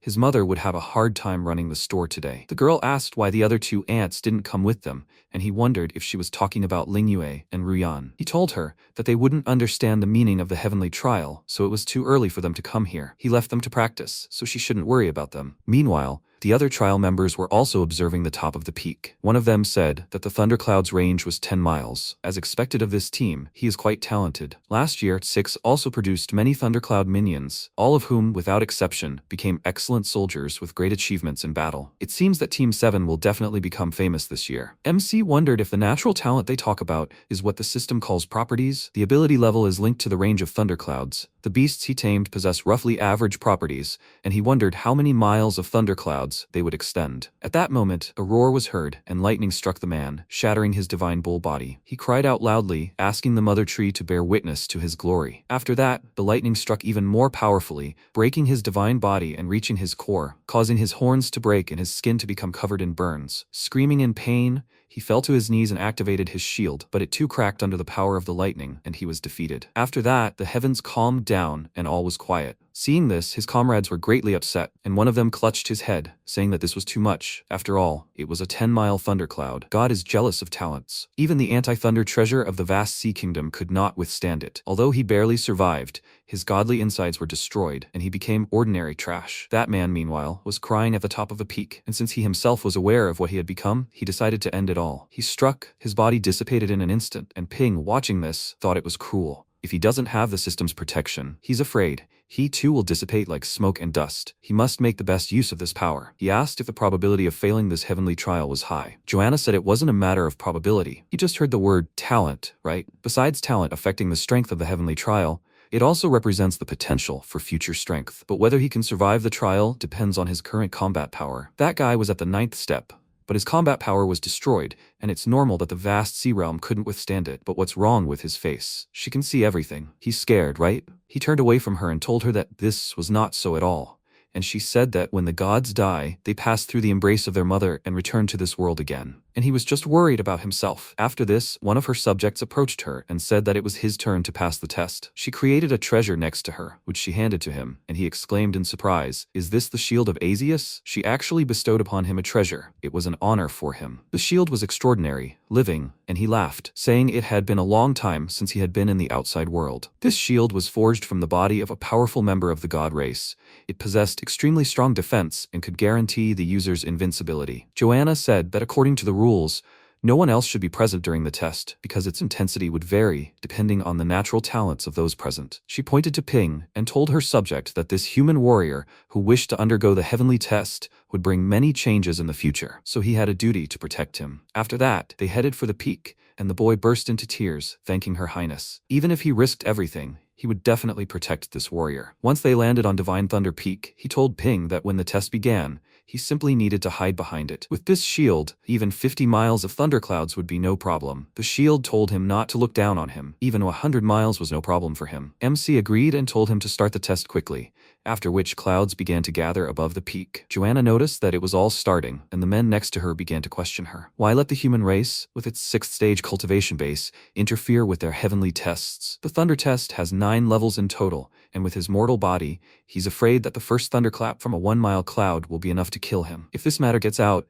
it will disgrace Her Highness's reputation. Finally, the test began, and a roar was heard. Joanna peered at the top of the peak and noticed that the weather had changed. Right now, the clouds there were turning red, and the guy became very nervous, exclaiming that this couldn't be. Could this really be a colorful heavenly thunder test? Ping didn't understand what he was talking about, and the guy nervously turned to him and said that he would explain everything to him now. This kind of trial had only appeared a few times in the past 100 years, which is very rare, and its power is 3 times greater than that of ordinary thunder trials. Meanwhile, the warriors below were very surprised, and one of them asked how warriors with the strength of the 6th and 9th steps were able to summon this trial. Could it be because of that shield? Joanna said that then perhaps the one at the top of the peak violated the heavenly rules in their past life. They said that the power reached 7 miles, which is almost equivalent to the power of an ordinary heavenly trial of 21 miles. Meanwhile, the shield asked the guy, does he want him to help him with his insignificant talent? He is such a weakling. The results will be exactly as he calculated in the previous test. The guy sighed, saying that it was great that he could easily defend against this level. MC asked, how can you be so happy when your talent is so low? The guy warned him that the first thunderstorm was coming soon,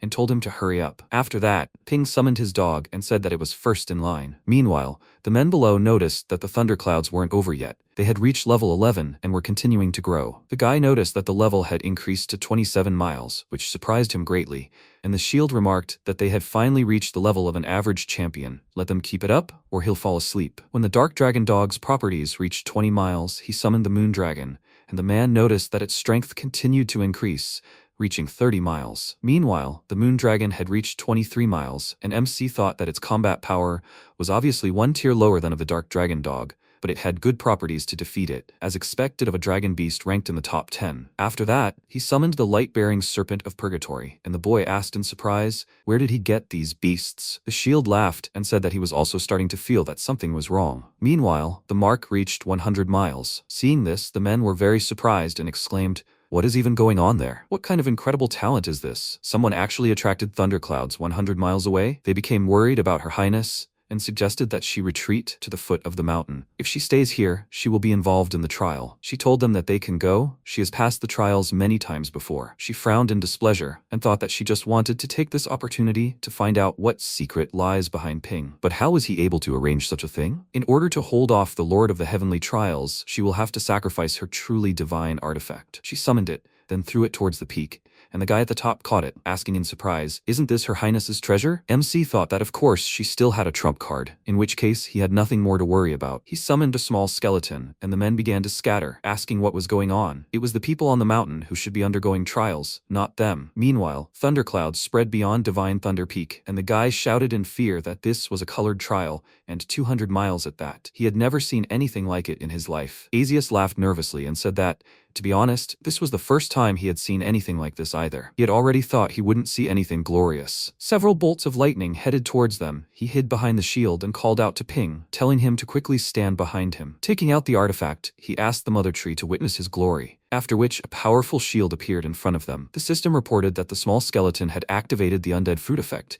gaining immunity to one fatal wound. The small skeleton was mortally wounded again, and its soul was completely destroyed, as were the souls of the Lightbringer Serpent of Purgatory, the Moon Dragon, and the Dark Dragon Dog. The boy called out to Ping worriedly, saying that all his beasts had died, and he replied with a smirk that their souls had merely been destroyed. He resurrected them in the same place, after which he said that when it came to beatings, they were professionals. He was only responsible for his own survival, and he would leave the rest to him. The boy looked at him in surprise and thought it was incredible. Life and death were intertwined in an instant. He asked him not to take it so lightly. There is a 9th level of thunder trials, and the thunder that just erupted is only the first level. The destructive power of each level is greater than the previous one. The trial entered the 2nd level. Huge thunder snakes approached them, and MC ordered his beasts to attack. A small skeleton rushed into battle, swung its sword, cutting one of the snakes, causing an explosion. The effect of the undead fruit immediately took effect, making the skeleton immune to one fatal wound. Ping said that these ghostly things explode after being killed, so they should keep their combat distance. The dragon began to breathe fire, and the guy warned Ping about the approaching next level. Their speed would get faster and faster. The 3rd level arrived. This time their opponents were huge wolves. MC exclaimed that they were just in time, then used the demon god's overwhelming fist technique and struck, preventing the enemy from getting close. It was time for the 4th level. The Moon Dragon immediately died in the mouth of a huge beast, and Ping resurrected it, then ordered everyone to attack. But the enemy wasn't so simple. The Light Serpent, the Dark Dragon Dog, and the small skeleton were all instantly destroyed. MC rushed forward, quickly dispatching the enemy. Then it was time for the 5th level. He couldn't react and was immediately impaled on the elephant's sharp horn, and his beasts began to attack. They all died, revived, and began a new battle. The level kept increasing, causing them to constantly receive strong blows and die. Having revived once again, Ping tiredly caught his breath, and the guy asked if he was okay. He answered that because he was constantly dying and reviving, it was getting harder for him. How much longer is left? The warrior answered that the last level remained, the 9th. This time, a huge deity appeared above the peak. Its palm began to approach MC, and he, cursing loudly, exclaimed that he had almost no energy left. Is this the end? The warrior said there was only a little bit left, and that he shouldn't give up. He tossed the treasure Joanna had given him into his hands, and he looked at it in surprise. The prismatic star core is a secret treasure that significantly increases the user's energy limits and provides a constant supply of energy. As soon as he used it, his body immediately filled with strength, and he was ready to continue the fight.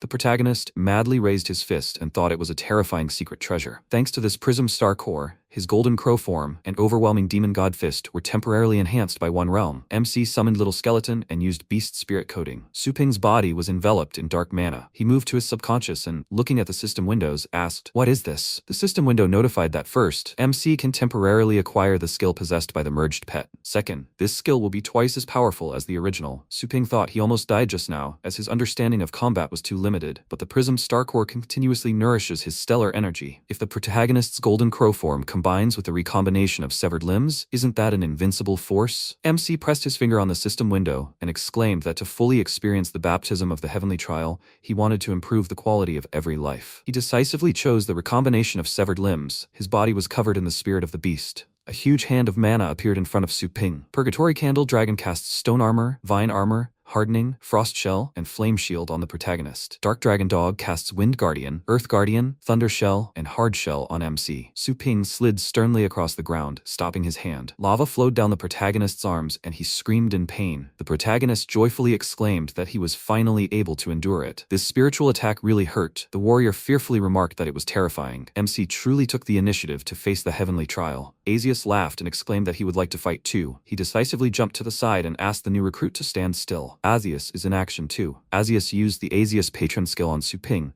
receiving a huge defense boost. Asius clarified that he will protect the protagonist. MC can retreat calmly. MC thought that thanks to the shield, he really was not injured. He decisively shouted that he was pushing back. The heavenly trial must simply wait until Su Ping destroyed it. He dealt a powerful attack to the enemy using the demon god's overwhelming fist, Zhenmo. The fist instantly crumbled under the enemy's force. The protagonist asked in surprise, did even the overwhelming fist not work? But with the Prism Star Core, MC is capable of dealing at least 100 blows. He dealt numerous blows to the enemy. The demon glared at the protagonist, and MC thought that the attacks made sense. Su Ping shouted decisively that he needed to attack again. He struck the enemy with tremendous force. The elves exclaimed in amazement, "This human warrior is very brave. Be it talent or combat prowess, he is a very bright presence in their divine world. No wonder Her Highness favors him so much." Joanna sternly considered this. So, is fist art somehow related to the Crow clan? The protagonist prepared to attack and shouted. Then, with her permission, he destroys. MC and the demons struck with their fists at the same time. A bright light enveloped the space. A red stream of smoke appeared before the protagonist, and he looked at it in amazement. The warrior joyfully raised his fists and exclaimed, "He did it." The protagonist passed the heavenly trial. MC removed his armor and landed on the ground. Joanna asked how he felt after winning the heavenly trial for the first time. Su Ping calmly looked at the sparkling object in his hand and replied, "Very well." During his last battle, his body had been destroyed and restored, drained and refilled with energy. His body had become lighter and more durable. His star power had also increased from the lowest 6th stage to the peak of the 6th stage. The warrior knelt down and thanked Her Highness for her support. Joanna raised her hand and asked him to return. The protagonist wondered what that bar above this god's head was. The system window indicated that it was the comprehension bar, and each time the comprehension bar was full, the MC could comprehend a skill. Su Ping wondered, perplexed, why he was only seeing this now. The system window indicated that the host's abilities were insufficient in the past, but thanks to the baptism of the Thunder Trial, the host accidentally touched the path of thunder. The protagonist could now cast thunder skills on people with a full comprehension bar. Note: MC can't view the comprehension scale of those who are stronger. Su Ping thought in horror, could the path of thunder be the thing that flashed by then? However, while he was racking his brain, countless thunder-type skills appeared in his head that MC had never seen before. The system window notified that there were a total of 999 types of thunder path skills, sorted by comprehensive abilities. The system of these skills is different from the system of the blue star where the owner came from. Su Ping wondered, so how strong are thunder path skills? Will he be able to engrave all 999 types? I wonder. He can customize the skills according to the characteristics of pets. After returning to the pet store, MC smiled mischievously and said that the comprehension scale of the Moon Dragon and Dark Dragon Dog was just full. He will start with both of them. Su Ping placed his hand on the Dark Dragon Dog and thought that the Dark Dragon Dog's defense was very high, and he needed to add some abilities. Skills more suited to tank pets. The protagonist engraved the 773rd Path of Thunder, Thunderous Killing Zone, on the Dark Dragon Dog. The 773rd Path of Thunder uses the power of the Thunder God to strangle everyone who enters the skills zone within a 10-meter radius. Su Ping thought that the Moon Dragon's skills were mostly long range. It needs some explosive abilities. He engraved the 689th Path of Thunder, Wind God's Thunder Arrow, on the Moon Dragon. The Wind God's Thunder Arrow releases the power of the Thunder God in the form of an arrow. It ignores all defensive skills along the way. MC smiled and thought it was very good. Thus, the combat power of the Moon Dragon and the Dark Dragon Dog increased significantly. In the next round, they might have to meet young masters from other families. Kwang can borrow the Dark Dragon Dog as support. After some time, in the Upper Shangcheng district, in the central arena of Longjiang City, the host announced that a total of 1,000 participants from the city had passed the previous round of the tournament, and these 1,000 participants would take part in the Nightmare Hunt, which would take place in the largest fighting arena of Longjiang City. In the J6 arena competition for the final 5 places, people enthusiastically shouted that it would begin soon. 1,000 to 5. That's amazing. How they love fighting. The host asked people to welcome all the participants. Now they would all enter a state of deep sleep in the capsule. People looked at the abyssal dream beast, a modified organism. The host added that then the abyssal beast would again transfer people's consciousnesses to the dream world dedicated to the tournament. This round uses a scoring system. Participants will receive 1 point for killing those who have no points. By killing others, they take their points for themselves. Killed participants wake up and are instantly eliminated. After time runs out, the 5 players with the highest number of points will advance to the final round. Round time is 5 hours. Each participant can use no more than 1 secret treasure, which does not exceed their own combat power. To prevent unexpected attacks from hiding, those who have scored over 100 points will be highlighted for all to see. The release of sleeping gas has begun. The host wished everyone a fun game in the dream world. The participants plunged into the dream world. Minsong handed the protagonist a pair of glasses and said that all participants were connected. They would have to put them on to watch the recording of the game. The MC noticed him and clarified, "And Minsong is here? What a coincidence." Minsong put on special glasses made using biotechnology that allow you to see anywhere in the dream world and laughed, exclaiming his luck. He thought he spent $1 million to get a seat next to Su Ping. After a while, the nightmare hunt officially began. Ling Yu landed on the ground. She adjusted her headphones and wondered, "Is this a forest area? I need to take a good look around first." She picked up the secret technology imparted to her by the Snakeheart Master. The puppet owl is a 6th stage secret treasure, swift, immune to star power, and capable of seeing everything within a 20-mile radius. Ling Yu asked it to look around for enemies. The owl flew over the forest. Suddenly, a powerful explosion thundered. Ling Yu exclaimed that she had found it. At the same time, a participant asked Brastodon to kill the enemy. A second participant ordered the Scarlet Firebear to roast Brastodon. At the same time, guns were aimed at Brastodon's body. The boy holding the 6th stage biotechnology, the beast rifle, remarked that 2 fools were making such a noise. It was like a living target for any hunter. Ling Yu appeared before the boy and asked, "Does he hunt people?" The boy froze in utter terror. Ling Yu instantly snapped the opponent's neck. 3 people were successfully eliminated. Ling Yu jumped onto a tree branch. She wondered in bewilderment, how could this man kill 5 so quickly? Ling Yu exclaimed, "That's powerful." She noticed the screams of her opponents. Ling Yu sternly lowered her head and thought that their fight would continue to attract people. She would simply continue to wait and take the rewards from those who wanted to come and pick up the shards. It was both safe and effective. Ling Yu will wait until she reaches 100 points,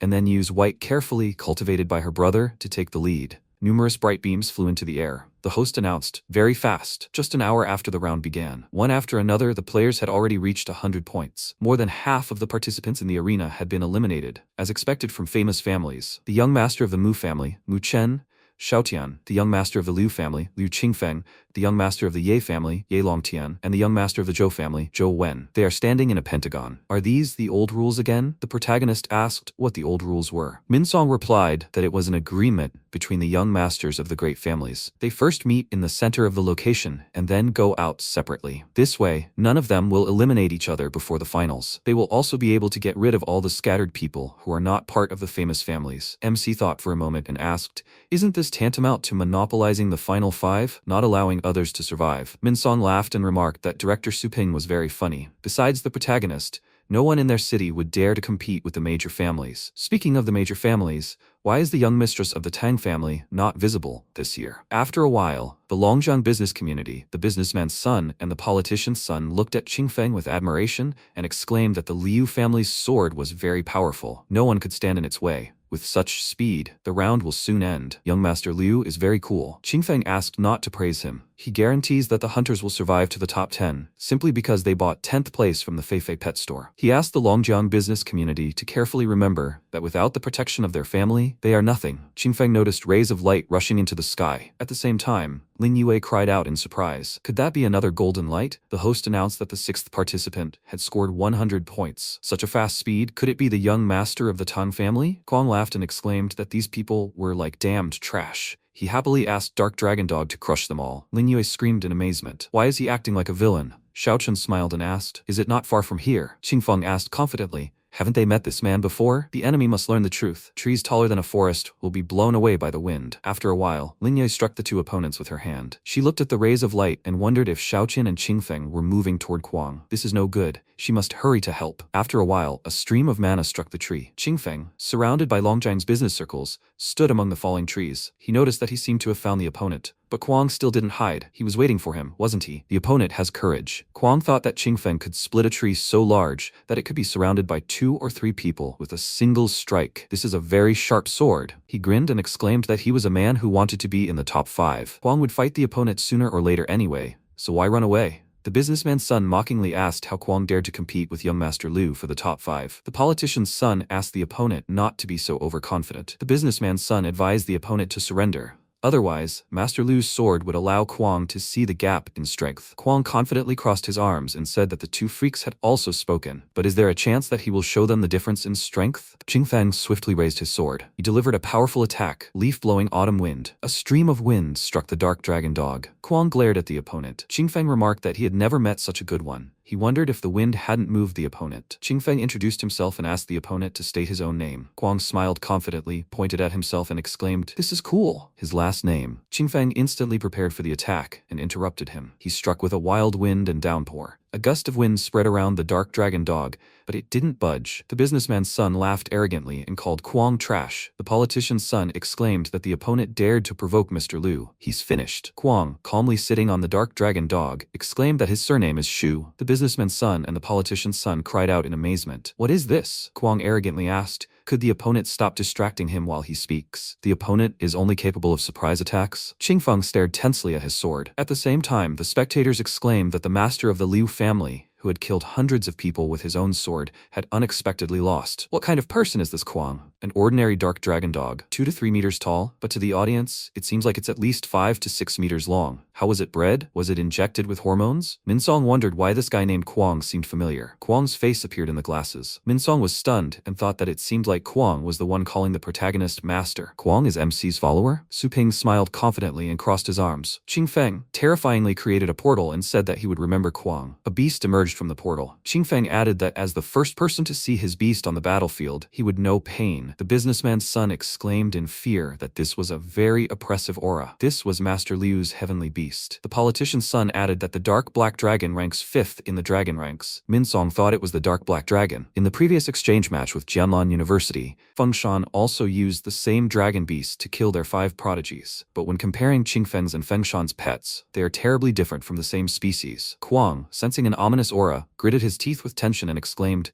"This is the majesty of a dragon." Qingfeng raised his weapon intimidatingly and asked, "How does it feel to be suppressed by bloodline?" He would see if the opponent could withstand his sword. Lingyue swiftly kicked Qingfeng. He calmly counterattacked her and clarified, "Is she Lingyue?" She confidently landed on the ground and replied, "Yes, Lingyue will be his opponent." The businessman's son asked with great fear, "Is she the one claiming the title of #1 in the city?" The politician's son inquired with horror, "Why doesn't the dragon's majesty affect her at all?" Xiaoqin grinned and asked, "Didn't she just use a motionless glass case?" Qingfeng was surprised and asked, "How did the opponent know?" Xiaoqin explained that after all, he was fighting the young mistress of the Tang family. Of course he knew. Qingfeng thought sternly. He heard that this was a unique technique that only the young mistress of the Tang family could practice. How did Lingyue learn this? No, the young mistress of the Tang family wasn't visible in this year's tournament. Was this possible? No wonder his father was so wary of Mischievous Pet Store. No wonder Mischievous dared to go for first place. Qingfeng smiled, lowered his head and laughed, thinking he was such a fool. The young mistress of the Tang family was practically in their domain. Xiaochun sternly asked why the opponent was laughing. Qingfeng replied, "Nothing. He heard that Brother Qin wanted to test Lingyue. Was that true? Should he give the enemy the go-ahead?" Qingfeng thought that the Qin family would suffer greatly if they became enemies with the mischievous forces. At that time, their Liu family could take the opportunity to kill them. Kuang decisively raised his hand and exclaimed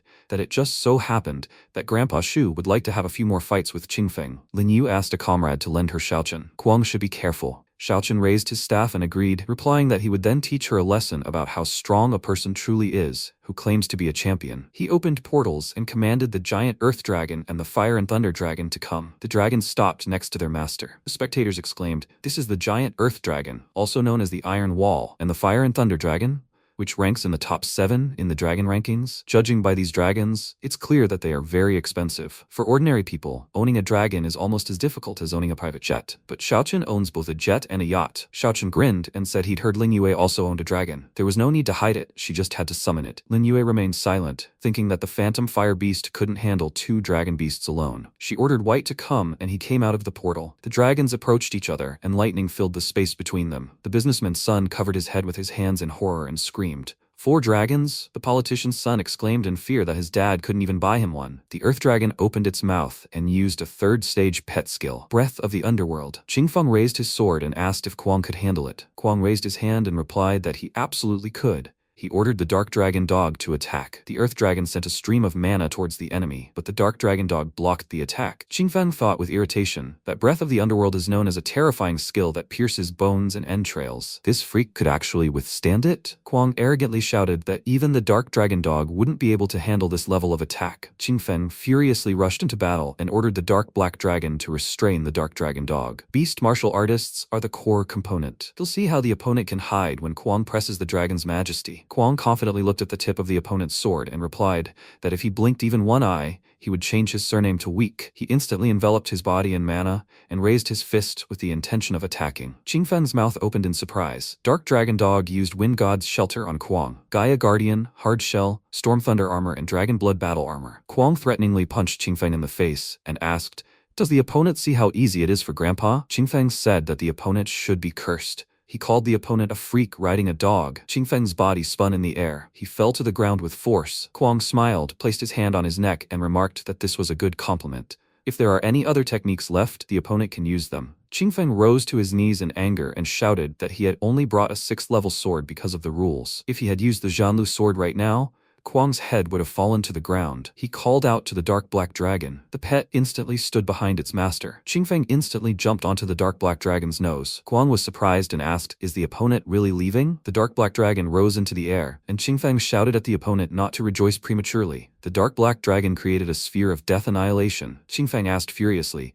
"Has the opponent gone mad? If Kuang has the courage, he can do it again." Ling Yu struck the opponent and clarified, "Isn't that an 8th level death annihilation?" Xiaoqian asked, "Is she scared?" His pet could block it. Ling Yue, placing her hand on the ground, swung her legs and ordered her opponent to escape. Because the 2 Xiaoqian dragons couldn't even defend themselves. They were about to turn into ice sculptures. Xiaoqian approached his opponent with a grin and said, "This is what he thinks of her pet." First, he would turn Ling Yue's beast into a tooth grinder for his own pets. The spectators shouted that this was so cool. Xiaoqian and Ling Yue were still fighting. Being on the same level as the master of a famous family is considered to be somewhat outstanding. They hadn't even taken 2 steps before they would have been killed on the spot. The annihilation of death was about to fill up. A third of the island would be vaporized. Xiaotian sent a huge sphere of annihilation toward the ground and shouted that they would all be killed by him. Kuang jumped onto Dark Dragon Dog and asked him to use that method. Dark Dragon Dog instantly jumped off the ground and, approaching the sphere, used Zone Expansion, Thunderous Killing Zone. The Killing Zone quickly came into contact with the Annihilation Sphere. Cracks appeared on the Annihilation Sphere and it instantly exploded. The spectators exclaimed in amazement, "Death Annihilation is dissipating." The spatial skill released by Dark Dragon Dog Kuang absorbed Death Annihilation. This is too strange. As soon as it entered this field, it immediately turned to dust. This is the first time they have seen such a powerful spatial skill. Kuang laughed maliciously and remarked that he learned this skill from his master. Of course they couldn't see it. Qingfeng asked in amazement,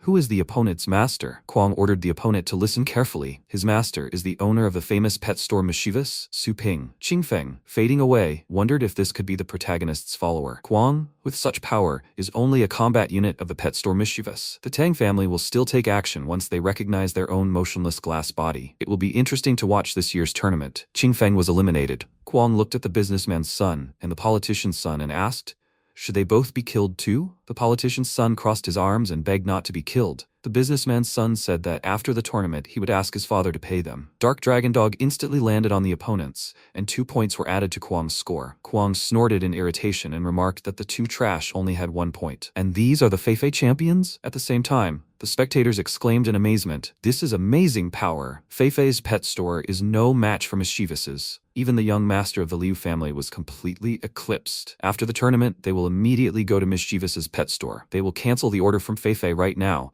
and go to Mischievous's. Minsong exclaimed that defeating Qingfeng in such a loud manner would be tantamount to a public slap in the face of the four great families. Would that be inappropriate? The protagonist replied that he wanted to make a big fuss. Some time ago, MC said he would temporarily lend Kwang Dark Dragon Dog. Kwang shouted joyfully, "He really had the opportunity to use Master's pet? Are you sure this isn't a dream?" Su Ping picked up the scroll and replied that of course it wasn't a dream. Renting pets is a regular service at their pet store. He needed to sign a temporary contract for money. Kwang said that money was no problem. What he was afraid of was that the pet was too strong, and he wouldn't be able to control it. The protagonist asked his comrade not to worry, because the restrictions on signing a temporary contract only applied to the levels of the two parties. Although Dark Dragon Dog had peak 9th stage combat power, his level had only reached the 7th stage. This was more than enough to sign with Kwang's 6th stage star power. The comrade bowed and thanked Master. He was counting on Senior Dark Dragon Dog. MC smiled and asked Kwang not to call Dark Dragon Dog Senior. You need to treat it like your own battle beast. During the tournament, Kwang can confidently display his strength. No need to hold back. The Elite League tournament is such a rare opportunity for publicity. It's very suitable to dispel all the public's doubts about their pet store. At this moment, the audience asked in amazement, "What is this?" Lin Yue said that it was time to change the state in Longzhou, which was under the control of the four families. Her body was enveloped in bright mana. A silhouette of mana pulled the thunder arrow of the wind god into its bow. The host announced, "Has another thunder skill, unprecedented until now, appeared?" It was aimed at the master of the Qin family. Xiaoqian, tensely clutching his staff,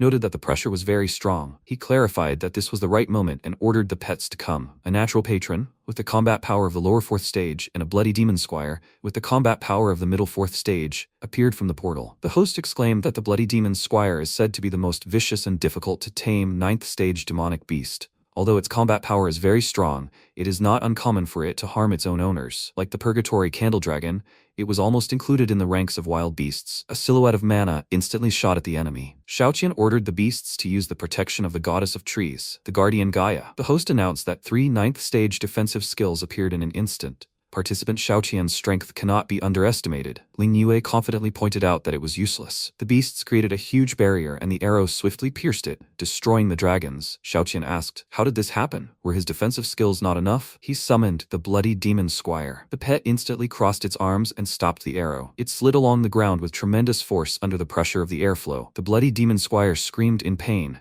He turned to the side and the arrow instantly changed direction. It fell among the trees with terrifying force and an explosion thundered. 36 people were eliminated. Kwang joyfully said that this power truly satisfied him. The host exclaimed that this was an extremely terrifying thunder skill. It penetrated 2 9th stage defenses, like a ghost that was impossible to defend against. Fortunately, Bloody Demon Squire possessed some of the best physical abilities of the 9th stage, so he was able to parry the attack. Xiaoqian tensely inquired, "Was this her best strike?" He should have underestimated this skill of hers, but everything has already been decided. He summoned Bloody Demon Squire and commanded him to use the flash. Bloody Demon Squire appeared behind Lingye. She glared at him terrifyingly and noted that the opponent was fast. The host announced that the heavenly beast from both sides was heading straight for the martial beast master. He has no intention of showing mercy. Bloody Demon Squire clenched his teeth at the crystal that appeared, puzzled. Xiaoqian froze in confusion and said it was a 9th stage ice-type defensive skill. Lin Yu invoked the ice goddess's protection and noted that the opponent's pet was certainly fast. It was time for her white to catch up with the enemy. He appeared with lightning speed behind Bloody Demon Squire and bit the enemy,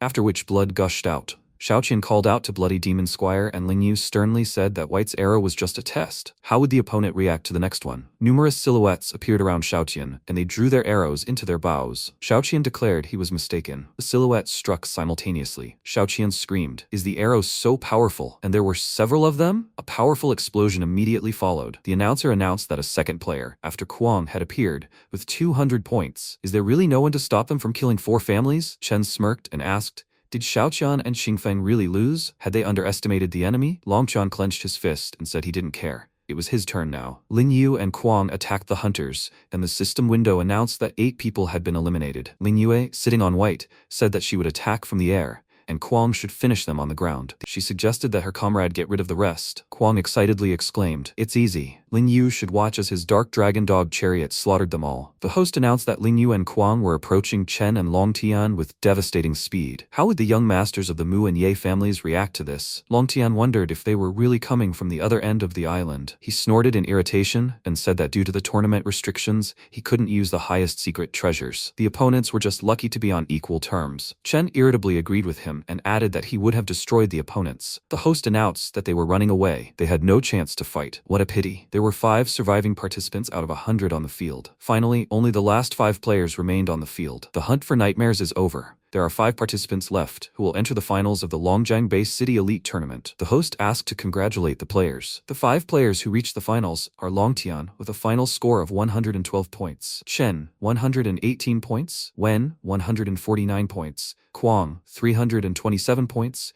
and Ling Yue 299 points. The host asked everyone to leave the capsules and stretch their bodies. Any discomfort must be reported to the staff immediately. Kwang enthusiastically exclaimed that they were now in the finals. Ling Yu thoughtfully scratched her chin and asked her comrade not to take this lightly. They still had the final round ahead of them. Kwang noted that she was worrying too much about this. How could these 3 fools defeat them? Ling Yu would deal with one, and he with the other, and in the end, he would lose to her, and Ling Yu would become champion. Ling Yu asked her comrade not to think about victory ahead of time. Kwang joyfully raised his fist and shouted that he was inviting her to relax somewhere in the city tonight. Ling Yue, tired, put her hands on her head and said that she suddenly felt a lot of pressure. She'd better go home and train. Xiaoqian remarked that he really didn't expect to fall to her hand this year. The comrades turned their attention to their opponents in surprise. Xiaoqian smiled and asked them not to misunderstand him. He was here to congratulate Ling Yue and Kwang on their passage.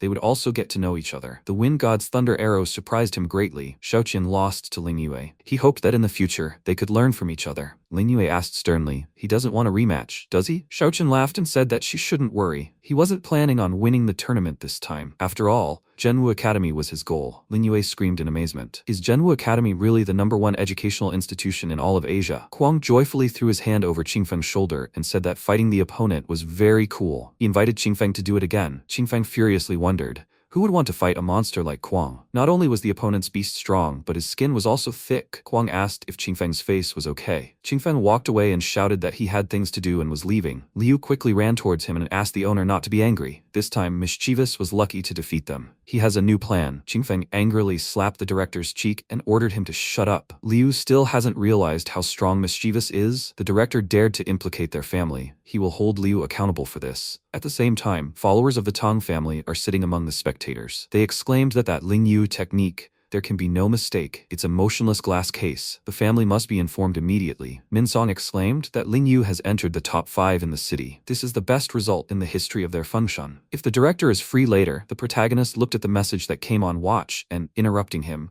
replied that he was busy. Did Master Snakeheart really send something? The message said that someone from their family tried to secretly send a report on the use of a motionless glass case. He's afraid this will cause trouble. The message was intercepted by him. What to do about it? MC noticed that the Tang family finally got it. He wrote that Master Snakeheart won't be able to keep this matter quiet forever. Therefore, the comrades should publish this news in a few days. Su Ping already has countermeasures. Sometime later, at the Zhou family residence, the commander ordered the army members to train harder. He forbade them to be lazy. He turned his head to the side and, looking at MC, exclaimed that it was Su Ping. The commander ordered the army members to stop, because the patriarch ordered them to greet the protagonist when they see him. The army members greeted Master Su Ping with irritation. The protagonist thought that although the patriarch swore allegiance to him for his own interests, the others were still dissatisfied, and their loyalty was not high. He would have to teach them a lesson again later. MC clarified that if they did not want to, they did not have to greet him. He wants to see the patriarch. The commander ordered an army member to approach. He asked an assistant to take Su Ping to the patriarch, and the army member agreed. After a while, Tianlin noticed that Mr. Su Ping had a lot to do. But why did the protagonist decide to visit his humble abode? MC inquired. Some time ago,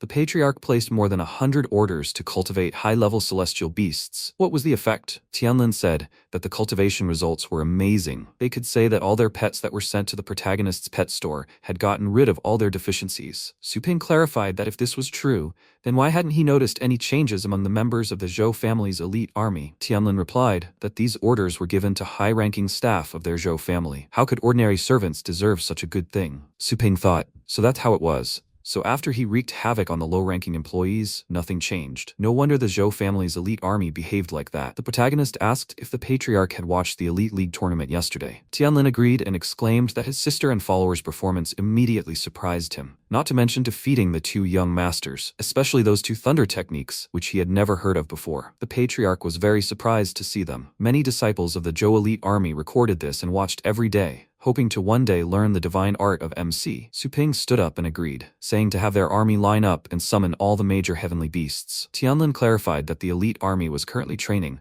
Why was Lord Su Ping doing this? The protagonist smiled and replied that it was time to build up their strength. After some time, on the Zhou family's testing field, a beast spewed a sheer flame towards a medium-strength testing treasure. The testing treasure created a barrier, and the flames fanned out. A green seal appeared on the treasure's tail. An army member joyfully raised his fist and said, "These are 7 levels of green light." The flaming bat finally reached the combat power of the middle 7th stage. The high-ranking son of the Zhou family opened a portal and asked his comrade to look here. A thundercloud beast appeared behind him, and the high-ranking son ordered it to use thunderclap. A stream of lightning headed towards the treasure. 8 levels appeared on the treasure's tail. The army members exclaimed, "These are 8 levels of orange light, the combat power of the upper 8th stage." The target almost exploded. An amazing growth, considering that last month he possessed the power of the lower 8th stage. This is a very fast rate of improvement. The commander remarked that at his age, with a heavenly beast with the combat power of the upper 8th stage, there is nothing stopping the high-ranking son from rising to the level of the right protector in a few more years. The high-ranking son asked, "Don't the elders have more opportunities? Doesn't the commander want to compete for it?" The commander slammed his fists together and replied that he wouldn't dare. He's no longer young and is probably stuck in this kingdom for the rest of his life. With the high-ranking son's growth rate, he believes his son will ascend to his rank in the near future. The high-ranking son thought that Mischievous's raising services were truly amazing. If you go there regularly, essentially doing nothing, you can become a master of combat beasts. He raised his hand, laughed, and said that the commander was a good man. He knew the truth. It was time for the old man to retire. The protagonist grinned and clarified that the high-ranking son's pet had been raised several times in his pet store. He had only risen a few kingdoms in a month, and that's really fast. Tianlin ordered the elite Zhou army to stand firm. They need to summon the heavenly beasts, because Master Su Ping is going to test them. The army members instantly opened portals. The beasts appeared behind the army members. The commander arrogantly crossed his arms and asked, "Their elite army has pretty good momentum, right?" The protagonist noticed that the commander's beast was completely wild. He wondered if it was bad luck or low understanding. Couldn't MC be able to pass on the skill? He'd search again. Near the army member stood an ancient vine with the combat power of the lower 8th stage. The protagonist joyfully exclaimed that he had found it. He asked Ancient Vine to come forward. Su Ping squatted down and explained that Ancient Vine was a plant with a 7th stage lineage and belonged to the healer class. The beast still didn't reach the main strength, did it? The army member agreed and exclaimed that he planned to train Ancient Vine to become a multifunctional battle beast that could both fight and heal. Ancient Vine would be able to protect its comrades on the front lines. The high-ranking son smiled haughtily and remarked that the army member spoke well. But the thing is, Ancient Vine is useless in both attacking and healing. Such trash should be kicked out of the squad altogether. Why is Lord Su Ping so lenient towards him? The protagonist should pay more attention to his thundercloud beast. MC placed his hand on Ancient Vine's head and asked, "Is this really a style that combines healing and attack?" He saw an interesting combination. He engraved the 993rd Thunder Path, Thunderous Dragon Wave, on Ancient Vine.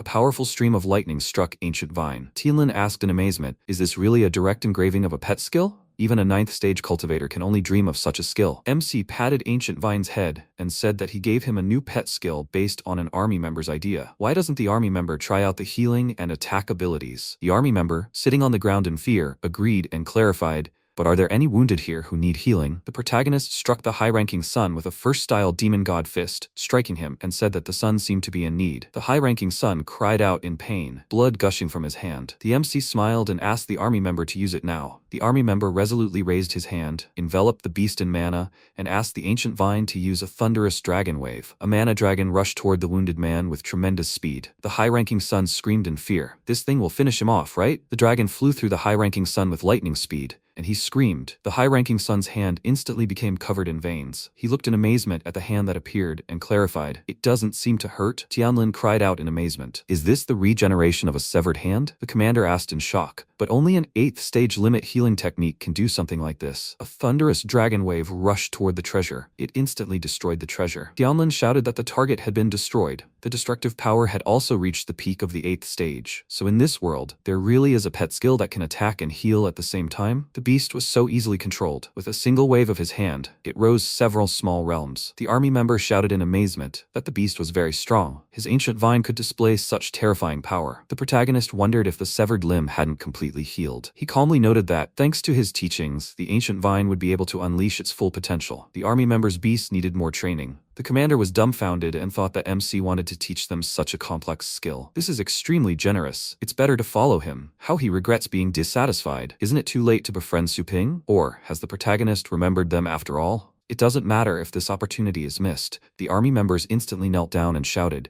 "The Zhao elite army swears to follow Lord Su Ping until death." The protagonist sternly said, "That's very good." He thought that a loyal army wasn't enough. MC said that they would all come to him day and night for improvement while the off-season lasted. He would strengthen them in a short time. The patriarch thought that this guy was planning to eliminate him to directly control the elite army. Tianlin wondered what the rush was about. Su Ping raised his hand and asked, "Hasn't Lord Zhou noticed yet? Something is changing in Longjiang." At that moment, he received a message. Master Snake Heart wrote that MC should be careful. The purpose of Starry Sky's trip is to help Yan Binyue win the tournament. Mu and Tang plan to team up with Binyue and the others to destroy Su Ping on the day of the finals. He asks the protagonist to be careful. After some time, the host announced that the finals of the Elite League tournament had finally begun. Today, they will determine the champion. The candidates in the A2 arena, representing their base city Longjiang, will compete today. The spectators pointed at something and shouted, "It's those people on the towers. They are all men with noble names. Who is this empty seat for?" The head of the Tang family, Tang Lujan, said that Mischievous should be cursed for dragging him into this game. The head of the Mu family, Mu Beihan, asked his comrade not to worry. If the finals are ruined, the overlord will not sit idle. The head of the Qin family, Qin Duwang, asked,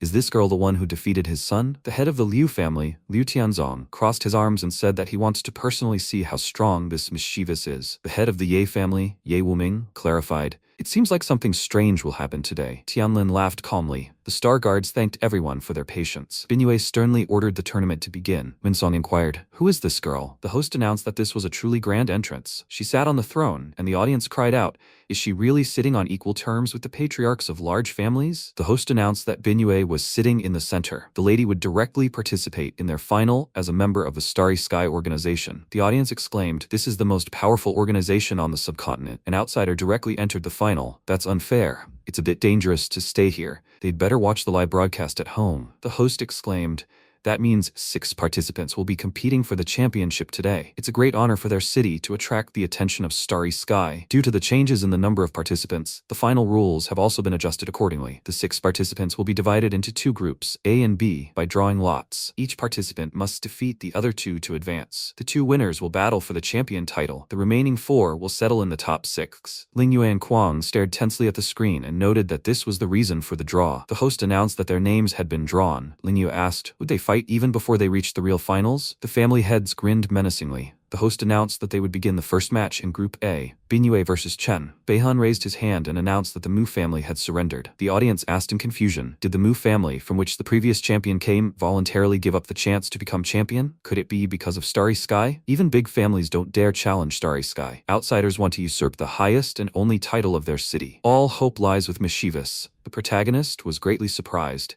and Minsong noted that although the government never made this public, the MC should have known about this rule, right? The elite tournament, the royal tournament, various talent selection mechanisms, large and small. For individuals, it's an opportunity to rise in class, but for the city as a whole, it's a trade-off to obtain the resources poured into it by the Blue Star Federation. Core cities that can't cultivate strong individuals are not valued by the Federation. If outsiders usurp the elite tournament championship, their city's development will stall for years, or even reverse itself. These large families usually demonstrate their own power, but once they encounter Starry Sky, they become like animals who can't do anything. Minsong mentally prayed for the director to win the championship. The host announced that the second match in Group A was Binyue versus Longtian. Wuming thought he understood everything. The old freak from the Mu family was trying to get rid of Mischievous with Starry Sky. In this siege, his Yi family also wanted a share. Although the price was high, it was acceptable as long as they avoided senseless losses until the subsequent royal tournament. Wuming raised his hand and said that the Yi family surrendered. The host announced that unexpectedly, The two major families had conceded defeat one after another. Lady Binyue would directly advance to the finals. Wu Ming quietly asked Tianlin to let him advise his comrade. If Tianlin wished to continue living in Longjiang, he should just let the young master sacrifice himself, so that Lingyue would be left with a few wounds. The host announced that this was the first match in Group B, Lingyue versus Wen. Tianlin sternly ran his fingers through his beard and told Wu Ming to listen to him now. He was afraid that Starry Sky and the others wouldn't be able to defend themselves this time. If Wu Ming still wants a place in Longjiang, he shouldn't be a fly that gets in everyone's way. Wu Ming shouted angrily. Who was the patriarch calling a fly? Tianlin said that the Zhou family was surrendering. The host clarified. Was the Zhou family also surrendering? The audience screamed. What does that mean? The Zhou family is on Mischievous' side. Now the odds are even higher. Beihan asked. Did he really choose Mischievous? Lu Zhan clarified.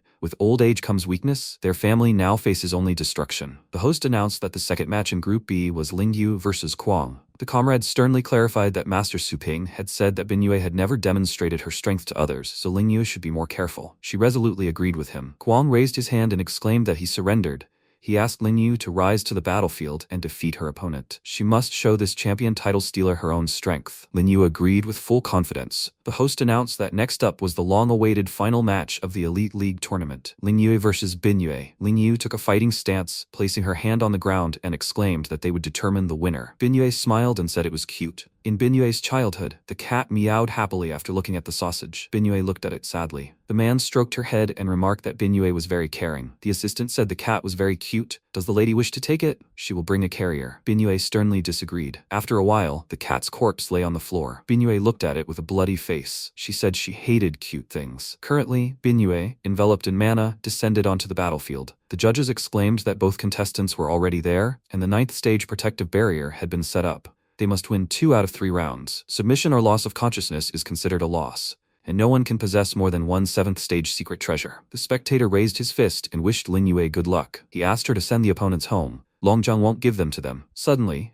a stream of mana hit the people, cutting off the spectator from finishing his sentence. The people screamed in fear. Did they really kill a person? The protagonist remained sternly silent. The titular weapon demon, supreme 4th stage combat power from Starry Sky, 3-star master, Zhao Wuji warned that anyone who dares to speak ill of Starry Sky will end up like them. The titular dragon knight, supreme 4th stage combat power from Starry Sky, 4-star master, Yin Fengxiao laughed. He remarked that it seemed like the people in Longjiang needed to be re-educated. He ordered everyone to take their seats and the tournament would continue. The host asked the judges to continue reading the rules. The judge said that healing is not provided during the tournament, so participants must monitor the duration of their pets. Lingjie confidently asked why her opponent had immediately advanced to the finals. It wasn't because they lacked the confidence and strength to first win the title of champion of their own city. Seals instantly appeared on Binyue's body, and Lingyue froze, opening a portal. Binyue attacked her opponent with lightning speed, and Lingyue was forcefully thrown aside. The host declared it was a sudden strike. This power is far beyond the 6th stage. Will Lingyue be able to withstand it? Lingyue, shrouded in a barrier, clarified. She said it correctly, right? The host declared that she was safe and sound. Participant Lingyue successfully took the blow. Lu Zhen thought that of course it was Rion's motionless glass body. After the tournament, he would publicly destroy Mischievous. Minsong exclaimed that as soon as the round began, she attacked. How unfair. Su Ping said that the star patterns on Binyue's body are not simple. With the protection of her motionless glass body, she flew so far. This means that the power added by her star patterns can far exceed the 7th stage. Minsong shouted in bewilderment. Why is the referee pretending not to see? The protagonist noted that he began to doubt when they were divided into groups A and B. Among the organizers, including the judges, there must be many people who obey Starry Sky. The referee gave a warning for a premature start. The protagonist added that even if Starry Sky breaks the rule, they will do nothing about it. Minsong clarified, if they are all bribed, is there any point in continuing to fight? MC replied that of course there is. This is what makes them superior to their opponents. Linyu ordered the moon dragon to come. The spectators cried out that this beast's form was different from last time. Could it have evolved? The golden glow radiated a sacred feeling. Binyue froze, feeling a powerful pressure. White directed a powerful stream of air towards her opponent. She was sent flying with tremendous force, and a cloud of smoke rose up. Wuji and Feng Xiao wondered how this dragon could suppress the 8th stage peak, star-patterned mistress, with its own body alone. This heavenly beast is no ordinary one. Swordswoman Xiaoju, with the combat power of the highest 8th stage, rushed forward and asked the mistress to take the sword. The blade rose from its sheath, and a bright light blinded the spectators. Lingyue asked White to attack the opponent. The sword swiftly touched the barrier and passed through it.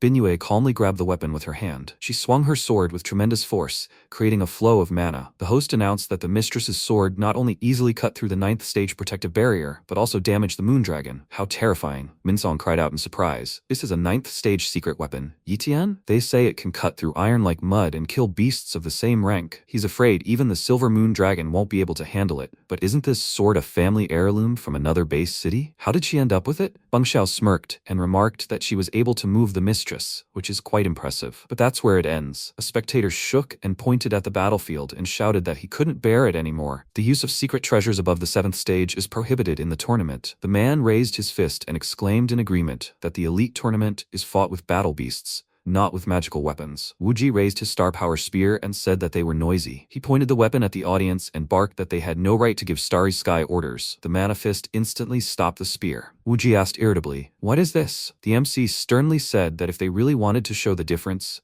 they should do it properly and within the limits. The tournament judges with the combat power of the lower 9th step wondered, is Su Ping threatening them? This guy was able to withstand the attack of a higher 9th step master. Even they are incapable of this. They will ask Starry Sky for instructions. Wuji shouted that how dare they ask for help when they are incapable of anything. Feng Xiao smiled and asked his comrade not to worry. They are here to help the lady win the championship. Once they are finished, Wuji can do whatever he likes. Wuji ordered Ju to explain. She agreed and explained that Yiqian was considered a star beast, as the mistress had signed a contract for its use. This meant she was the pet's caretaker. The judge noted that there had indeed been a case where a peak cultivator had unlocked an object's spirit and imbued it with intelligence. Mistress Binyue's sword met the requirements of a star pet and was not limited by rank. So the round continued. The host announced that one could only say that this truly was the strongest organization on the Asian continent. They had many acquaintances, and even the best trainers in the world worked for this organization. The audience angrily asked, how could this sword be considered a pet? That was definitely not true. With the support of such a strong organization, it would be difficult. Binyue terrifyingly filled the sword with mana and mastered the sword's spirit. The host announced that the mistress's star power had begun to rise. Binyue commanded the beasts to come, and 3 huge portals instantly opened. The host said that she had summoned 3 battle beasts at once. Sad Worm, a mid-9th stage, Angry Devil, a mid-9th stage, and Asura Dragon, a high 9th stage. The host shouted, could they all be at the 9th stage of power? One of them, the 2nd-ranked dragon, the Asura Dragon. Fully prepared, she will not leave the slightest trace on her opponent. Linyu stuck her finger into the ring around her neck and exclaimed that it was time for them too. She pulled on the ring and using the resonance of her beast's blood, shouted that they must win. The Asura Dragon opened its mouth and prepared to attack with Asura's flames. White launched a 1,000-mile freeze attack. Streams of frost and flame collided and the opponents leaped toward White. Linyu screamed terrifyingly that they had many flaws. She unleashed a powerful attack with her moon claw. The announcer announced that, as expected of the Mu family's unique technique, Unity of Spirit, the first strikes after the others. Silhouettes of mana surrounded Binyue's beasts and prepared to attack with the arrows of the wind god. The host shouted that it was better to injure 5 fingers than to break just one. Contestant Lingyu decided to use a unique attack. The arrows rapidly approached the beasts. A powerful red beam struck the ground, breaking the arrows. Lingyue tensed up, and the host asked, what happened? Contestant Lingyue's attack somehow didn't work. Binyue landed on the ground and said that the opponent's thunder arrow completely ignores defensive skills. The more star power is used for defense, the weaker it becomes. If Lingyue hadn't demonstrated this in the previous match, she wouldn't have immediately realized that it was the arrows that needed to be destroyed for defense. A surprise attack is, after all, a surprise attack. It's foolish to assume that this will always work. Binyue resolutely rushed into battle. The host announced that the mistress had launched a frontal attack, but contestant Linyu proved capable of fighting the mistress. The war beasts of both sides are also evenly matched. Binyue launched an attack, and blood gushed from the wounds on Linyue's body. The host shouted, this is wrong. As the direct combat continues, Linyu is constantly pushed back by the sword blade, distancing herself from her own war beast. As a result, the combined effect of the beast's blood resonance will not be fully utilized. Linyu is losing her grip under Ms. Binyue's onslaught. She has no choice but to dodge. But on the other hand, the Moon Dragon is a powerful opponent. Besieged from all sides, the situation is even more complicated. Linyu thought that now was the time to catch them all at once. White unleashed a powerful attack with his 8th stage deified skill, Divine Wing Slash. Threads of light swiftly left cuts on the opponents. The host declared that this was another war beast skill that no one had seen before. He seriously injured 3 9th stage war beasts in a single breath. Will the winner really be decided soon? Wuji smiled and pointed out that the mistress's war beasts were not the trash Linyu had encountered before. Binyue said in a frightening tone, this is killing intent. Her beasts instantly screamed terrifyingly. The host declared that this was a very dangerous move. This complete disregard for the life of a war beast is like swearing to crush the moon dragon at any cost. Linyu wondered, Is this her opponent's plan to win the first round? She must resort to this. Lin Yue asked Snowball to come. She rushed into battle and thought that Bin Yue's war beasts were at their limit. If she and Snowball could hold out, victory would be theirs. Lin Yue used a fire whirlwind. Bin Yue calmly clarified that she already knew what her opponent wanted to do. Lin Yue's phantom fire beast's fire whirlwind was an illusion. This won't harm her. Lin Yue wondered fearfully, what does this mean? Bin Yue raised her sword, creating threads of mana behind her back, and clarified, didn't the real beast circle her from behind to attack unexpectedly? Then the opponent will get her answer. The threads instantly cut Snowball, and he roared in pain. Bin Yue frighteningly noted that she finally saw the true expression on her opponent's face. But who will save Lin Yue now? She moved lightning fast. Bin Yue instantly brought her sword to her opponent's body. The host noted that this is very fast. Will the Lin Yue contestant be able to dodge? Dark smoke spread to the side. Bin Yue's sword broke upon hitting the ice enveloping Lin Yue's body. The host announced that this is the patronage of the ice goddess, who once blocked the fatal blow of Bloody Demon Squire. She managed to block the attack. Lin Yue furiously thought that this was a curse. It's bad that they're drifting further and further apart. Bin Yue's strength is far superior to hers. Now only White could compete with her. He swiftly attacked the opponents. Lin Yue confidently thought that she needed to act now. Silhouettes of Mana and White surrounded Bin Yue. She sternly turned her attention to Lin Yue. Bin Yue instantly appeared behind her opponent. Lin Yue noticed her and screamed, "Is that a flash?" Bin Yue noted that the opponent's protection from the ice goddess was impregnable, but the wind god's thunder arrow couldn't ignore protection. What Lin Yue wanted, she got. "She's right, right?" White froze, and the host asked, "Is the moon dragon hesitating?" This was no good. Mistress Bin Yue's battle beast took this opportunity to bite the moon dragon. White opened its mouth, intending to unleash a 1,000-mile-long freeze attack. Bin Yue resolutely raised her weapon and shouted, "This is a rock-cutting divine sword." She unleashed a powerful weapon attack on White, and he cried out in pain. Mana silhouettes instantly shot toward her opponent. Lin Yue raised her hand in fear and called out to White. Tentacles curled rapidly. They enveloped Lin Yue's body. The announcer announced that Lin Yue's 2 heavenly beasts were seriously injured, and she was tied up. Are the judges ready to give a verdict?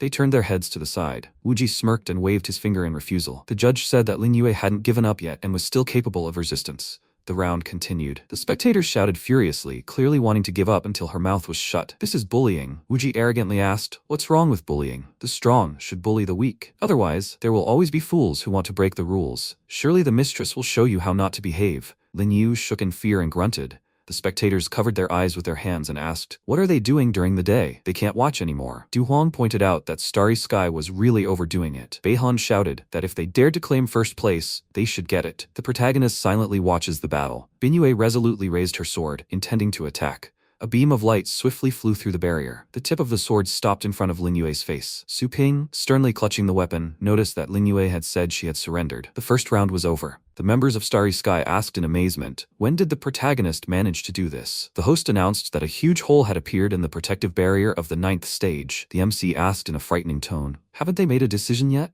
The judges tensely exclaimed that Bin Yue had won the first round. Bin Yue wondered how this man could do it. His appearance didn't match his true strength. But why did she sense something inhumanly frightening? Wuji clarified, "Was this the man behind mischievous?" Su Ping? Feng Xiao noted that it was a good gift, but the arena was a place for participants. The protagonist injured the mistress's pet and interfered with the judges. He landed horribly on the ground and clarified, "Is this an attempt to mock the weak?" Lin Yue instantly fell to the ground and began coughing. The host exclaimed, "This is terrifying star power. The entire arena is depressed and trembling." Su Ping pointed at his sister and asked not to misunderstand him. He is an ordinary pet store owner, simply providing services to a client. Lin Yue froze in surprise at the cloak. Su Ping asked menacingly, "One little skeleton isn't too much, is it?" Wuji sternly said that they would forget that the protagonist had interfered with the judge's decision. But the MC was going to let his own pet participate? Su Ping shouldn't think they would just sit back and watch. The protagonist sternly explained that their pet store had always offered celestial beast rentals, despite the fact that this little skeleton was his. He raised the scroll behind his back and added that Miss Lin Yue had rented Little Skeleton in advance. The MC always fulfills his own duties. Besides, Yitian's sword also has a personal caretaker, right? The audience screamed that that was too strong a word. Wuji angrily raised his fist and asked, "What if Little Skeleton seriously injures the mistress's pets?" The protagonist pointed at Bin Yue's pets and replied that it was simple. It just so happened that their mistress's battle beasts didn't have much combat power. She'd better recall them. In return, they would summon their own beasts, and the number didn't matter. The main thing is that they admit defeat. The family heads considered this. Was it really that rude? MC doesn't know who he's talking to? Fighting starry sky monsters. Is there an unlimited supply? He's won several times and already forgotten his place. Looks like this guy will be executed anyway. Feng Xiao raised his hands intimidatingly and, laughing, noted that this was a bold statement. Wu Ji asked with a terrifying expression. Su Ping dared to challenge Starry Sky? The protagonist better have some secret methods. 5 portals appeared around the battlefield. The spectators shook and screamed. It's a terrifying aura. This match is becoming increasingly dangerous. Beasts flew out of the portals. They flew through the barrier, and the spectators shouted that they easily smashed the protective barrier. Could it be that each of them's combat power is close to the limit of the 9th stage? It felt like the nature of the game had suddenly changed to a show of strength. Bin Yue thanked her comrades for their help. She will live up to their expectations and make these insolent people die. Lin Yue clarified. Are these 5 heavenly beasts stronger than the Asura dragon? The protagonist clarified that she would have the opportunity to fight. She would sign a temporary contract, and Little Skeleton would be hers. The sister exclaimed in fear, but the difference is huge. She was afraid to forcefully sign the contract. Little Skeleton knelt down, and Su Ping asked them to trust him. Ling Yue took Little Skeleton's hand and thought that his hand was small,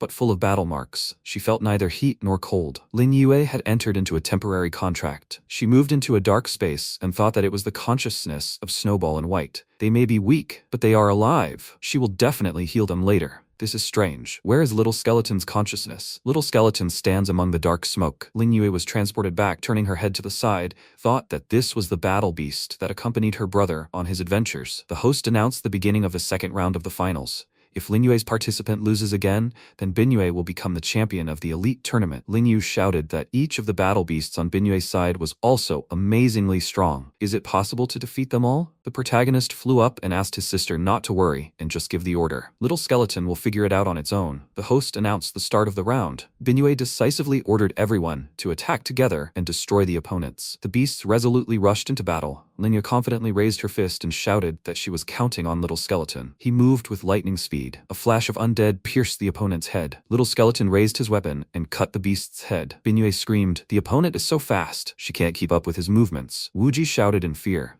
Could a battle beast close to the limit of the 9th stage be killed? The opponents rushed towards Little Skeleton with the intent to attack. Little Skeleton slashed at the opponents with his sword at incredible speed. He delivered a terrifying blow with the infinity slash of chaos stars, and blood gushed out. Bin Yue's beast used the 9th stage's illusionary art, Illusory Eternal Prison. The Little Skeleton inhaled a rush of air through its nose. It opened its mouth and let out a cadaverous roar, reducing its enemy to nothing but bones. The leader screamed, could a 9th stage battle beast have been killed with just a roar? How divine is this Little Skeleton? Bin Yue looked in fear at the beast parts falling to the ground. She turned her attention with horror to the little skeleton that had landed on the ground. Wu Ji anxiously asked the mistress not to do this and to stop. The little skeleton instantly plunged its weapon into Bin Yue's chest, and blood gushed out.